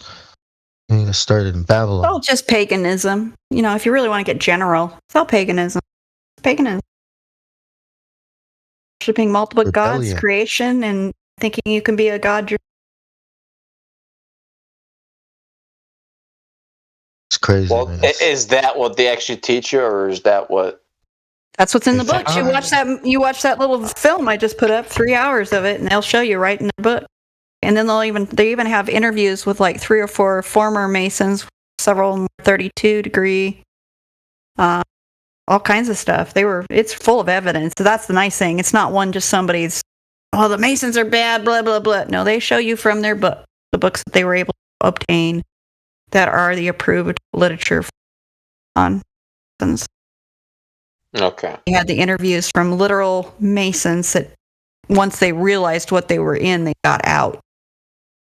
And then the crazy thing is they even put up comparison interviews with Satanists, because Satanists go through the exact same initiation ceremonies. The oath starts off like this: I, and then you say your name, by my own will and accord. Then you say, so you are stating, you're stating that you're making a choice and you understand what you're doing. Yeah, you're the owner of that choice.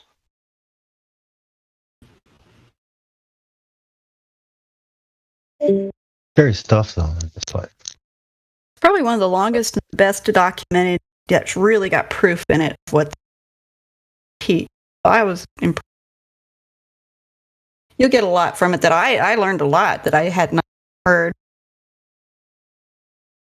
Very interesting details. Like the secret name thing being 3 parts, 3 different gods. Just weird.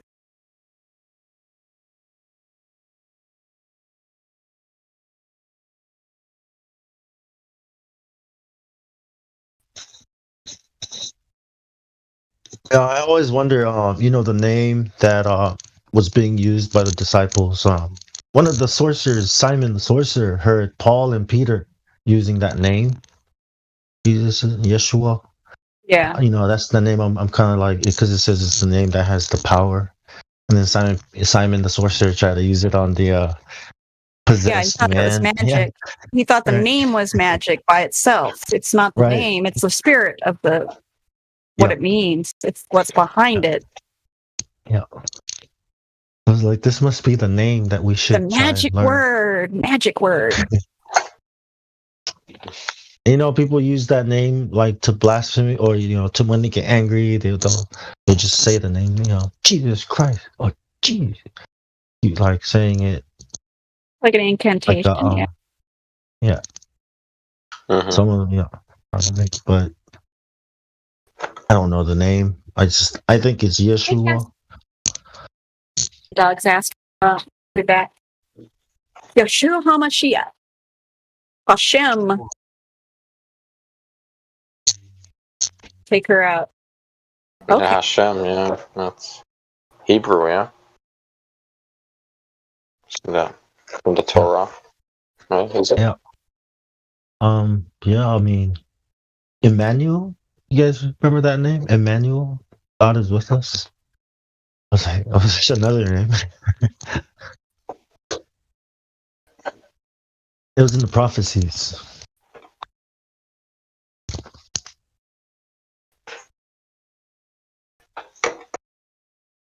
Oh, I don't know though. I do not know the Bible, sir. Yeah, I mean, if I didn't know the Bible, I probably wouldn't. I probably would have been terrified of the Freemasons and the world, knowing Dad can't do anything about it, and I'm just one dude, and like,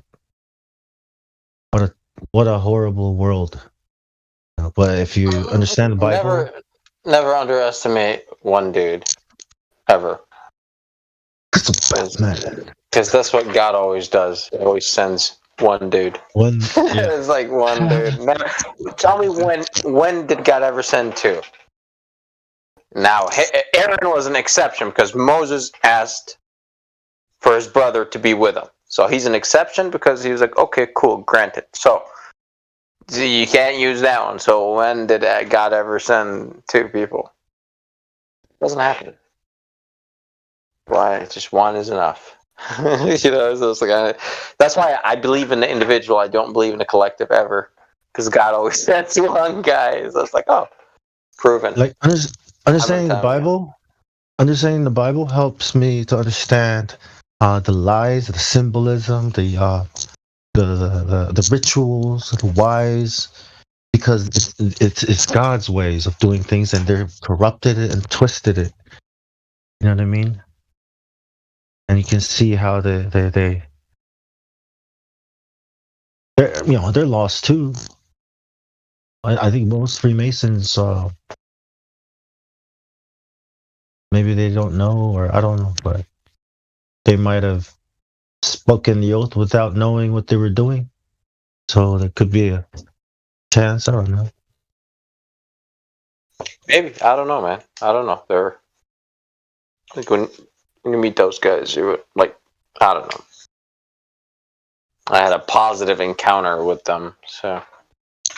If I didn't know the Bible, I'd be amazed at the mysteries, the secrets of the knowledge, that I could learn if I could join the Masons and climb the ladder and help bring No. There's no secret knowledge of no.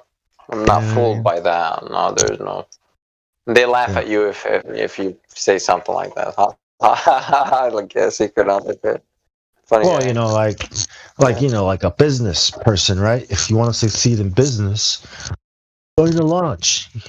Have some awesome ideas.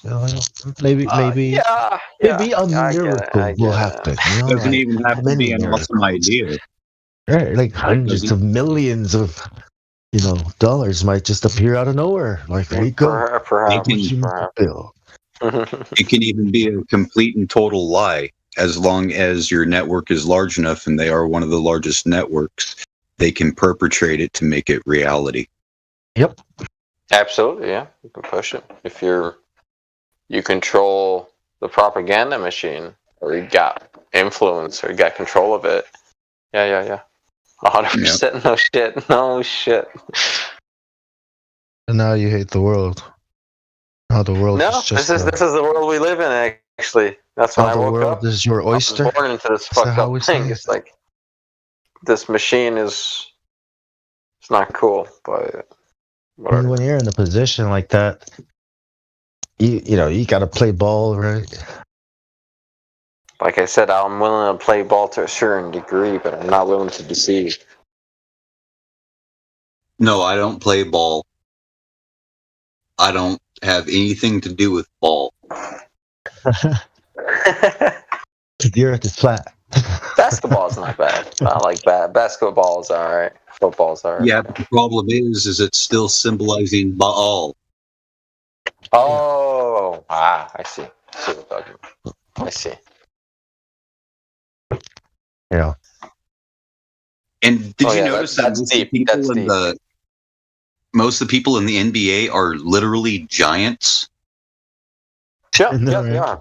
That's true. Yeah, The size of Goliath. Yep, you bury him next to like someone from China. Yeah, dude. Or you bury them in China. They're like, oh, dude, fuck. Not They're all giants. Well, most Bill NBA Gates players. is a giant, right? Who? He's Ron a titan James. of, Giant. titan of industry. That's what he is. Bill Gates, right? He's more than a giant. He's a titan. No, he's a mental giant. I mean, in their world, he's like, these are the gods. He's got dough. Gods. These are titans. Yeah, financial gods, I guess. You know what basketball players call themselves? Gods. Yeah, the little god here. He's a little. LeBron James calls someone a little god. Like they're calling themselves gods. Yeah. Yeah, that's in like my your slang spiritual term now. doctrine. That's like supreme blasphemy. So I never use that term, God or You're either gods goat of anything. You're either a god or a goat. I try not to use Gimel Dalit anymore unless I'm talking to the normies. You know what goat means? Goat, greatest of all time. Oh, that kind of goat. Yeah. It's funny that they call themselves a goat. Yeah, it's like, what, dude? Yeah, you mean goyim?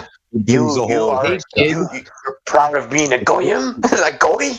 It's like a goy. It's like, oh man, they like saying I'm a goy. Or Baphomet. Like that kind of goat, scapegoat, Azazel.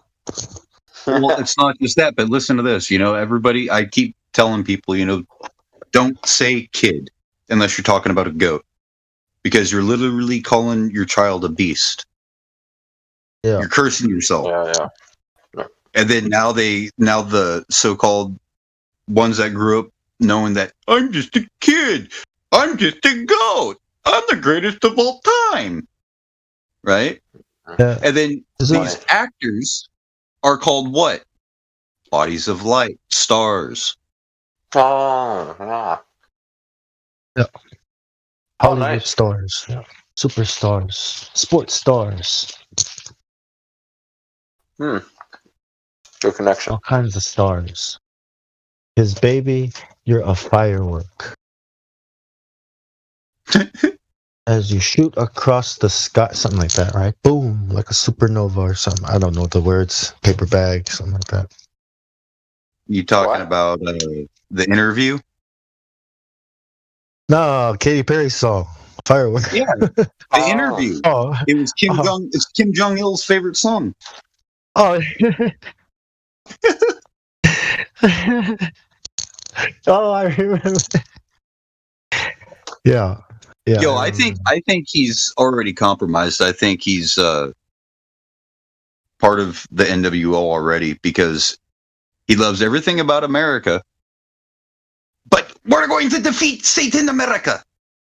Just like all of these dictators, And by the way, did you see what's happening in Cuba? No clue. What? No clue. What's going on?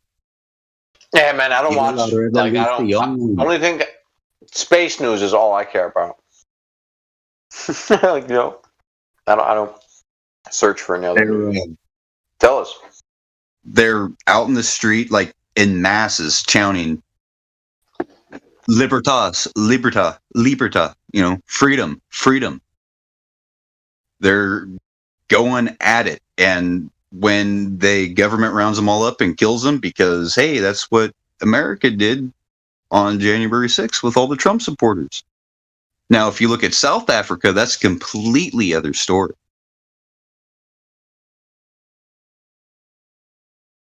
I mean, it's like Mad Max out there. You got rural areas where people are running around with guns just to protect their neighborhoods and everything, and marauders are coming in.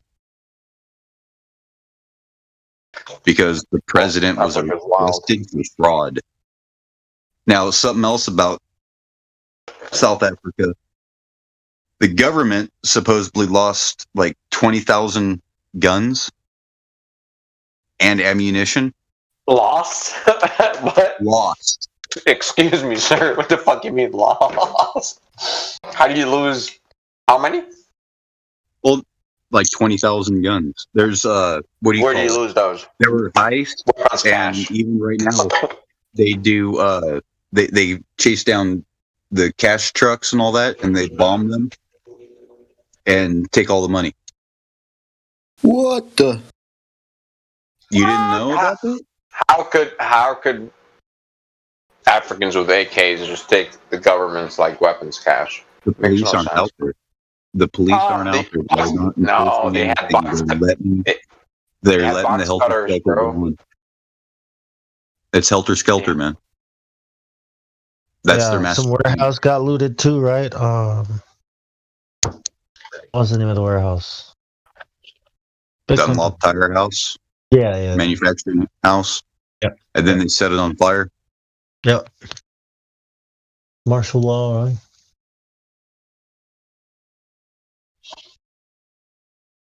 But aren't you glad you don't live on their globe? Aren't you glad you live on the flat earth? Sometimes. Yeah, we're occupying God's earth. Because if you were living on That's their what pisses me globe, off.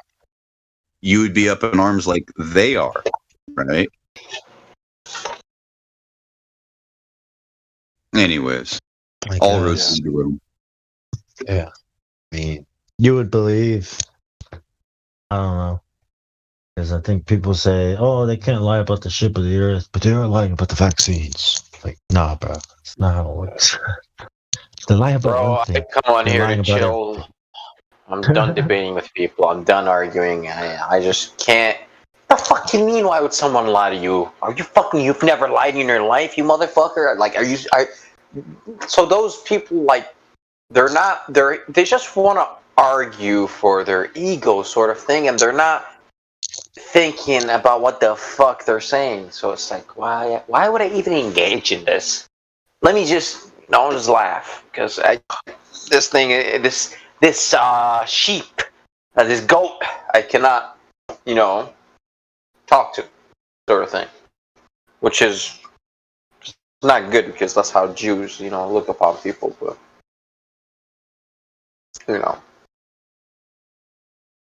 some are sheep, man. I went to the store today, supermarket. Everybody was staring at me, man. Why? I wasn't wearing a mask. I was wow. I was scanning the crowd, like, yeah. Yeah, I went to like 3 stores today. One of them said, "Sir, you have to have a mask on in here." I said, "First of all, do not patronize me. I'm not a fucking sir. If I'm a sir, that means you do as I please." What state are you in, man? Arizona. Wow, bro, I'm in Washington, man, and we've lifted that mandate. Like, the stores, they can walk in as long as you're vaccinated. So, that's what they say. You don't have to have a mask on.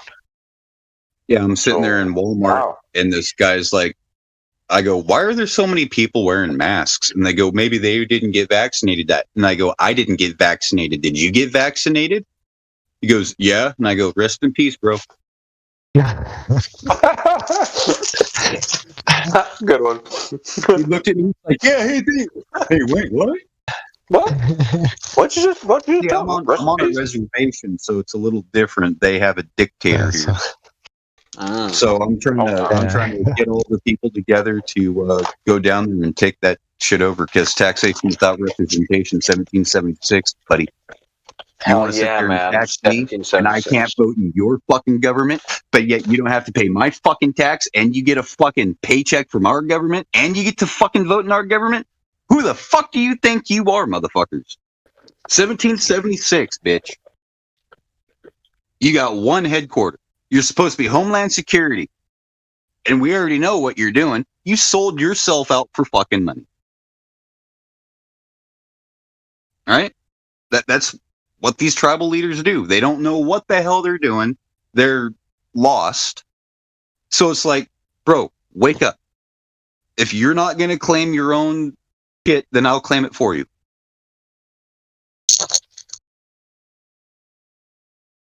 So I think that happens everywhere. They go, Oh, you'd be surprised the amount of people here locally that know what they're doing is bullshit. It's like, why are you going along with it? Stand up. Bro, Samuel, we just got this asshole out. He was exactly the same. He was like giving everything over to China, fucking Chinese businesses everywhere, and the people were fucking complaining. Western Samuel, Prime Minister. This is the same place that has given a lot of their farmland to Al Qaeda. Yes. Right. Sold the lands to China, and people are trying to get it back. Crazy. It's crazy how it is like that in Samoa. Because when I was in Malaysia, it's the same way over there, man. In Asia, the Chinese business, Chinese they have a stronghold like of the countries, of the Asian countries. They have a lot of money, like from China. Like they're the wealthiest that I've seen, because I lived in that neighborhood, and they were, primarily Chinese Malaysians. Yeah. Man. They have mega business. You know what I heard? Now, this is just what I heard. I can't back this up with any facts. I heard that they created the Free State of Edom in 2014 after that Gaza conflict, because they were afraid that Israel was going to get wiped off the map, so they wanted to create a sister state. And since Jacob, Israel, right, since he had a brother that was a twin named Esau, so they named it the Free Edomite State, or the Free State of Edom. And it's all over the Pacific Southwest, the South Pacific. They've taken over all the islands. What does that tell you on who the Zionists are?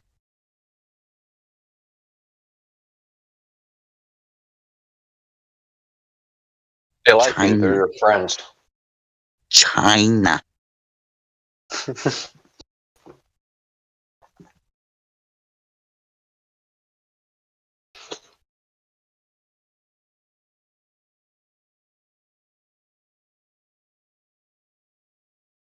Look, hasn't anybody ever heard of Live and Let Live?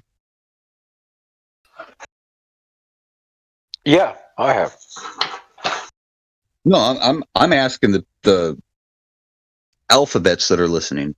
Hasn't anybody ever heard of Live and Let Live?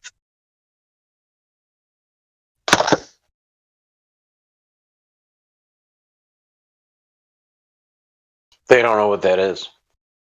Search and destroy. They're about to find out what it is all about. Have you ever heard of Live and Let Die? See, they go under something different. They go under the Black Prince's motto, which is kill them all and let God sort them out.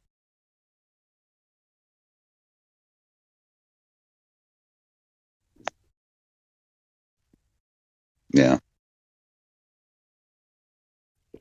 And isn't that a Beatles song? Live and Let Die, or something like that? Yeah, it is. It's also the soundtrack to a James Bond film. Yeah. Yeah,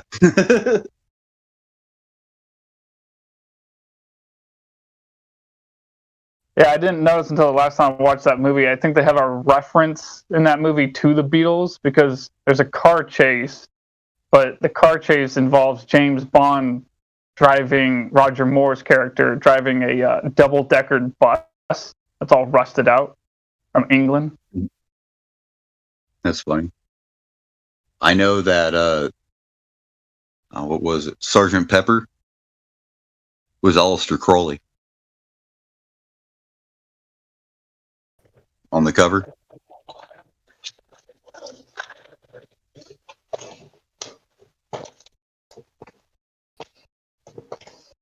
How so? If you look at the cover of the record, I don't have it, but if you look at the cover of the record of Sergeant Pepper, you see Aleister Crowley in the background, right? And what's Sergeant Pepper about? Sergeant Pepper and I can't remember what, Peppermint Fields Forever or whatever it is. There's Sergeant Pepper and the Lonely Hearts Club Band, you mean? Yeah. And then what you're thinking of is a song called Strawberry Fields Forever, which is a song about growing marijuana. Yeah, like all about that. If just look at the symbolism, there's a couple people that's broke it down for you already, but that's been on YouTube for quite some time. I'm pretty sure you can still find the stuff. But on that album cover, he's way off in the background. Aleister Crowley is, and he's got like something in front of his face, but it's an old picture of him. Is that the one with the Yellow Submarine on it? The album that had Yellow Submarine, or was that different? I'm not sure. I think the Yellow Submarine might have been its own album within itself, but I'm not entirely sure.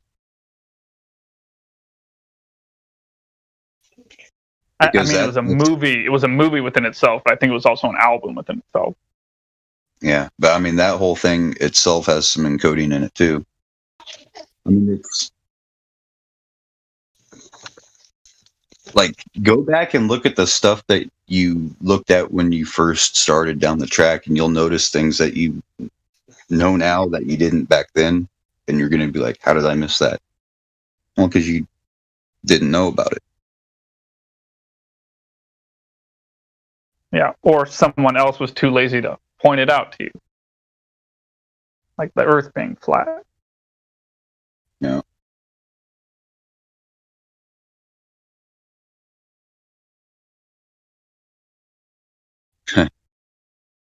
I asked my teacher one time, I think I was in like 9th grade, or no, this was in junior high school. I go, yeah, how come there's no more globes in the class? How come you just have that big flat map on the whiteboard, right, that you pull down? Oh, that's because it's easier to draw if it's a flat map. Okay. So it's like,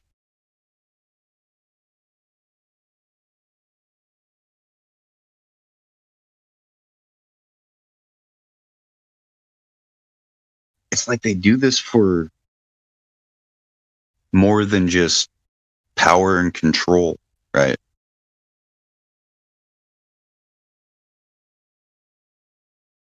They perpetrated the lie,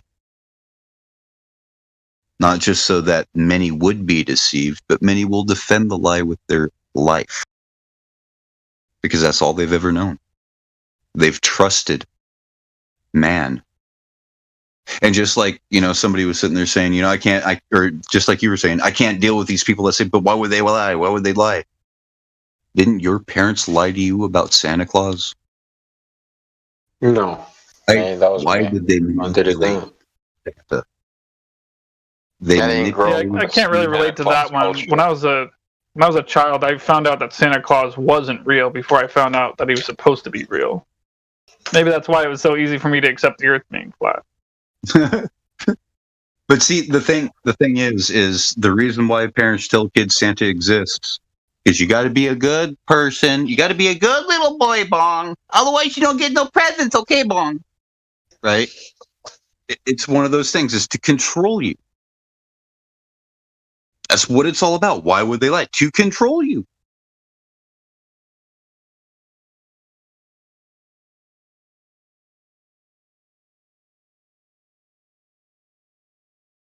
I mean, deception, that's always a good one, Why would they lie? Well, anybody would lie to deceive. To lie is to deceive a person, right? But I don't know.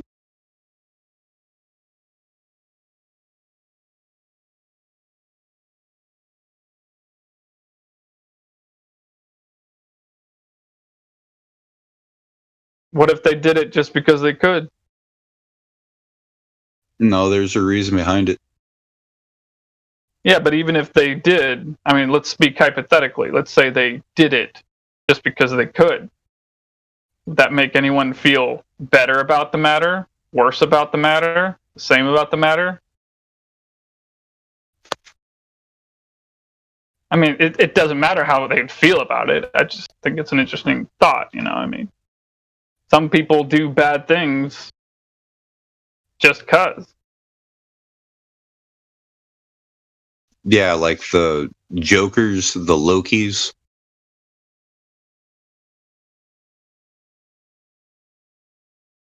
The Mischief, just for mischief's sake. They even have an order about that. The Royal Court Jesters, which are Masons, but they're not part of the body of Freemasonry. A lot of police commissioners are jesters.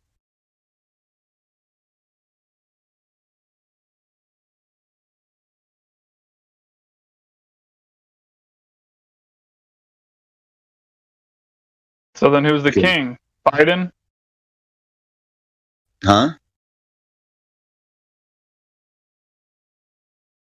So then who's the king? Biden? No.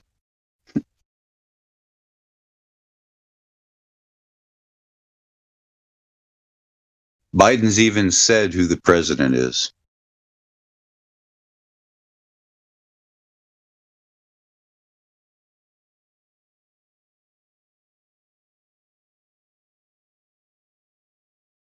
Is her name Chameleon Harris? Yeah, if you spell it backwards, it's Amalek.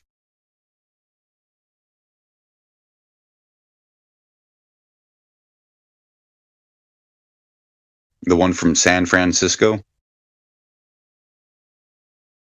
I'm gonna let you out of the car when we're going down the highway at 90. Go on.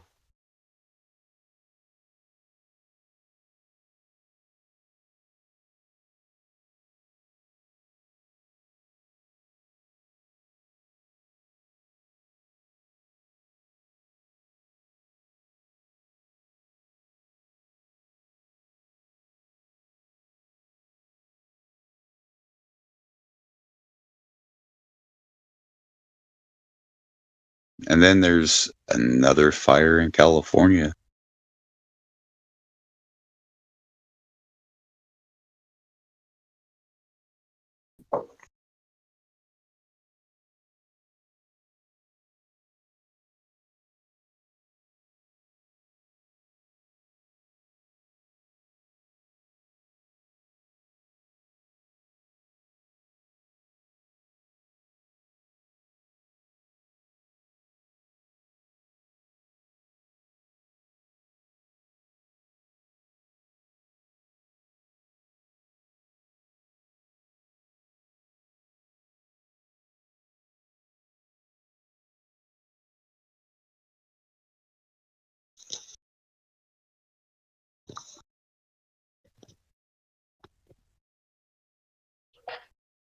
See, some will tell you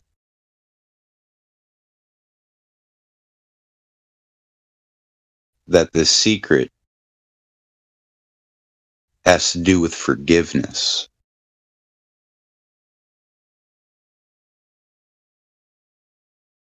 But that's not a secret. It's not a secret that would be held with penalty of death if you reveal it.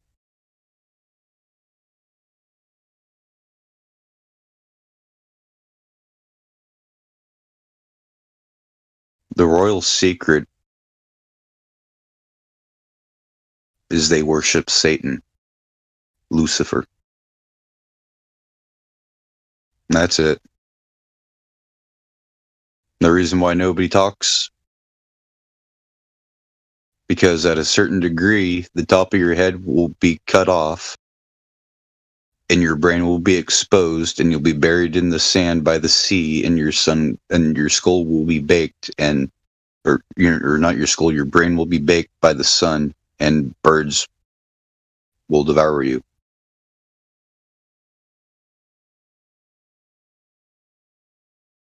That's before they get on any world stage as a powerhead of any kind.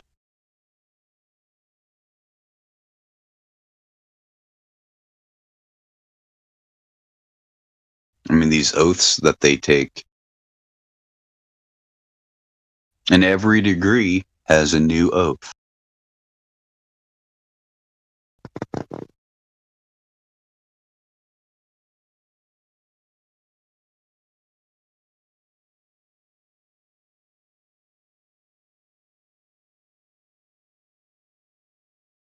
Has anybody found out or come across anything legally that says at the age of 25 or attained at the age of 25 or attained at the age of 45?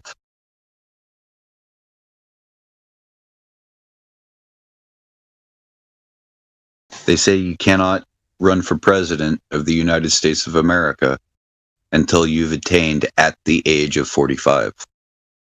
A lot of people say, oh, that means 35. you got to be 45 or 35. 35. They'll say that means you got to be 35 years old. That's not what it means. That means you have to have yourself bonded at the age of 35 or sooner. At the age of 25 is for royalty. Before they can take a head, assume a head. And it's kind of funny how they're always talking about a head.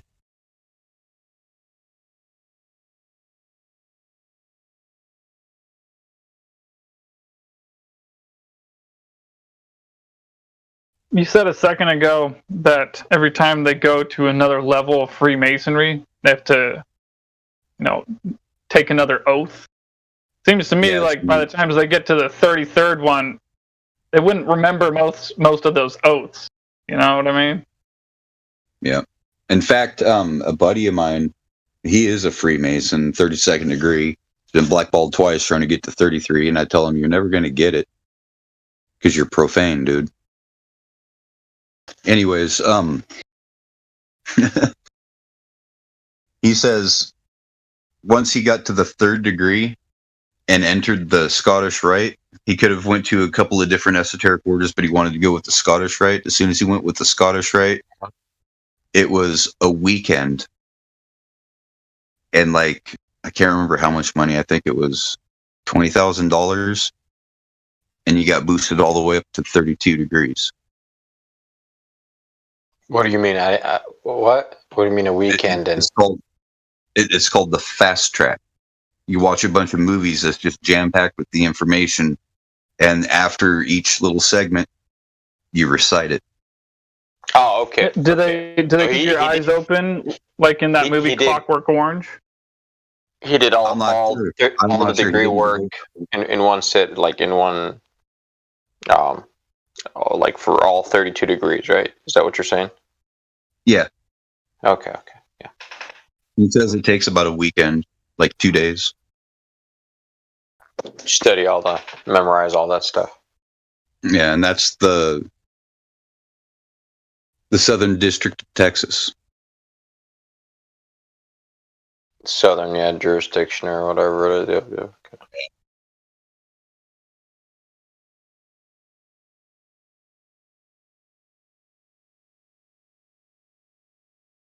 And I told him, do you think 33rd is at the top? He says, well, yeah. And I go, how many of them are there that are 33rd? Quite a few. Well, that I don't know. 40. Wait, what? There's only 40. Because the other principalities are embodying other things. But beyond the 33rd, you have different arcs that are wide-spanning. For instance, the Ark of Mithra, that one, like Aleister Crowley was a part of the Ark of Mithra, and he was like 97th level. So, I mean, the thing goes way deeper than anybody can think. It's called the Mystery Schools Mystery Babylon for a reason. The Mysteries of Babylon.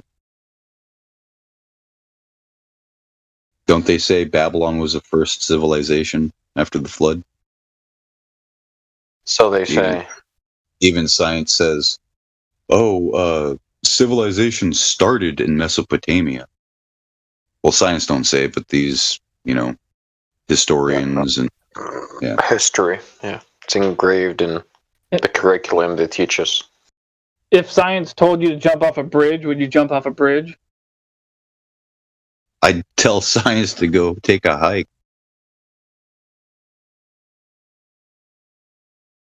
Don't worry, gravity will keep you safe. I'm like, hey, check it out. Go kick rocks. Kick rocks? Yeah, go kick rocks. There ain't no rocks in here. Exactly. Go find some and kick them.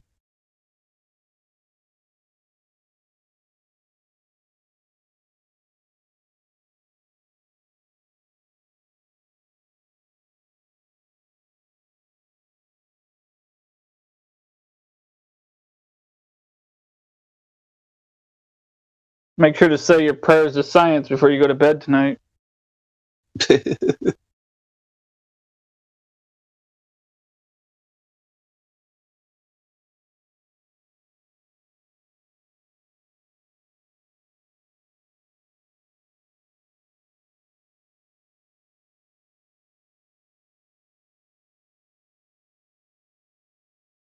What if the Philosopher's Stone is nothing more than DMT?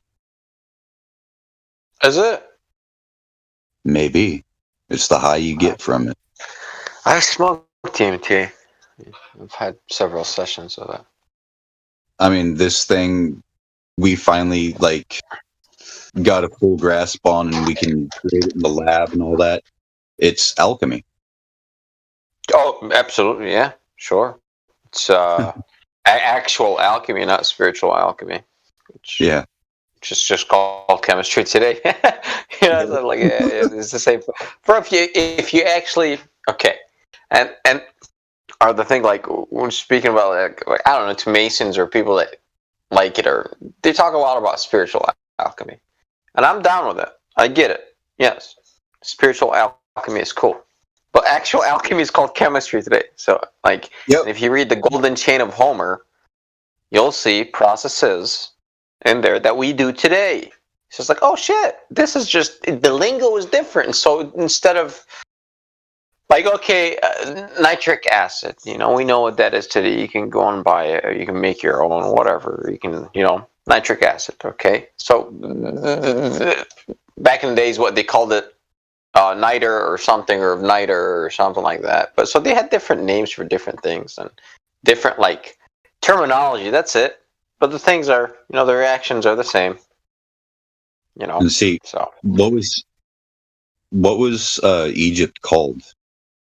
Exactly, Kemet. Yeah. That's where alchemy comes from. I know. It's in my DNA, I guess. And then get this. What was Egypt known for? Magic and sorcery. Magic, yeah. Science, yeah. Magic, sorcery, science, yeah. Advanced, very advanced technologically. Drugs, healers. Chemically speaking. Yeah.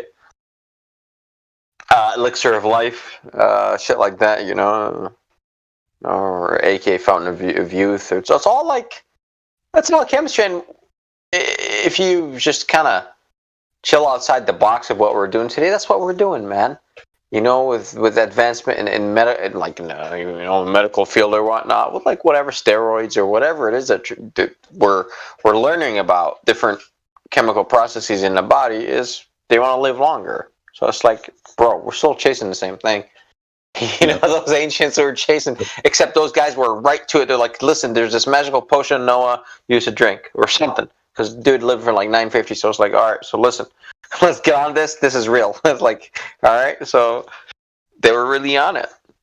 In my opinion, they weren't so secular, but they went the other way with the creator. You know what I'm saying?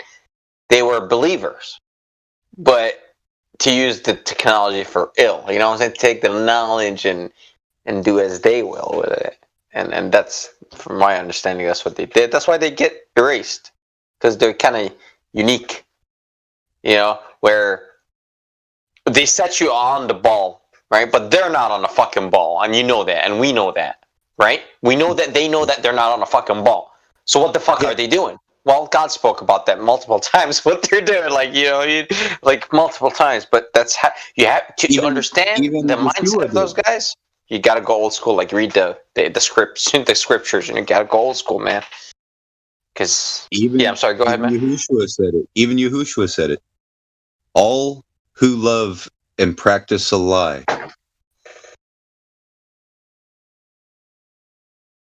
will be left outside of the gate with the idolaters, the whoremongers, the murderers, the thieves, the sexually immoral. Right? Yeah. So if they know it's flat and they are convincing everybody it's a ball, they are practicing a lie. Yeah. Right. Yeah. They make a living off of a lie. It's madness. But what kind of heart? Okay. I mean, we know who we're talking about, right? So it's like, okay, I'm gonna quote from because, like I said, I don't know the Bible, but I'm gonna quote from the Quran. They said this about themselves, right? They said, we have hard hearts or hard-heartedness or whatever, like God said, no, they said our hearts are as hard as rocks, the Israelites or whatever.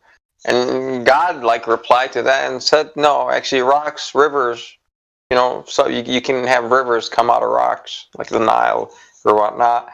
You can have good that still comes out of rocks. That's worse. Their heart is worse than that. So I was like, damn.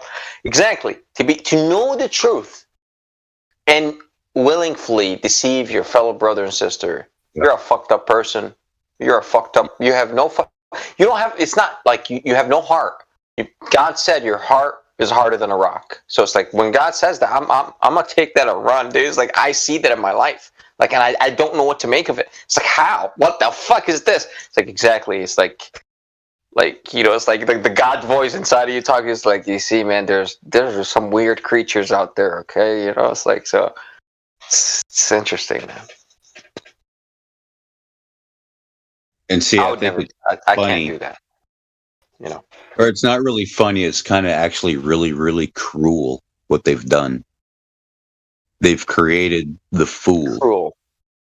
Yeah, cruel. I like that. Very cruel. It is very fucking cruel. They've created the atheist, the modern atheist. On purpose. Right? Yeah. On purpose. And you know who and you can't even join their ranks unless you believe in a deity. I know. It's funny. It's hilarious, man. That's what I started out with, but I was like, it's not really funny. It pisses me off. I know. But it's madness. Don't fire me up, bro. Don't fire me up. It's because they call those that have no God fools. Yeah, the unbegun. Yeah, that's what those are. The unbegun. Yeah. I call them the unbegun. The sheep, the goyim, same thing. I mean the same thing. It's just those things. The unbegun. It's kind of amazing. That's why would you do it? You see, what I'm saying, man.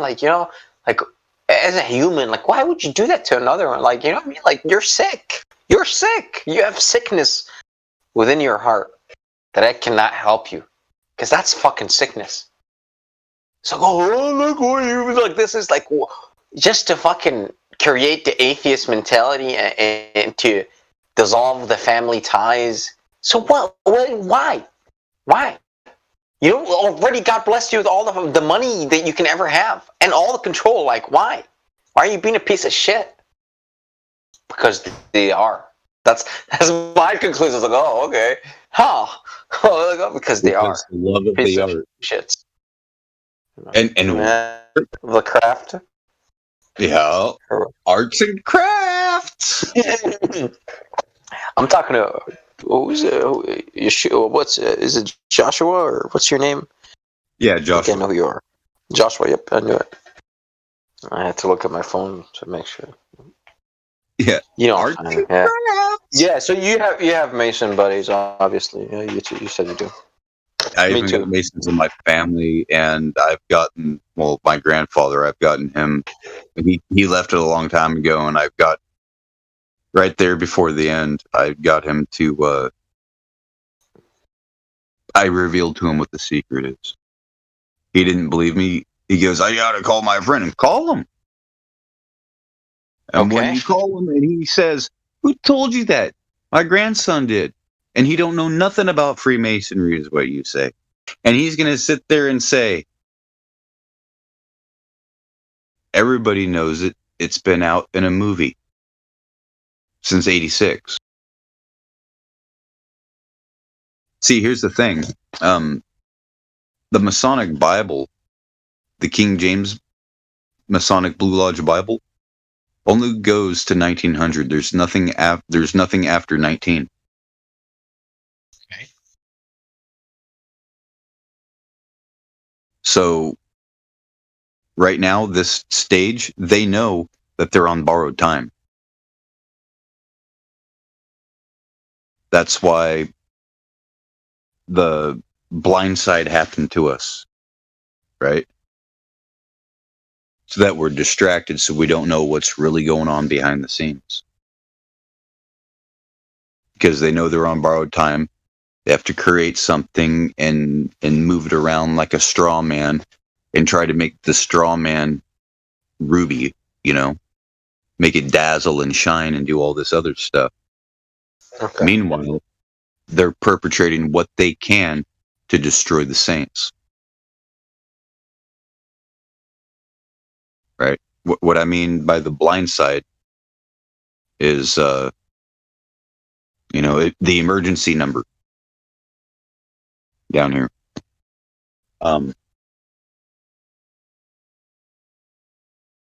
See, the thing is they know that. Well, do you remember the Aurora, Colorado shooter? Like the name of the I don't remember. No. No, but you remember that guy that shot up Aurora, Colorado movie theater, supposedly? Yeah. At the theater? Okay, yes. Yeah. Do you know what his father does? No, I don't. What? Ooh. His father works for the company? No, he's a mathematician. Ah. And what his father did is he discovered the banking algorithm and exposed it for fraud. Went before C-SPAN was going to expose it for fraud at noon. 9 in the morning, planes hit the towers.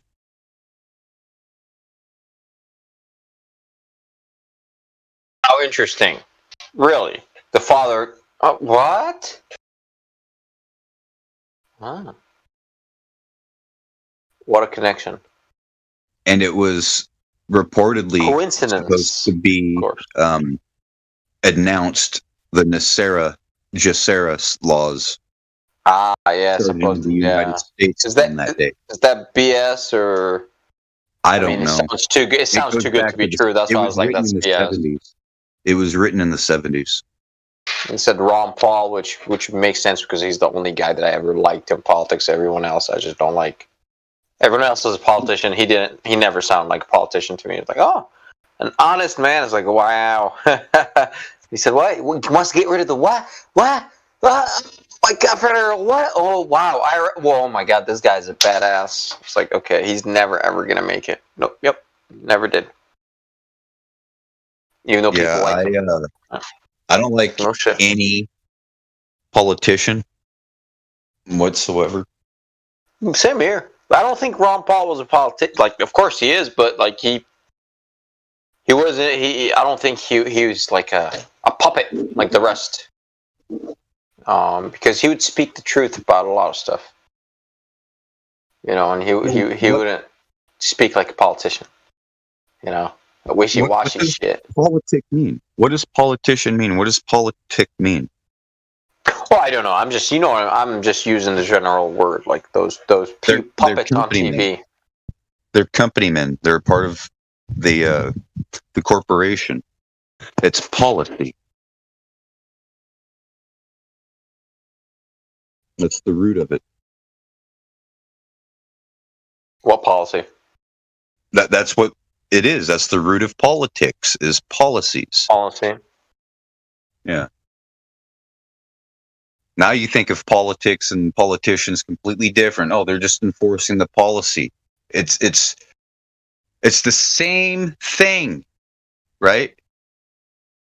Two different coins. Same thing. Not two different coins, two different sides, heads and tails, but it's the same coin. I see what you mean. It's duality. Right? I mean, what was it since the first national, or no, it wasn't the first national televised election. It was,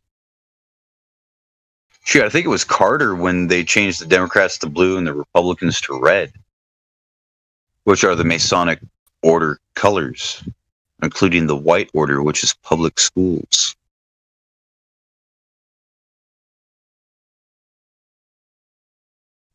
So yeah, sorry to say, but if you went to public school, I did. You may know more than you actually know about the order. Oh. Now, why do I say the order? Why do I say order? The order out of chaos. Order of cow. I gotcha. I know what you're talking about. No, look, tell it to you in Latin. Order of cow, friend. Yeah. I get it.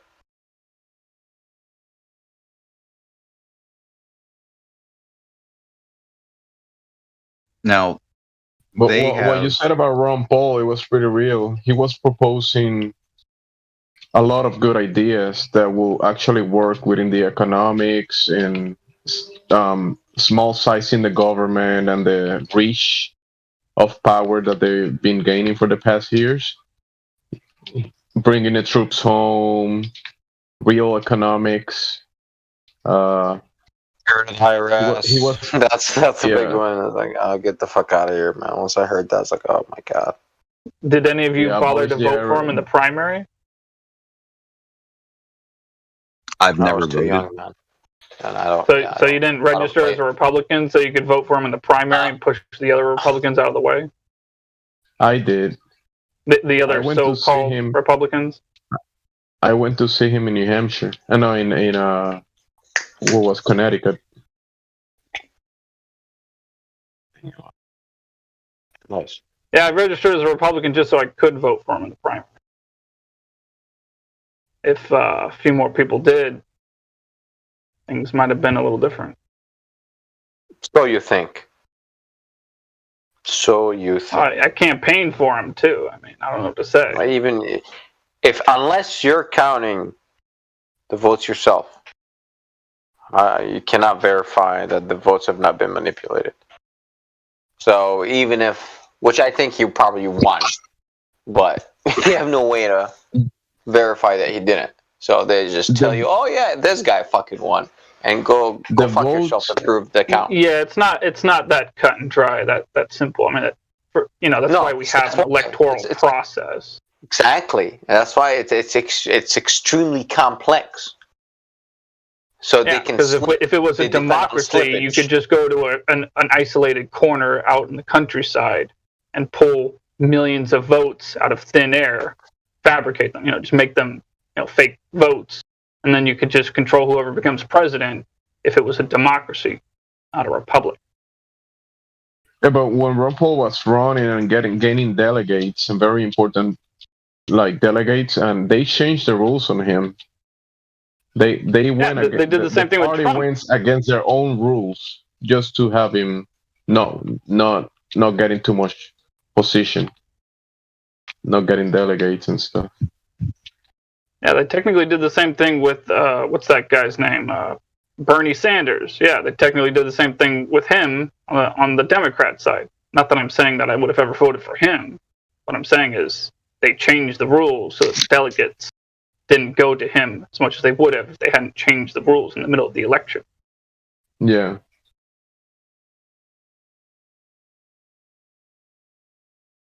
But You see, besides the the thing about elections, politics is it's a lot of work to make it work, but it's not to say that politics can't work. It just takes a lot of work to make it work. Kind of like telling people that the Earth is flat. You know, it takes a lot of work to let all those lost and confused people out there know that the Earth is flat and stationary. But that's the thing about the election. He didn't win because of Ron Paul. What he was proposing, it was a downsizing of the government overall. Like, get out of the way, allow the free markets to work, real economics, lower taxes, a lot of bring the troops home, like peace. You know that word peace, that we haven't had peace for a long time. Like, bring the troops home and all that kind of stuff. He was proposing real stuff that actually can work in nations. He wasn't proposing some weird new idea. He was proposing things that actually work, and it would have brought minding our own business. He was proposing that too. Yeah, he actually proposed withdrawing all foreign troops and ending all foreign wars. That would have saved a lot of money to people here, huh? Real foreign policies, not like the ones we have right now, which is attack, preempted war. Money is worthless. They print it. Yeah, but the energy that we input into war could be saved and do something more productive. And the big size of government, all the energy that we input into these policies and these policies that are not productive, we could save that energy and concentrate on something more and something better or something real, like education. Or better yet, just not tax the taxpayers. You know, not take that money from the taxpayers and waste it to begin with. Just let them keep the money. Begin with. He wanted to legalize freedom. He has a really good book. It was called Liberty Defined. And he also has some other books for economics. This guy on economics, there was no one in the political side of things that was superior to him on real economic side of things. And even medicine. He was a doctor as well. This was some real guy. This Ron Paul guy. He's like 80 years old now?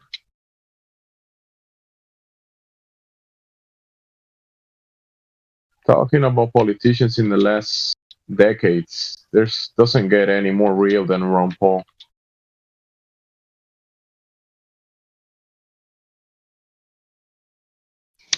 He's a doctor as well, isn't he, Ron Paul? Yeah.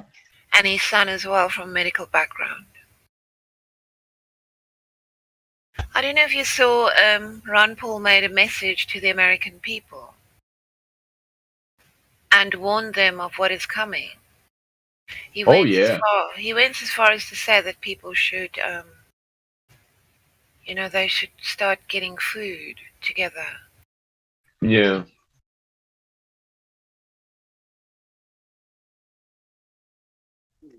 If you look what he spoke about in the 70s and the 80s, everything came through about the economics and the foreign policies. He called everything out.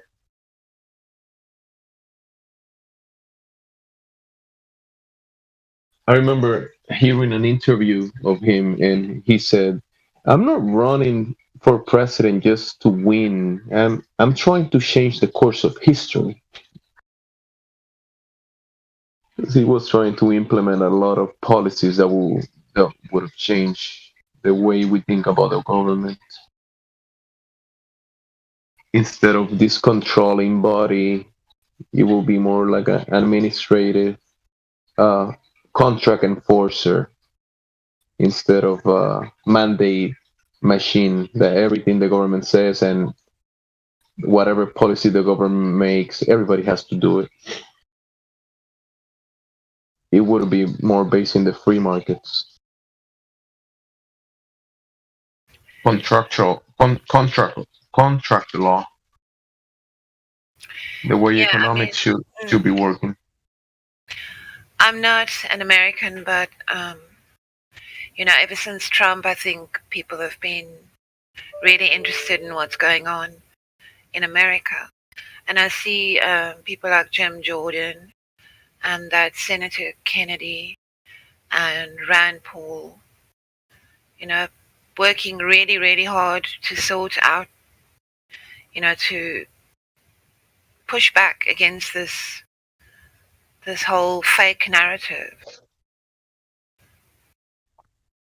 And it's really difficult for them. When Jim Jordan asked Fauci to come to a hearing, then Fauci just ignores him. Those people are evil. Oh yeah, when Ron Paul was calling a lot of these things in the policies, and he got kind of like a lot of attention in the debates, they just made him the crazy uncle. Oh no, don't listen to what he's saying. He's just some crazy old guy. But he was speaking some truth.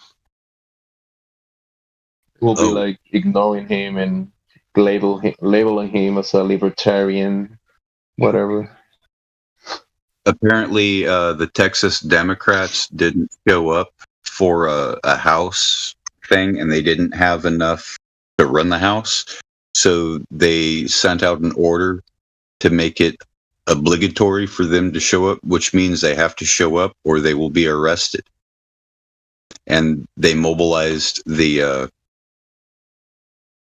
the Texas Rangers to find them? They actually ran away to Washington. Yeah. They're no longer in the United States. They're in a foreign country called Washington, D.C. Yes. They were all sitting on a plane with no masks, looking very proud of themselves. And then they sang that song when they were giving that interview outside. They're just ridiculous. They're snakes. Yes. It was my snake bashing club. I call them bowling pins. Isn't Texas kind of like making some moves that goes against the kind of like the federal government and stuff? Like, there's even like recent legislation talking about seceding from the union. And their gun laws goes against, kind of like the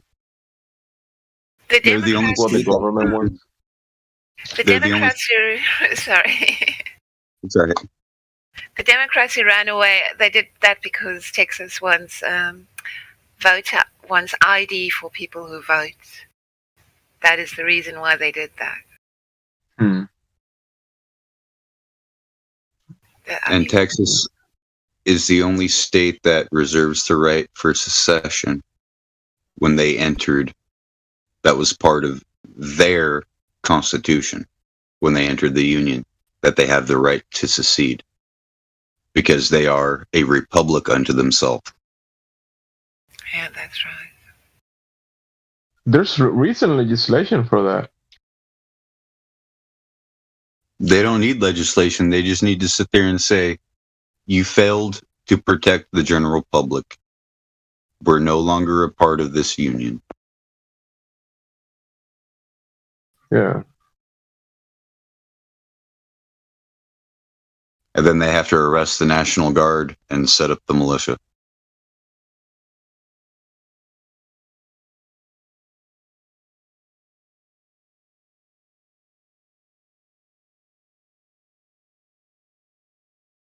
Remember the Alamo.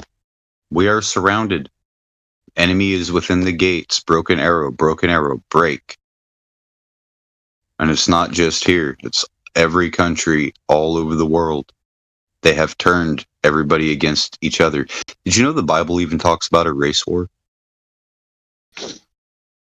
That's when nations start falling, when they start arguing about race and sex and all that kind of stuff. Nation will rise against nation. That's not a world war. That's a race war. Because nation is ethnos.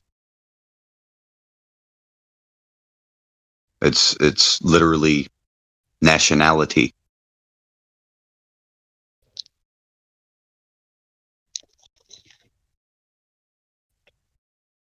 Now you know why they're doing what they're doing. Divide and conquer. They want the beast to show up.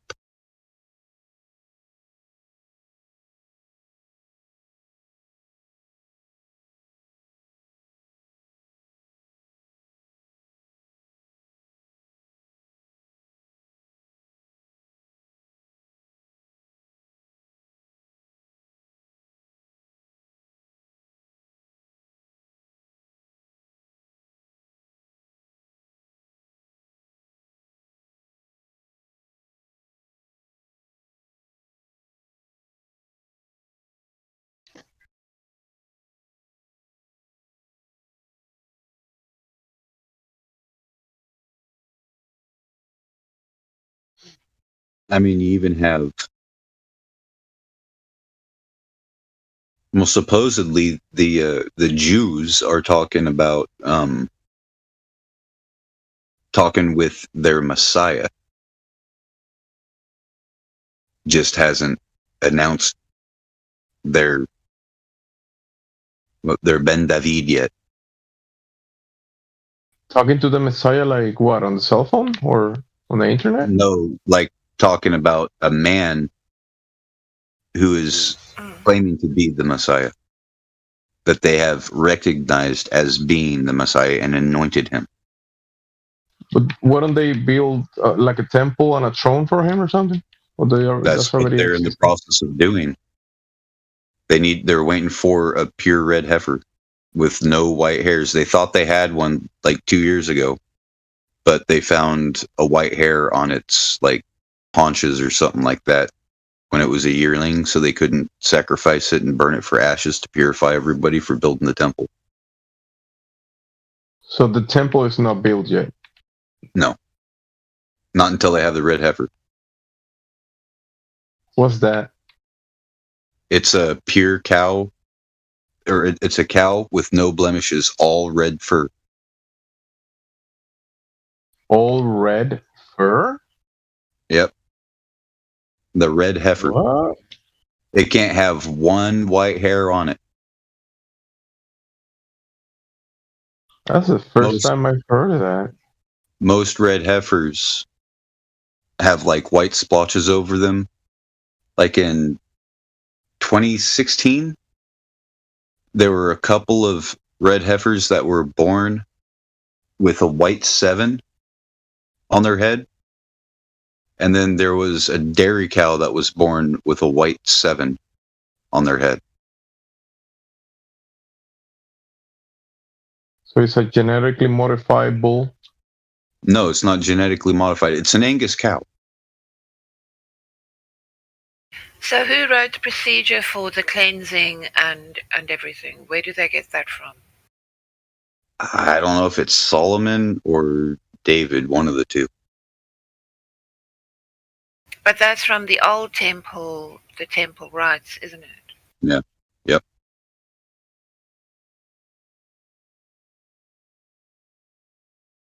They're going straight pharisaical on it. They want to be known by their works, and we can see what their works are. So what are they scouring everywhere to find this red heifer? Pretty much. I didn't know. But they feel they have a good breeding stock now, and they're just waiting for one to pop out that doesn't have any white splotches on it.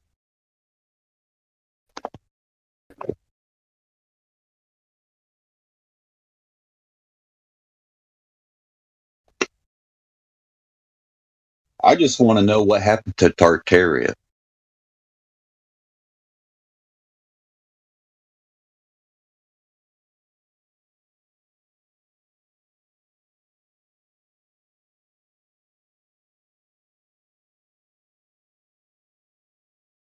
There's a theory out there that Tartaria morphed into the Romanovs. And in order for them to gain power, they had to send their army out, called them the Golden Horde, and they had to band together under a king to defend against the Golden Horde, and the Golden Horde was their own people, Genghis Khan. Mm-hmm.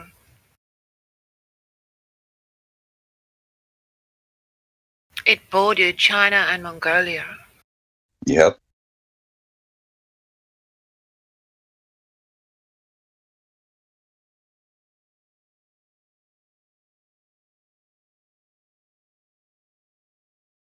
Like a lot of these star forts all over the place,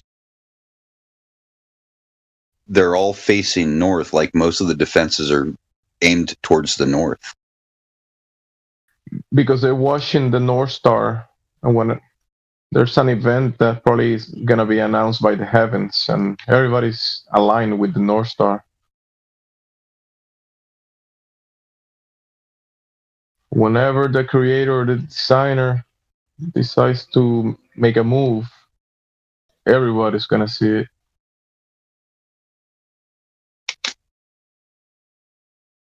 And it's gonna be in relation to the heavens. What if all of a sudden, now this is just speculation, just what if all of a sudden the opaqueness of the sky is gone, right? Like you could see forever. You can see through the haze. Are you gonna And see you new see skies, new heavens? Yeah, and you see what the stars really are. And the stars aren't really these balls of light, these points of light. These stars are actually eyes on these giant creatures that are lying in wait. And as soon as we can see them, they're going to come down and hunt us.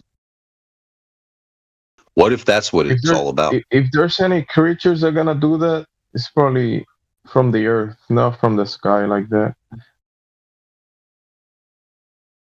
Because what's coming down from heaven is what's coming down from heaven is called, people have called it New Jerusalem. It's the city of God, and it shines more than it doesn't need the sun or the moon to shine. Yeah, but before that happens, That's what's coming down from heaven. Before it comes down, the stars will fall to the earth. Yeah, because it's part of the construct that have to come down for the city to come down first. The whole sky is falling.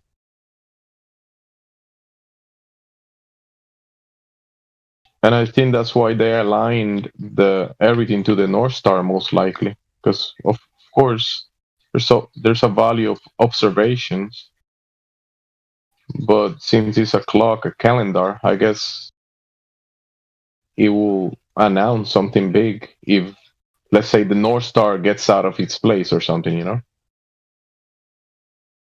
Yeah, but I'm just that will be a big event. I'm just speculating on that. But if men could see these giant creatures, these angels or cherubim or whatever they are, the creatures with eyes all over the place, all over their bodies, they can see these creatures, and that these creatures are moving to come down on the earth, they would have a heart attack. Their hearts would fail them for what they can see is about to come upon the earth. That's just speculation. I don't know. I'm probably 100% wrong on that.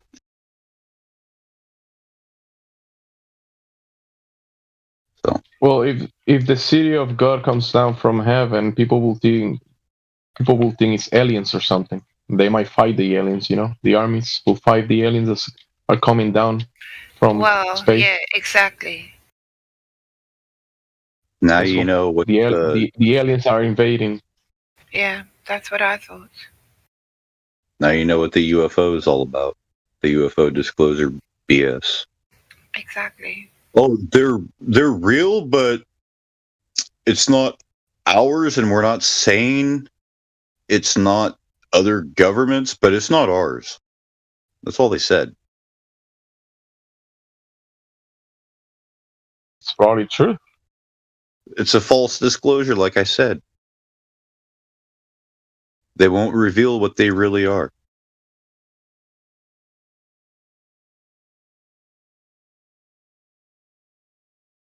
Like, it's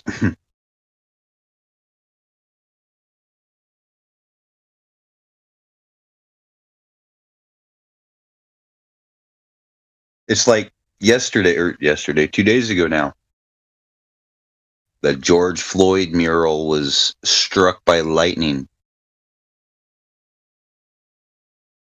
Did you see that?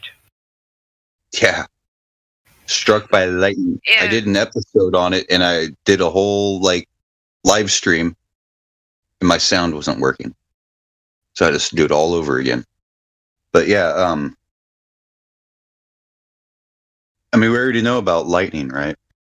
I mean, we see in the Bible, in Luke 10, it says, and I saw lightning fall, or I saw lightning, I'm sorry, and I saw Satan fall like lightning from heaven, right? It's the only time that lightning is really equated with something like that, right?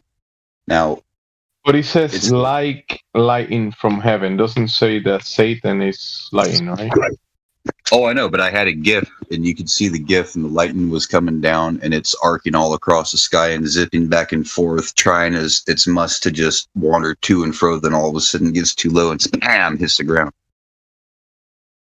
So, like the crow went to and fro, like, where did you come from? Talking to Satan and Job. Oh, I come from wandering to and fro upon the earth. Yeah. So it's the thing is there was a statue in the same state in Iowa or Ohio that got struck by lightning of Jesus, right? And there is nothing left of it, just a bunch of debris of foam and a molten puddle of metal. Wow. And then if you look at Rwanda, right, the Rwandese, they have a lot of superstition about lightning. They say that lightning is caused from witchcraft. And then when there's a storm, they don't even say the word lightning. They say the king who sits above, right? And then while it's raining, they stand in their house because the only one that can sit when the king is present is the king, right? And it's The king that sits above. So that's it, maybe in relation to the Most High? Possibly. So the Most High, they call about it. He sits above. He's sitting on a throne. The throne is in a city, and the city is above the heavens. Yeah, but the thing is they they say, lightning hits and destroys something that has disrespected he that sits above. Oh yeah, so I'm pretty sure from above the Most High can definitely throw lightning down here, anywhere he wants, with precision. Yeah. Like for instance, I don't think it's a coincidence. Like, what was it? The New York Post was saying that they're not sure. Some witnesses say that they saw lightning strike the mural, and others are saying it was structural damage or structural weakness. But the city inspectors, according to Yahoo News, says, and I trust Yahoo more than New York anything, is city inspector said that there is no structural weakness, no structural damage, no sagging. The building is structurally sound. The only part of the building that's damaged is the brick facade that's outside that had the mural on it. That lightning share your strike links. was- You say you those had a video bricks- of that? Yeah, those bricks were scattered everywhere. It's on my channel. I just did a live stream on it. Can you put a link on the voice text?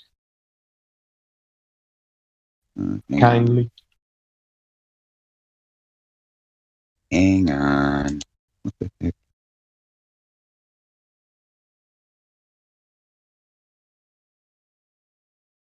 No, what the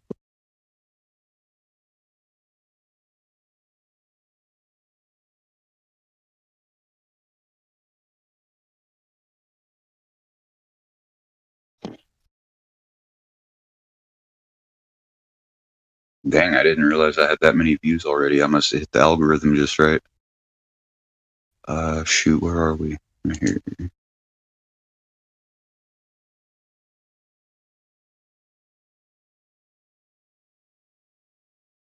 And those keywords are important, especially with whatever is trending. And it was George Floyd, but I didn't say anything about George Floyd. Oh, yeah, I did. I go George Floyd Memorial. Act of God, lightning. Look into it, bro. Yeah, I'm gonna watch it.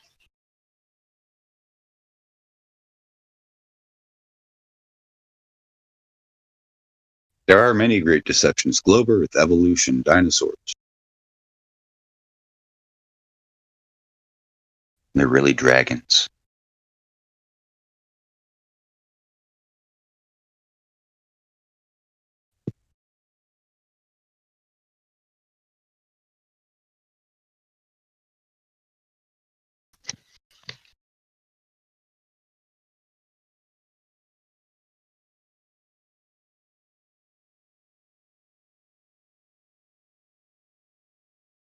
Something tells me this is more than a coincidence is all right, man. I'm telling you. There's something to it.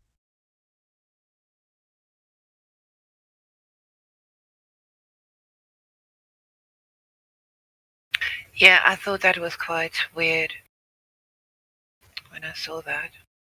Of all the places that lightning can strike. Right. And it's random, right? Just wherever, random, Yeah, right? exactly. But to pinpoint that spot and judging on the damage, it hit his face. Because that was the image of him with angel wings. And people were worshiping they were worshiping that image at that spot.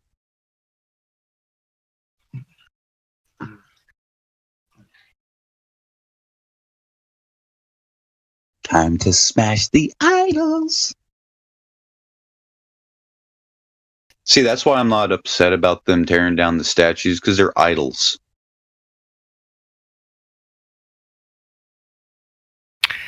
Yeah, the ones in Canada of the royals particularly. You should see how the BBC reported on that. I mean, I don't care what political persuasion these people are who did that, but I think it was in anger at the colonial powers, because it was right after all those graves were discovered, and we learned about the indigenous children that were forced to go into their boarding schools to get programmed by the state. Yep. And I mean, you can imagine those places. The Catholic Church was in control, and people were so hypercritical of it. Oh, the Queen Victoria statue. I don't care about things like that either. I care if it's communists for their agenda, but really I don't care. The thing that worries me is the United States is home of the world's largest ever created idol, Mount Rushmore.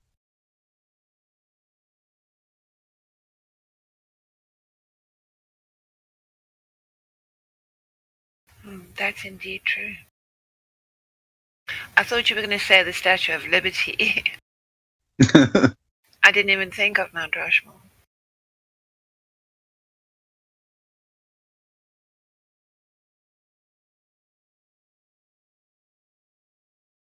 Yeah, but see, the Statue of Liberty was a gift that came from France. I mean, Mount Rushmore, those are your pyramids, aren't they? Yep. That's the new Egyptian pyramid.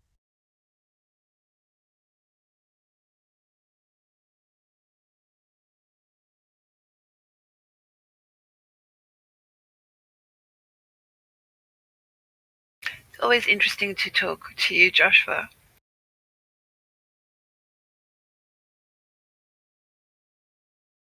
Well, thank you.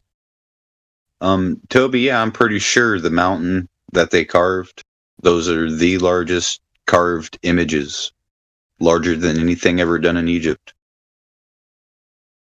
It was a wonder, a modern wonder.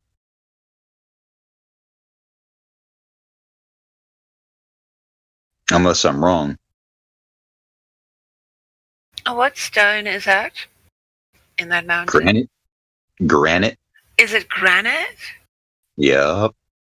And the Freemasons are all about the history of granite. Look at Felicity, California. I have to drive by that thing next Monday.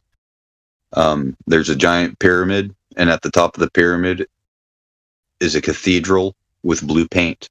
It's the Blue Lodge. And then as you're going up there, it says, welcome to the center of the earth or something like that. And the museum history of granite and all that other stuff. You know, it's more and more like we have always inhabited Satan's world. Yeah. The people who grabbed the power, the people who held sway over other people.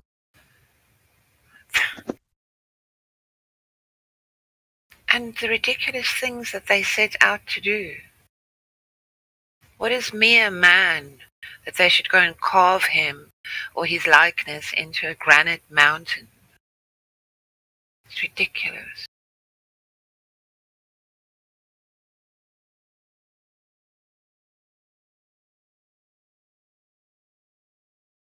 It's pride. Pride and vanity. Vanity. That's Solomon's problem. Yeah.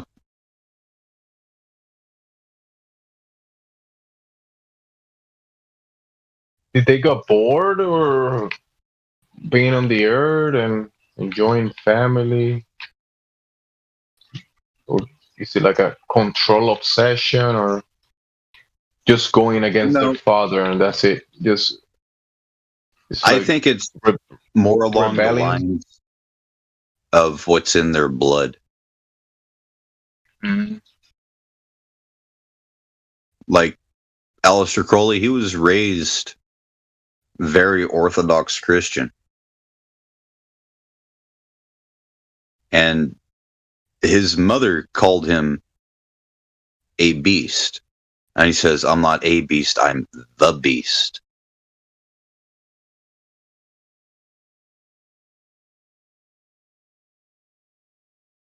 So he knows the truth, but like, okay, let's put it this way.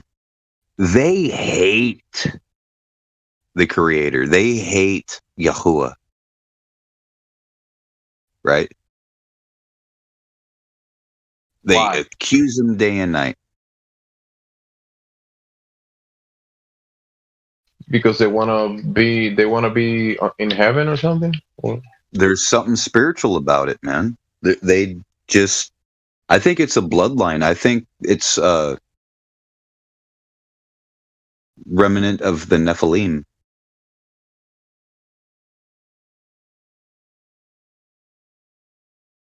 Nephilim, what's the other one? Rapham. But even though Rapham was never, like, that's not a proper word anyway, so it's Nephilim, Nephal, the fallen. And that should tell them right there. Fallen is man. How fallen are you, O Lucifer?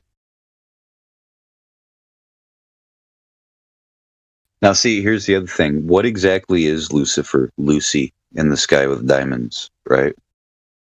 Maybe. Oh my goodness! Look at that. Daughter. Lucy in the sky with diamonds. Oh, is that on that album cover of theirs where there are like reptiles behind each one of the Beatles? I'm not sure.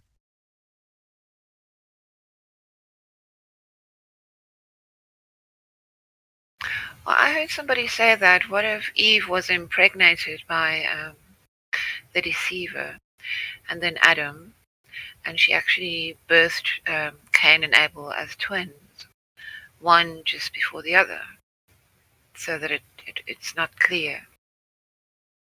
Have you ever, like twins, right? Have you ever taken into an account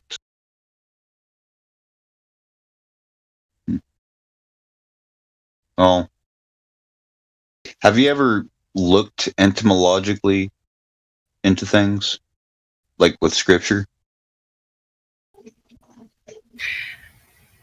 I have just recently started reading the Bible again from the first verse. Okay, when it talks about the Nakash, the serpent, right? Nakash, if you look up what the word Nakash means, trickster, deceiver, right? The serpent, sorcerer, right? And we know what sorcery is. It means it's pharmakia. It's drugs, right? Right. So he was a deceiver. He was all of this stuff. So what if the forbidden fruit got you drunk? Now just hear me out. What if you ate of that forbidden fruit and you were intoxicated with knowledge?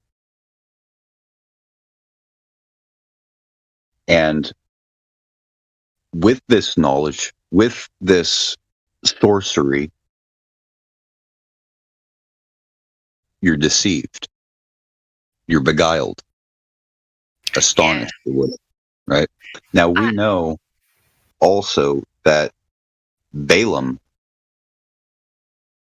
could not curse the Israelites, and he told that King Balak, that and they're all named Baal, by the way, that the only way, like what you want to do is you don't want to curse the Israelites, you want them to curse themselves.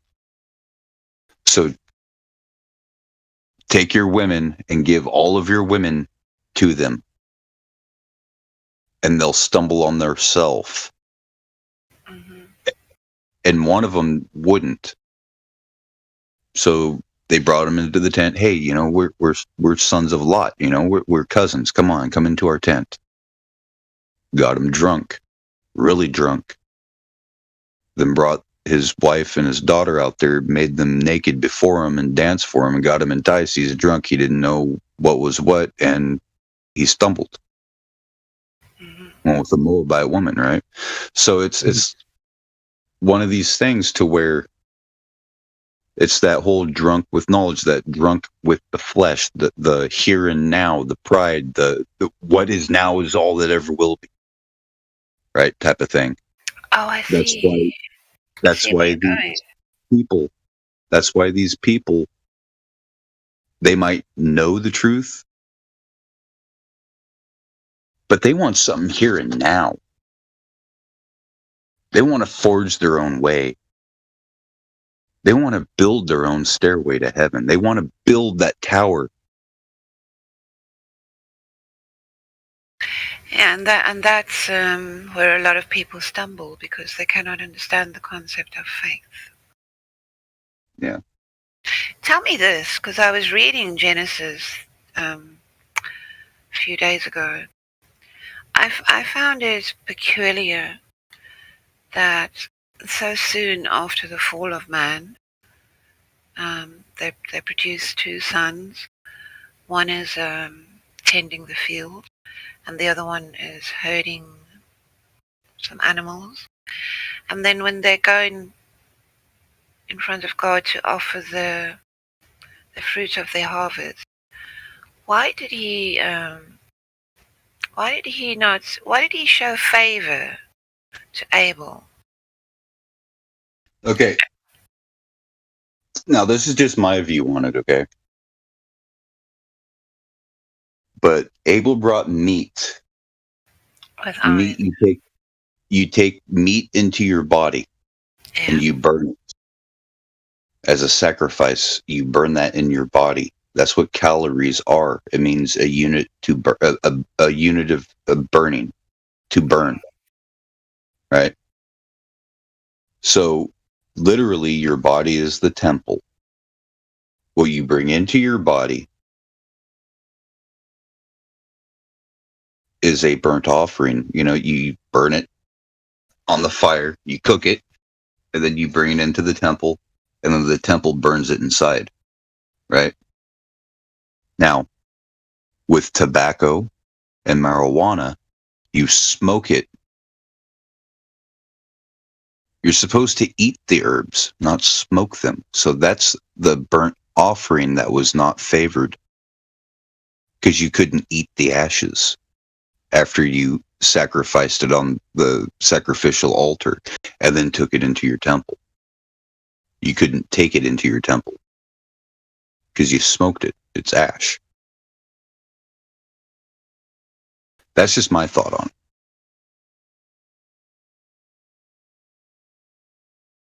I'm probably 100% wrong on it.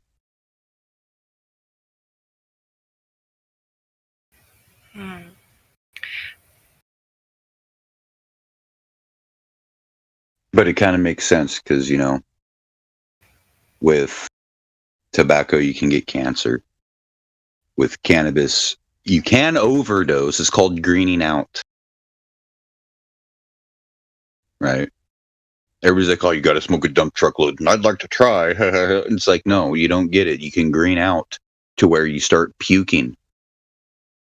And if you smell it, you get sick, you start gagging and it's not good. It's a reflex. It's a toxic thing. I always say to people, moderation is key. Yeah.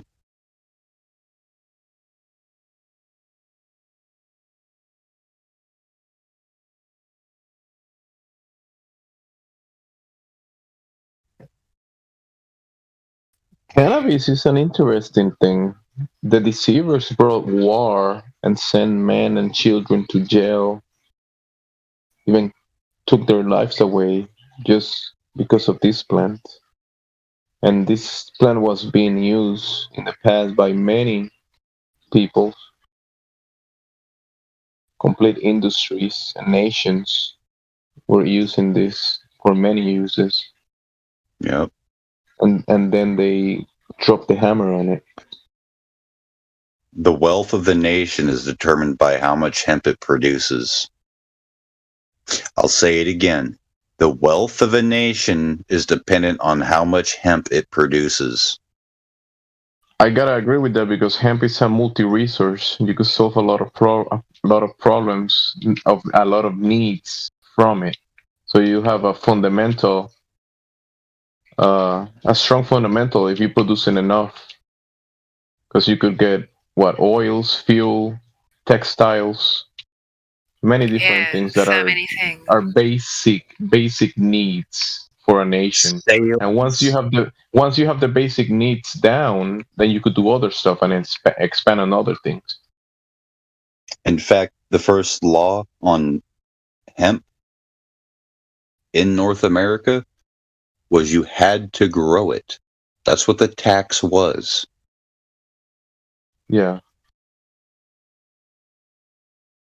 You had to grow it and give it to the government, but the government wanted it. Give it to the king because the king needed it for ropes, sails, and canvas.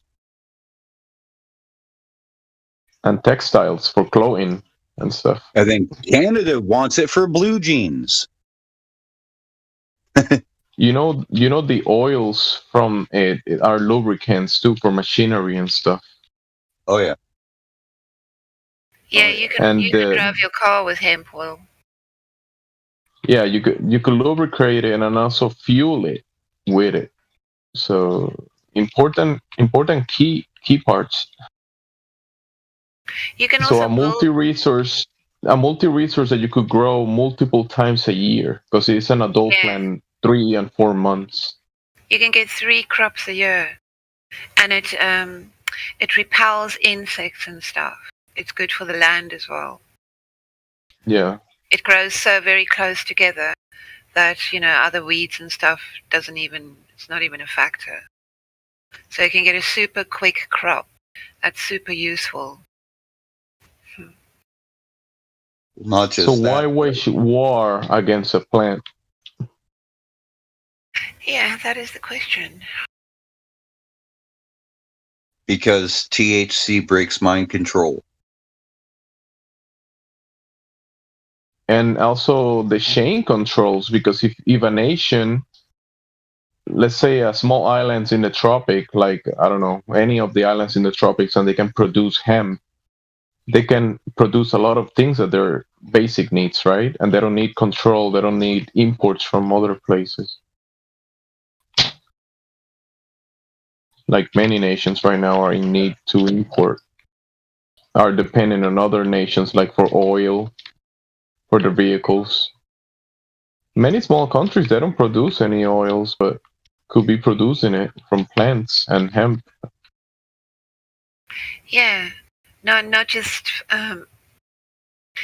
to put it in your car, but to generate heat in the winter, and for Yes, cooking, for all these things. cooking too, yeah. Yeah.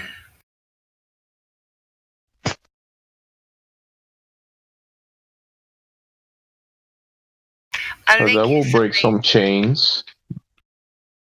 Joshua, I'll link you something later when I found it again that I found quite interesting with a timestamp. Did you say with a time stone? With a timestamp. Oh. Something specific that I want to show you regarding this conversation that we've been having about the burnt offering. Oh, okay. Yeah, the time stone from the DC universe.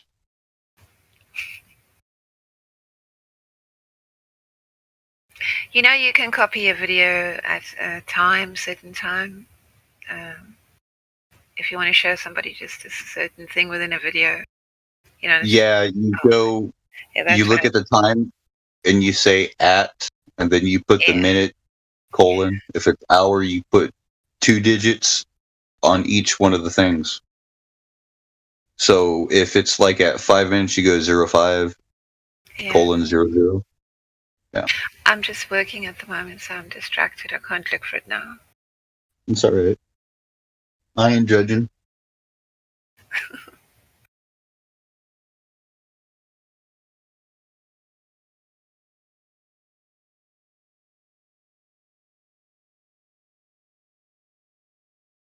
But see, here's the thing, right?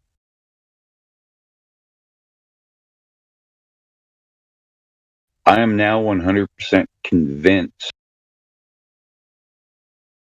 that dabs is wrong. Wax is completely wrong.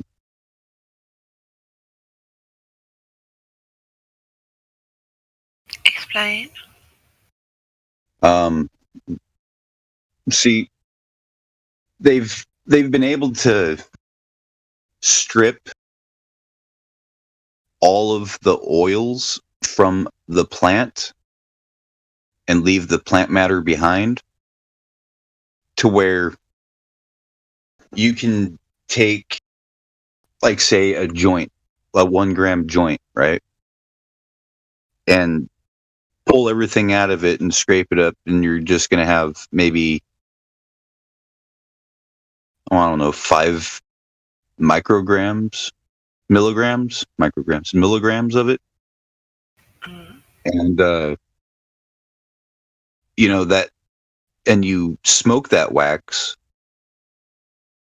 you're going to get just as high as you did if you were to smoke that whole joint in one hit. Right?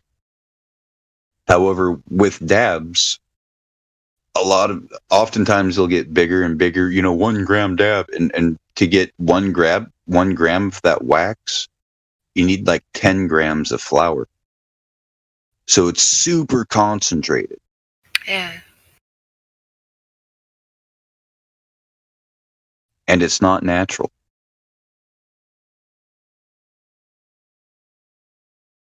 And a lot of people are getting sick from it. Like, what do you call it? Popcorn lung, they call it. Because you're literally melting or burning oil and inhaling it. When you, if you were to do that with that wax, that cannabis wax, those dabs, and collect all of that smoke and condense that smoke, it would turn back into an oil. So when you inhale it and everybody inhales it and they hold it for as long as they can, it's coating your lungs with wax. I've never used it. I'm convinced it's not good for you. It's not right.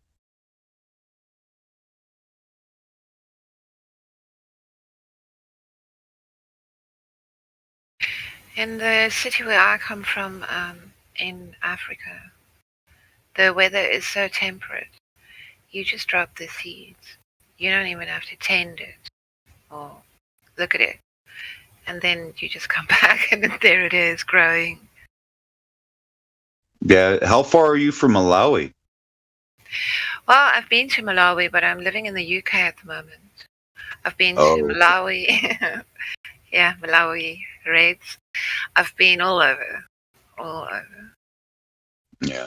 I've been all over. Because they got very unique strain in Malawi. You got the Durban poison, the Malawi Red that they wrap in Yeah, banana yeah. leaves. Yeah, The I've Malawi tried Red. that. I'm a connoisseur, so to speak. In fact, I just had some Durban poison from the dispensary. Really? Love Yeah. to get my hands on some. Cost me like, I think, $12 for the joint. Yeah, we used to not care about that in Durban.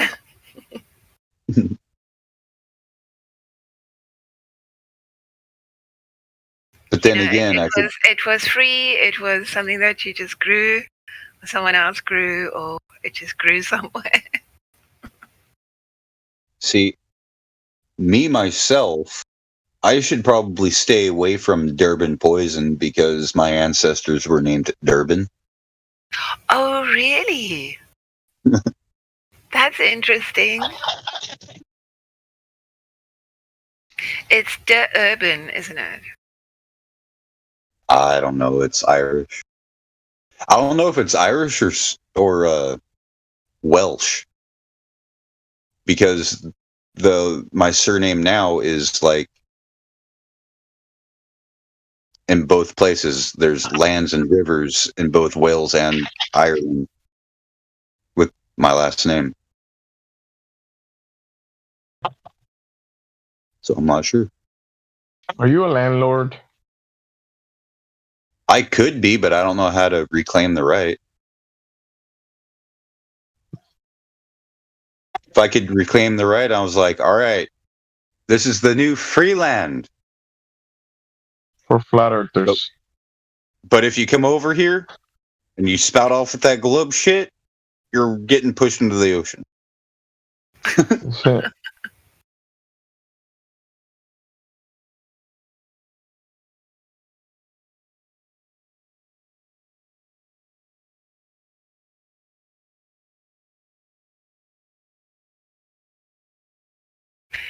Yeah, the etymology of family names are interesting. Have you ever looked up your coat of arms? Yes, I have. On my father's side, we are from the northernmost province of Germany called Schleswig-Holstein. And our family name is von Braach. Von and then Braach. And that denotes that we were from a bridge where there was a brewery. And so, yes, my ancestors were landowners. There's a baron in there as well. My dad always kept the family Bible, which is a massive ancient old book with leather bound and gold embossed, which never came into my brother's possession after my dad died, because my father was such an interesting human being.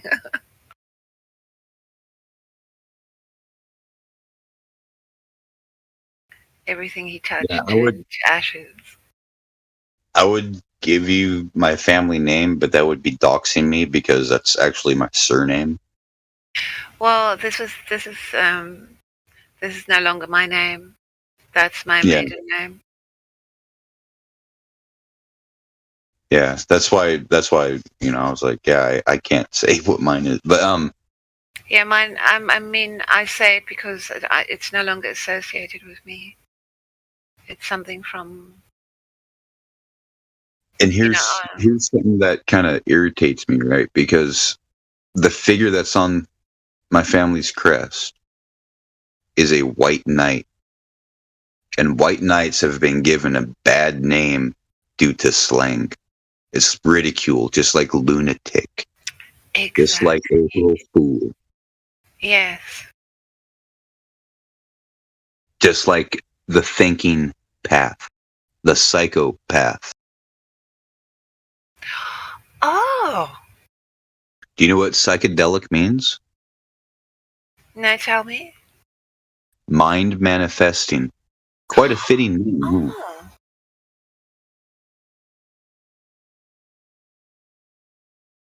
Very fitting name for it, huh? You know, I feel when I come to the Discord as if like I go away and my mind is crammed full of things. I have really missed talking to people who are, you know, deeply interested in the world around them. I mean, how can you not try to get to the bottom of things? How can one just go through life going through motions and never truly having wisdom about it? Yeah. Living in the here and now in this pop culture, this consume and throw away culture, this, you know, yeah, never. It's like people are not invested in this world.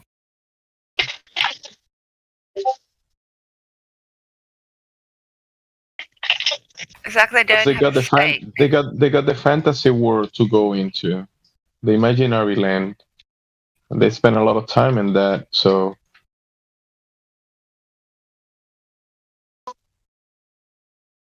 invested in it. Yeah, let's face it, for most young children today, you know, superheroes and werewolves and vampires and witches and wizards are more real than anything.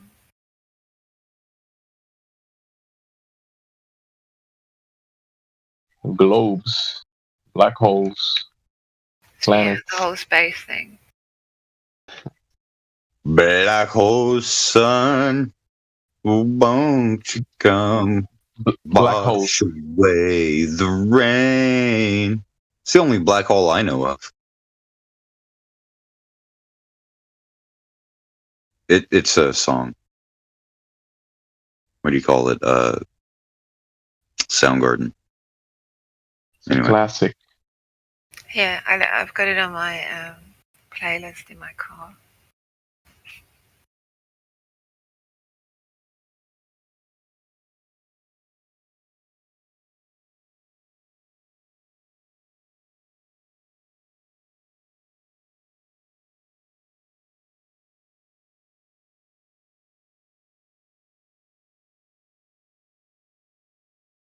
Hey, do you notice how flat that grass is?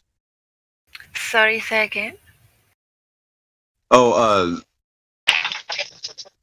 Jay Doherty posted a picture that was RJ the Great's picture, and he said he had questions about it. But I see a large paddock, and that whole field right there looks completely flat.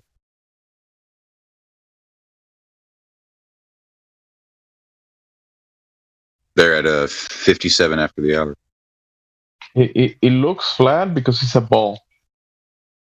Yeah, you could tell it's a ball because how straight everything is and stacked up next to each other and not arcing away from each other on any arc seconds at all.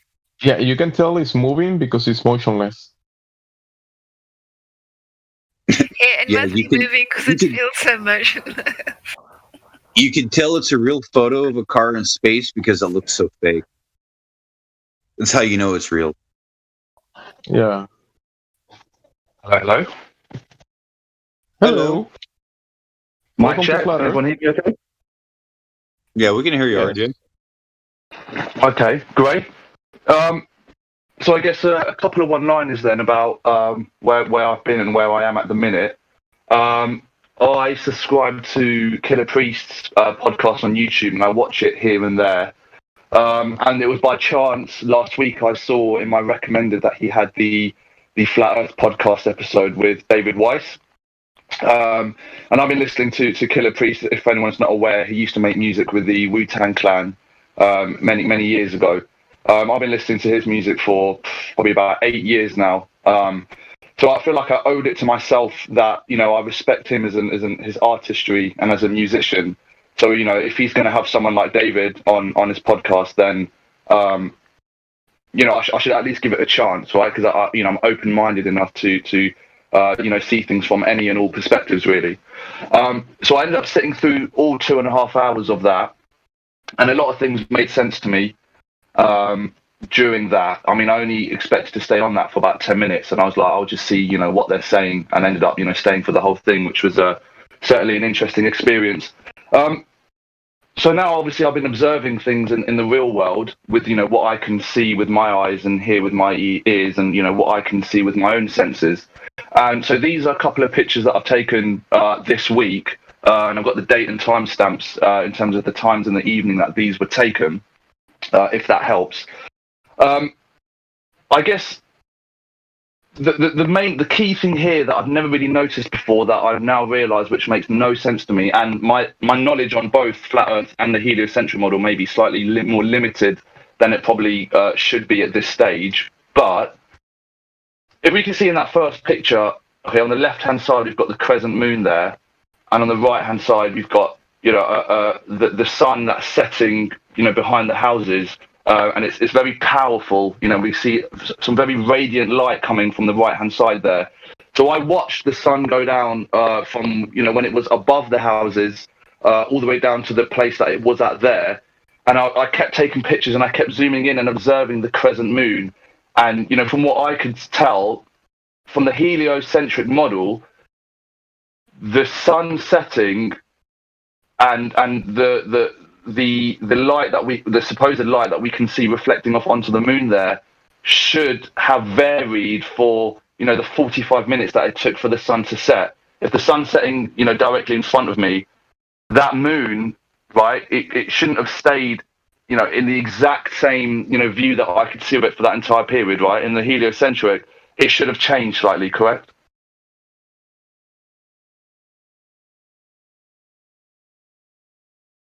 Well, that's a good observation, but observing the luminaries like the sun and the moon, it wouldn't give you the shape of the ground that you're standing on. Does that make sense? Okay. Because the luminaries, the sun, the moon, the stars, they are observable phenomena, and they do what they do. We can explain some things about them. We don't know what they are because nobody's been there. You haven't been there. I haven't been there.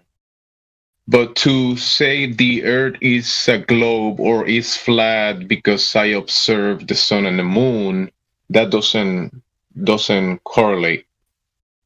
To measure the ground will give you more information about what the ground's measure. Yeah, no, I think that you know, that's fair, and that makes perfect sense. I think what I'm getting more at is, rather than trying to, you know, use this as a platform to try and prove flat Earth, I think I'm more just trying to ascertain, exploring information, observations. What we're taught in terms of the heliocentric model of, you know, the rotation, you know, what's supposedly happening in space, you know, at every second of every day, you know, since time began. And just how that, for me, doesn't make any sense to what I'm standing, you know, on that street looking at. in terms of the movements that are supposed to be happening, that teaches us that there should be variations in what I should be able to see with my eyes. The thing is, I then travelled 3 miles away. I don't know which direction I was in, as the sun continued to set until it was, barely visible. It was just about light enough to see anything. And I could supposedly see the moon from a completely different angle. 3 miles is probably a bad, unit of measurement there. But the bottom line was there was no difference to what I was able to obviously see as one person standing on Earth or the moon to what the heliocentric model teaches us about how orbits work. I think that was more what I was getting at, which then brought me on to think of, well, this makes a lot more sense in the flat Earth model, than it does in what we're supposed to be understanding with the heliocentric model. So I think that was just the part I wanted to just to speak my thoughts on a bit more. And I don't know if that makes sense, but yeah, you mentioned the senses, and definitely when you think about it, the heliocentric model wouldn't make any sense, because to think that the ground you're standing on is moving and you're falling backwards, that's why you see the sun setting, because that's what they tell you, right? The ground is spinning, you're falling backwards, and that's why you see the sunset. So what you're actually observing and feeling, like the ground is motionless, you don't feel any movement. That's one of your feelings, let's say, right? Your vestibular system is not detecting any angular rotation of the ground you're standing on, because if it was moving or spinning, you will feel it.